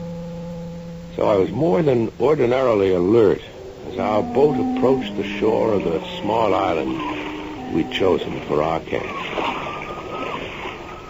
Easy there, Ernie. Peter, lend Ernie a hand and we'll pull the cutter further up the beach. Then unload, and the ladies will see to the tents and other supplies. This is the life. Room for body and mind. Just the place for a man to refuel his soul. And how does a man go about doing that, Reverend? I'll let Peter Sangre answer that. Peter, here's a perfect opportunity for you to show Ernie how much you've learned since you started studying with me. There'll be time enough for theology lessons later, Dad. Right now, Peter could be very useful in giving Mother and me a hand with some of these supplies. Oh, I'll be happy to, any time at all. I'm always very happy to help you, Miss Manning. Peter Sangre was a young Canadian studying for the ministry under the Reverend Manning's tutelage. He'd been staying with the family back in New York, and it was obvious that he'd been smitten by the laughing eyes of Joan Manning. So obvious that it was sometimes embarrassing to watch the depth of yearning in his eyes. This was painfully evident the first night when Peter, Joan, and I joined forces exploring our island. Well, I never realized the Baltic Sea had this many small islands so close to shore. It's so beautiful. The water's so calm. I wish we had the canoe. We could paddle to the other islands while we still have the northern lights. Good idea. You and Peter wait here and I'll go across and fetch you. No, let Peter get the canoe. You and I will wait here. You bet. I'll be back as soon as I can. Well, Joni, what was that all about? You found me rude. Let's say very definite about not wanting to be alone with Peter. Oh, dear. It's very obvious then. I'm sure he noticed. I wouldn't worry about him, Joan. Surely you know he's madly in love with you, and you shouldn't feel upset if you don't like him. I don't dislike him. It's just that I see his eyes on me, seeking, even demanding, and I'm afraid he might do or say something that would lead to unpleasantness. You, Joan Manning, the fearless, frightened? Listen, I'm serious. There's something about Peter that makes me feel creepy. Something I don't think he knows himself. I'll confess it draws me, attracts me, but at the same time it makes me afraid. Joan, I don't know whether you're trying to tell me you're afraid of Sangre or something in you. My heart tells me there's something in Peter Sangre. Something buried deep inside him. Something dark and perhaps even dangerous. And I'm desperately afraid and desperately curious. How long has Peter been studying for the ministry with your dad? Almost a year. This is the first time that you've had this feeling about him? Yes. It only happened since we came here. Away from New York and civilization. It seems almost what he's been waiting for. What we've both been waiting for. The business of setting up camp for the first few days relegated that strange conversation to the back of my mind. But the Reverend Timmy brought it back sharply with a strange prayer one night. We give thanks to you, O Lord, for our safe arrival. We also give thanks for our excellent health and pray this may continue for all of us, and the weather be fair, the fish be plentiful, and that nothing from the kingdom of darkness nor any evil thing disturb our nighttime tranquility. Daddy, what brought that on? Just a thought, Joan. It came into my mind, and I let the Lord know of it. Reverend, I don't think we should put thoughts like that in the Lord's mind. I think I can explain, Mr. Simpson. Well, you, Peter? Yes, sir. You see, I don't know if any of the others felt it. But I know that I sense something. Some presence here on the island with us. But that's impossible. Our exploration showed there were two things lacking on our little island. Fresh water and animals. I didn't say anything about an animal, Joan. I said a presence. Now, come, children. Perhaps my prayer was out of place. Let's all be off to our tents and a good night's rest.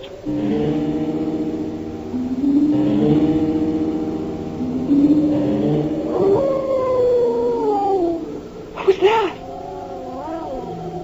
Who's there? Whoever it is, let's not play tricks. I know someone's trying to frighten me.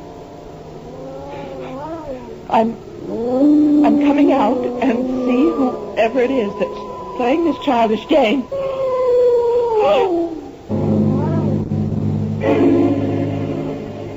Joan, I'm really sorry about that prayer last night. It obviously upset you and made you dream about some animal or other growling around your tent. I tell you, I distinctly heard the howling of a dog. Didn't anyone else hear it? Of course not. No one else heard it because you dreamed it. Because of the lack of water, there's not an animal of any size on the whole island. You know we have to fetch our water from that little island across the way. I know what I heard. And it wasn't a dream. Well, there's nothing to prevent some animal from swimming over. A deer, for instance, might easily land in the night and decide to take a look around. Well, look, Mr. Simpson, I'd like you and the other men to come along with me. Mother, you stay here. You've already seen the tracks. And then I want Daddy to apologize to me and admit that I'm not having bad dreams. All right, now. There, look. Look at those marks on the outside of the tent. Are you going to tell me that they're not animal tracks? Certainly they are. These tracks appear to have been made by some type of fairly large animal. I apologize. I'm sorry I doubted you, darling. Oh, Daddy, I'm so frightened. I'm just plain scared.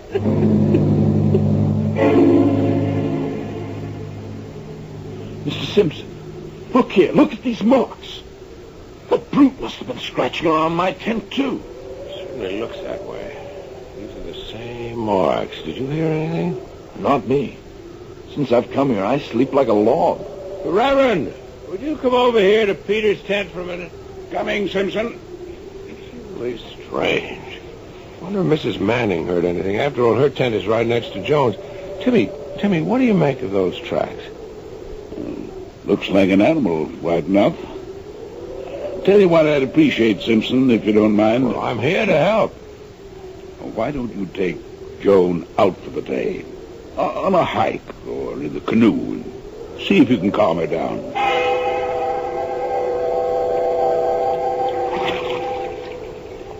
I thank you for taking me on this canoe trip today. But I know Dad suggested it. That's right. But I thank you anyway. It's kind of you. Have you noticed any change in our friend Peter Sangre? You mean his attitude towards me? Good Lord, no. If anything, his devotion has become even more obvious. What do you mean, changed? Well, he seems much more self-reliant. Almost as if I don't know how to put it, but almost as if this is where he belongs. So you sense something strange about him, too? No, not strange. It's just that he seems to fit in better here than when I first met him. He's more confident. He's surer of himself. Yes, I felt that. And the more confident he gets, the more frightened I get. For the next few days and nights, there was no excitement. And our camp life seemed to have settled into a routine. Until one night, the quiet was shattered by screams coming from Joan Manning's tent. Johnny! Hang on, Johnny, we're coming! Joan! Are you all right? Something touched me! Something touched me! I felt it through the tent. What's she saying, Ernest? Daddy. The same growling and scratching as before. And there was a great tearing blow, and the tent was ripped open right next to my face. Oh, your tent? No doubt about that, Reverend. You can see the gap where the thing or whatever it is ripped right through. That dog again. We must do something. First thing to do is to get over to the stockade and get a fire going. What's going on? I brought my rifle. If it's that animal again, let me handle it. Come on, Peter. Help me start a fire. What in the world do you think it is, Mr. Simpson? It surely can't be a dog. It can't be very far away. We'll organize a hunt at once, this very minute. Now, slow down, Reverend. Action, Ernie. Any action to stop panic.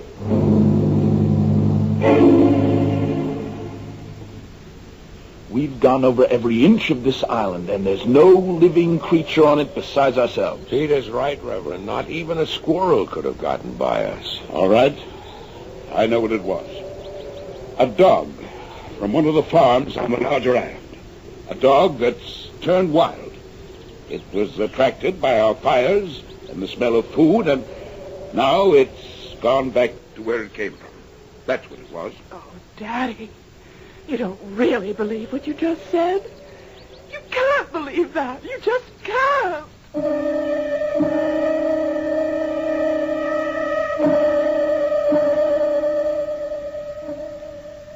Occultists insist that events have souls. souls given to them by the emotion and thoughts of those concerned with them. This in itself is a terrifying concept, because I can think of the souls of some events that must have shriveled with terror and agony that's indescribable. I'll be back with Act 2 and the very strange events on the Baltic Island in a moment. On WABC.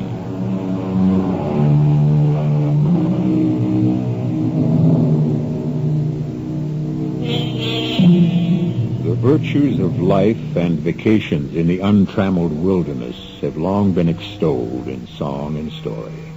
We've all longed for the starry nights with the wind sighing softly through the friendly branches of the protecting trees. But nature also has a savage side, and sometimes a trip to the wilderness can bring out whatever primitive savage lurks within us. I hate the rain, especially when I'm in the woods. I thought you could use today to catch up on your studying, Peter. Reverend says I'll pass my exams with flying colors and become a full-fledged minister in the fall. Well, Timmy should know. He should know more about his own daughter, too. What? What does that mean? Oh, nothing. I guess we're all upset by what's happened with Joan. Well, of course we are, but I don't understand what you meant about Joan's father. Forget it. I'm sorry I said it.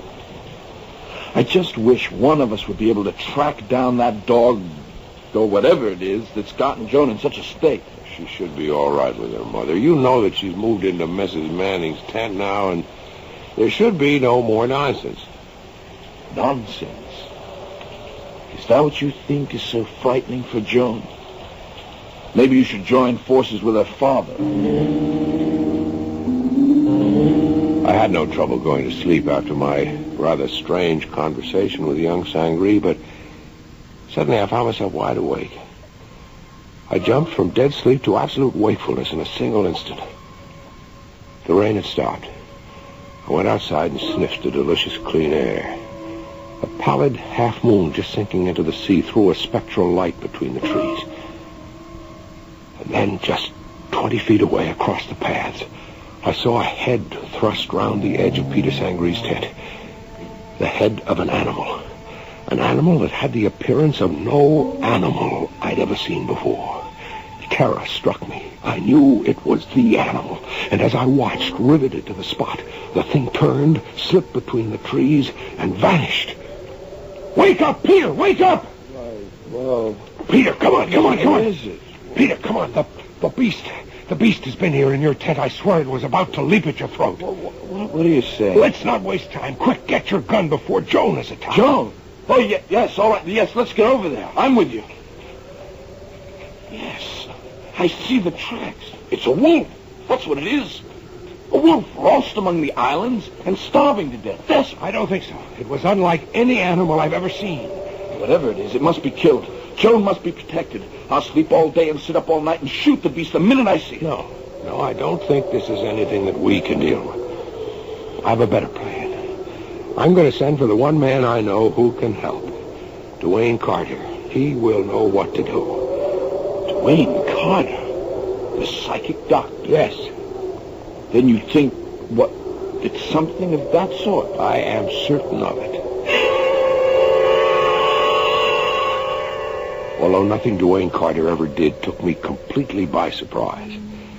I was astonished to find a letter care of general delivery in the Waxholm post office. It was from Carter, giving a Stockholm address and stating that a phone call would bring him to Waxholm that same day. And so that night, Dwayne Carter joined us on the island. And after dinner, with Peter Rosser sitting in, I told him of the strange events. You did well to send for me, Ernie. What we have to deal with here is a werewolf. A werewolf? Oh, surely these things are... Rare enough, I'm happy to say, Mr. Sangree. Now, you say that no one has been injured so far. No, surely there can't be any question of this poor, starved beast injuring anybody, can there? I hope not. But what makes you think the creature is starved? What? I can't tell you. Except that I felt from the beginning it was in pain and starved. Although why I feel this never occurred to me until you asked. You really know very little about it, then? I really know nothing at all. Nothing. Help! Help! Get it off me! Keep it away! Oh, please! There it is! Let me take a shot at it. No, don't shoot, Reverend. Help your wife take care of your daughter, and then meet Ernie and me at the stockade. How is Joan? Oh, the beast tore her arm. Thank the Lord my wife woke up and the thing ran off. But it's not serious. Well, that's something to be thankful for. Here's your coffee. Thanks. This will be our last breakfast on this cursed island. We'll strike camp and get away today. I think, Reverend, for the safety of all concerned, it would be better not to leave the island just now. Both Mrs. Manning and I are grateful for your presence, Dr. Carter. But I can't help thinking that perhaps all of our problems would have been solved if you hadn't stopped me when I had the brute in my gun sights. Had you fired, and had you killed the thing, you would have committed murder. Murder? Well, now you've got me completely confounded. How can killing this thing possibly be murder? Well, this thing, as you refer to it, Reverend, is a man. One of this camping party. A man gone savage. Well, I saw the thing. That was no man. That was a dog or a wolf. Of course. You see, this is a case of modern lycanthropy. Lycanthropy? Werewolves? Those superstitions of the Middle Ages can have no actual significance today. We are face to face with a modern example of what I believe has always been a profound fact. Fact? Oh, come now, Dr. Carter. You heard of the astral body, or as I prefer to describe it, the fluidic body. It has the power, under certain conditions, of projecting itself and becoming visible to others. Well, aren't you talking about two different things altogether, Doctor? An astral body is something people can accept because it's a human form, not an animal. Yes, that's true. But the fluidic body can assume forms other than human. And such forms will be determined by the dominating thought and wish of the owner. You've lost me. You've never really understood the effect of this primitive camping life upon all the members of your party. Old instincts, deeply buried in the subconscious. Instincts no one ever dreamed they had, suddenly come forth in a primitive setting. Well, I'm honestly trying to follow you, Doctor, but ancient instincts and atavism are terms which hardly explain a roaming animal with teeth, claws, and a thirst for blood. That last is your term, not mine. But it's a very exact one. I would say that what we have here is an animal that's impelled to bathe in the very heart's blood of the one it desires. And if I didn't know your reputation, I'd say you have a very strange way of reassuring people. Fear is rooted in ignorance. Reverend, let's suppose that an extremely sensitive young man has fallen very deeply in love with your daughter. Back in New York, this moonstruck young fellow isn't taken very seriously by Joan, and he knows it. Nevertheless, he loves, and he knows that, too. Does he know what you're trying to tell me? If you're asking if he's conscious of the change that comes over him, no. Oh, but I still refuse. Reverend, surely you don't question the violence that's in all mankind. It lurks underneath the surface. And here, on this island, where we shed the trappings of civilization, he feels strong and free. And the feelings of love he's been suppressing back in New York batter at his consciousness, determined to force their way to the surface. And at night, when he sleeps and his mind is relaxed, he dreams. The beast that ripped Joan's arm was no dream. Granted, but this wild force within him becomes fierce and savage when he sleeps, and his frustration turns into half devotion, half beast. And that is the form that his astral body might well assume. Well, if I grant these wild assumptions, why should I feel easier in my mind? But if you realize that this transformation isn't deliberate, then you can also understand that well, that it is not necessarily evil. You say that to me after seeing Joan's arm? I tell you that this werewolf is no more than the passionate and fierce instincts of a man, frustrated by day, looking by night for his mate. That night we built the largest campfire we'd ever had. And all of us retired early. However, Reverend Timothy, Duane, and I had agreed to meet in Duane's tent. I'm going to open the tent flap now. Keep your voices down and strike no matches. Reverend, is the camp asleep? Well, Peter is. I can't answer for the women. I think they're sitting up. That may be for the best. Could you fill me in on what we're supposed to be watching for? Is it an animal? Report the least sound to me, and do nothing on your own. Nothing. You understand? Right. All right. Shh. Something out there? I'm not sure.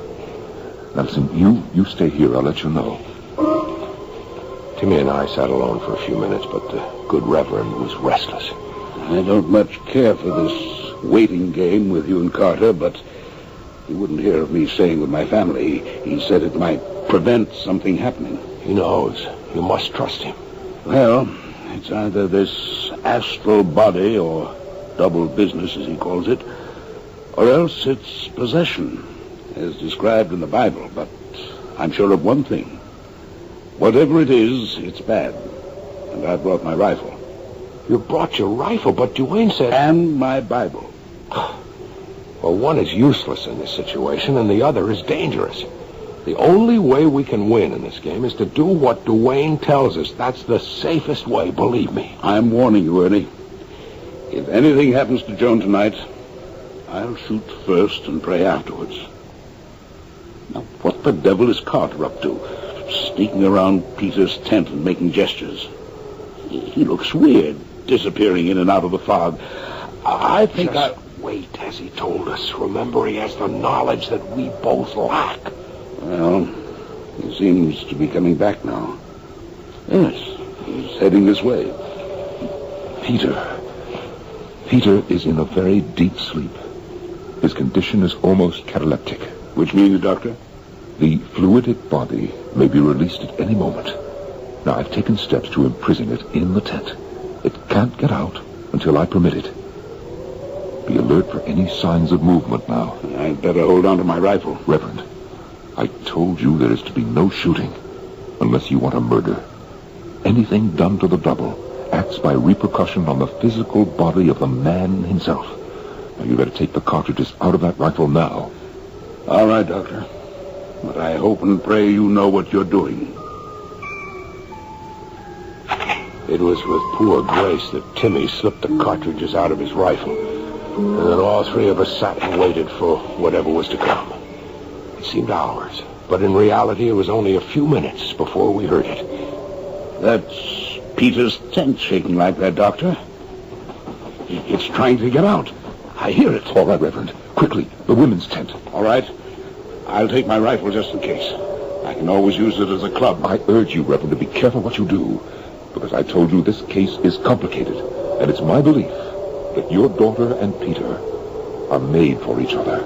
And I think she knows it every bit as much as he does.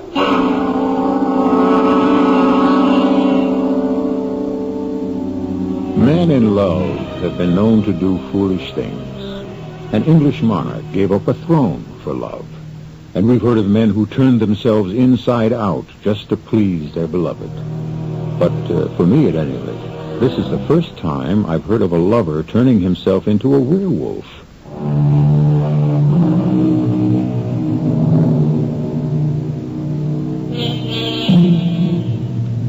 Statistically, there are more people who claim to have sighted UFOs than there are those who claim to have seen ghosts.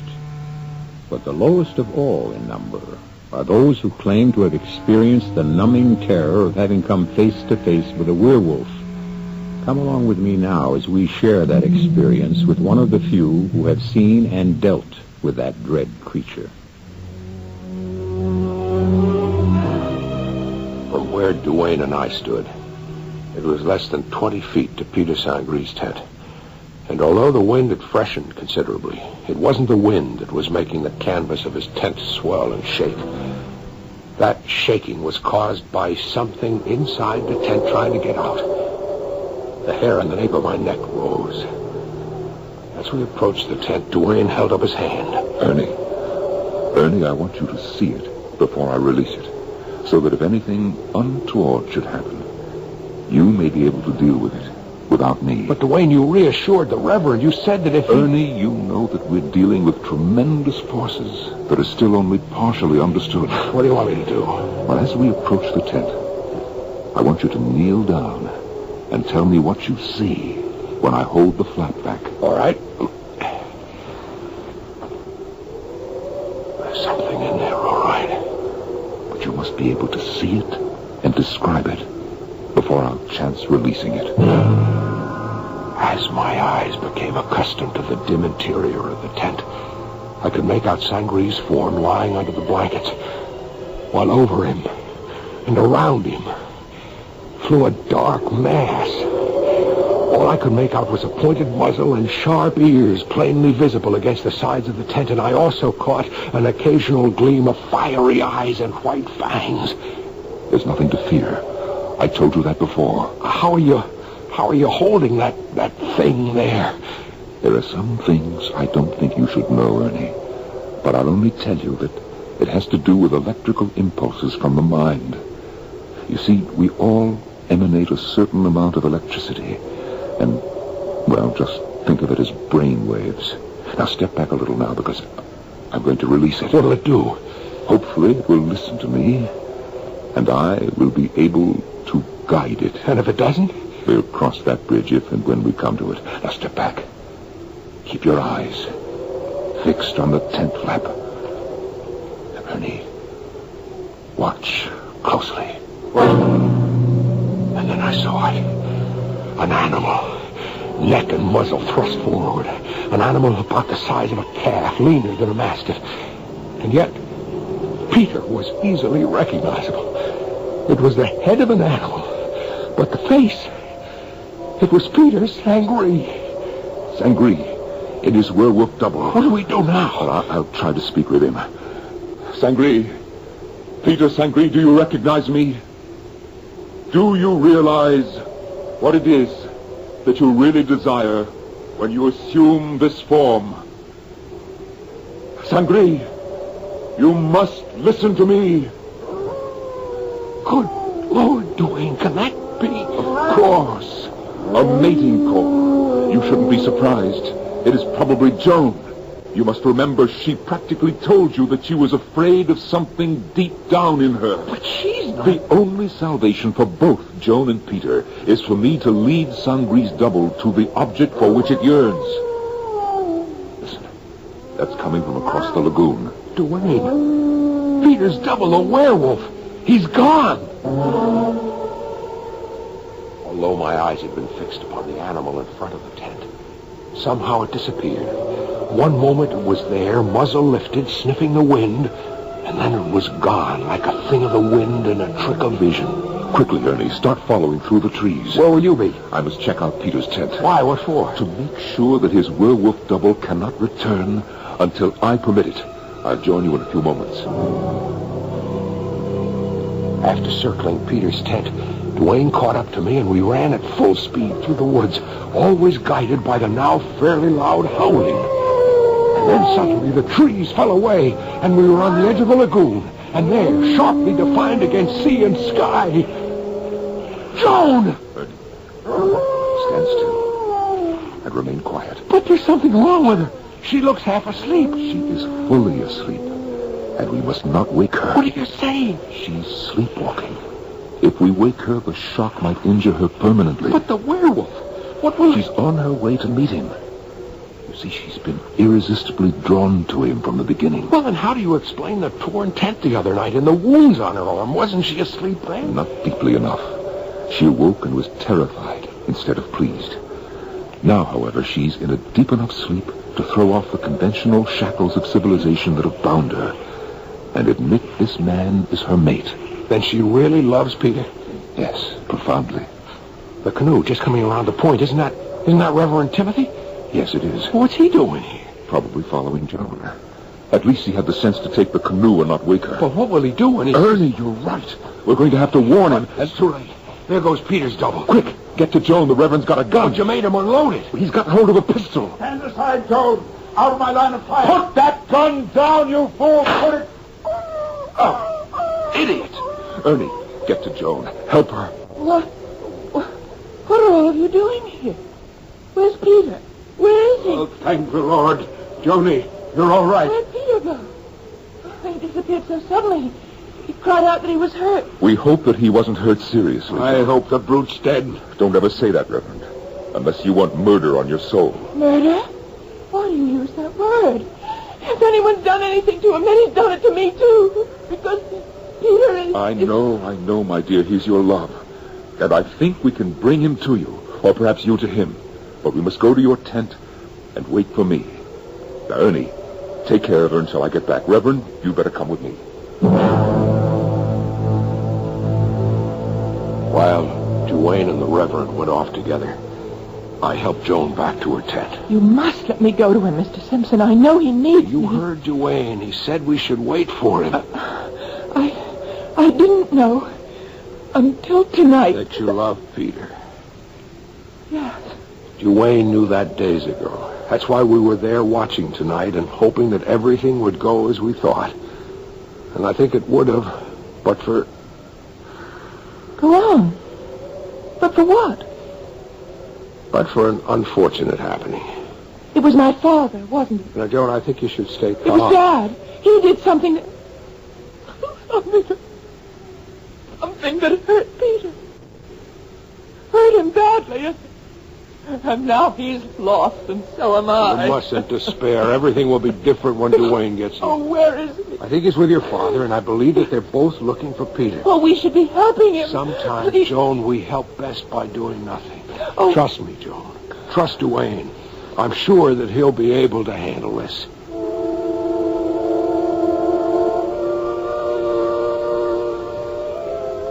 Reverend, pray that we're in time to help Peter's double return to Peter's physical body. Will that help, Joan? I think so.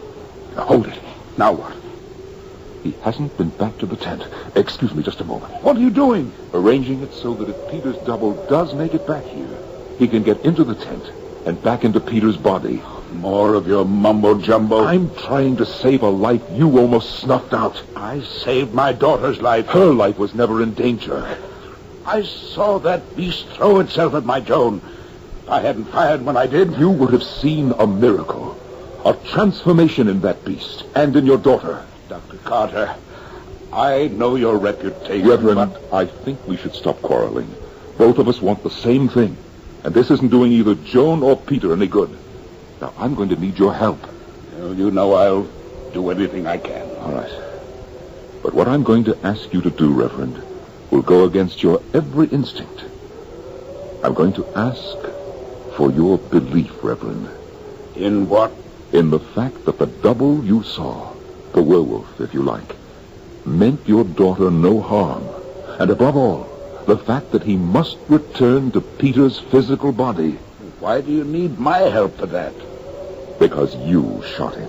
And although I know he meant Joan no harm, I also know that Sangri must possess other instincts of the wolf, and those instincts will be crying for revenge. Are you telling me that I'm not telling you anything, Reverend. I'm asking you to serve as a stalking horse, to bring Peter within reach. And then, to believe that I can handle it.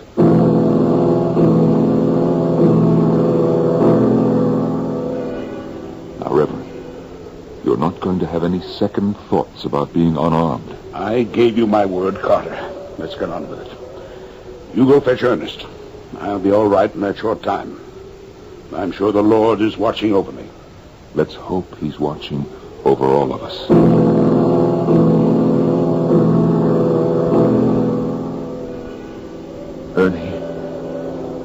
Ernie, come on out. Did you find Sangri? Not yet. How is Joan? She's restless. She's unhappy, but I think under control. Oh, good. Now, I think Peter knows the Reverend fired the shot that hurt him and is trailing him to get revenge. I've got the Reverend standing on a promontory over there. If the werewolf comes, I think I can gain control over him and get him back into Peter's body. I hope so. For all our sakes, I hope so. Peter! Oh, Peter! Joan, come back here. Let her go. We'll follow her. She'll lead us to him. Carter! Did you hear it? We're coming, Reverend. Hold on. No! Peter! Oh, Peter! Peter, I love you! I love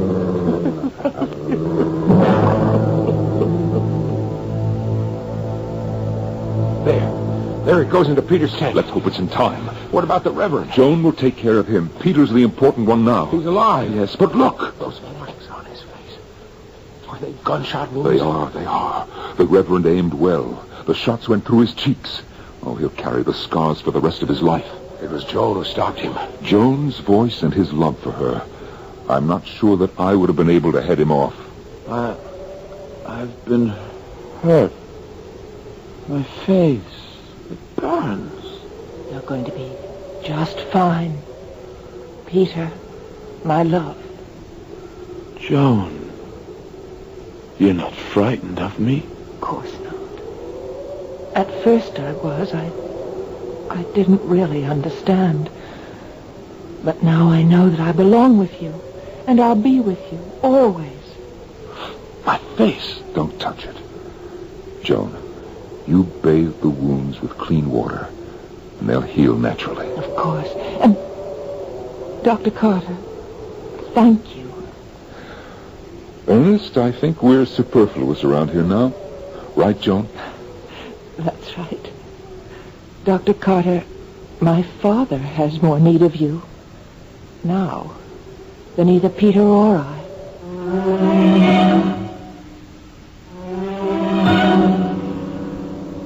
And Joan's words proved to be true and not true. As Duane and I came close to Timmy's tent, we heard a voice, the voice of a man praying fervently, praying to his God for forgiveness.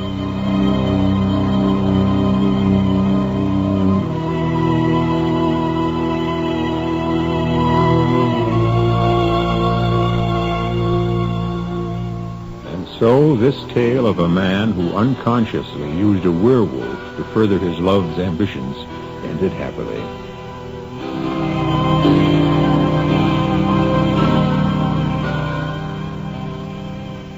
And I no longer flaunt my skepticism.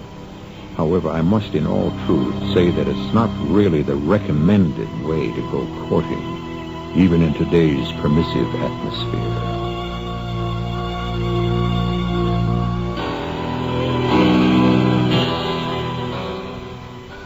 I'll be back shortly.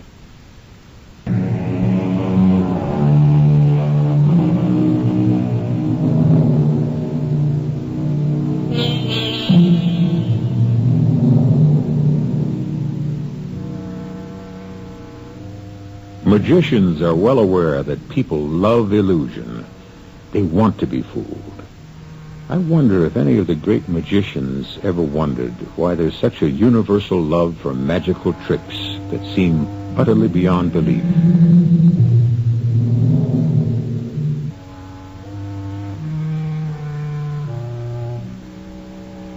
It's my fancy that we love illusion because we live in hopes that someday something magical will happen to all of us.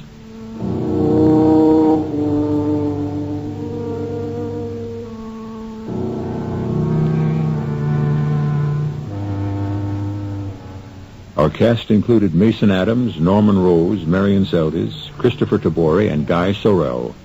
The entire production was under the direction of Hyman Brown. This is E.G. Marshall inviting you to return to our Mystery Theater for another adventure in the macabre. Until next time, pleasant dreams.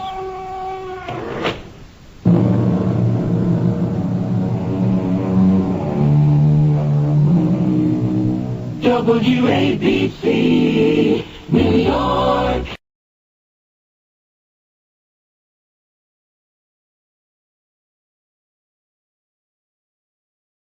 And now, Mystery Theater, brought to you in part by True Value Hardware, your store of first choice.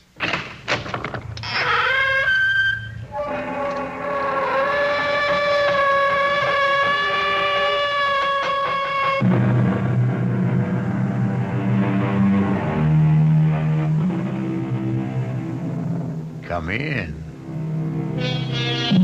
Welcome. I am E.G. Marshall. Welcome to the sound of suspense. Welcome to the fear you can hear. But mostly to the world of terrifying imagination. In the story you're about to hear, the heroine is a young woman of 77 who has reached her golden years with her sense of independence intact, with a spryness to her limbs, very good vision, and excellent hearing. But as you are about to learn, there are times when hearing well is not a blessing. I did it, Mrs. Canby. Are you listening to me? I killed Richardson. Oh. I did it. Me. No, I don't want to hear it, Mr. Paulson. Please don't tell me about it. Please.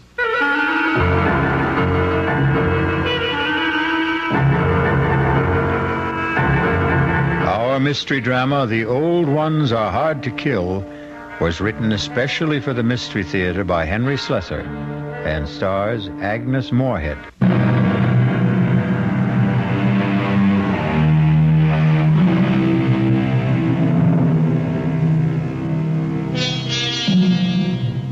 And now, here's Act One of The Old Ones Are Hard to Kill. It begins with a stethoscope, a blood pressure reading, an electrocardiogram, and an altogether satisfying report on the health of Mrs. Ada Canby. Well, can't see a thing to complain about, Ada. That little congestion you had last time is all cleared up. All in all, I'd say you're doing fine. For a woman my age, you mean, huh? The older the chicken, the tougher it is to kill. That's what my grandmother used to tell me, and she lived to be 98. Speaking of relatives, you see much of Walter. My grandson?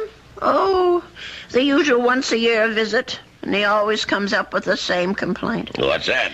That I shouldn't be living all alone. That big house of yours must get pretty lonely sometimes. Well, the truth is, Dr. George, I'm not alone there. You're not? I decided to take in a boarder last month. Really? I haven't written Walter about it.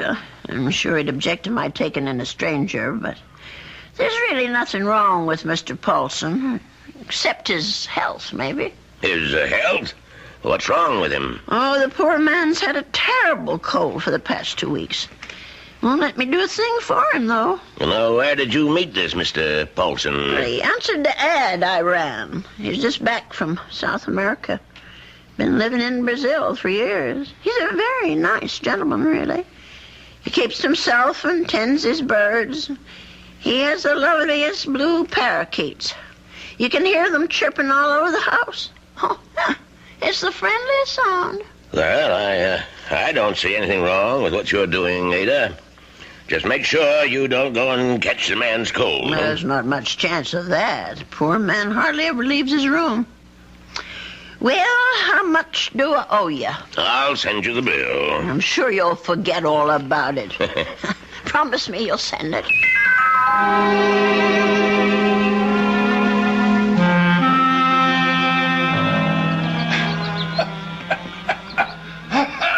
Oh, dear. Mr. Paulson? Are you all right? Yes, Mrs. Canby. I'm all right.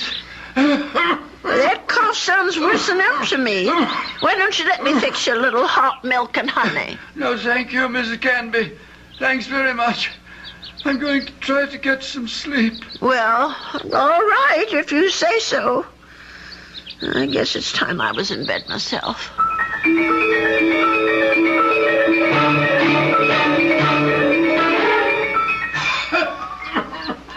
Oh, my, listen to that poor man. I wonder if he keeps his birds awake, too. Mrs. Canby, please. For heaven's sake, is he calling me? Mrs. Canby! He is calling me. I'm coming, Mr. Paulson. Oh, no. Where are those darn slippers? I'll be right there. What is it, Mr. Paulson? What's the matter? Mrs. Canby. Mr. Paulson, just look at you. Why didn't you tell me you were so sick? I would have called a doctor. No, too late now. Too late. Well, I know a very good doctor. I saw him only this afternoon.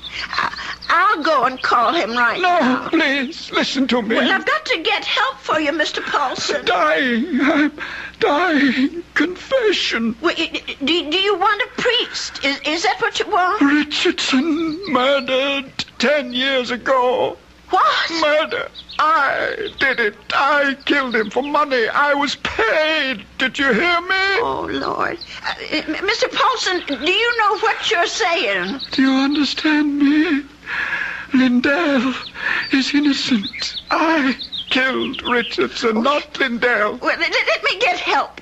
And you can tell them yourself, Mr. Paulson, the police, the doctor. You tell them, please. Tell them to free Lindell. He's innocent. Tell them I'm the one who killed Richardson 10 years ago. Oh, I don't know anything about such things, and I don't want to. I did it. I killed Richardson. I did it. I don't want to hear it. I don't. Please don't tell me about it, please.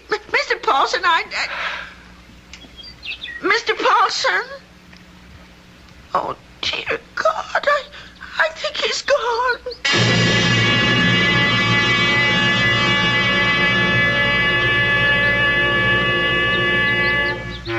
Listen to those poor little birdies.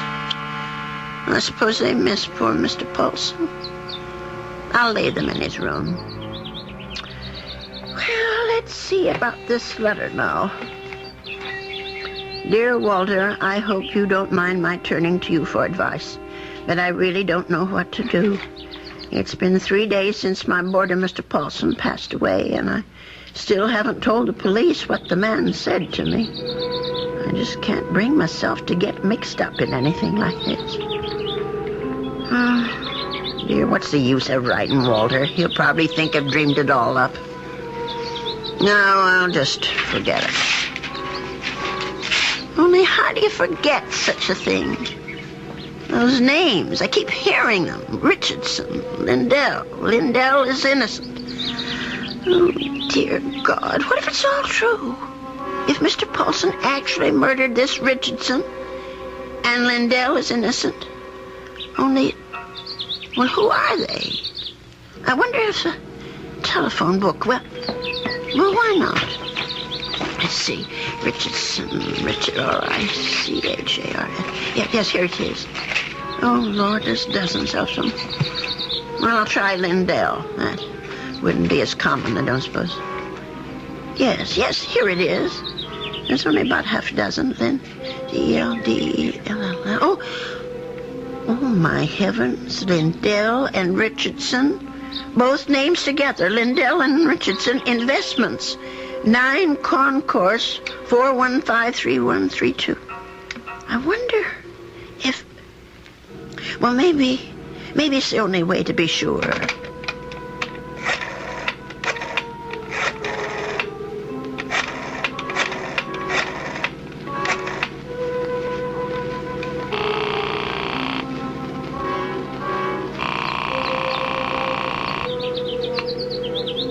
Oh, hello? May I speak to Mr. Lindell? He isn't? Well, then what about Mr. Richardson? Oh, I see. Well, is there someone there I can speak to? Yes, please. Thank you. Hello. This is Mr. Chelton. May I be of service? Well, maybe you can. I want to know about your Mr. Richardson, about when he died. I think I did business with him once, a long time ago. Well, it's 10 years, madam, just about. But if you're interested in investment advice... Well, I'll think about it. Thank you very much. 10 years. Well, It could be a coincidence. I guess it all depends on how he died. Well,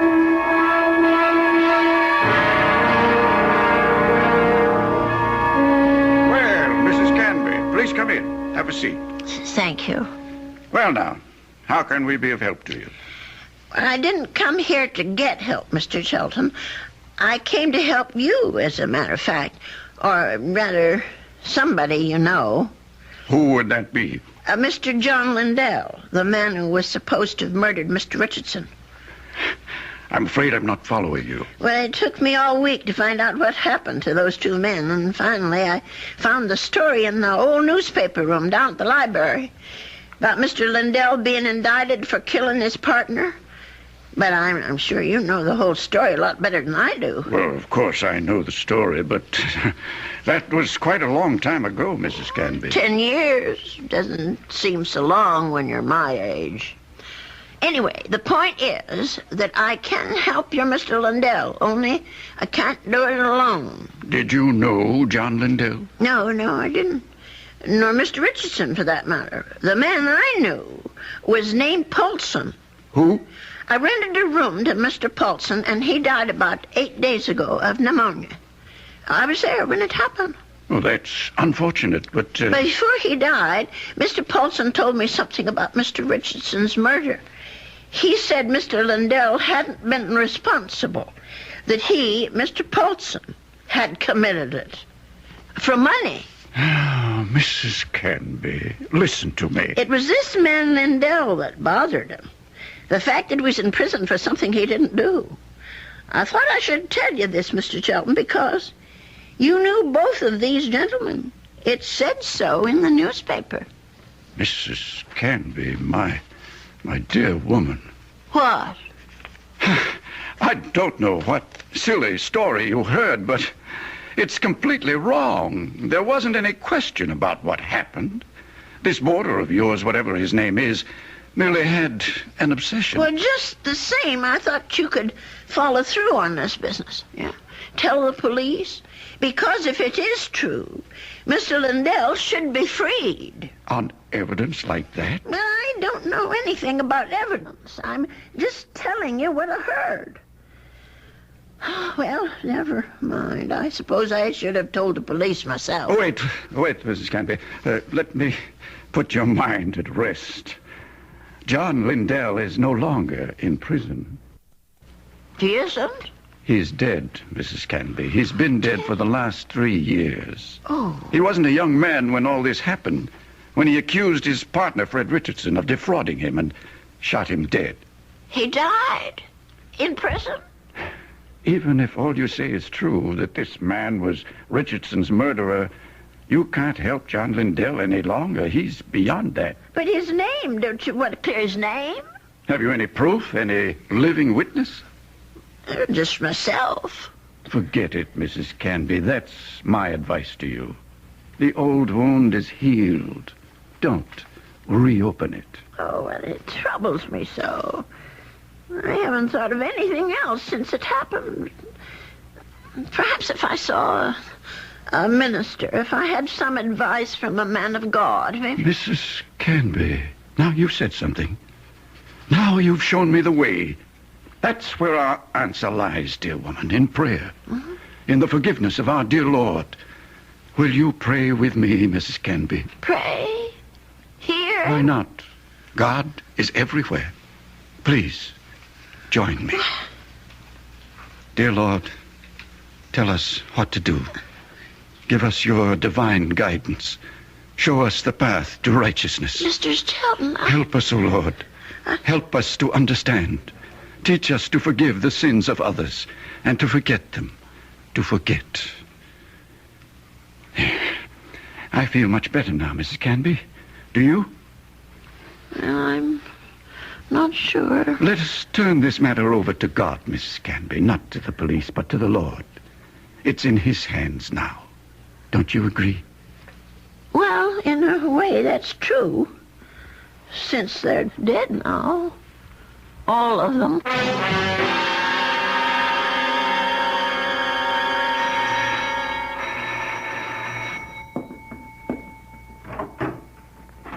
Yes? Mrs. Canby? Yes? My name's Stuart Winfield, Mrs. Canby. I understand you have a room for rent? Yes, yes, I do. Well, I'm new in town. I just arrived from Philadelphia. I've been staying at a hotel, but I'd like something homier. Well, the room I have is $35 a week. I can't offer you any meals, but you can use the kitchen all you want. Well, that sounds good to me. Would you like to see the room? Yes, ma'am, I sure would. Well, come on in, then. Thank you. By the way, how did you know I had a room for rent? I was going to place an ad this weekend. Oh, I guess someone at the hotel mentioned it. I forget just who. Say, this is a real fine old house, Mrs. Canby. I can see that I'm going to like this place. Just fine.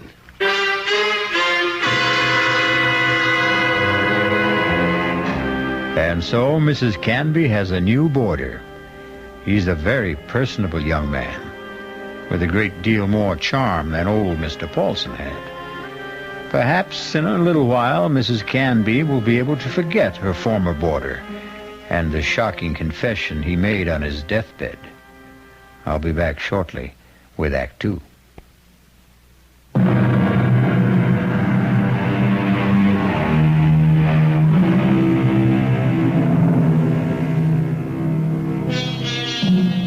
Stu Winfield took no time at all to make himself at home in Ada Canby's big old house. He loved everything about his room.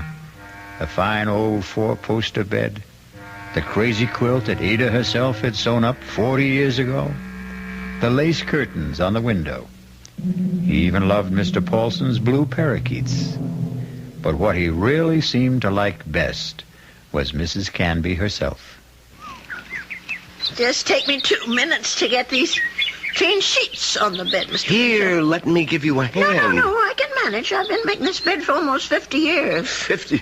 You've lived in this house that long? Moved in here when I got married back in 1919. My husband David bought it for us. Our only son Ralph was born in it. And you've lost them both? Yes, they're both dead, but I haven't lost them. Oh, yes, I understand, Mrs. Canby. I guess I feel that way about my mom. Your mother's dead? Yes, she died when I was 2. Oh. Listen, Mr. Winfield, are you sure you want these birds in your room? I could take them to the parlor if you want. No, I think they're great. I think everything's great about this house. But there is something you can do for me. What's that? Would you mind not calling me Mr. Winfield? Oh? That's what they call my father. My name's Stuart. Well, all right, Stuart.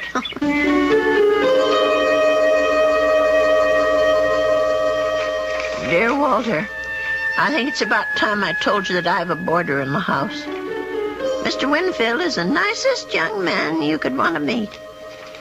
He's a great deal friendlier than my first gentleman, Mr. Paulson, and he seems to like nothing better than to sit around evenings and talk. We talk about his home and his parents and his plans for the future. I think the poor boy misses his home and family, and I'm sort of a substitute for all that. You know, it isn't really fair, Mrs. Canby. You said I had kitchen privileges, but that doesn't mean you have to cook for me. Well, it's a pleasure, Stuart. I haven't had anyone to cook for in years. You're kidding. You mean to say you cook this good without practice? Oh, you're just being nice. I'm sure that stew is just plain ordinary. It's terrific, no kidding. It tastes like, well, it tastes like home, if you know what I mean. It depends on whose home you mean. Well, my mom cooks stews like this. That's what I meant. Your mom? But she died when you were only 2. Oh, well, I guess I didn't mean my mom exactly.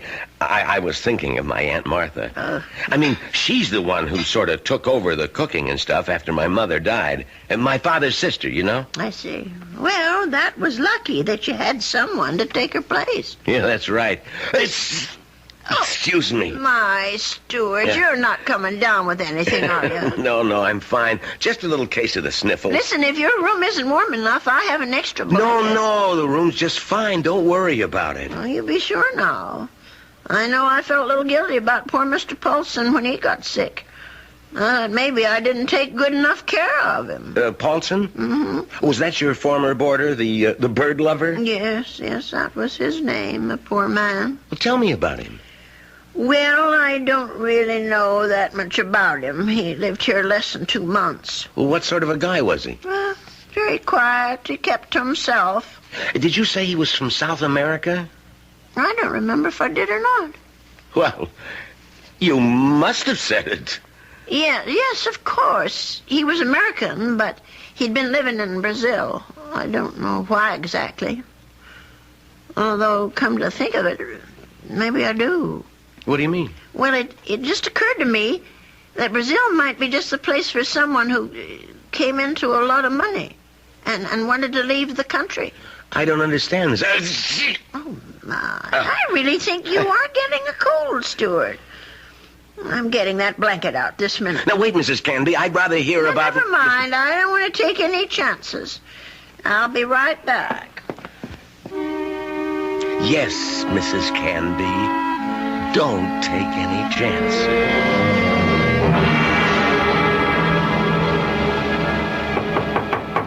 Stuart? Yes? Come in. I brought you a tray, Stuart. Oh. No, you shouldn't have. You shouldn't have gone to all that trouble, Mrs. Canby. Wasn't the least bit of trouble. Besides, you've got to have some supper. Feed a cold and starve a fever. That's what they say. I mean, I was going to come out to the kitchen and get myself a sandwich or something. You didn't have to bring it to me. Oh, look at that. Is that roast chicken? Well, that's what it's supposed to be. I hope it tastes all right. Noodle soup with dumplings. Mrs. Canby, you're spoiling me rotten. Do you know that? Anyway, I just thought it'd be a good idea if you stayed in bed and took it easy. You weren't planning to go out tonight, were you? No, I was just going to stay in and read for a while. Maybe watch television. Oh, that's good.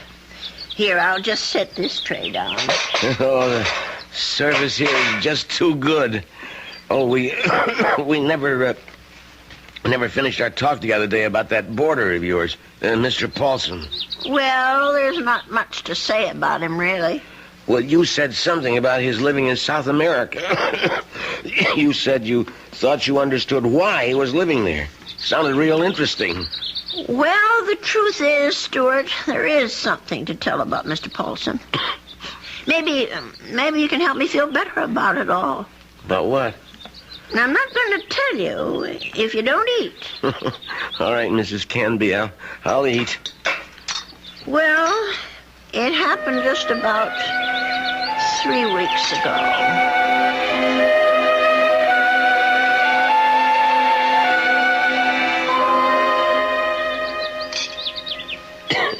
You know something, Mrs. Canby? That's about the best roast chicken I've had in years. I'm sure I spoiled your appetite with all my chatter. No, that was a really interesting story. But what do you think of it all, Stuart? Do you think I did the right thing? Well, frankly, Mrs. Canby, I do. Honestly? Well, this guy Chelton sounds a little screwy, but I think he's all right. I mean, from a practical standpoint. Then you agree with him? Sure. This man Richardson's dead, right? And what's his name, Lindell? Yes. Well, he's dead too, right? And poor Mr. Paulson, the man who supposedly killed Richardson. Well, there you are. Nothing you can do will bring any of them back, right? Well, yes, but just the same. And you know the police, Mrs. Canby. They'll be hounding you forever. Tracking mud into your parlor, bothering you with questions.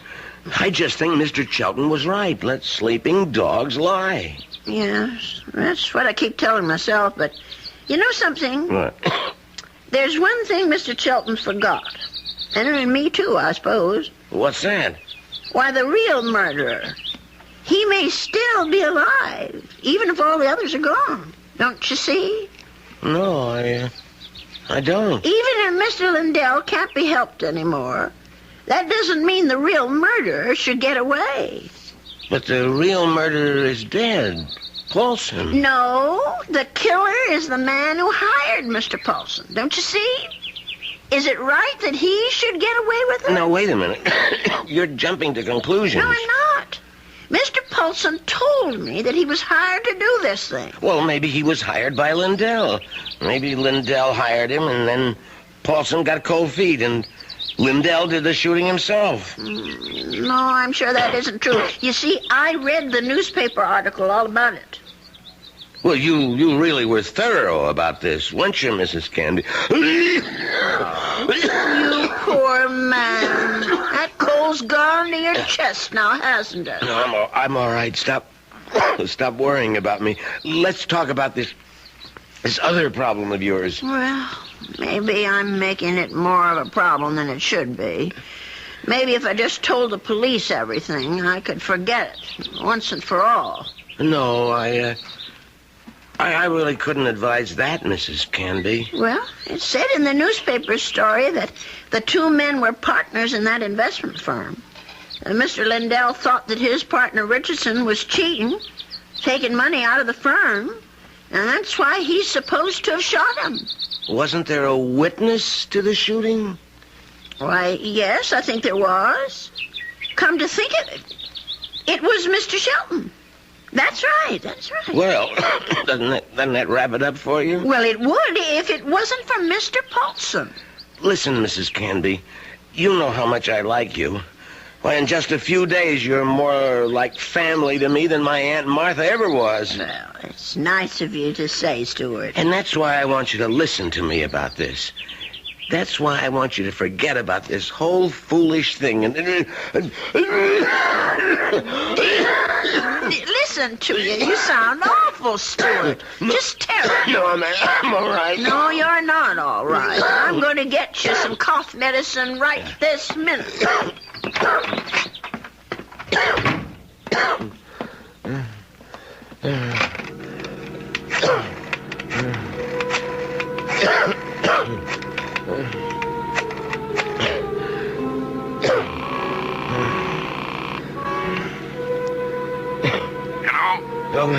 Mr. Chelton, it's me, Winfield. Well, what's happening?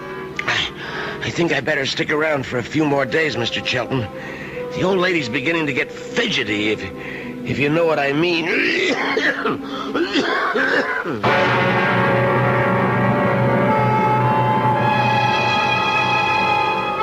Well, something tells me that Stuart Winfield isn't such a nice young man after all.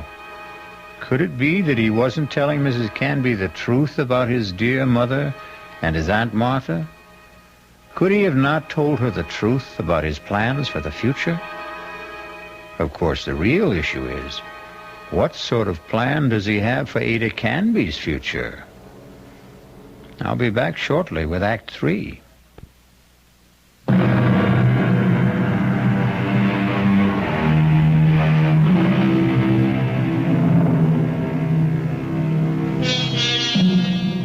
Poor Mrs. Canby.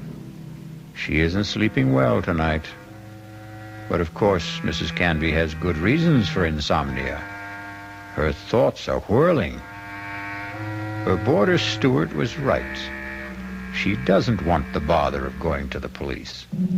And she firmly believes in the old adage, if you don't trouble trouble, trouble won't trouble you. But still... Oh, my. I'm just never going to get to sleep tonight. Poor Stuart. He's still coughing. I'm sure that room is just too drafty. I never should have let any boarders in until I got the windows fixed. Oh, dear. That poor boy. I'll never forget the terrible night Mr. Paulson was coughing so badly. Huh? And the way he looked, all gray and shrunken. If only I knew he was so sick. No, if only he'd never even come to this house. Mrs. Canby, I killed Richardson. I did it. Will I ever forget the sound of that man's voice? Lindell is innocent. Lindell is innocent. That poor man. All the years he spent in jail for something he didn't do. Let sleeping dogs lie, Mrs. Canby.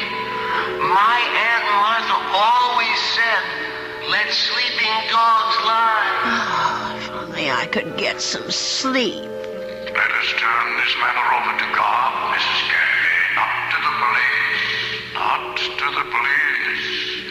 Not to the police. What a strange man he is, that Mr. Shelton. Way he talked about God, praying at his desk. Of course, God is everywhere, but his desk. I killed Richardson. I murdered him for money. I was paid. Paid? Someone had to pay him. Mr. Paulson wasn't the only guilty one. Someone else was, too. Forget. Oh, dear Lord. Mr. Shelton. Shelton, what did that newspaper article say? The chief witness against Mr. Lindell was Arnold Shelton. But how could he be a witness to something that never happened? How could he be? I'll have to tell someone. I'll have to talk to someone. Yes, I'll tell Stuart about it in the morning.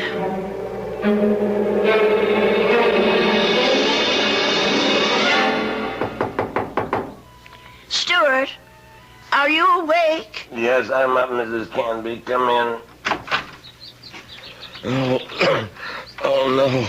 Now, don't tell me I'm getting breakfast in bed, too. Well, I know you had a terrible night last night, Stuart. You were coughing much worse than ever. I guess that medicine wasn't very good. Sorry I kept you awake, Mrs. Canby. No, that wasn't your fault. No, something else kept me up. What was that? Oh, my mind, I guess. Maybe I should say my conscience. Well, that sounds serious. But it is something serious, Stuart. Well, I might have let a man get away with murder. No, it's even worse than that. He did something worse than murder. You're talking about Paulson again. No, I'm talking about the man who hired Mr. Paulson. He didn't just have that man Richardson shot. He let an innocent person go to jail and die there. Now, that's like committing 2 murders, if you ask me. I have to tell you something that occurred to me last night. Sure, go ahead. Well, it's about Mr. Shelton. Mr. Arnold Shelton. Yeah? Go on. I'm listening. Stuart, I wonder if maybe the reason Mr. Shelton was so upset with me, the reason he didn't want me to go to the police, was because he was afraid.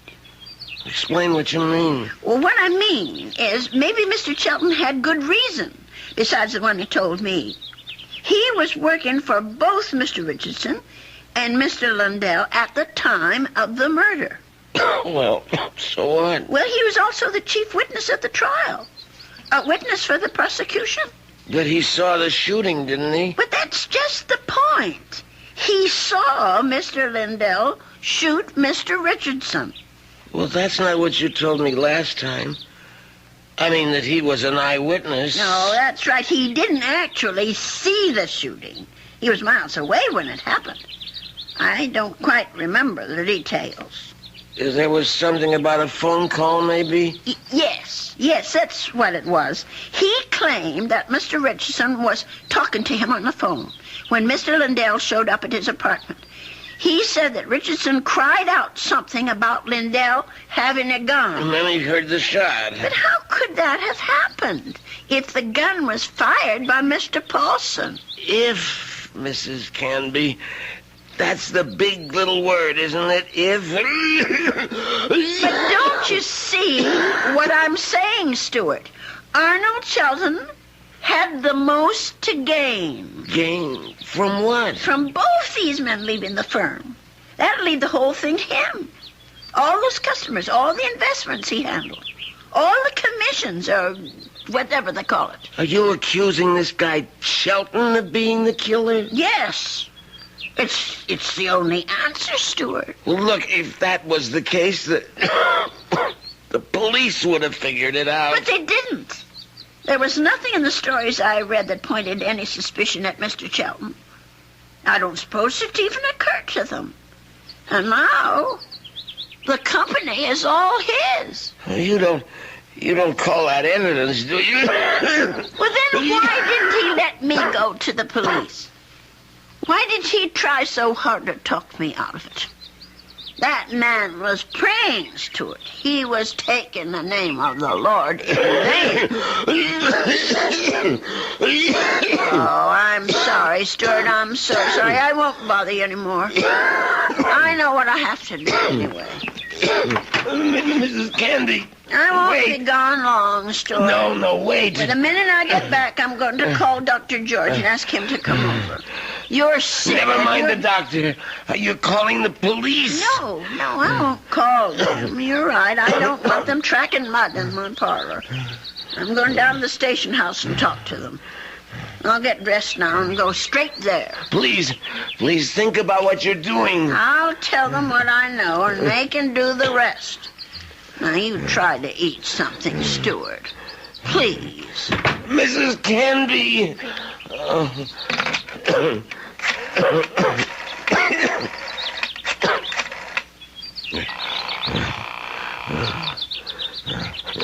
Sheldon?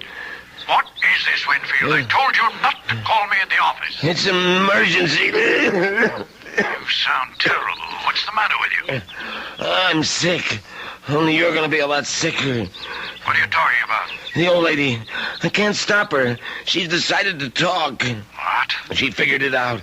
Figured out exactly what you did, Sheldon, and how you did it. You fool. You've got to stop her. Do you hear me? That wasn't part of the deal, Sheldon. It's all of the deal now. The price didn't include anything like that. The price just doubled. Old ladies are always having accidents. Make her have one. Make her have one now, Winfield. All right. She's gonna have a fall down the cellar steps. Right now. I gotta get my robe on and my slippers. I gotta hurry.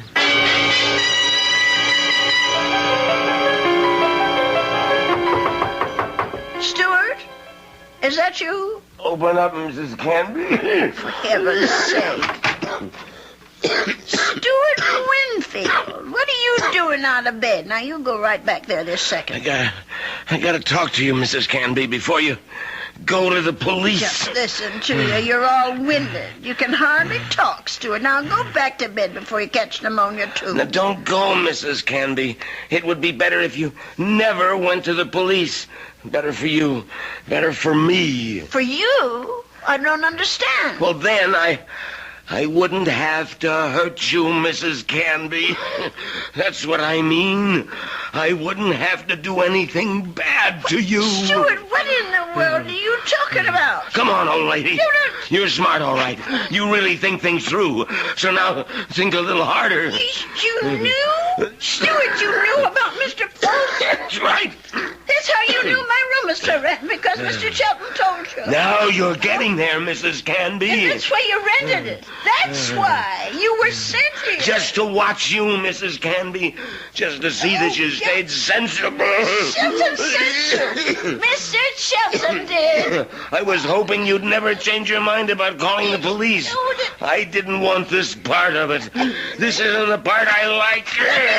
Let me go, Stuart, please. Just relax, Mrs. Canby. Just take it easy. Stuart, please, don't. Why, you're as light as a feather, Mrs. Canby. Just like my Aunt Martha would have been if I had an Aunt Martha. Stuart, please, put me down, please. We've got a date now, Mrs. Canby. Let me go. Stuart, Don't put up such a fight, Mrs. Canby. I'm sick, remember? Stuart, no. Just shut your eyes. Please, shut your eyes and don't look down. Oh, God. Stuart, those stairs. Just shut your eyes, old lady. Help me, somebody. They'll all be over.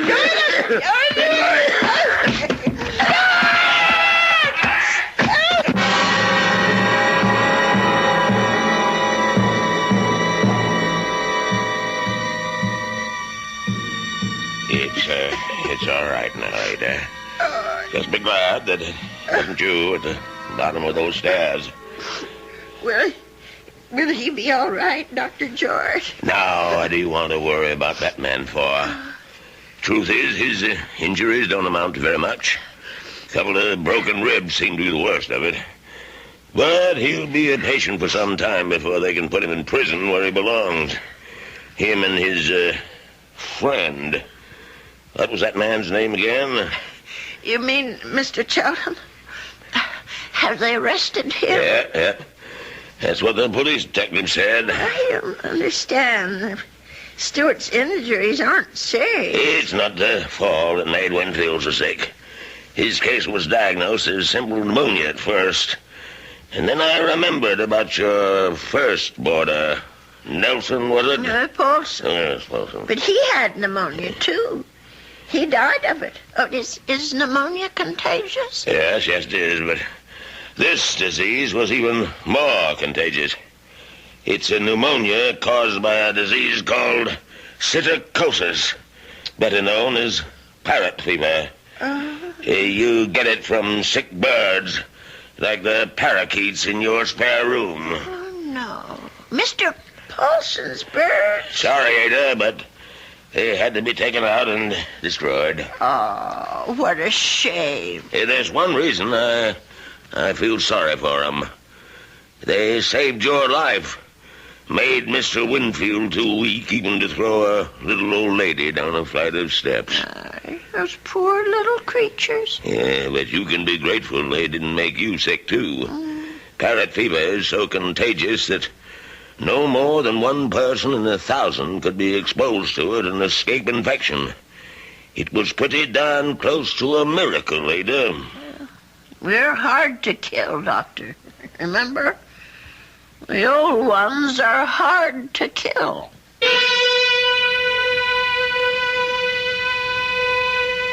They say that people are living longer than ever before. And when we look at Ada Canby, we can understand why. She's a tough old lady. So tough she could withstand the threats of man, beasts, and bird. So let that be a warning to all those who think that our senior citizens are easy prey for crime. Watch out. They may turn the tables on you. Or the stairs. I'll be back shortly.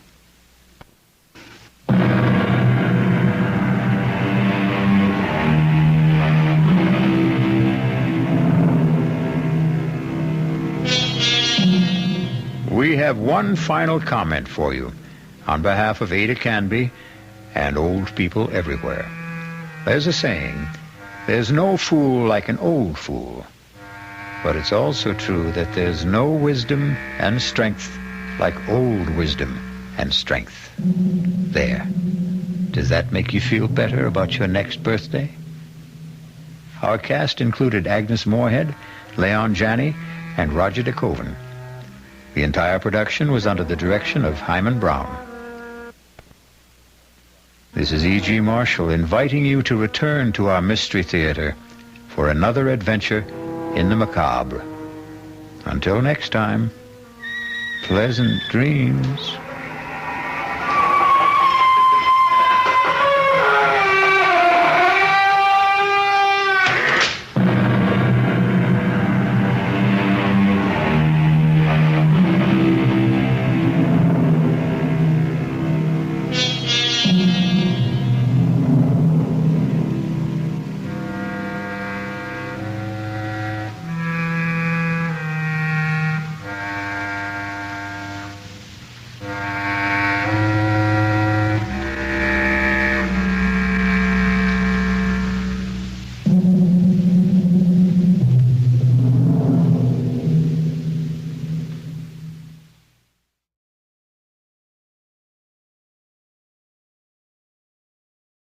The CBS Radio Mystery Theater presents...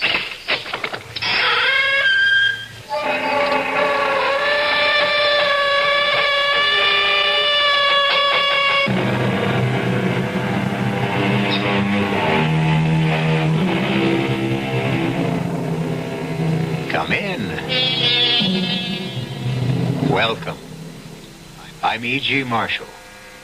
Welcome to the sounds of suspense. to the fear you can hear. Horror that makes the flesh crawl as with maggots. Terror that turns the brain to jelly. These mark the work of Edgar Allan Poe. For nearly a century and a half, readers have wondered at the mad creations of his fevered brain, even as their blood ran cold with fear, as shall yours. God help us.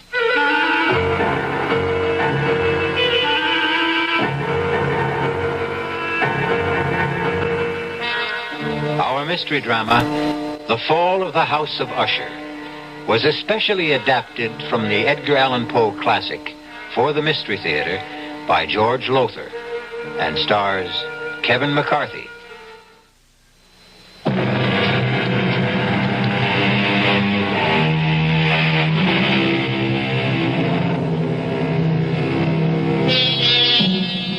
I must warn you that there lies ahead for you a tale so gruesome that when it ends, you will know beyond doubt that never in your life before have you experienced such revulsion.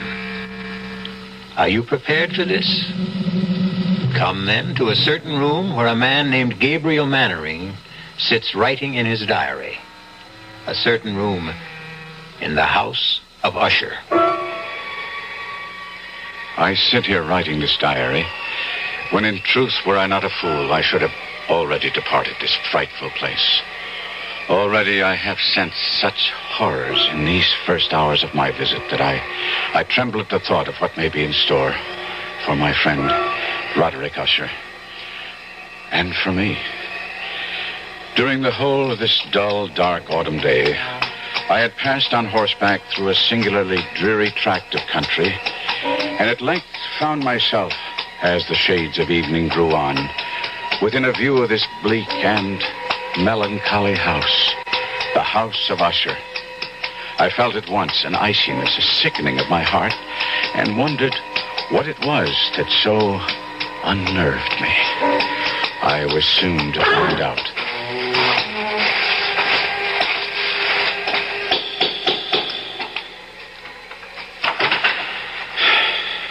You would be Mr. Mannering, sir? Yes.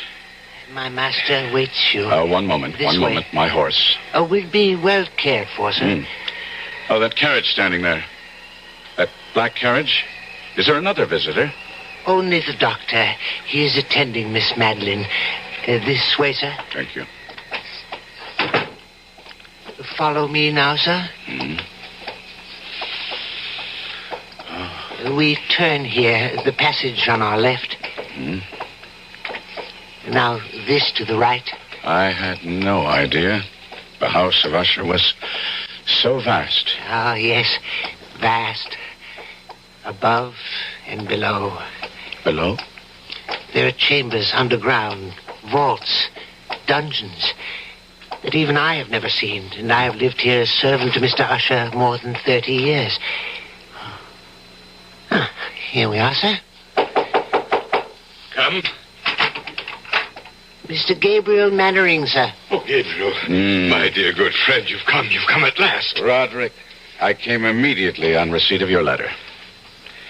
It gave me cause for concern, deep concern. After all, Roderick, not having seen each other in years, nor corresponded even, to receive a letter from you was in itself a surprise. But the contents, Roderick, the contents were a shock. How ill are you? Ill? I'm not ill. Not ill? But in your letter... I am not ill! Oh, I may have mentioned something of the sort in my letter, but... More than mentioned. You spoke of acute bodily illness, of oppressive mental disorder, of a malady, dear friend, so strange you could not bear to face it alone. Now, that is why I'm here. That is why I came at once. The terrible agitation in your letter. Oh, mood. It was nothing but mood. Mood of the moment. Nothing more, nothing more. Come now. Cato, the port. Good. Thank you. I'll pour. And, Cato. Sir? Dr. Wyndham is with my sister still? Yes, sir. I would speak with him before he takes his leave if he feels I can bear to... Sir? Nothing. Nothing. Just say I wish to see him. Yes, sir. The vintage Port Gabriel. You'll enjoy it.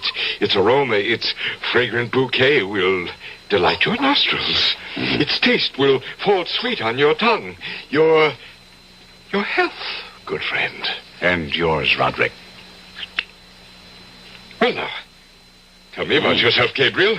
How has life gone with you all these years? Oh, as all lives go, I suppose. There's been the good, the bad, the indifferent. Yes, well, mine has been mostly bad. I've prospered. My importing business in Baton Rouge. Ruination, that's been my lot, my fate. The fate of the House of Usher. Well, if you are financially in need... No. I speak of another kind of ruination.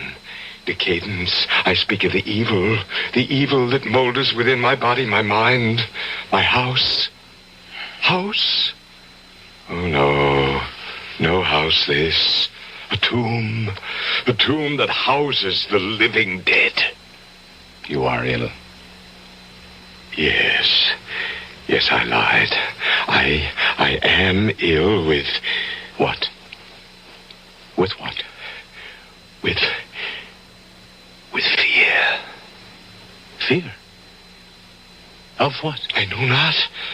Well, what do we all fear, each of us? What living thing has not known fear? It lives within us, this fear. It rots within us, as I rot within this house. But mark you, good friend, whereas with others fear rides like a restless maggot, only now and again with me, it's ever present, a colorless slime growing within me, spreading, engulfing, drowning me. Roderick! No. I'm all right now. I'm all right. You must go. Go? Well, you shouldn't have come. I shouldn't have asked you. You must leave this house of death, this tomb. Stop that. Now hear me, Roderick. I came a great distance through the foulest time of the year to be with you, and here I shall stay until you are well again. No, you don't understand. I shall never get well. Of course you will. No, she is dying, you see, and I... Your sister? Is it she who is dying? Yes, Madeline. But it's she who is dying. If it is... No, you don't understand. You don't understand. Come in. Dr. Wyndham. Come in, Doctor. Thank you, Cato. May I introduce myself, Doctor? Mr. Usher, as you see, is not himself. I'm a friend of his, Gabriel Manning of Baton Rouge. Oh, how do you do? Louis Wyndham. I entreat your pardon, both of you. Now, Roderick. My nerves sometimes... Yes, I know, and I'm sure Mr. Mannering understands. You've been taking the laudanum I prescribed? I used the last only yesterday. I'll see that you get more. Oh, thank you. My sister? There's no change. How long? Before death. I don't know. Your sister's malady baffles me. I don't know what is killing her, nor do I know what keeps her alive, when in truth, she's all but dead. Oh, would it be an impertinence, Doctor, for me to ask you what you mean by that?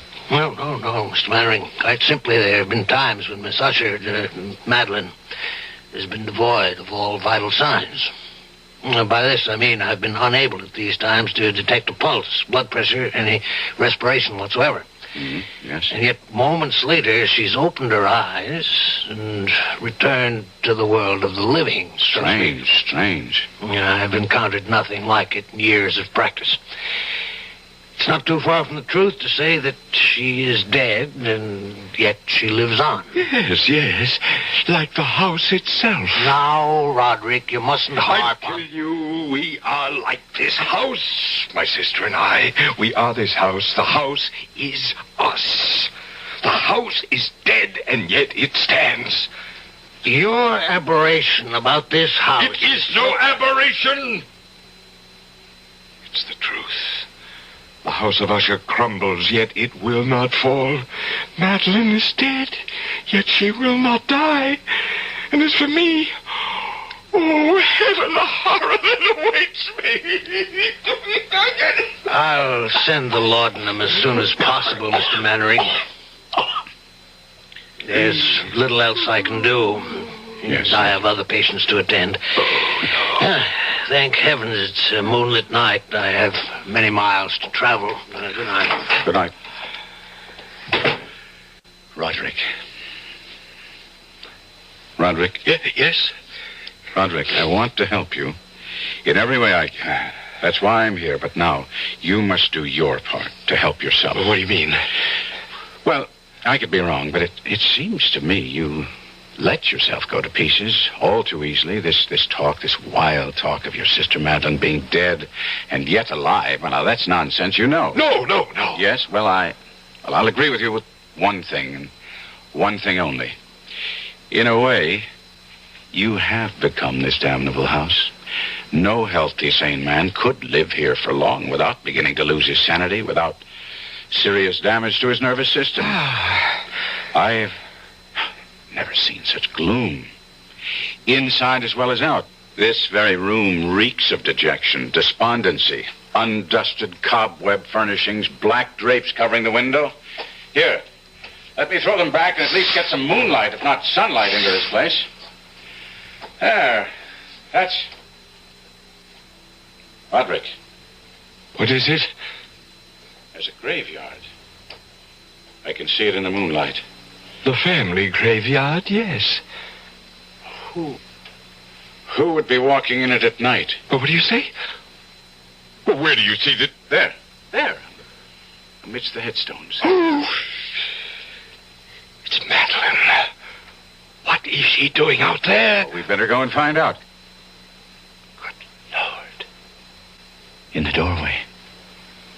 What is it? Madeline! Am I that horrifying to look upon, dear brother?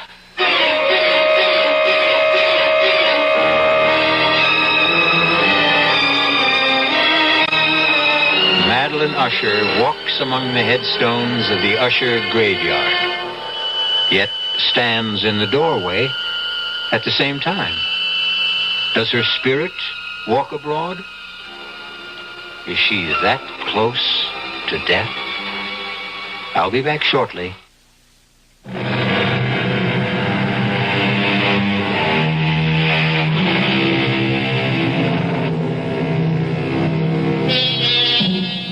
Again, I must ask if you wish to go on, and warn that if you do, you will experience a kind of horror for which I can find no words. Even Gabriel Mannering, writing in his diary, found it difficult to express his feelings in that moment of first meeting with Madeline Usher. I seek and cannot find words to recreate the terror of that moment. Not a woman, but a corpse stood before us in the doorway of that awful room. The very woman, or corpse, if you will, that but an instant before Roderick Usher and I had glimpsed in the moonlight graveyard beyond the window. If she is alive, I thought, she should be dead. Fatuously, I said, "You are Madeline Usher?" Yes. How do you do? I'm Gabriel Mannering. I know. You winced as you took my hand. What? You felt its coldness. No. Yes. You need not dissemble with me. Even now, you find it hard not to stare at the dark patches on my face, the putrescence that lives.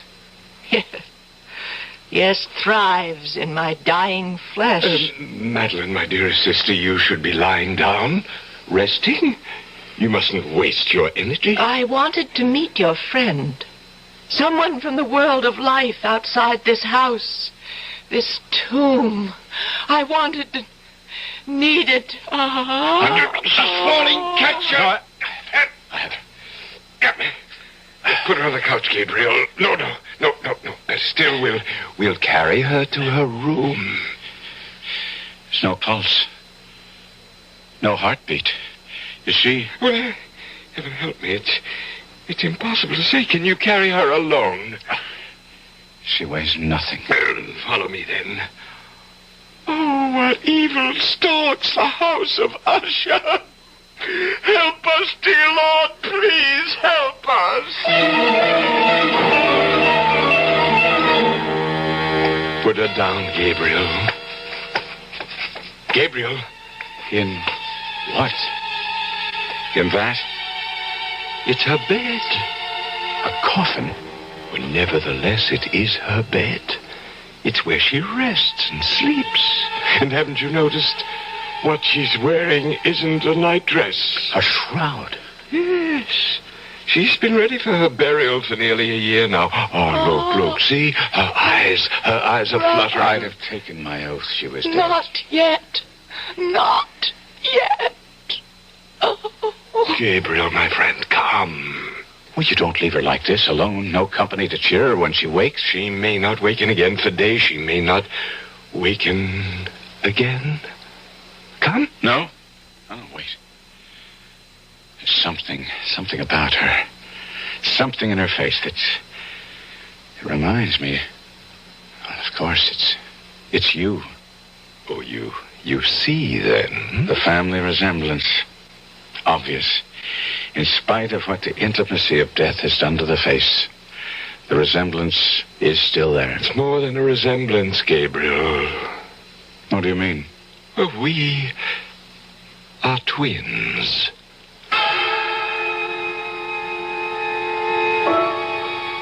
As my friend spoke those words in that chamber of death, a curious change came into his face. It floats before me even now as I write, a complexion gone so suddenly cadaverous, his eyes large, liquid and luminous beyond comparison, thin and pallid lips gone thinner, paler. For a moment, he seemed scarce human. I had tried to calm his fevered nerves by telling him it was his sister, not he, who was dying. And he had cried out, You don't understand! You don't understand! And now, in an instant, I did understand, or at least the shadow of what he meant touched me, and I was filled with a dread, a loathing of what was to come that I cannot fully express. Had I known the full truth of what lay before us, my loathing would have increased 100-fold, and I should have fled the house of Usher then and there. Certainly, I should not have found myself at breakfast with Usher the following morning. Another helping, Mr. Mannering? No more, Cato. Then I can give you the message. A message from whom? Miss Madeline. She wishes to see you at your convenience. Well, then I'll go to her, of course. Why do you look at me like that? And now why do you turn away? Cato, face me. Look at me. What is it? Cato, is it the odor? Yes, sir. You'd best not go, Gabriel, or if you do, another time. I don't understand. The odor, the stench of putrefaction. It's stronger at times than at others. And you mean that she... Take me to Miss Madeline at once, Cato. No. It will sicken you, nauseate you, even infect you. Well, it can kill me and be damned to it, but I'll not disregard a last wish of a dying woman. Unlike you, Roderick, I do not fear death.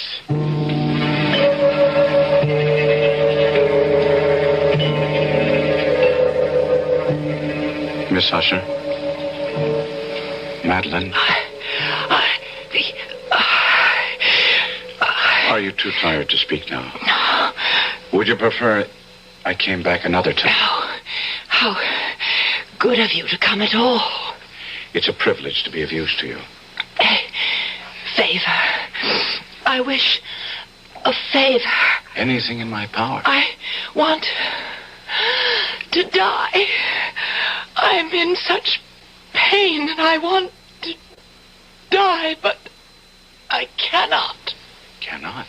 I am afraid. There's nothing to fear. Death is only sleep, a dreamless sleep. Don't fear death. I don't. I fear. You fear what? Burial alive. Why would you have such a fear? What makes you think you might be buried alive? My mother. She? Oh, promise me. Oh, spare yourself. Spare yourself. You need say no more. I promise. I promise you that you will not be buried alive. Rest. Rest now. Rest.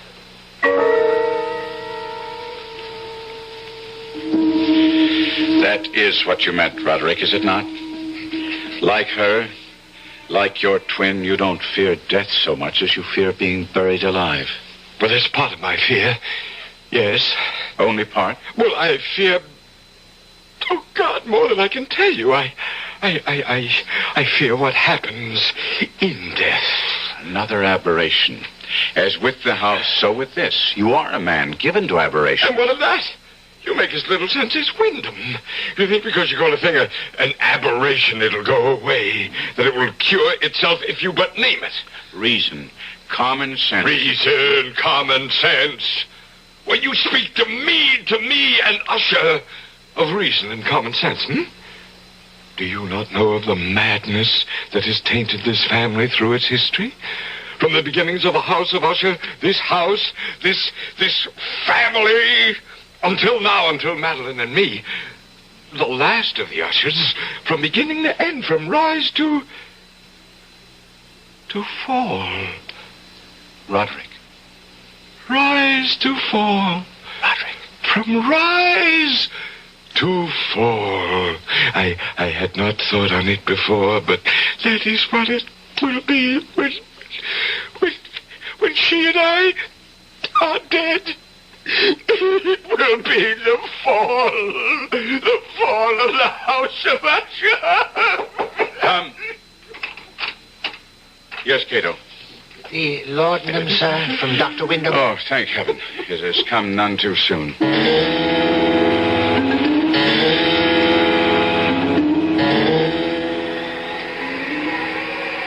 Mr. Mannering, sir.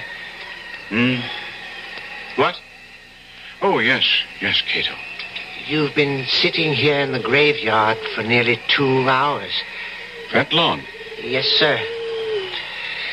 Tell me, Cato, how long have you been servant to Mr. Usher?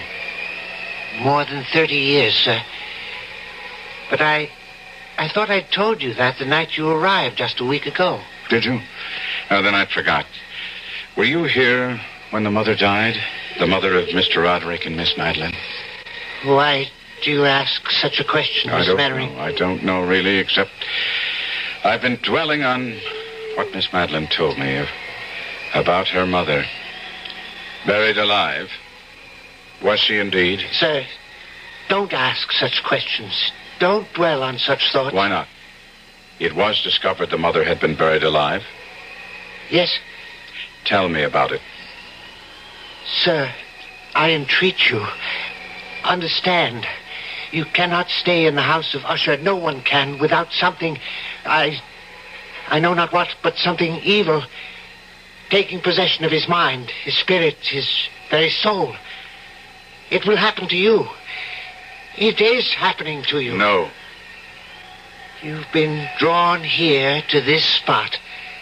You've been sitting here in the damp and chill for hours because you, too, have taken the first step toward madness. How did they discover she'd been buried alive? Sir, I beg you, turn your thoughts away from... How? If you must hear it. A few weeks after she had been buried, the coffin placed in that vault you see under the trees, it was discovered that she had been buried wearing a valuable ring, A ring? It contained a stone worth a fortune. It had been hers. She had always worn it, and when the undertaker encoffined her, he neglected to remove it. He had no idea of its worth, or surely he'd have inquired whether the family wished her to wear it to the grave. And as you will understand, such was Miss Madeline's and Mr. Roderick's grief. They didn't think of the ring until weeks later. And decided to retrieve it? Yes. We went to the vault, the three of us, slid back the slab that covers it, and... sir, let us go in. Finish what you're telling me. There lay the coffin. The lid was in two parts. A lower part that covered her body from the waist down, an upper part from the waist up. This I pried up, and there... Go on. She lay face down. Her hands had torn chunks of hair out by the roots. Such was the agony of terror. Hands, do I say? Claws. They had become rigid in the death throes. Yes. We turned her over. Her face, oh, my God, be with us. Her face, I cannot describe. I cannot. Enough, then. Oh, this chill is getting to me. No! Mary! Quickly, come. Heaven help us, what is that? They're coming toward us from the house. Roderick! Help me! What? Help me! Roderick! What is it, man? A corpse! A corpse! What? Madeline, dead. She's dead at last. Dead, but What? What is it? She tried to take me to the grave with her. She tried to drag me into her coffin. No. Roderick, pull yourself together and tell us. I went to her chamber to see how she was. I called her name again and again and again, and no answer. I felt for a pulse, none. I lay my head against her breast, no heartbeat, and then... Oh, God! Her arms were entwined around my neck, her cold arms around my neck, and I tried to break free, but I couldn't. I grabbed her wrists and I tore her arms from around me. Sir? I've got him. Help me carry him inside.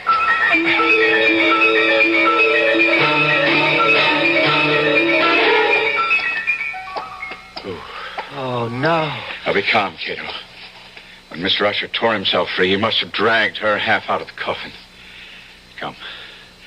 We must put her back in. Cato.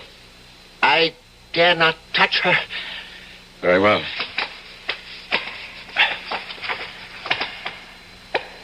There. Is she, at last, dead? She seems so. Ride for the doctor. Tell him to come at once. Yes, sir. Sir, you mean to stay here? Yes. But I will be gone at least 2 hours. Should you change your mind, you'll not be able to find your way back to the library in that maze of corridors. Now, don't worry about it. I shall stay here. I made her a promise that she'd not be buried alive, and I mean to keep that promise, Cato. Beginning now.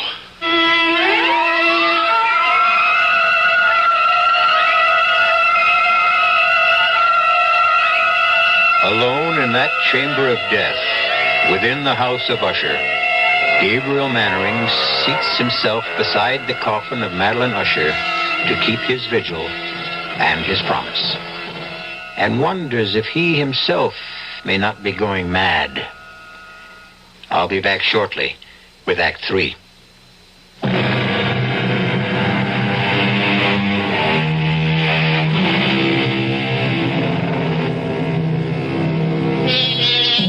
Terror terror so awful as to shatter the human mind haunts the house of Usher, hangs like a shroud in the air, drips on the spirit like the very slime upon the decaying walls. As Gabriel Mannering sits beside the coffin of Madeline Usher, he feels this terror seeping into him. Seeping into me like a rising tide of pollution.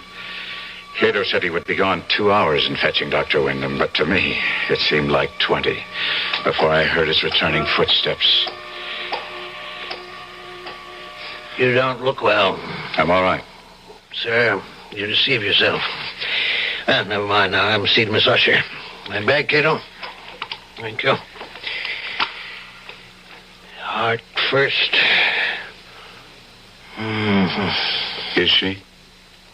No, there's no heartbeat. None whatever. No pulse. No vital signs at all. She is gone, then? Hey, Mr. Mannering, I've attended her in this strange illness for nearly a year. I've seen her in this state 4 times before. What's to be done? What indeed? Well, I would wait a few days at least, and then I should bury her. No. No? She feared to be buried alive. Yes, I know. Her mother. You attended her? No, another man. From what I've been able to learn, I judge her illness was similar, just as unaccountable as baffling. Well, Mr. Mannering, she did indeed fear the same fate her mother suffered, but I think that after, say, 3 or 4 days... I say no. At least a week. No, 2, even 3. You don't know what you're saying. You can't keep a body for 2 or 3 weeks. Especially hers. Why especially hers? Well, look at her, man. Here. See? Under the skin of the cheeks. Those gray patches. She's partially decomposed already. I gave her my word, Doctor. I said we would make sure.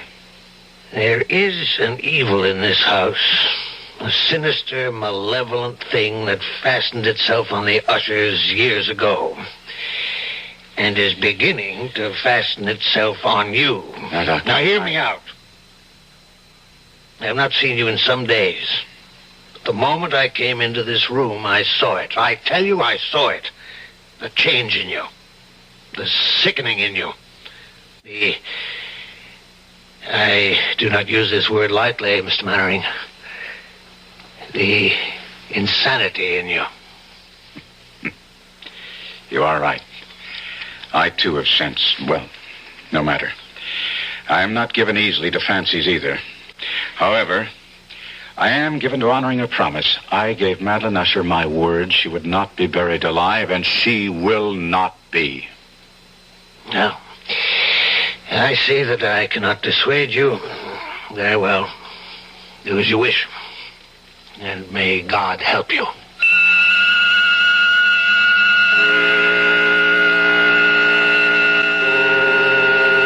I stayed by her coffin for yet another hour or so, making sure there were no signs of life. Then I returned to the library, led there, of course, by Cato, for I could never have found my own way through that maze of corridors and passages. I found Roderick Usher seated bolt upright in a wing chair, staring at I know not what. Roderick, I must talk to you. Do you hear me? Yes. Now, Roderick, as I told you, I promised your sister to take every precaution against her being buried alive. She is dead. I know it in my heart, my soul. I know it. I believe so, too. But we must be certain. Now, that presents a problem. Roderick, are you listening? Problem? Yes. Decomposition. If she is dead, she will decompose. And after a period of days, well, you can imagine. Days? Days of what? Of visiting her coffin, at least every 12 hours, say, to make sure she's dead. Are you mad? We must keep her body. 1 week, 2. Now, the question is, Where? Where? We'll have to leave the coffin open in case she should regain her senses. On the other hand, if she is indeed dead, Well, there are vaults deep down beneath the house. We could put the coffin in one of those. Good. We'll do that then. Yes, we'll do just that.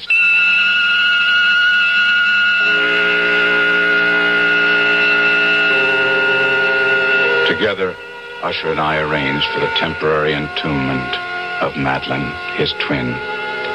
The vault, so long unopened that our torches were half smothered in its oppressive atmosphere, was small, damp, and entirely without means of admission of light, lying at great depth beneath the house.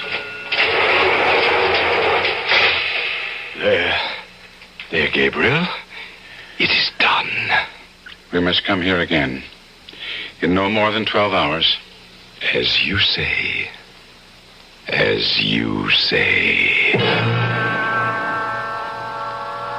Before he wished only to bury Madeline, why now did Roderick become so compliant, agree so readily with what I said?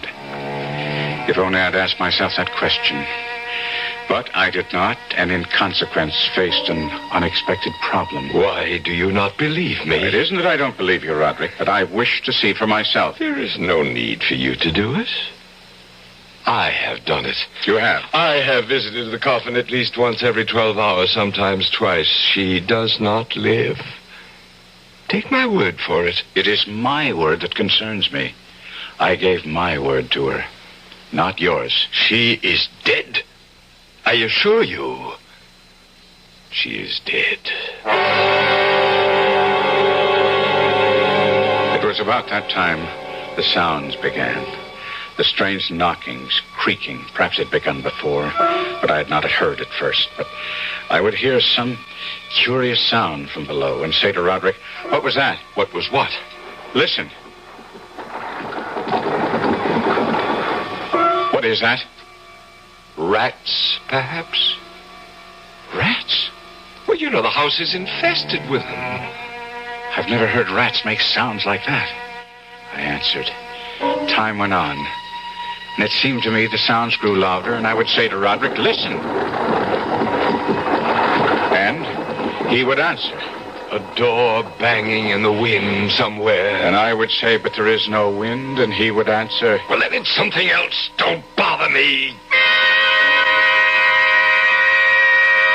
And then on that fatal night as we sat in the library, he just sitting, staring vacantly at nothing, I trying to read, but my mind focused on that awful chamber of death far below, and outside the wind gathering for a storm.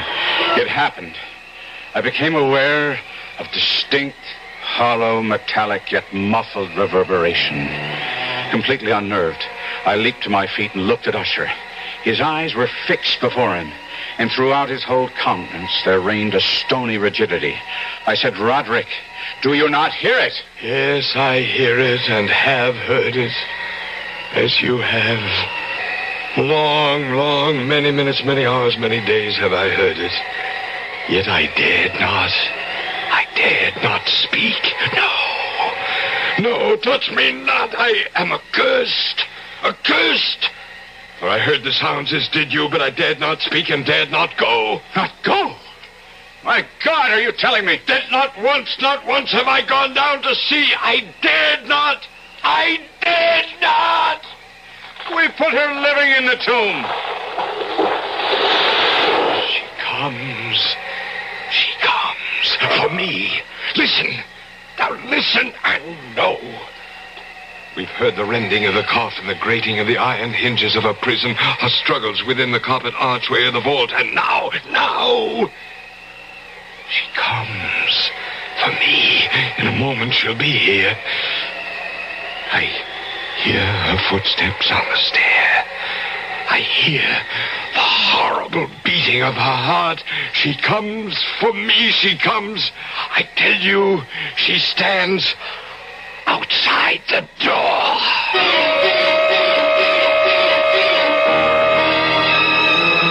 And as if in the superhuman energy of his utterance there had been found the potency of a spell, The huge antique panels to which he pointed drew slowly back, and outside those doors did stand the towering and enshrouded figure of Miss Madeline. There was blood on her white robes and evidence of some bitter struggle on every portion of her putrefied frame. For an instant she remained trembling and reeling to and fro upon the threshold. Then, with a moaning cry, fell heavily inward on her brother, and in her violent and now final death agonies, bore him to the floor. A corpse. A victim to the terrors of all he had anticipated.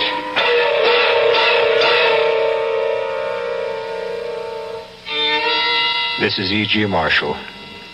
I shall return shortly.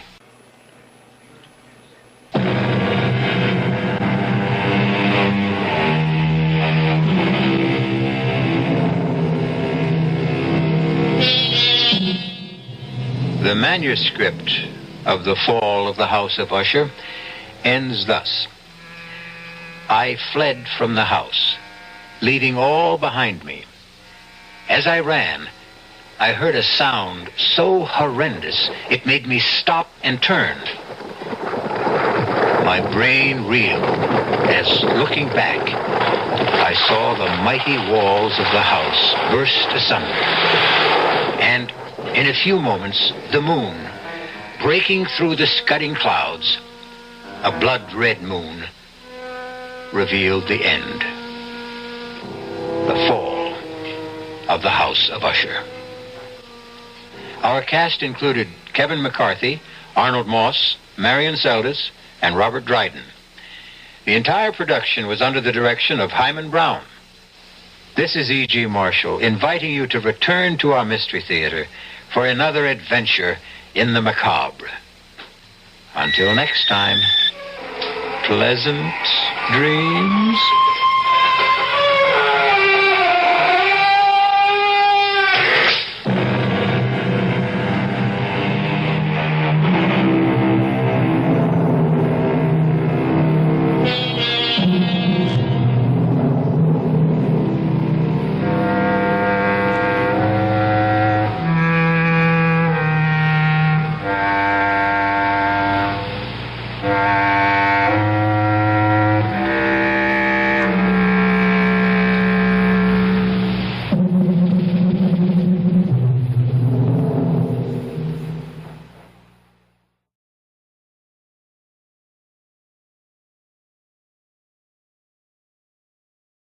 The CBS Radio Mystery Theater presents...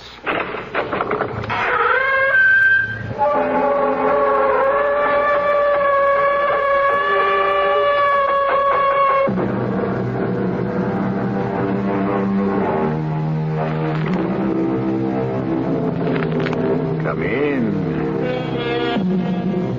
Welcome. I'm E.G. Marshall. Wherever you live in the North American continent, it's hard to imagine that given a reasonably clear day without cloud cover, you won't see an airplane. The great silver birds roaming the sky, sometimes leaving the contrail in their wake, written like a chalk mark on the blue board of the heavens. So safe, so sure, so poised. The actuarial figures prove beyond a shadow of a doubt there is no safer method of transport, despite the myriad things that could go wrong. The only trouble is that when something does...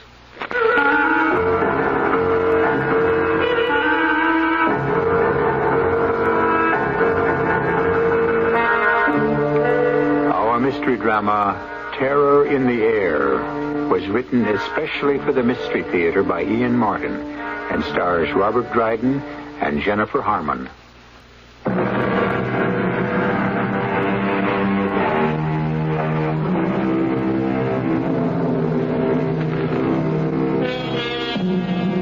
Flight 113, Transways Airlines, took off from Miami, a sleek DC-9 four-engine jet bound for Seattle, Washington, with one set down at Kansas City. The bulk of her manifest was a large charter of meat packers returning from a convention to be dropped off at Kansas City.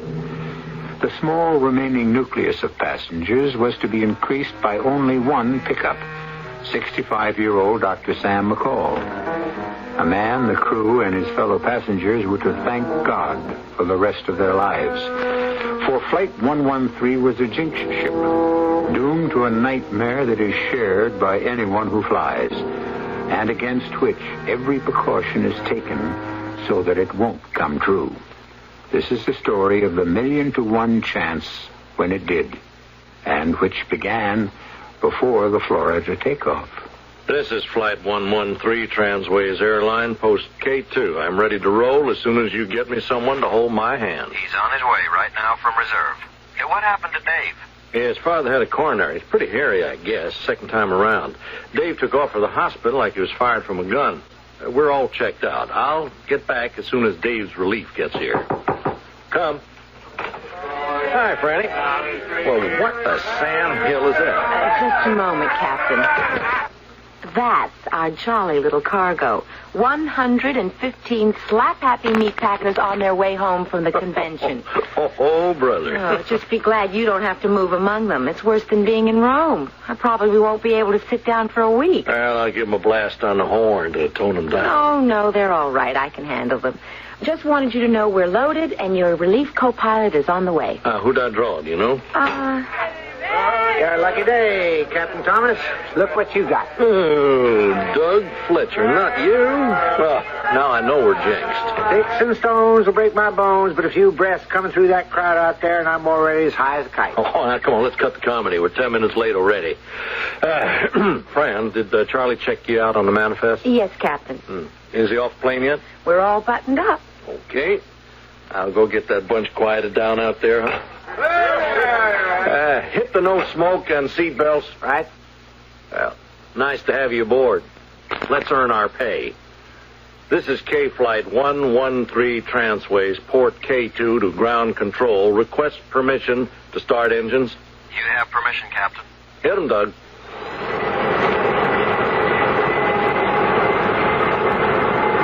Ready to roll as soon as we get the good word. Hold it a sec.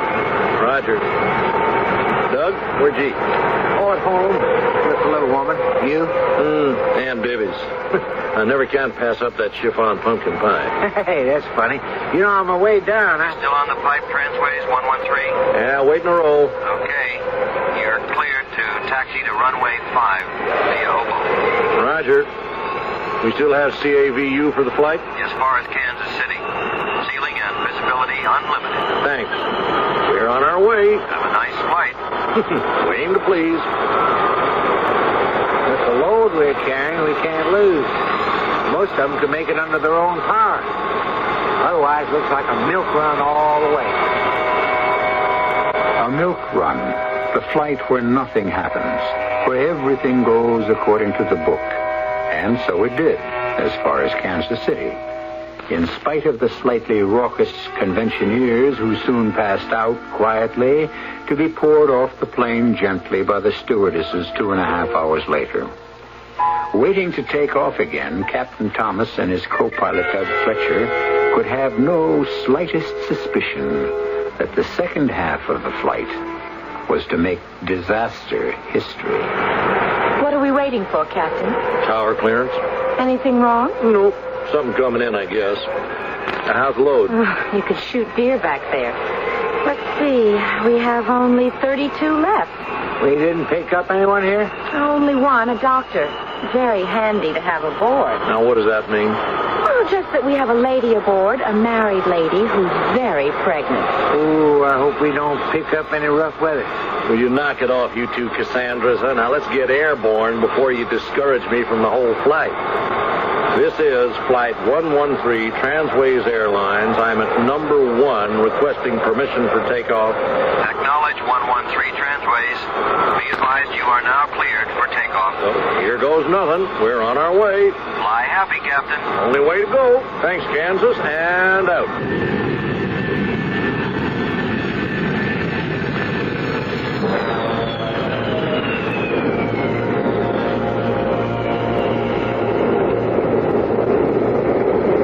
takers, Inez? Yes, but not enough to get the drink part out. 2 scotches, 1 bourbon, a stinger for the lady in first. We got that, a stinger? No, I'll take that one to her personally, crabby old biddy. I can manage. Oh, I'm going up front anyway, Inez. Maybe the boys want some coffee. Shall I call them? No, I need a little exercise. I want to check on our little mother-to-be anyway. She's pretty near her time, I think. Oh, not too, I hope. Ever been a midwife? Of what?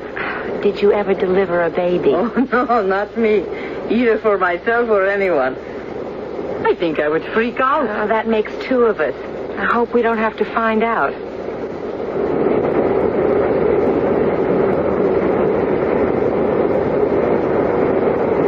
You sure you feel all right, honey? Will you stop worrying, Fred? Well, it's just maybe I worry we shouldn't have done this. It's a little late for that now.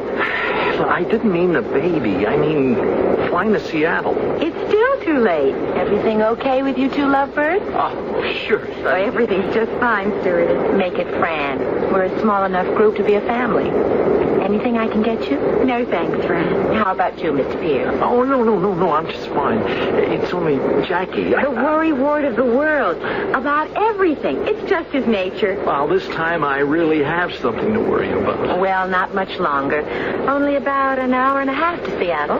I wouldn't want anyone to be embarrassed. I'll hold on until then. Oh, Jackie. She's putting you on. He bought a stopwatch so he can time the pains when they start. But don't get me wrong. I love him. That's my exit cue. I've got to deliver this drink to someone. Excuse me. Dr. McCall, isn't it? What? Oh, yes. I just delivered a drink to your only companion, the lady in the back. Is there anything I can get for you? For me? No, there's nothing. Fasten your seatbelt, Doctor. It is fastened. Mind if I sit beside you for a moment? No, not at all. What is it? Freak storm. We weren't expecting it, or the seatbelt lights would have been up before now. Are you feeling okay? Me? Oh, yes. Why? Well, it's just air pockets. General turbulence. We should be through it in a moment. I just wanted to make sure you didn't feel sick. I feel sick, all right. But not from this. I'm sorry. What can I say? Nothing. What can anyone say? Pete would have been 30 next week. From my angle, that's where life begins. But his ended. Pete? My son. First time I ever flew first class in my life. Thanks to the Air Force. They're flying Pete's body and the rest of his crew back from Guam. That's where they crashed. His mother is buried in Winoochka, you see, where I used to practice. I wanted him to lie with her. Oh, I'm sorry. I misunderstood about the way you were looking. That's all right. If it weren't for the rest of you aboard, I'd just soon cash in my chips right here. But it won't be that bad. It's just a pee-wee squall. We're coming out of it. You can go on about your business and forget me. I guess we did blow right through it. Maybe I should get up and see if the captain and the co-pilot want some coffee. You get traffic control yet, Doug? I'm on my 3rd frequency. No response. Where the devil are they? Now, couldn't they have picked up what we just came through on the radar? Search me. This Flight 113 transways to control tower. Do you read me? Negative. The breaker's out? No, Captain. I checked. Well, what do you want, Fran? What happened? No warning on the fireworks. Came out of nowhere. No advance from control? Yeah, we can't dig them up. Now, do you want anything? No, just as long as we're off the bumps, though. I thought you might like some coffee. Yeah, heavy on the cream, easy on the sugar. Doug? No, skip the coffee. I'm feeling a little off the feed. Hold it.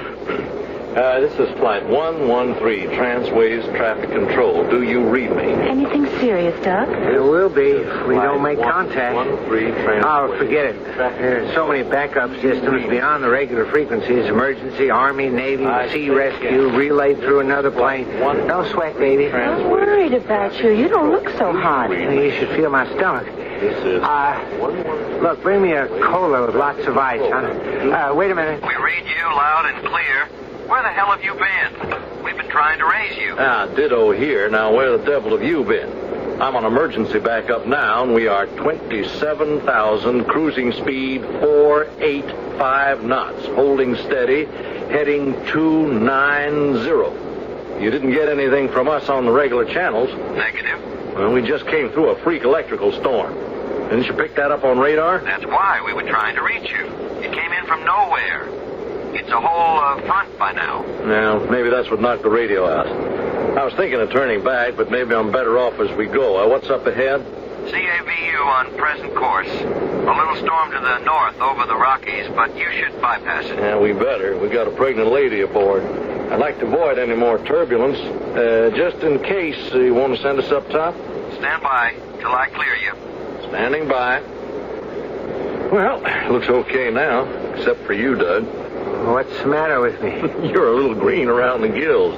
It's at home cooking, or did a few bumps make you air sick? Oh, no. I don't know what it is. I got the cold sweats, seeing double. But it wasn't anything I got from Helen. Maybe I should have bypassed Aunt Bibby's. What do you mean, Aunt Bibby's? I was trying to tell you before we took off at Florida. I couldn't resist stopping off and having some chiffon pumpkin pie for dessert. Damn it! That's what I had. So, you're lucky. It wasn't too rich for you. I don't know. I think I'm gonna pass out. Fran. Yes, Captain. Fran, I hate to lay this on you, but I've been having the symptoms Doug's complaining about. Good Lord, Captain. Oh, this is crazy. It can't be happening. It just couldn't be. But you'd better get back and bring that doctor up here. I feel like I can hardly move. Look at Doug. He's out. Your doc friend better be for real and get one of us operating, or there's gonna be nobody left to land this babe. I'll get him right away. Hello. Flight 113, transways to traffic control. You read me? Damn. Flight 113 to traffic control. Oh, you read me. Read me. Every transceiver can't be out. Flight 113, transways, read. Mayday.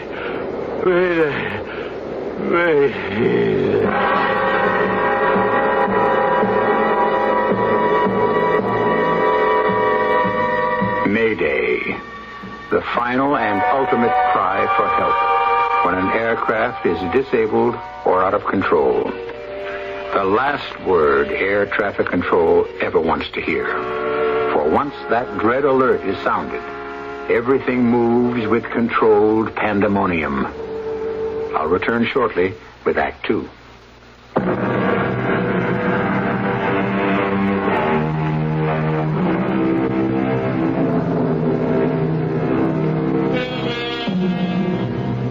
In the air, secure on automatic pilot, the big DC-9 is a symbol of man's ability to conquer a hostile medium, to make it his own as safely and sure as any bird.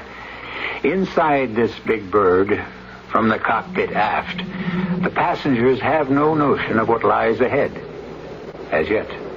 But on the ground, if the Mayday alert has gotten through, Control Tower will be in charge. His voice calm but precise, but underlying it, the ragged edge of knowledge he shares with every pilot who receives, that man may conquer the elements, but never wholly subdue them.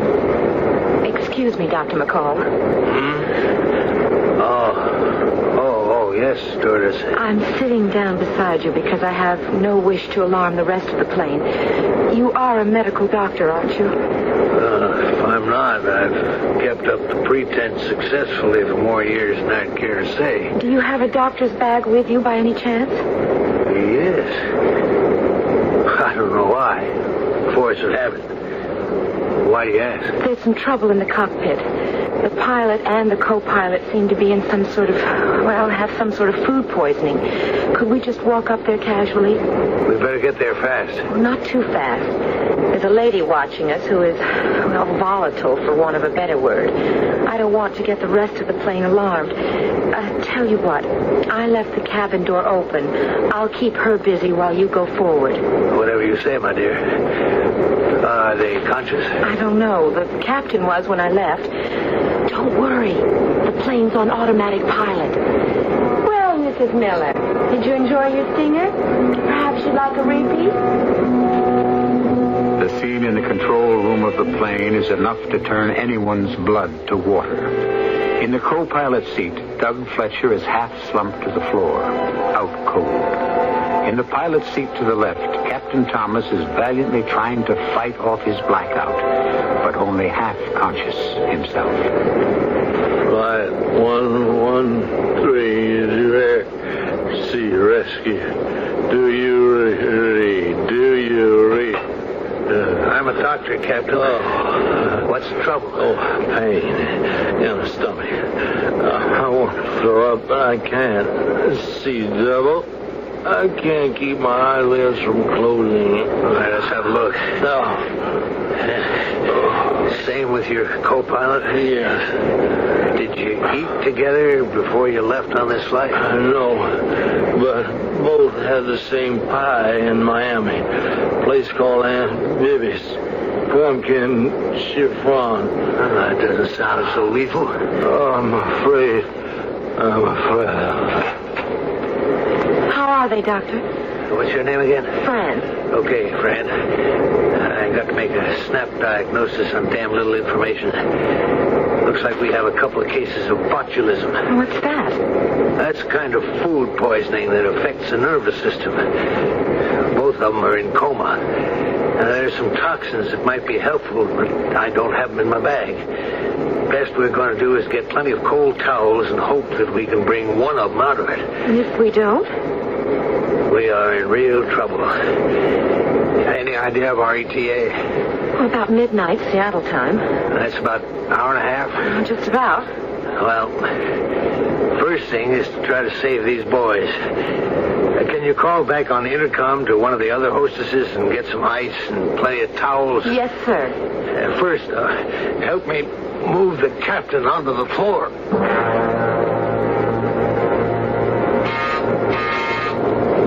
This is Inez. What you want, Control? Take a deep breath, hon. You sound like it's bad enough news for me to pass clear out. It isn't good, but I'm counting on you. You put it that way, Fran. You can count. Well, we have mucho trouble up front, but we don't want to get the passengers panicked. Sure, but, what goes? We need all the ice and towels we can get up front.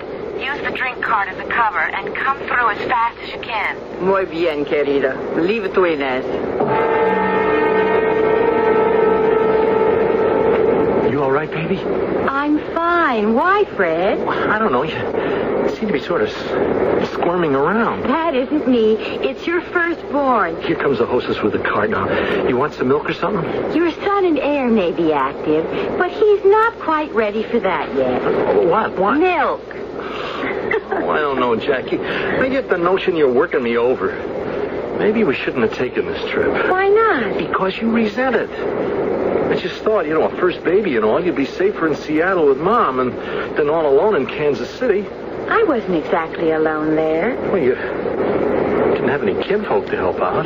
Did it ever occur to you I'd just like to have my baby by myself? Well, it's my baby, too. Sure it is. You've just got to excuse us uptight females at the end of the pregnancy route. We forget it's anything but just us and Junior. You're the only two that count. And you first. Cheer up, honey. Everything's going to be all right. I was thinking about something cold to drink, but we missed the boat. Or I should say cart. Inez is already all the way through to first class. Look, I could go and get us... No, it doesn't matter. So, I'll catch her on the way back. Who is it? Inez with the towels and ice. Just a minute. Let me in quick. Big Nose there is smelling trouble. Who? The lady with the stingers. Oh, she doesn't matter. Help me and the doctor get some cold towels on the captain and Doug. They are passed out? Oh, I hope that's all. Then who is flying the plane? That's a good question.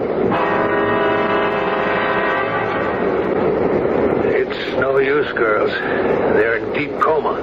Can't you bring them out of it? I doubt it. If we get them hospitalized, if then. They are not going to die.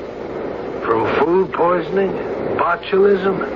That may be academic, though, unless we figure out some way to land this plane. Either of you pilots? No. Not me. Are we deadheading any back there? No. Check the manifest? I had it right here. None of our pilots. Anyone on the list who flies? I doubt it. Oh. So that leaves me.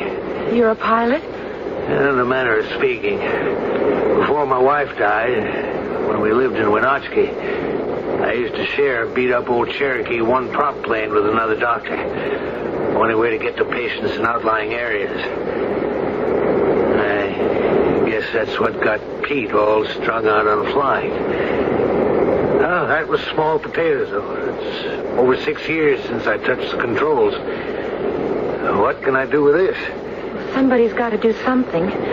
Not only to save the captain and Doug's lives, but 34 more of us, including you. Well, what do we got to lose? You keep those cold towels on the captain on the floor. We'll leave the co-pilot in his seat to save room. Oh, this maze. The forest primeval. All right, give me the headphones. Now, where's radio in this mess? Right here, Doctor. But they were having trouble with the regular frequencies. What's it set on now? I don't know. Army, air rescue, emergency, maybe. So, let's see what we can raise. Hello? Hello, anyone? Can you call me? Can you hear me? We are receiving.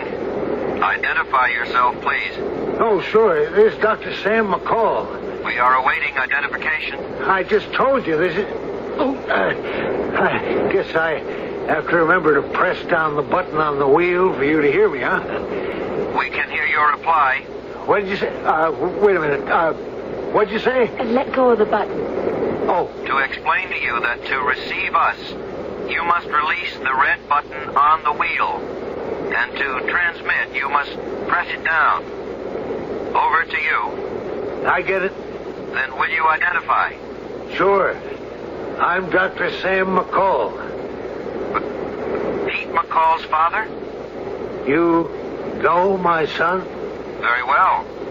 But that doesn't matter for the moment. Will you identify your aircraft? Oh, yes. This is flight... what's the number? 113 Transways Airlines. Inez, you hang in here. I'm going back to check the passengers. Flight 113 Transways Airlines. Oh, yes. You're the Mayday. That's us, brother. Well, can you give us your position? Well, I can try, but with this maze of instruments, I'm not familiar with them. Where are your pilots? Both in a coma. Botulism poisoning. Any chance they'll be out of it within the next hour and a half? Hard to tell. I'd say kind of doubtful. They both were hit so bad it's a toss-up whether they can hold out against respiratory paralysis. And there's no other qualified commercial pilot aboard? That's right. Only guy ever flew anything is me. And then it was just a little old one-lung Cherokee prop you flew by the seat of your pants. Well, if you can fly a Cherokee, you can fly a DC-9. You're going to have to teach me, brother. And I sure hope you can in the next hour and a half.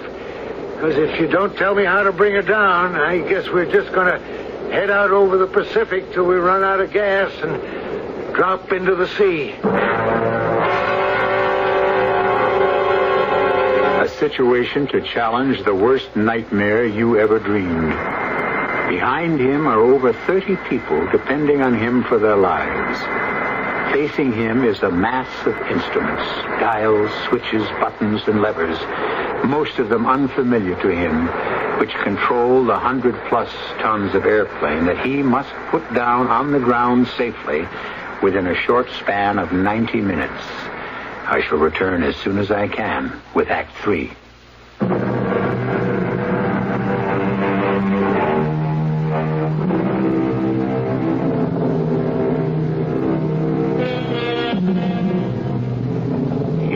In the cockpit of a 4-engine jet monster 31,000 feet above the ground, alone. A 65-year-old man who joined this flight with nothing but death on his mind. Dr. Sam McCall, widower, now flying to pick up the coffin and the body of his pilot son who died tragically in a crash on Guam. Now suddenly, by a massive wrench of fate, he is thrown back into the stream of life because he is the only person aboard who can fly this plane. And landing it safely depends on the quiet voice in his headphones. Now, did you locate the altimeter? Yeah, I have it. What does it read? 3010. Good. Now, you're at 31,000, and that is your altitude until further instructions. Look at the instrument panel. I hate to. It scares the hell out of me. There's the bank and turn indicator. And this looks like it could be the airspeed indicator. So just take it easy, Doc. You've got this thing licked. You know enough about it. Okay, Doc? Confirm. Hey, I like the Doc part, too. Something about having a name makes me feel more at home. Do I get one for you? Affirmative. This is Colonel Blake. Okay, Colonel. We'll use our titles. Now, how do I fly this crate? That's a breeze, Doc. You just look down, and you'll see the rudder pedals. Put your feet on them. Now, look for your airspeed indicator and get familiar with it. That's the one left of the 2 circles dead ahead. Yeah, I got it. And now above that is your climb and dive indicator. I see it. Now, directly to your right are stabilizer and trim levers. Now, you come to your throttles. They should be set at cruising speed. What does your airspeed indicator read? 485. Roger. That's right where she should be. Now, the pedestal, those are the yellow throttles. The forward increases your speed. Check? Check. Back decreases, right? Right. But they must be coordinated and gentle. Now, do you locate the automatic pilot switch? It's up there on the console, over your head, to the right slightly. Yeah, I have it, Colonel. Now, you are ready to fly the plane, Doc. I hope. No sweat.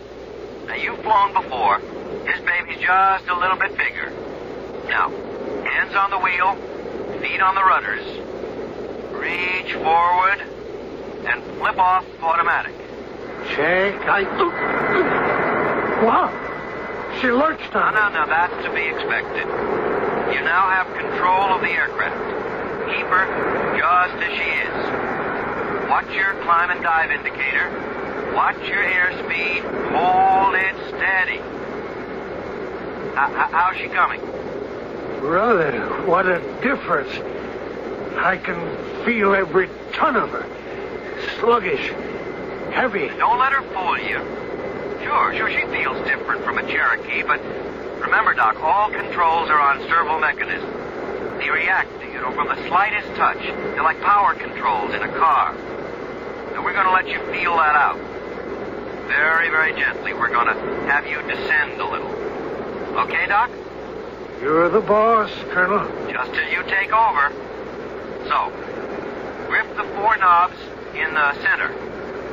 We're going to ease up on the throttle. No, not so fast. Easy. Ease it off. You notice it's getting quiet. Now, easy. Push forward slowly on the wheel. Boy, she responds quick. Pull back. Pull back. Now, ease forward again. You notice she's going quiet? Yeah. I don't like it. That's the way she goes. Now, push forward on the wheel. Easy. Easy. Hey, she's getting away from me. Took it right out of my hand. Hold up. But slow. Yeah, I am, but she's bucking like a steer. You're overcorrecting. Easy does it. Remember, Doc, it's just a touch.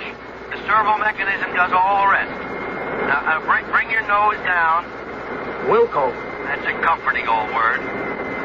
It's all scary. Real scary. I don't know if I can make it. You can cut it, Doc. As soon as we get you up top again, we're going to try banking left and right a little, just so you have the plane well in hand.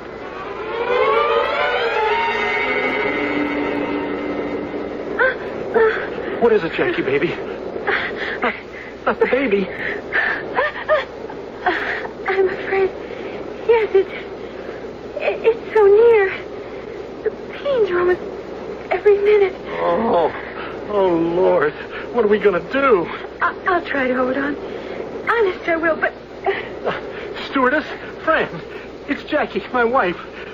She's having the baby. Here, help me get these seat backs down in front. Stretch her out. I'll get blankets. Inez? Yes, Glenn.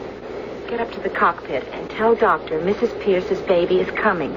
I'll do my best to handle it. I'll try not to bother him, but I might have to call for instructions on the intercom. Sure, Fran, sure. So get going.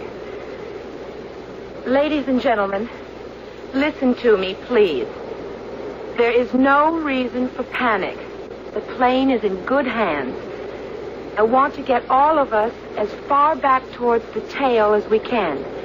Everyone find their life jackets and inflate them as instructed when we were taking off.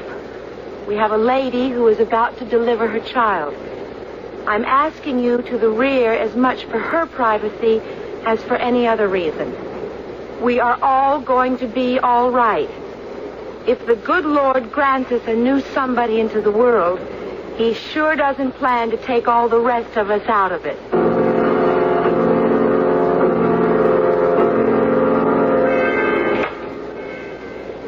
Excuse me, Doctor. How's it going? Not so bad now. Back on automatic. Taking a little rest. How's everything back there? Oh, not bad. Not good. I mean, Fran, she asked me to tell you she is handling it, but she might have to call by the intercom in case because there's a lady having a baby. Oh, that's nice. I'll try to set her down easy as I can. When is it due? I don't know exactly when, but it's on the way right now. In the midst of death, we are in life. Or is it the other way around? Does Fran know what to do? I don't know. She said she would do her best, but... What's that? Intercom. You throw this switch here. Oh. Hello? Hello, Doctor. It's Fran. Everything okay up there? For the moment. I'm sorry to bother you, but I have a problem. The lady who's giving birth? Yes. The baby is coming, but it's positioned the wrong way. Breech birth. Look, you can't handle that. I tell you what. We have an odd 25 minutes to play around with. Hold everything. I'll be right back. Flight 113 to control. I am receiving you. How much time do I have before we start descent approach? 25, 30 minutes. All right, then hang on till I get back to you. Before I try to land this plane, I got to do something I really know about. I've got to go deliver a baby.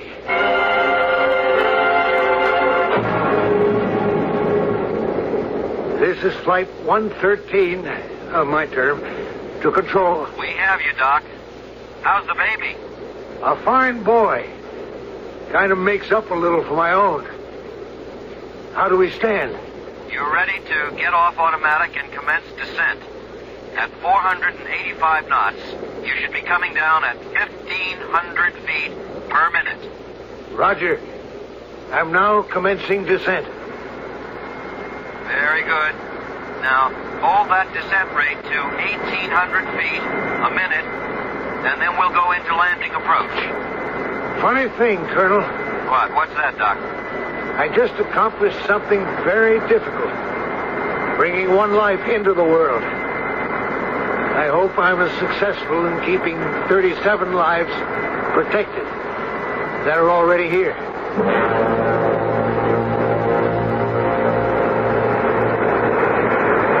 We're now coming in on your final approach. The descent is fine.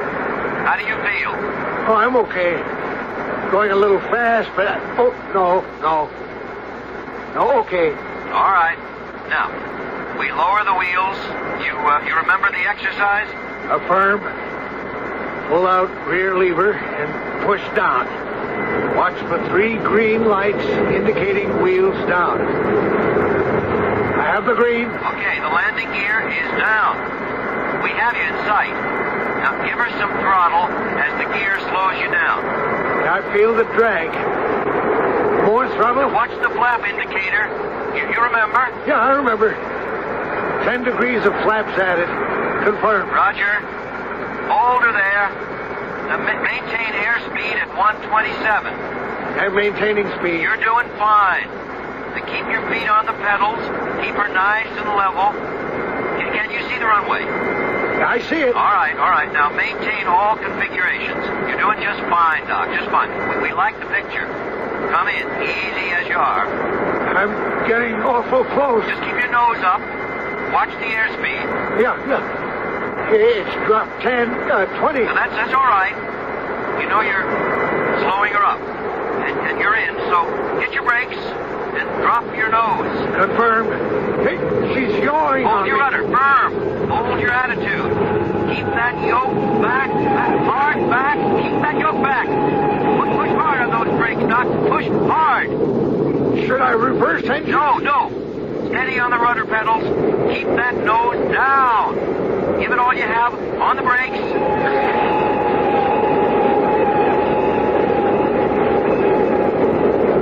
I made it. That's all your son asked for. Signing off now, Doc, and turning you over.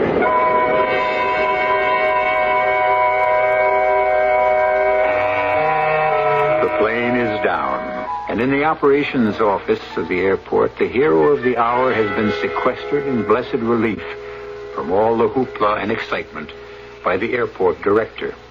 Anything I can get you? A drink or something, Doctor? A bed, mainly. First, though, I've got some thank yous to dispense. Was it you who talked me down? I don't understand. Well, somebody on ground communications landed that big crate without damage. Not me.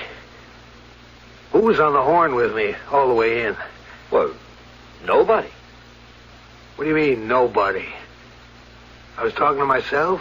All I mean is that out of Kansas City, everyone lost contact with Flight 113.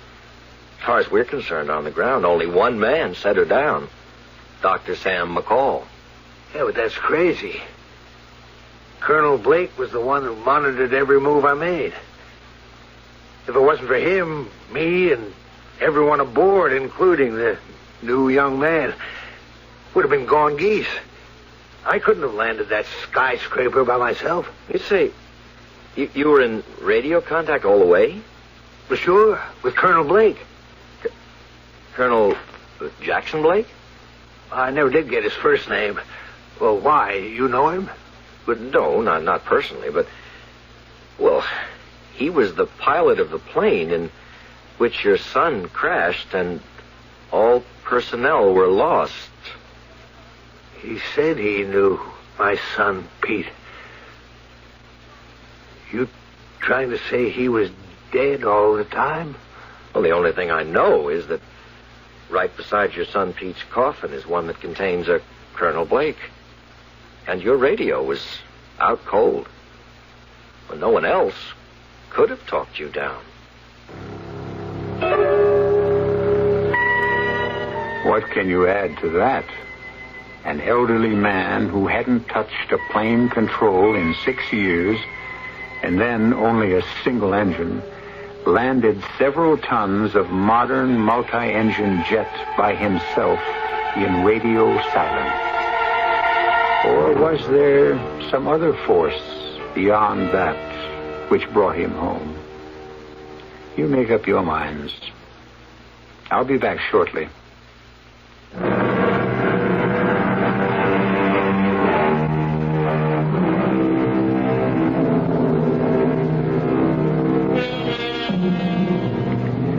I won't vouch for the story you just heard. It's part and parcel of many legends. There was a whole crew who got poisoned eating key lime pie. There is a story of the radio operator of a sunken aircraft carrier who talked a plane home. Tale of a dead son who brought his father down, and so on and so on. All we ask on this program is not belief, just suspension of disbelief. Our cast included Robert Dryden, Jennifer Harmon, Earl Hammond, Richard Seff, and Hetty Galen. The entire production was under the direction of Hyman Brown. This is E.G. Marshall inviting you to return to our Mystery Theater for another adventure in the macabre. Until next time, pleasant dreams.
Welcome. I'm E.G. Marshall.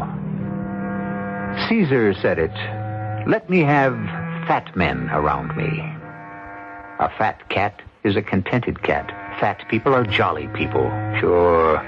We know all the old cliches, don't we?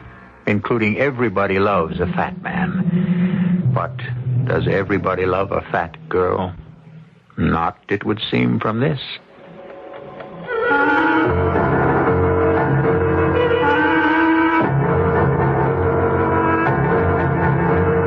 Our mystery drama, Happy Death Day, was written especially for the Mystery Theater by Ian Martin and stars Marion Seldes.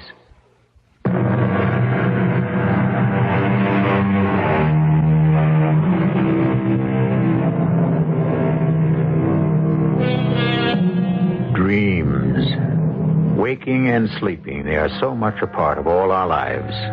No problem in understanding the daydreams, the idle fancies and rosy wishes we would like to fulfill or have fulfilled. But what of the others? The ones that come unbidden in our sleep. The terrors of the night that haunt us like specters and bring us awake, blood drained by fear. The silent scream distending the throat. Is there any explanation for them? Any reason? And can they forecast the future? Even a person's death. No. Oh, no. No, please. Please. I can't stand this killing me. Marge, honey, what is it? Paul, is that you? Well, of course. Who else? And in our own bed. Hold me. I'm terrified. It's so dark. It's so dark. Now, wait a minute. Now, that takes care of being in the dark. Now, come here. Come closer. There. Now, how's that? Honey, what is it? You're shaking all over. I'm scared out of my life. Another dream. No, Paul. This wasn't just another dream. This was a horrible, special thing. Paul, I'm going to die. Well, who isn't? What are you talking about? Die? I dreamt it. I know it. Dreams don't mean anything. Just one bit. Well, how? Because it told me when I'm going to die. Well, then maybe you better tell me about it. only two things about the dream. What you'd say, factual, I guess. I mean, they were totally clear, unmistakable. What, Marge? That it was just before midnight, and that it was my 28th birthday. Well, it doesn't seem so frightening. I didn't talk about the third thing, which I hope isn't real. At midnight was the exact moment that I died. Died? Yes. Oh, Paul. Honey, do I have to talk about it? I think I'd like to... To forget it. Yeah, but what I'd really like? You just name it. I'd like to just go down to the kitchen and have some cocoa or chocolate, or maybe I could make you a little snack. There's some Danish left from this morning, and we'll just pretend I never dreamed what I dreamed. Honey, it's late. I have an early morning, you know. Oh, come on. Wouldn't be the first time we stayed up late. That was before we were married. Does that make it so different now? No, of course not. All right, come on. Let's go have a midnight snack, and you can turn me to quivering jelly while you tell me about your nightmare.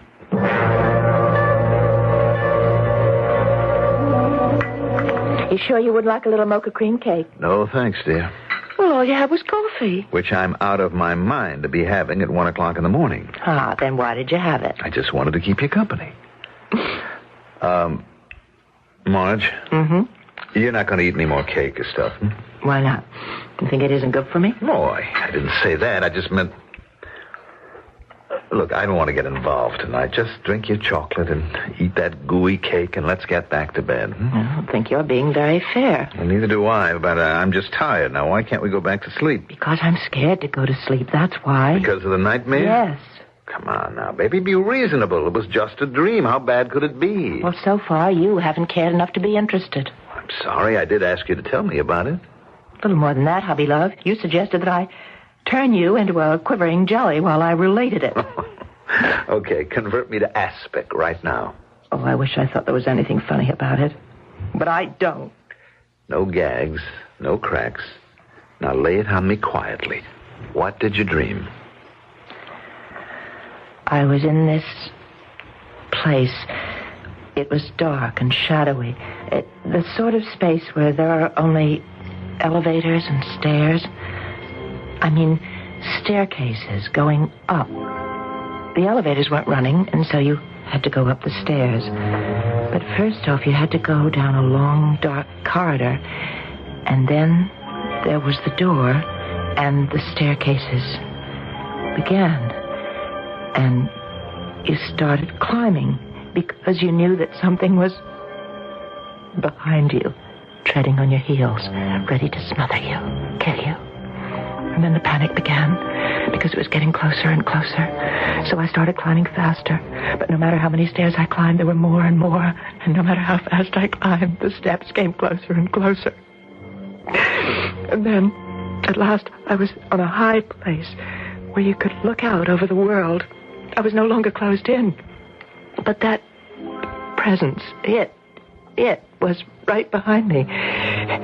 If I had to escape, I'd have to run back down all those steps that went on forever and ever, or jump all the way down to the distant lights below. So I turned to face whoever it was that was dogging my heels, and it was so terrifying because whoever it was, he had no face. Everything else was a man, but no face. And he kept coming towards me. He was like a leper. I couldn't bear to have him touch me. So what else was there left for me to do but to jump? And did you? What? Jump. In my dream? Well, of course. What else? I don't know. That's when I woke up. And now you're safe. Yeah. Come on, darling. You had a bad dream, but you're awake now. Yeah. The lights are on, and you're in your husband's arms.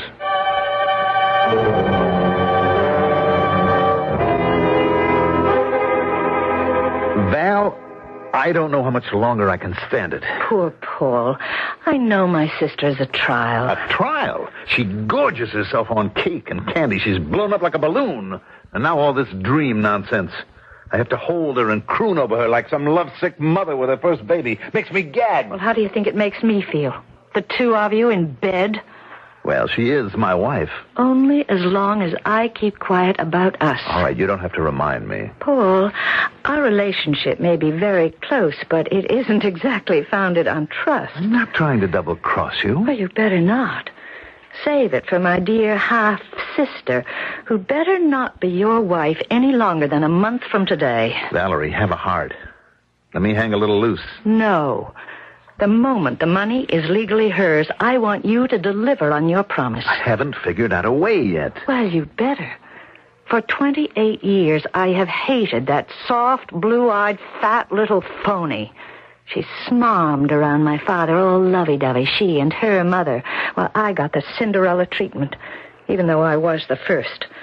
Just because my father hated my mother and never forgave her for divorcing him, I had to take the blame.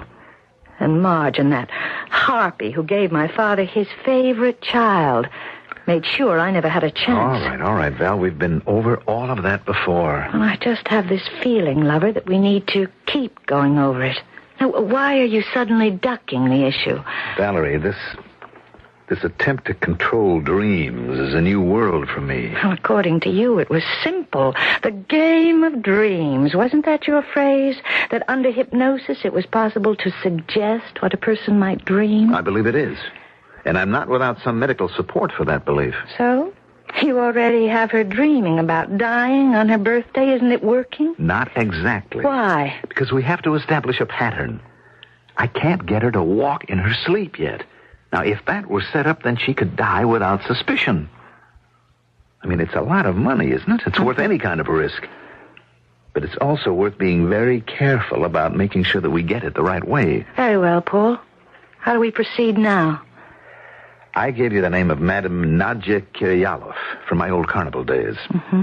Try to get Marge to go to her. She's made herself quite a name as an interpreter of dreams, tarot card reader, diviner of the future, and so on. Now, I don't want the suggestion to come from me. You try to coax Marge to go to her. It shouldn't be too difficult. All right. But why? Just contributory evidence. I'll program Nadja on what to say. Does she have to be included? Oh, honey, she won't know what's involved. Just a favor for an old carny friend. She'll play it just the way I ask. She owes me a few favors. Oh, just bet she does, and vice versa. Not what you think, Tiger. Nadja's at least 80. And if she turned out to be 102, it wouldn't surprise me. Now, will you just steer Marge her way?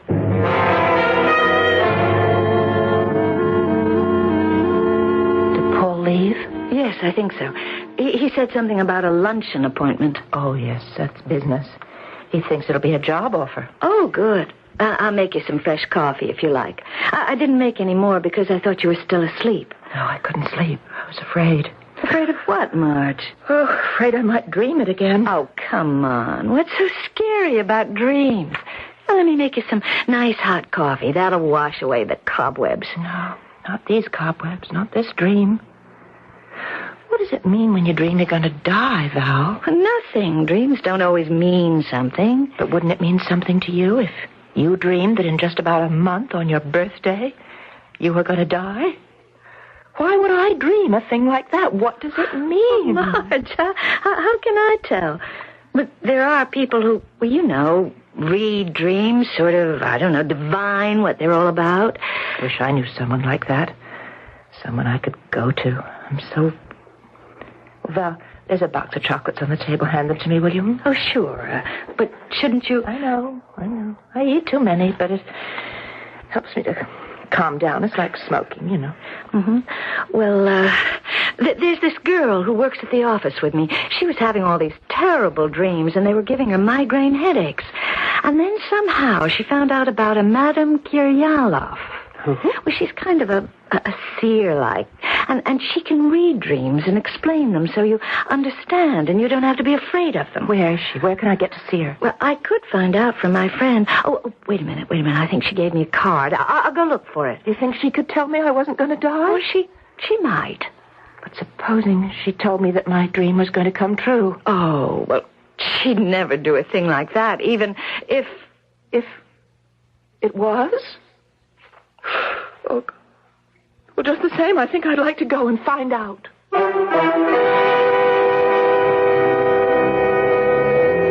Now, here's a nice, complex, tangled web to untangle before we get to the end of our fiction. A girl threatened by money, murder, and madness, any one of which may lead her to her doom before her approaching birthday. Will it instead turn out to be her death day? I shall return shortly with Act 2.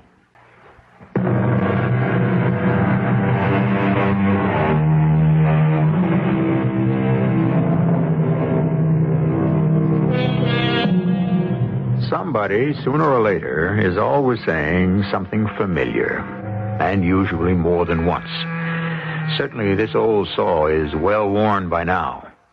It's all in the point of view. We're already pretty well acquainted with Paul and Valerie's point of view, so let's examine Marge's a little more closely.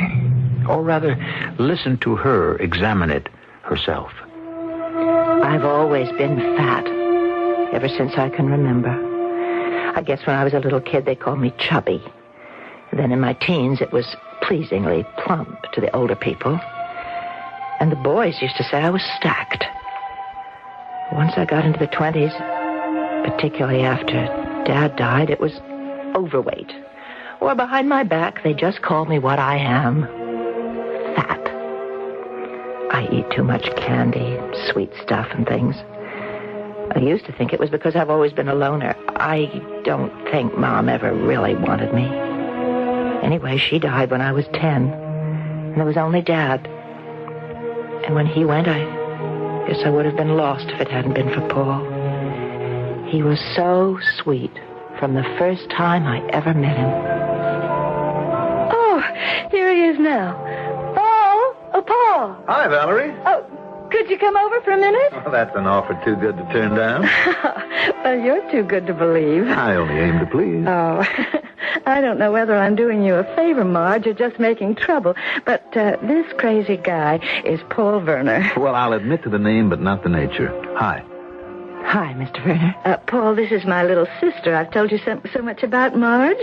Well, not so little. Oh, Val and I we're half-sisters. That's why we don't look anything alike. Oh, there's Dick Patterson. Oh, Dick! Oh, say, would you excuse me, kids, but I've got to ask him about the dart tournament next month. Do you mind? No, not at all. Well, I don't want to leave you alone, Marge. She won't be alone. Not if she can stand my company. I couldn't believe it was happening. Just like in a movie or a storybook. He walked right into my life, like that. You look lovely. You're putting me on, Paul. Why would I do that? Oh, the other night when we met, you made a crack. Listen, I don't blame you, but that I wasn't so little, remember? Yes. So? Well, I meant that you were very much a woman. What else did you think? I thought you meant I was, overweight. Marge, you can't believe that I would make a remark as awkward as that. I'm sorry, I don't know why I brought it up. Well, neither do I. But as long as you have, let's get one thing straight. I don't like skinny women. Oh. I love a figure that flaunts what it is. It says, I'm a woman, and I'm proud of it. Now, before we order dinner, would you like to dance? I'd love to. In his arms, I forgot my weight. I was floating. He was a marvelous dancer, and his body, lean and strong against mine as he held me close, put thoughts in my mind I was less ashamed of than thrilled by. You're marvelously light on your feet. I used to dance with my father. I always thought he was the best dancer in the world. Till now. You must be a professional. No. But I do love to dance. What do you do? Oh, that's a good question. I suppose I was spoiled being left so much money, but I traveled a good deal. I became, what shall I say, jack of all trades. But I decided to become at least master of one, so I'm a promoter. what do you promote? That really would be a bore. It all has to do with money. Investing, managing, finding the right tax shelters, protection of capital growth plans, you know. But that isn't anything to talk about on a romantic evening. I don't want to bore you. I want to charm you. You don't bore me. You know, in a little over a year, I'll have quite a bit of money of my own. Maybe you could help me with some kind of investment plan. Look, I couldn't care less about that. I have other plans for us in which you might share. Or will, I hope. Now, let me hold you close, and let's dance.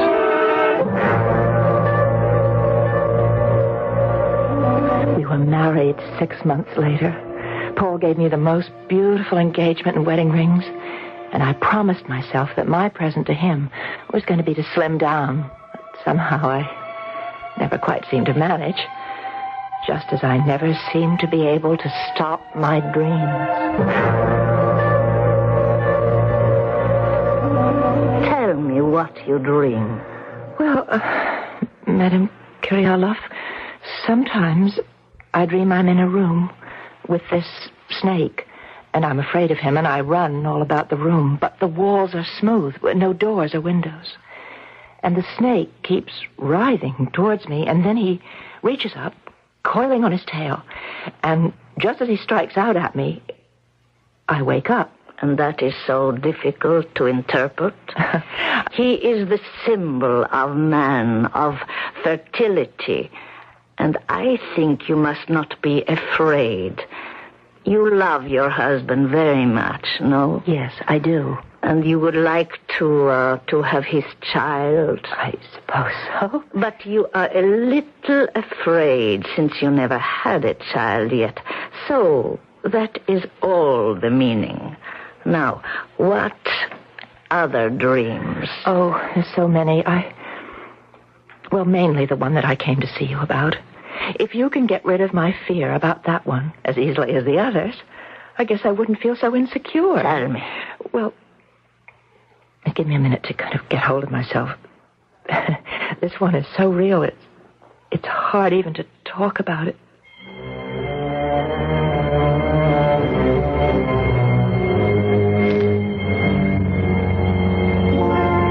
And everything else is a man, but not a face. And he comes towards me like a leper, and I can't bear to have him touch me. So what else is there left for me to do but jump?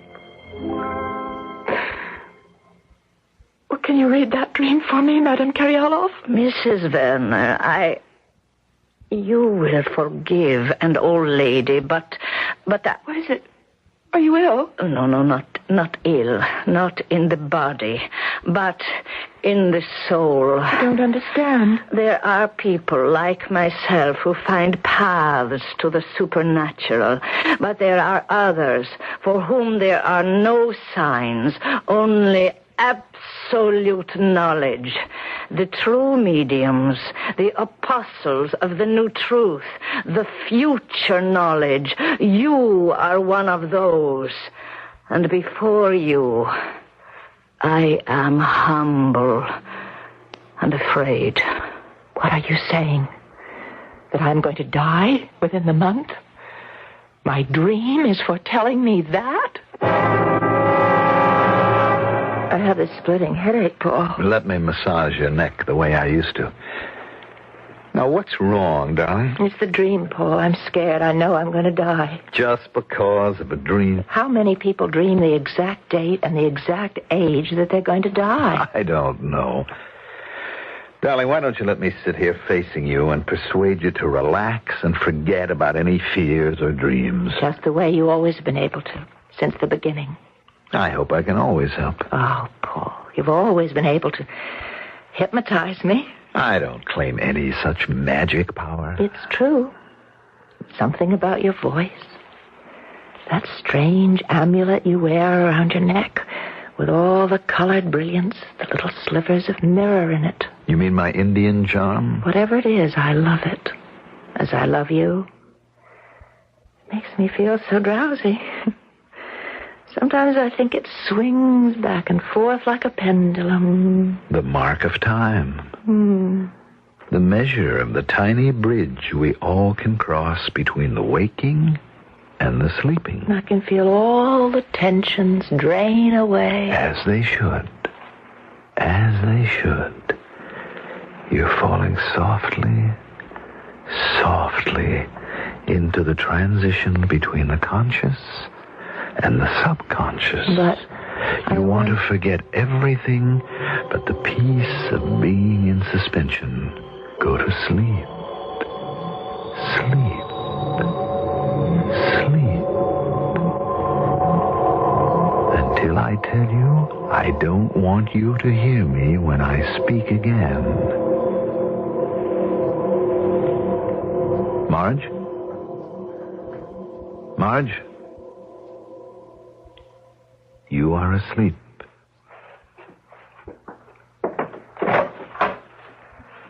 All right, Val, come in. I don't want to wake her. You can't. Only I can do that. Come in. What are you going to do? You'll see. Marge, can you hear me? Yes? I'm going to tell you a dream that you are going to dream.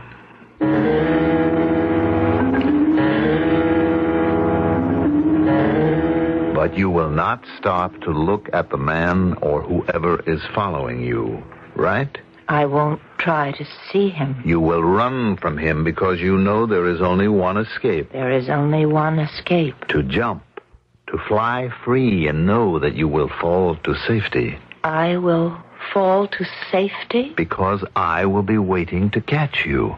There is no danger. You will be safe. You must try it tonight. Tonight, Paul? It's too soon. Val, it's only the first of a few times. We need to set it up so that it might happen. And that no one is to blame but Marge herself. What are we going to do? Test it out. Post-hypnotic suggestion. I'm going to tell her that at 11:45 she's to get out of bed, walk out the door and climb the stairs to the roof of the apartment house, thinking all the way of the dream, remembering it, making it come alive. Can you do that? I can try.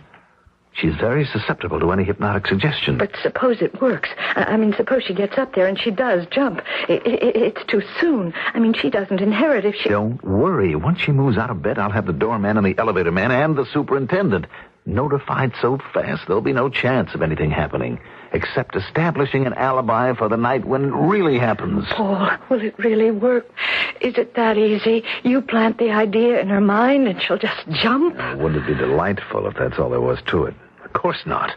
You can plant any sort of an idea in the subject's head, and within reason they'll follow instructions, as long as it is not against their own nature or desire. Well, then what's the point of all this? Look, neither of us want to be arrested for murder, do we? Now, together, the night it happens, we can establish an alibi.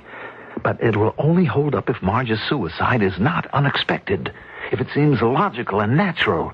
Because in order to make sure she goes off that roof and her inheritance comes to me as her husband, I'll have to be there to make sure that she doesn't hold back. Now, leave me alone. Before I bring her out of the trance, I want to induce her to dream her dream again.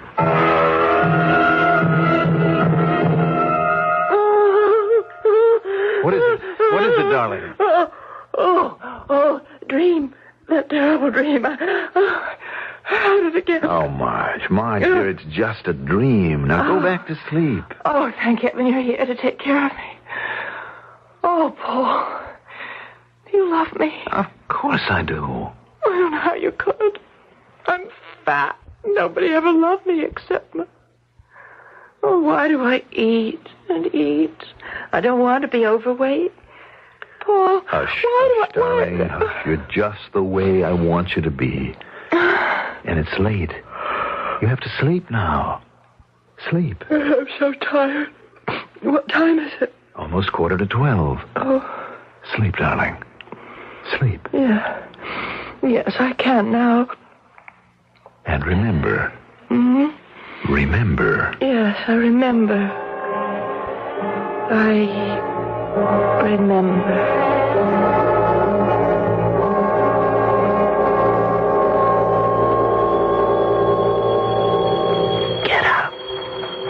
I must get up, put on my robe, have to go to the roof. The roof. Oh, Mustn't wake anyone. No, not the elevator. The stairs.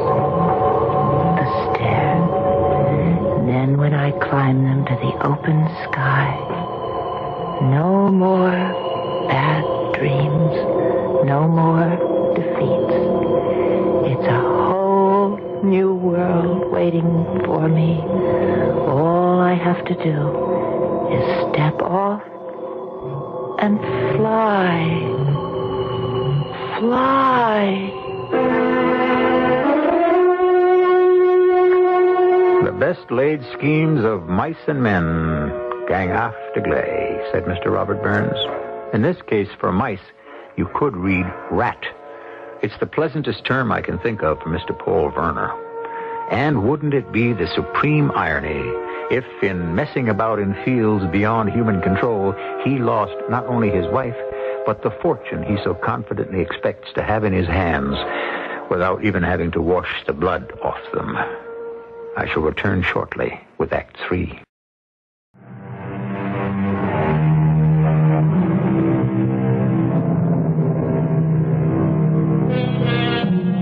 Murder, for all it is the most unforgivable of crimes, is seldom planned.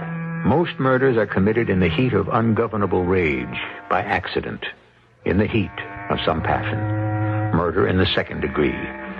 But first-degree murder, the coldly contemplated ending of another person's life, is more complex. And the closer the final moment comes, the more exact and infallible the plans must prove to be. Yeah, Superintendent speaking. This is Mr. Werner, apartment 11A. My wife is sleepwalking again. Send the elevator man to the top floor and meet me there just in case. Good Lord, you don't think... Yeah, Mr. Werner, right away. Help, Mrs. Rook, quick. Her sister's with her, but... Right with you, Mr. Weiner. No, Marge, you can't. You're asleep. You don't know what you're doing. Leave me I can fly. I can fly. All right, Mr. Weiner, I got her. I have her, too. What? Marge. What? Marge, what are you trying to do now? Wake up, darling. Come on. Wake up. Well... Wake up now. Come on. Paul! Where am I? What am I doing here? All right, Marge, you were walking in your sleep again. This happened before, Mr. Weiner? Oh, just once or twice. There's nothing to worry about. She's never gotten this far before. It's real dangerous with someone like... I mean, fire laws. We have to have the doors able to be opened from inside to the room. Yes, I know. It won't happen again. We'll make sure of that. Just get us an elevator to bring her back down to the apartment. I didn't dream again that night because I never went to sleep. I was afraid to. I knew I needed help. Someone beyond even my darling Paul or my sister. Professional help. I was going to see a psychiatrist. Mrs. Werner, have you any idea why you dreamed this dream? No, Doctor. A lady that I went to that divines dreams, she... I don't. Tell me. Well, she really made me afraid. She said that my powers of divination were stronger than hers. And I could tell she believed just what I do. And that is? That in a few weeks, when I'm 28, I'm going to die.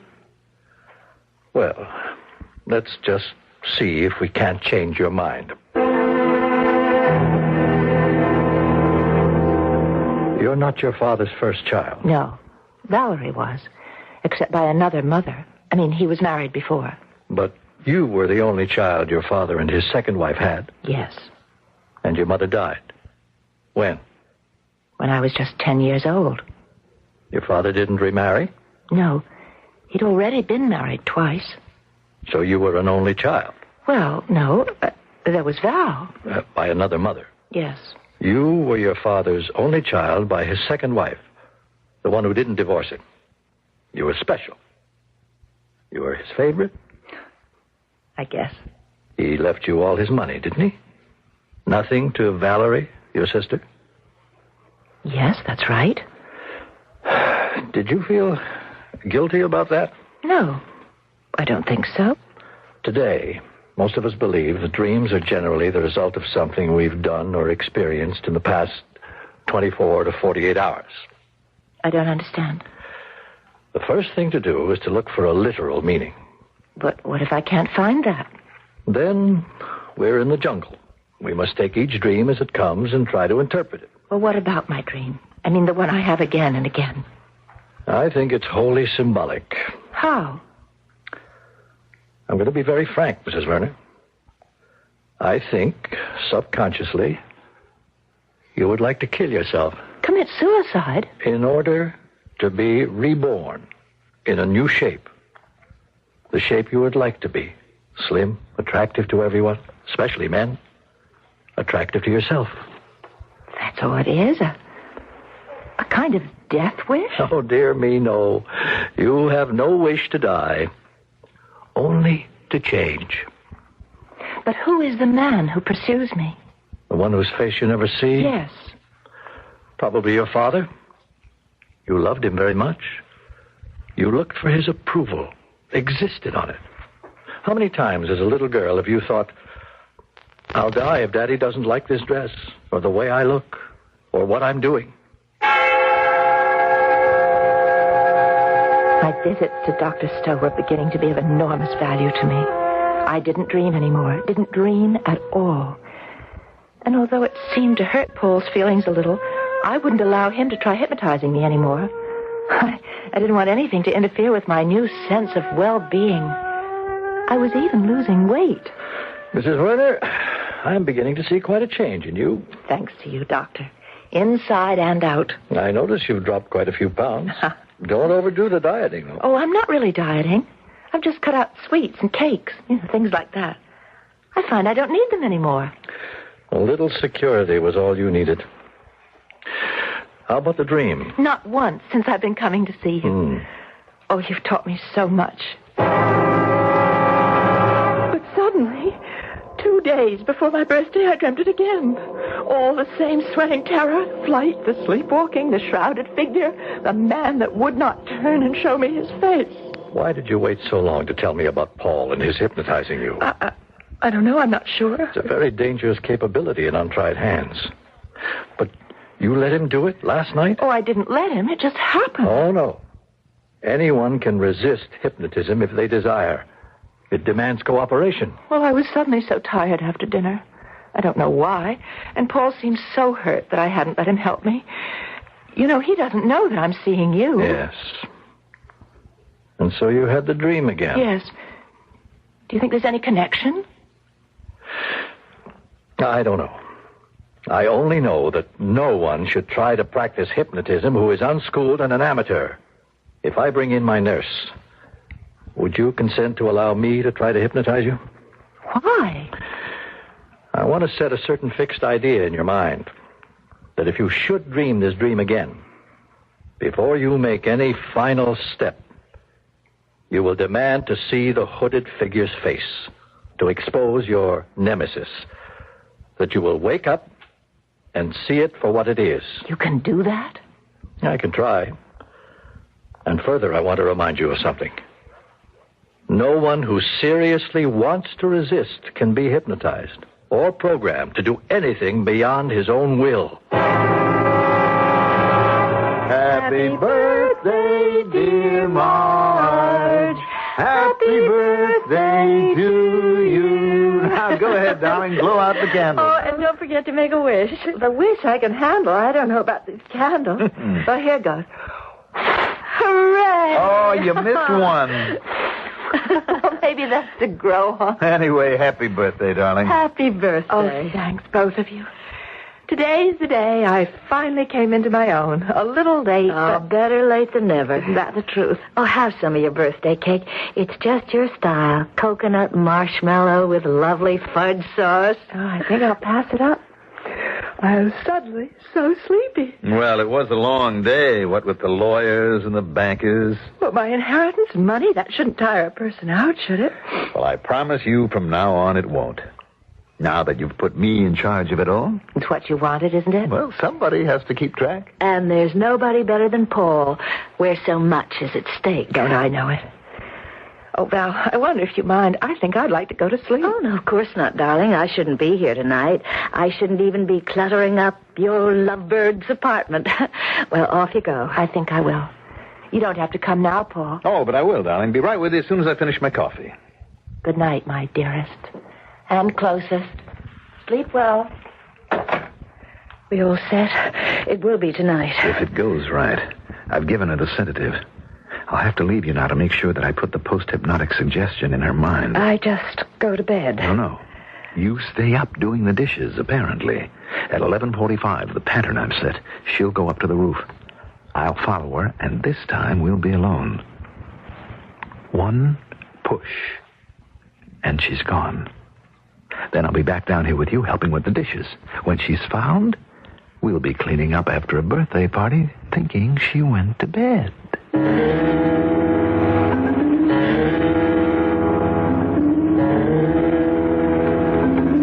Get up. I must get up. Put on my robe. I have to go to the roof. The roof. Mustn't wake anyone. Not the elevator. Stairs. Climb them to the open sky. No more bad dreams. And then I can fly. Fly.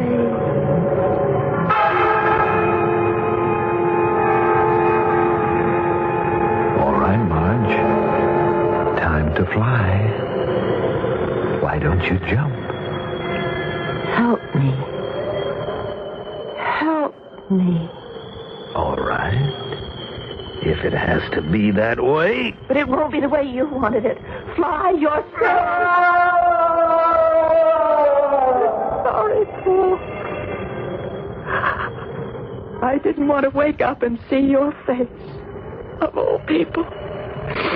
But thank God I woke up in time.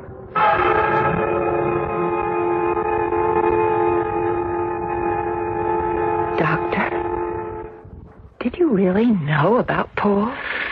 Only a suspicion, albeit an educated one. Were you asleep or awake when it happened? I don't know. I only know I forgot about flying and remembered what you asked me to do. Because it was in your own interest. Yes. I turned, and I saw the face of death. The man who should have wanted to wish me happy birthday, but thought only of it as happy death day.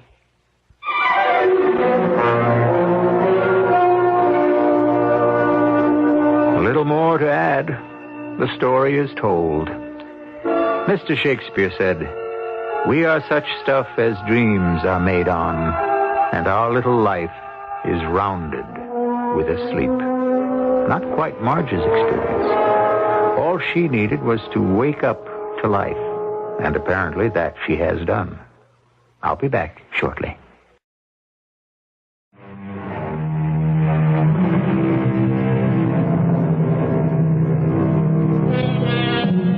When I spin my tales, I seldom offer you a happy ending.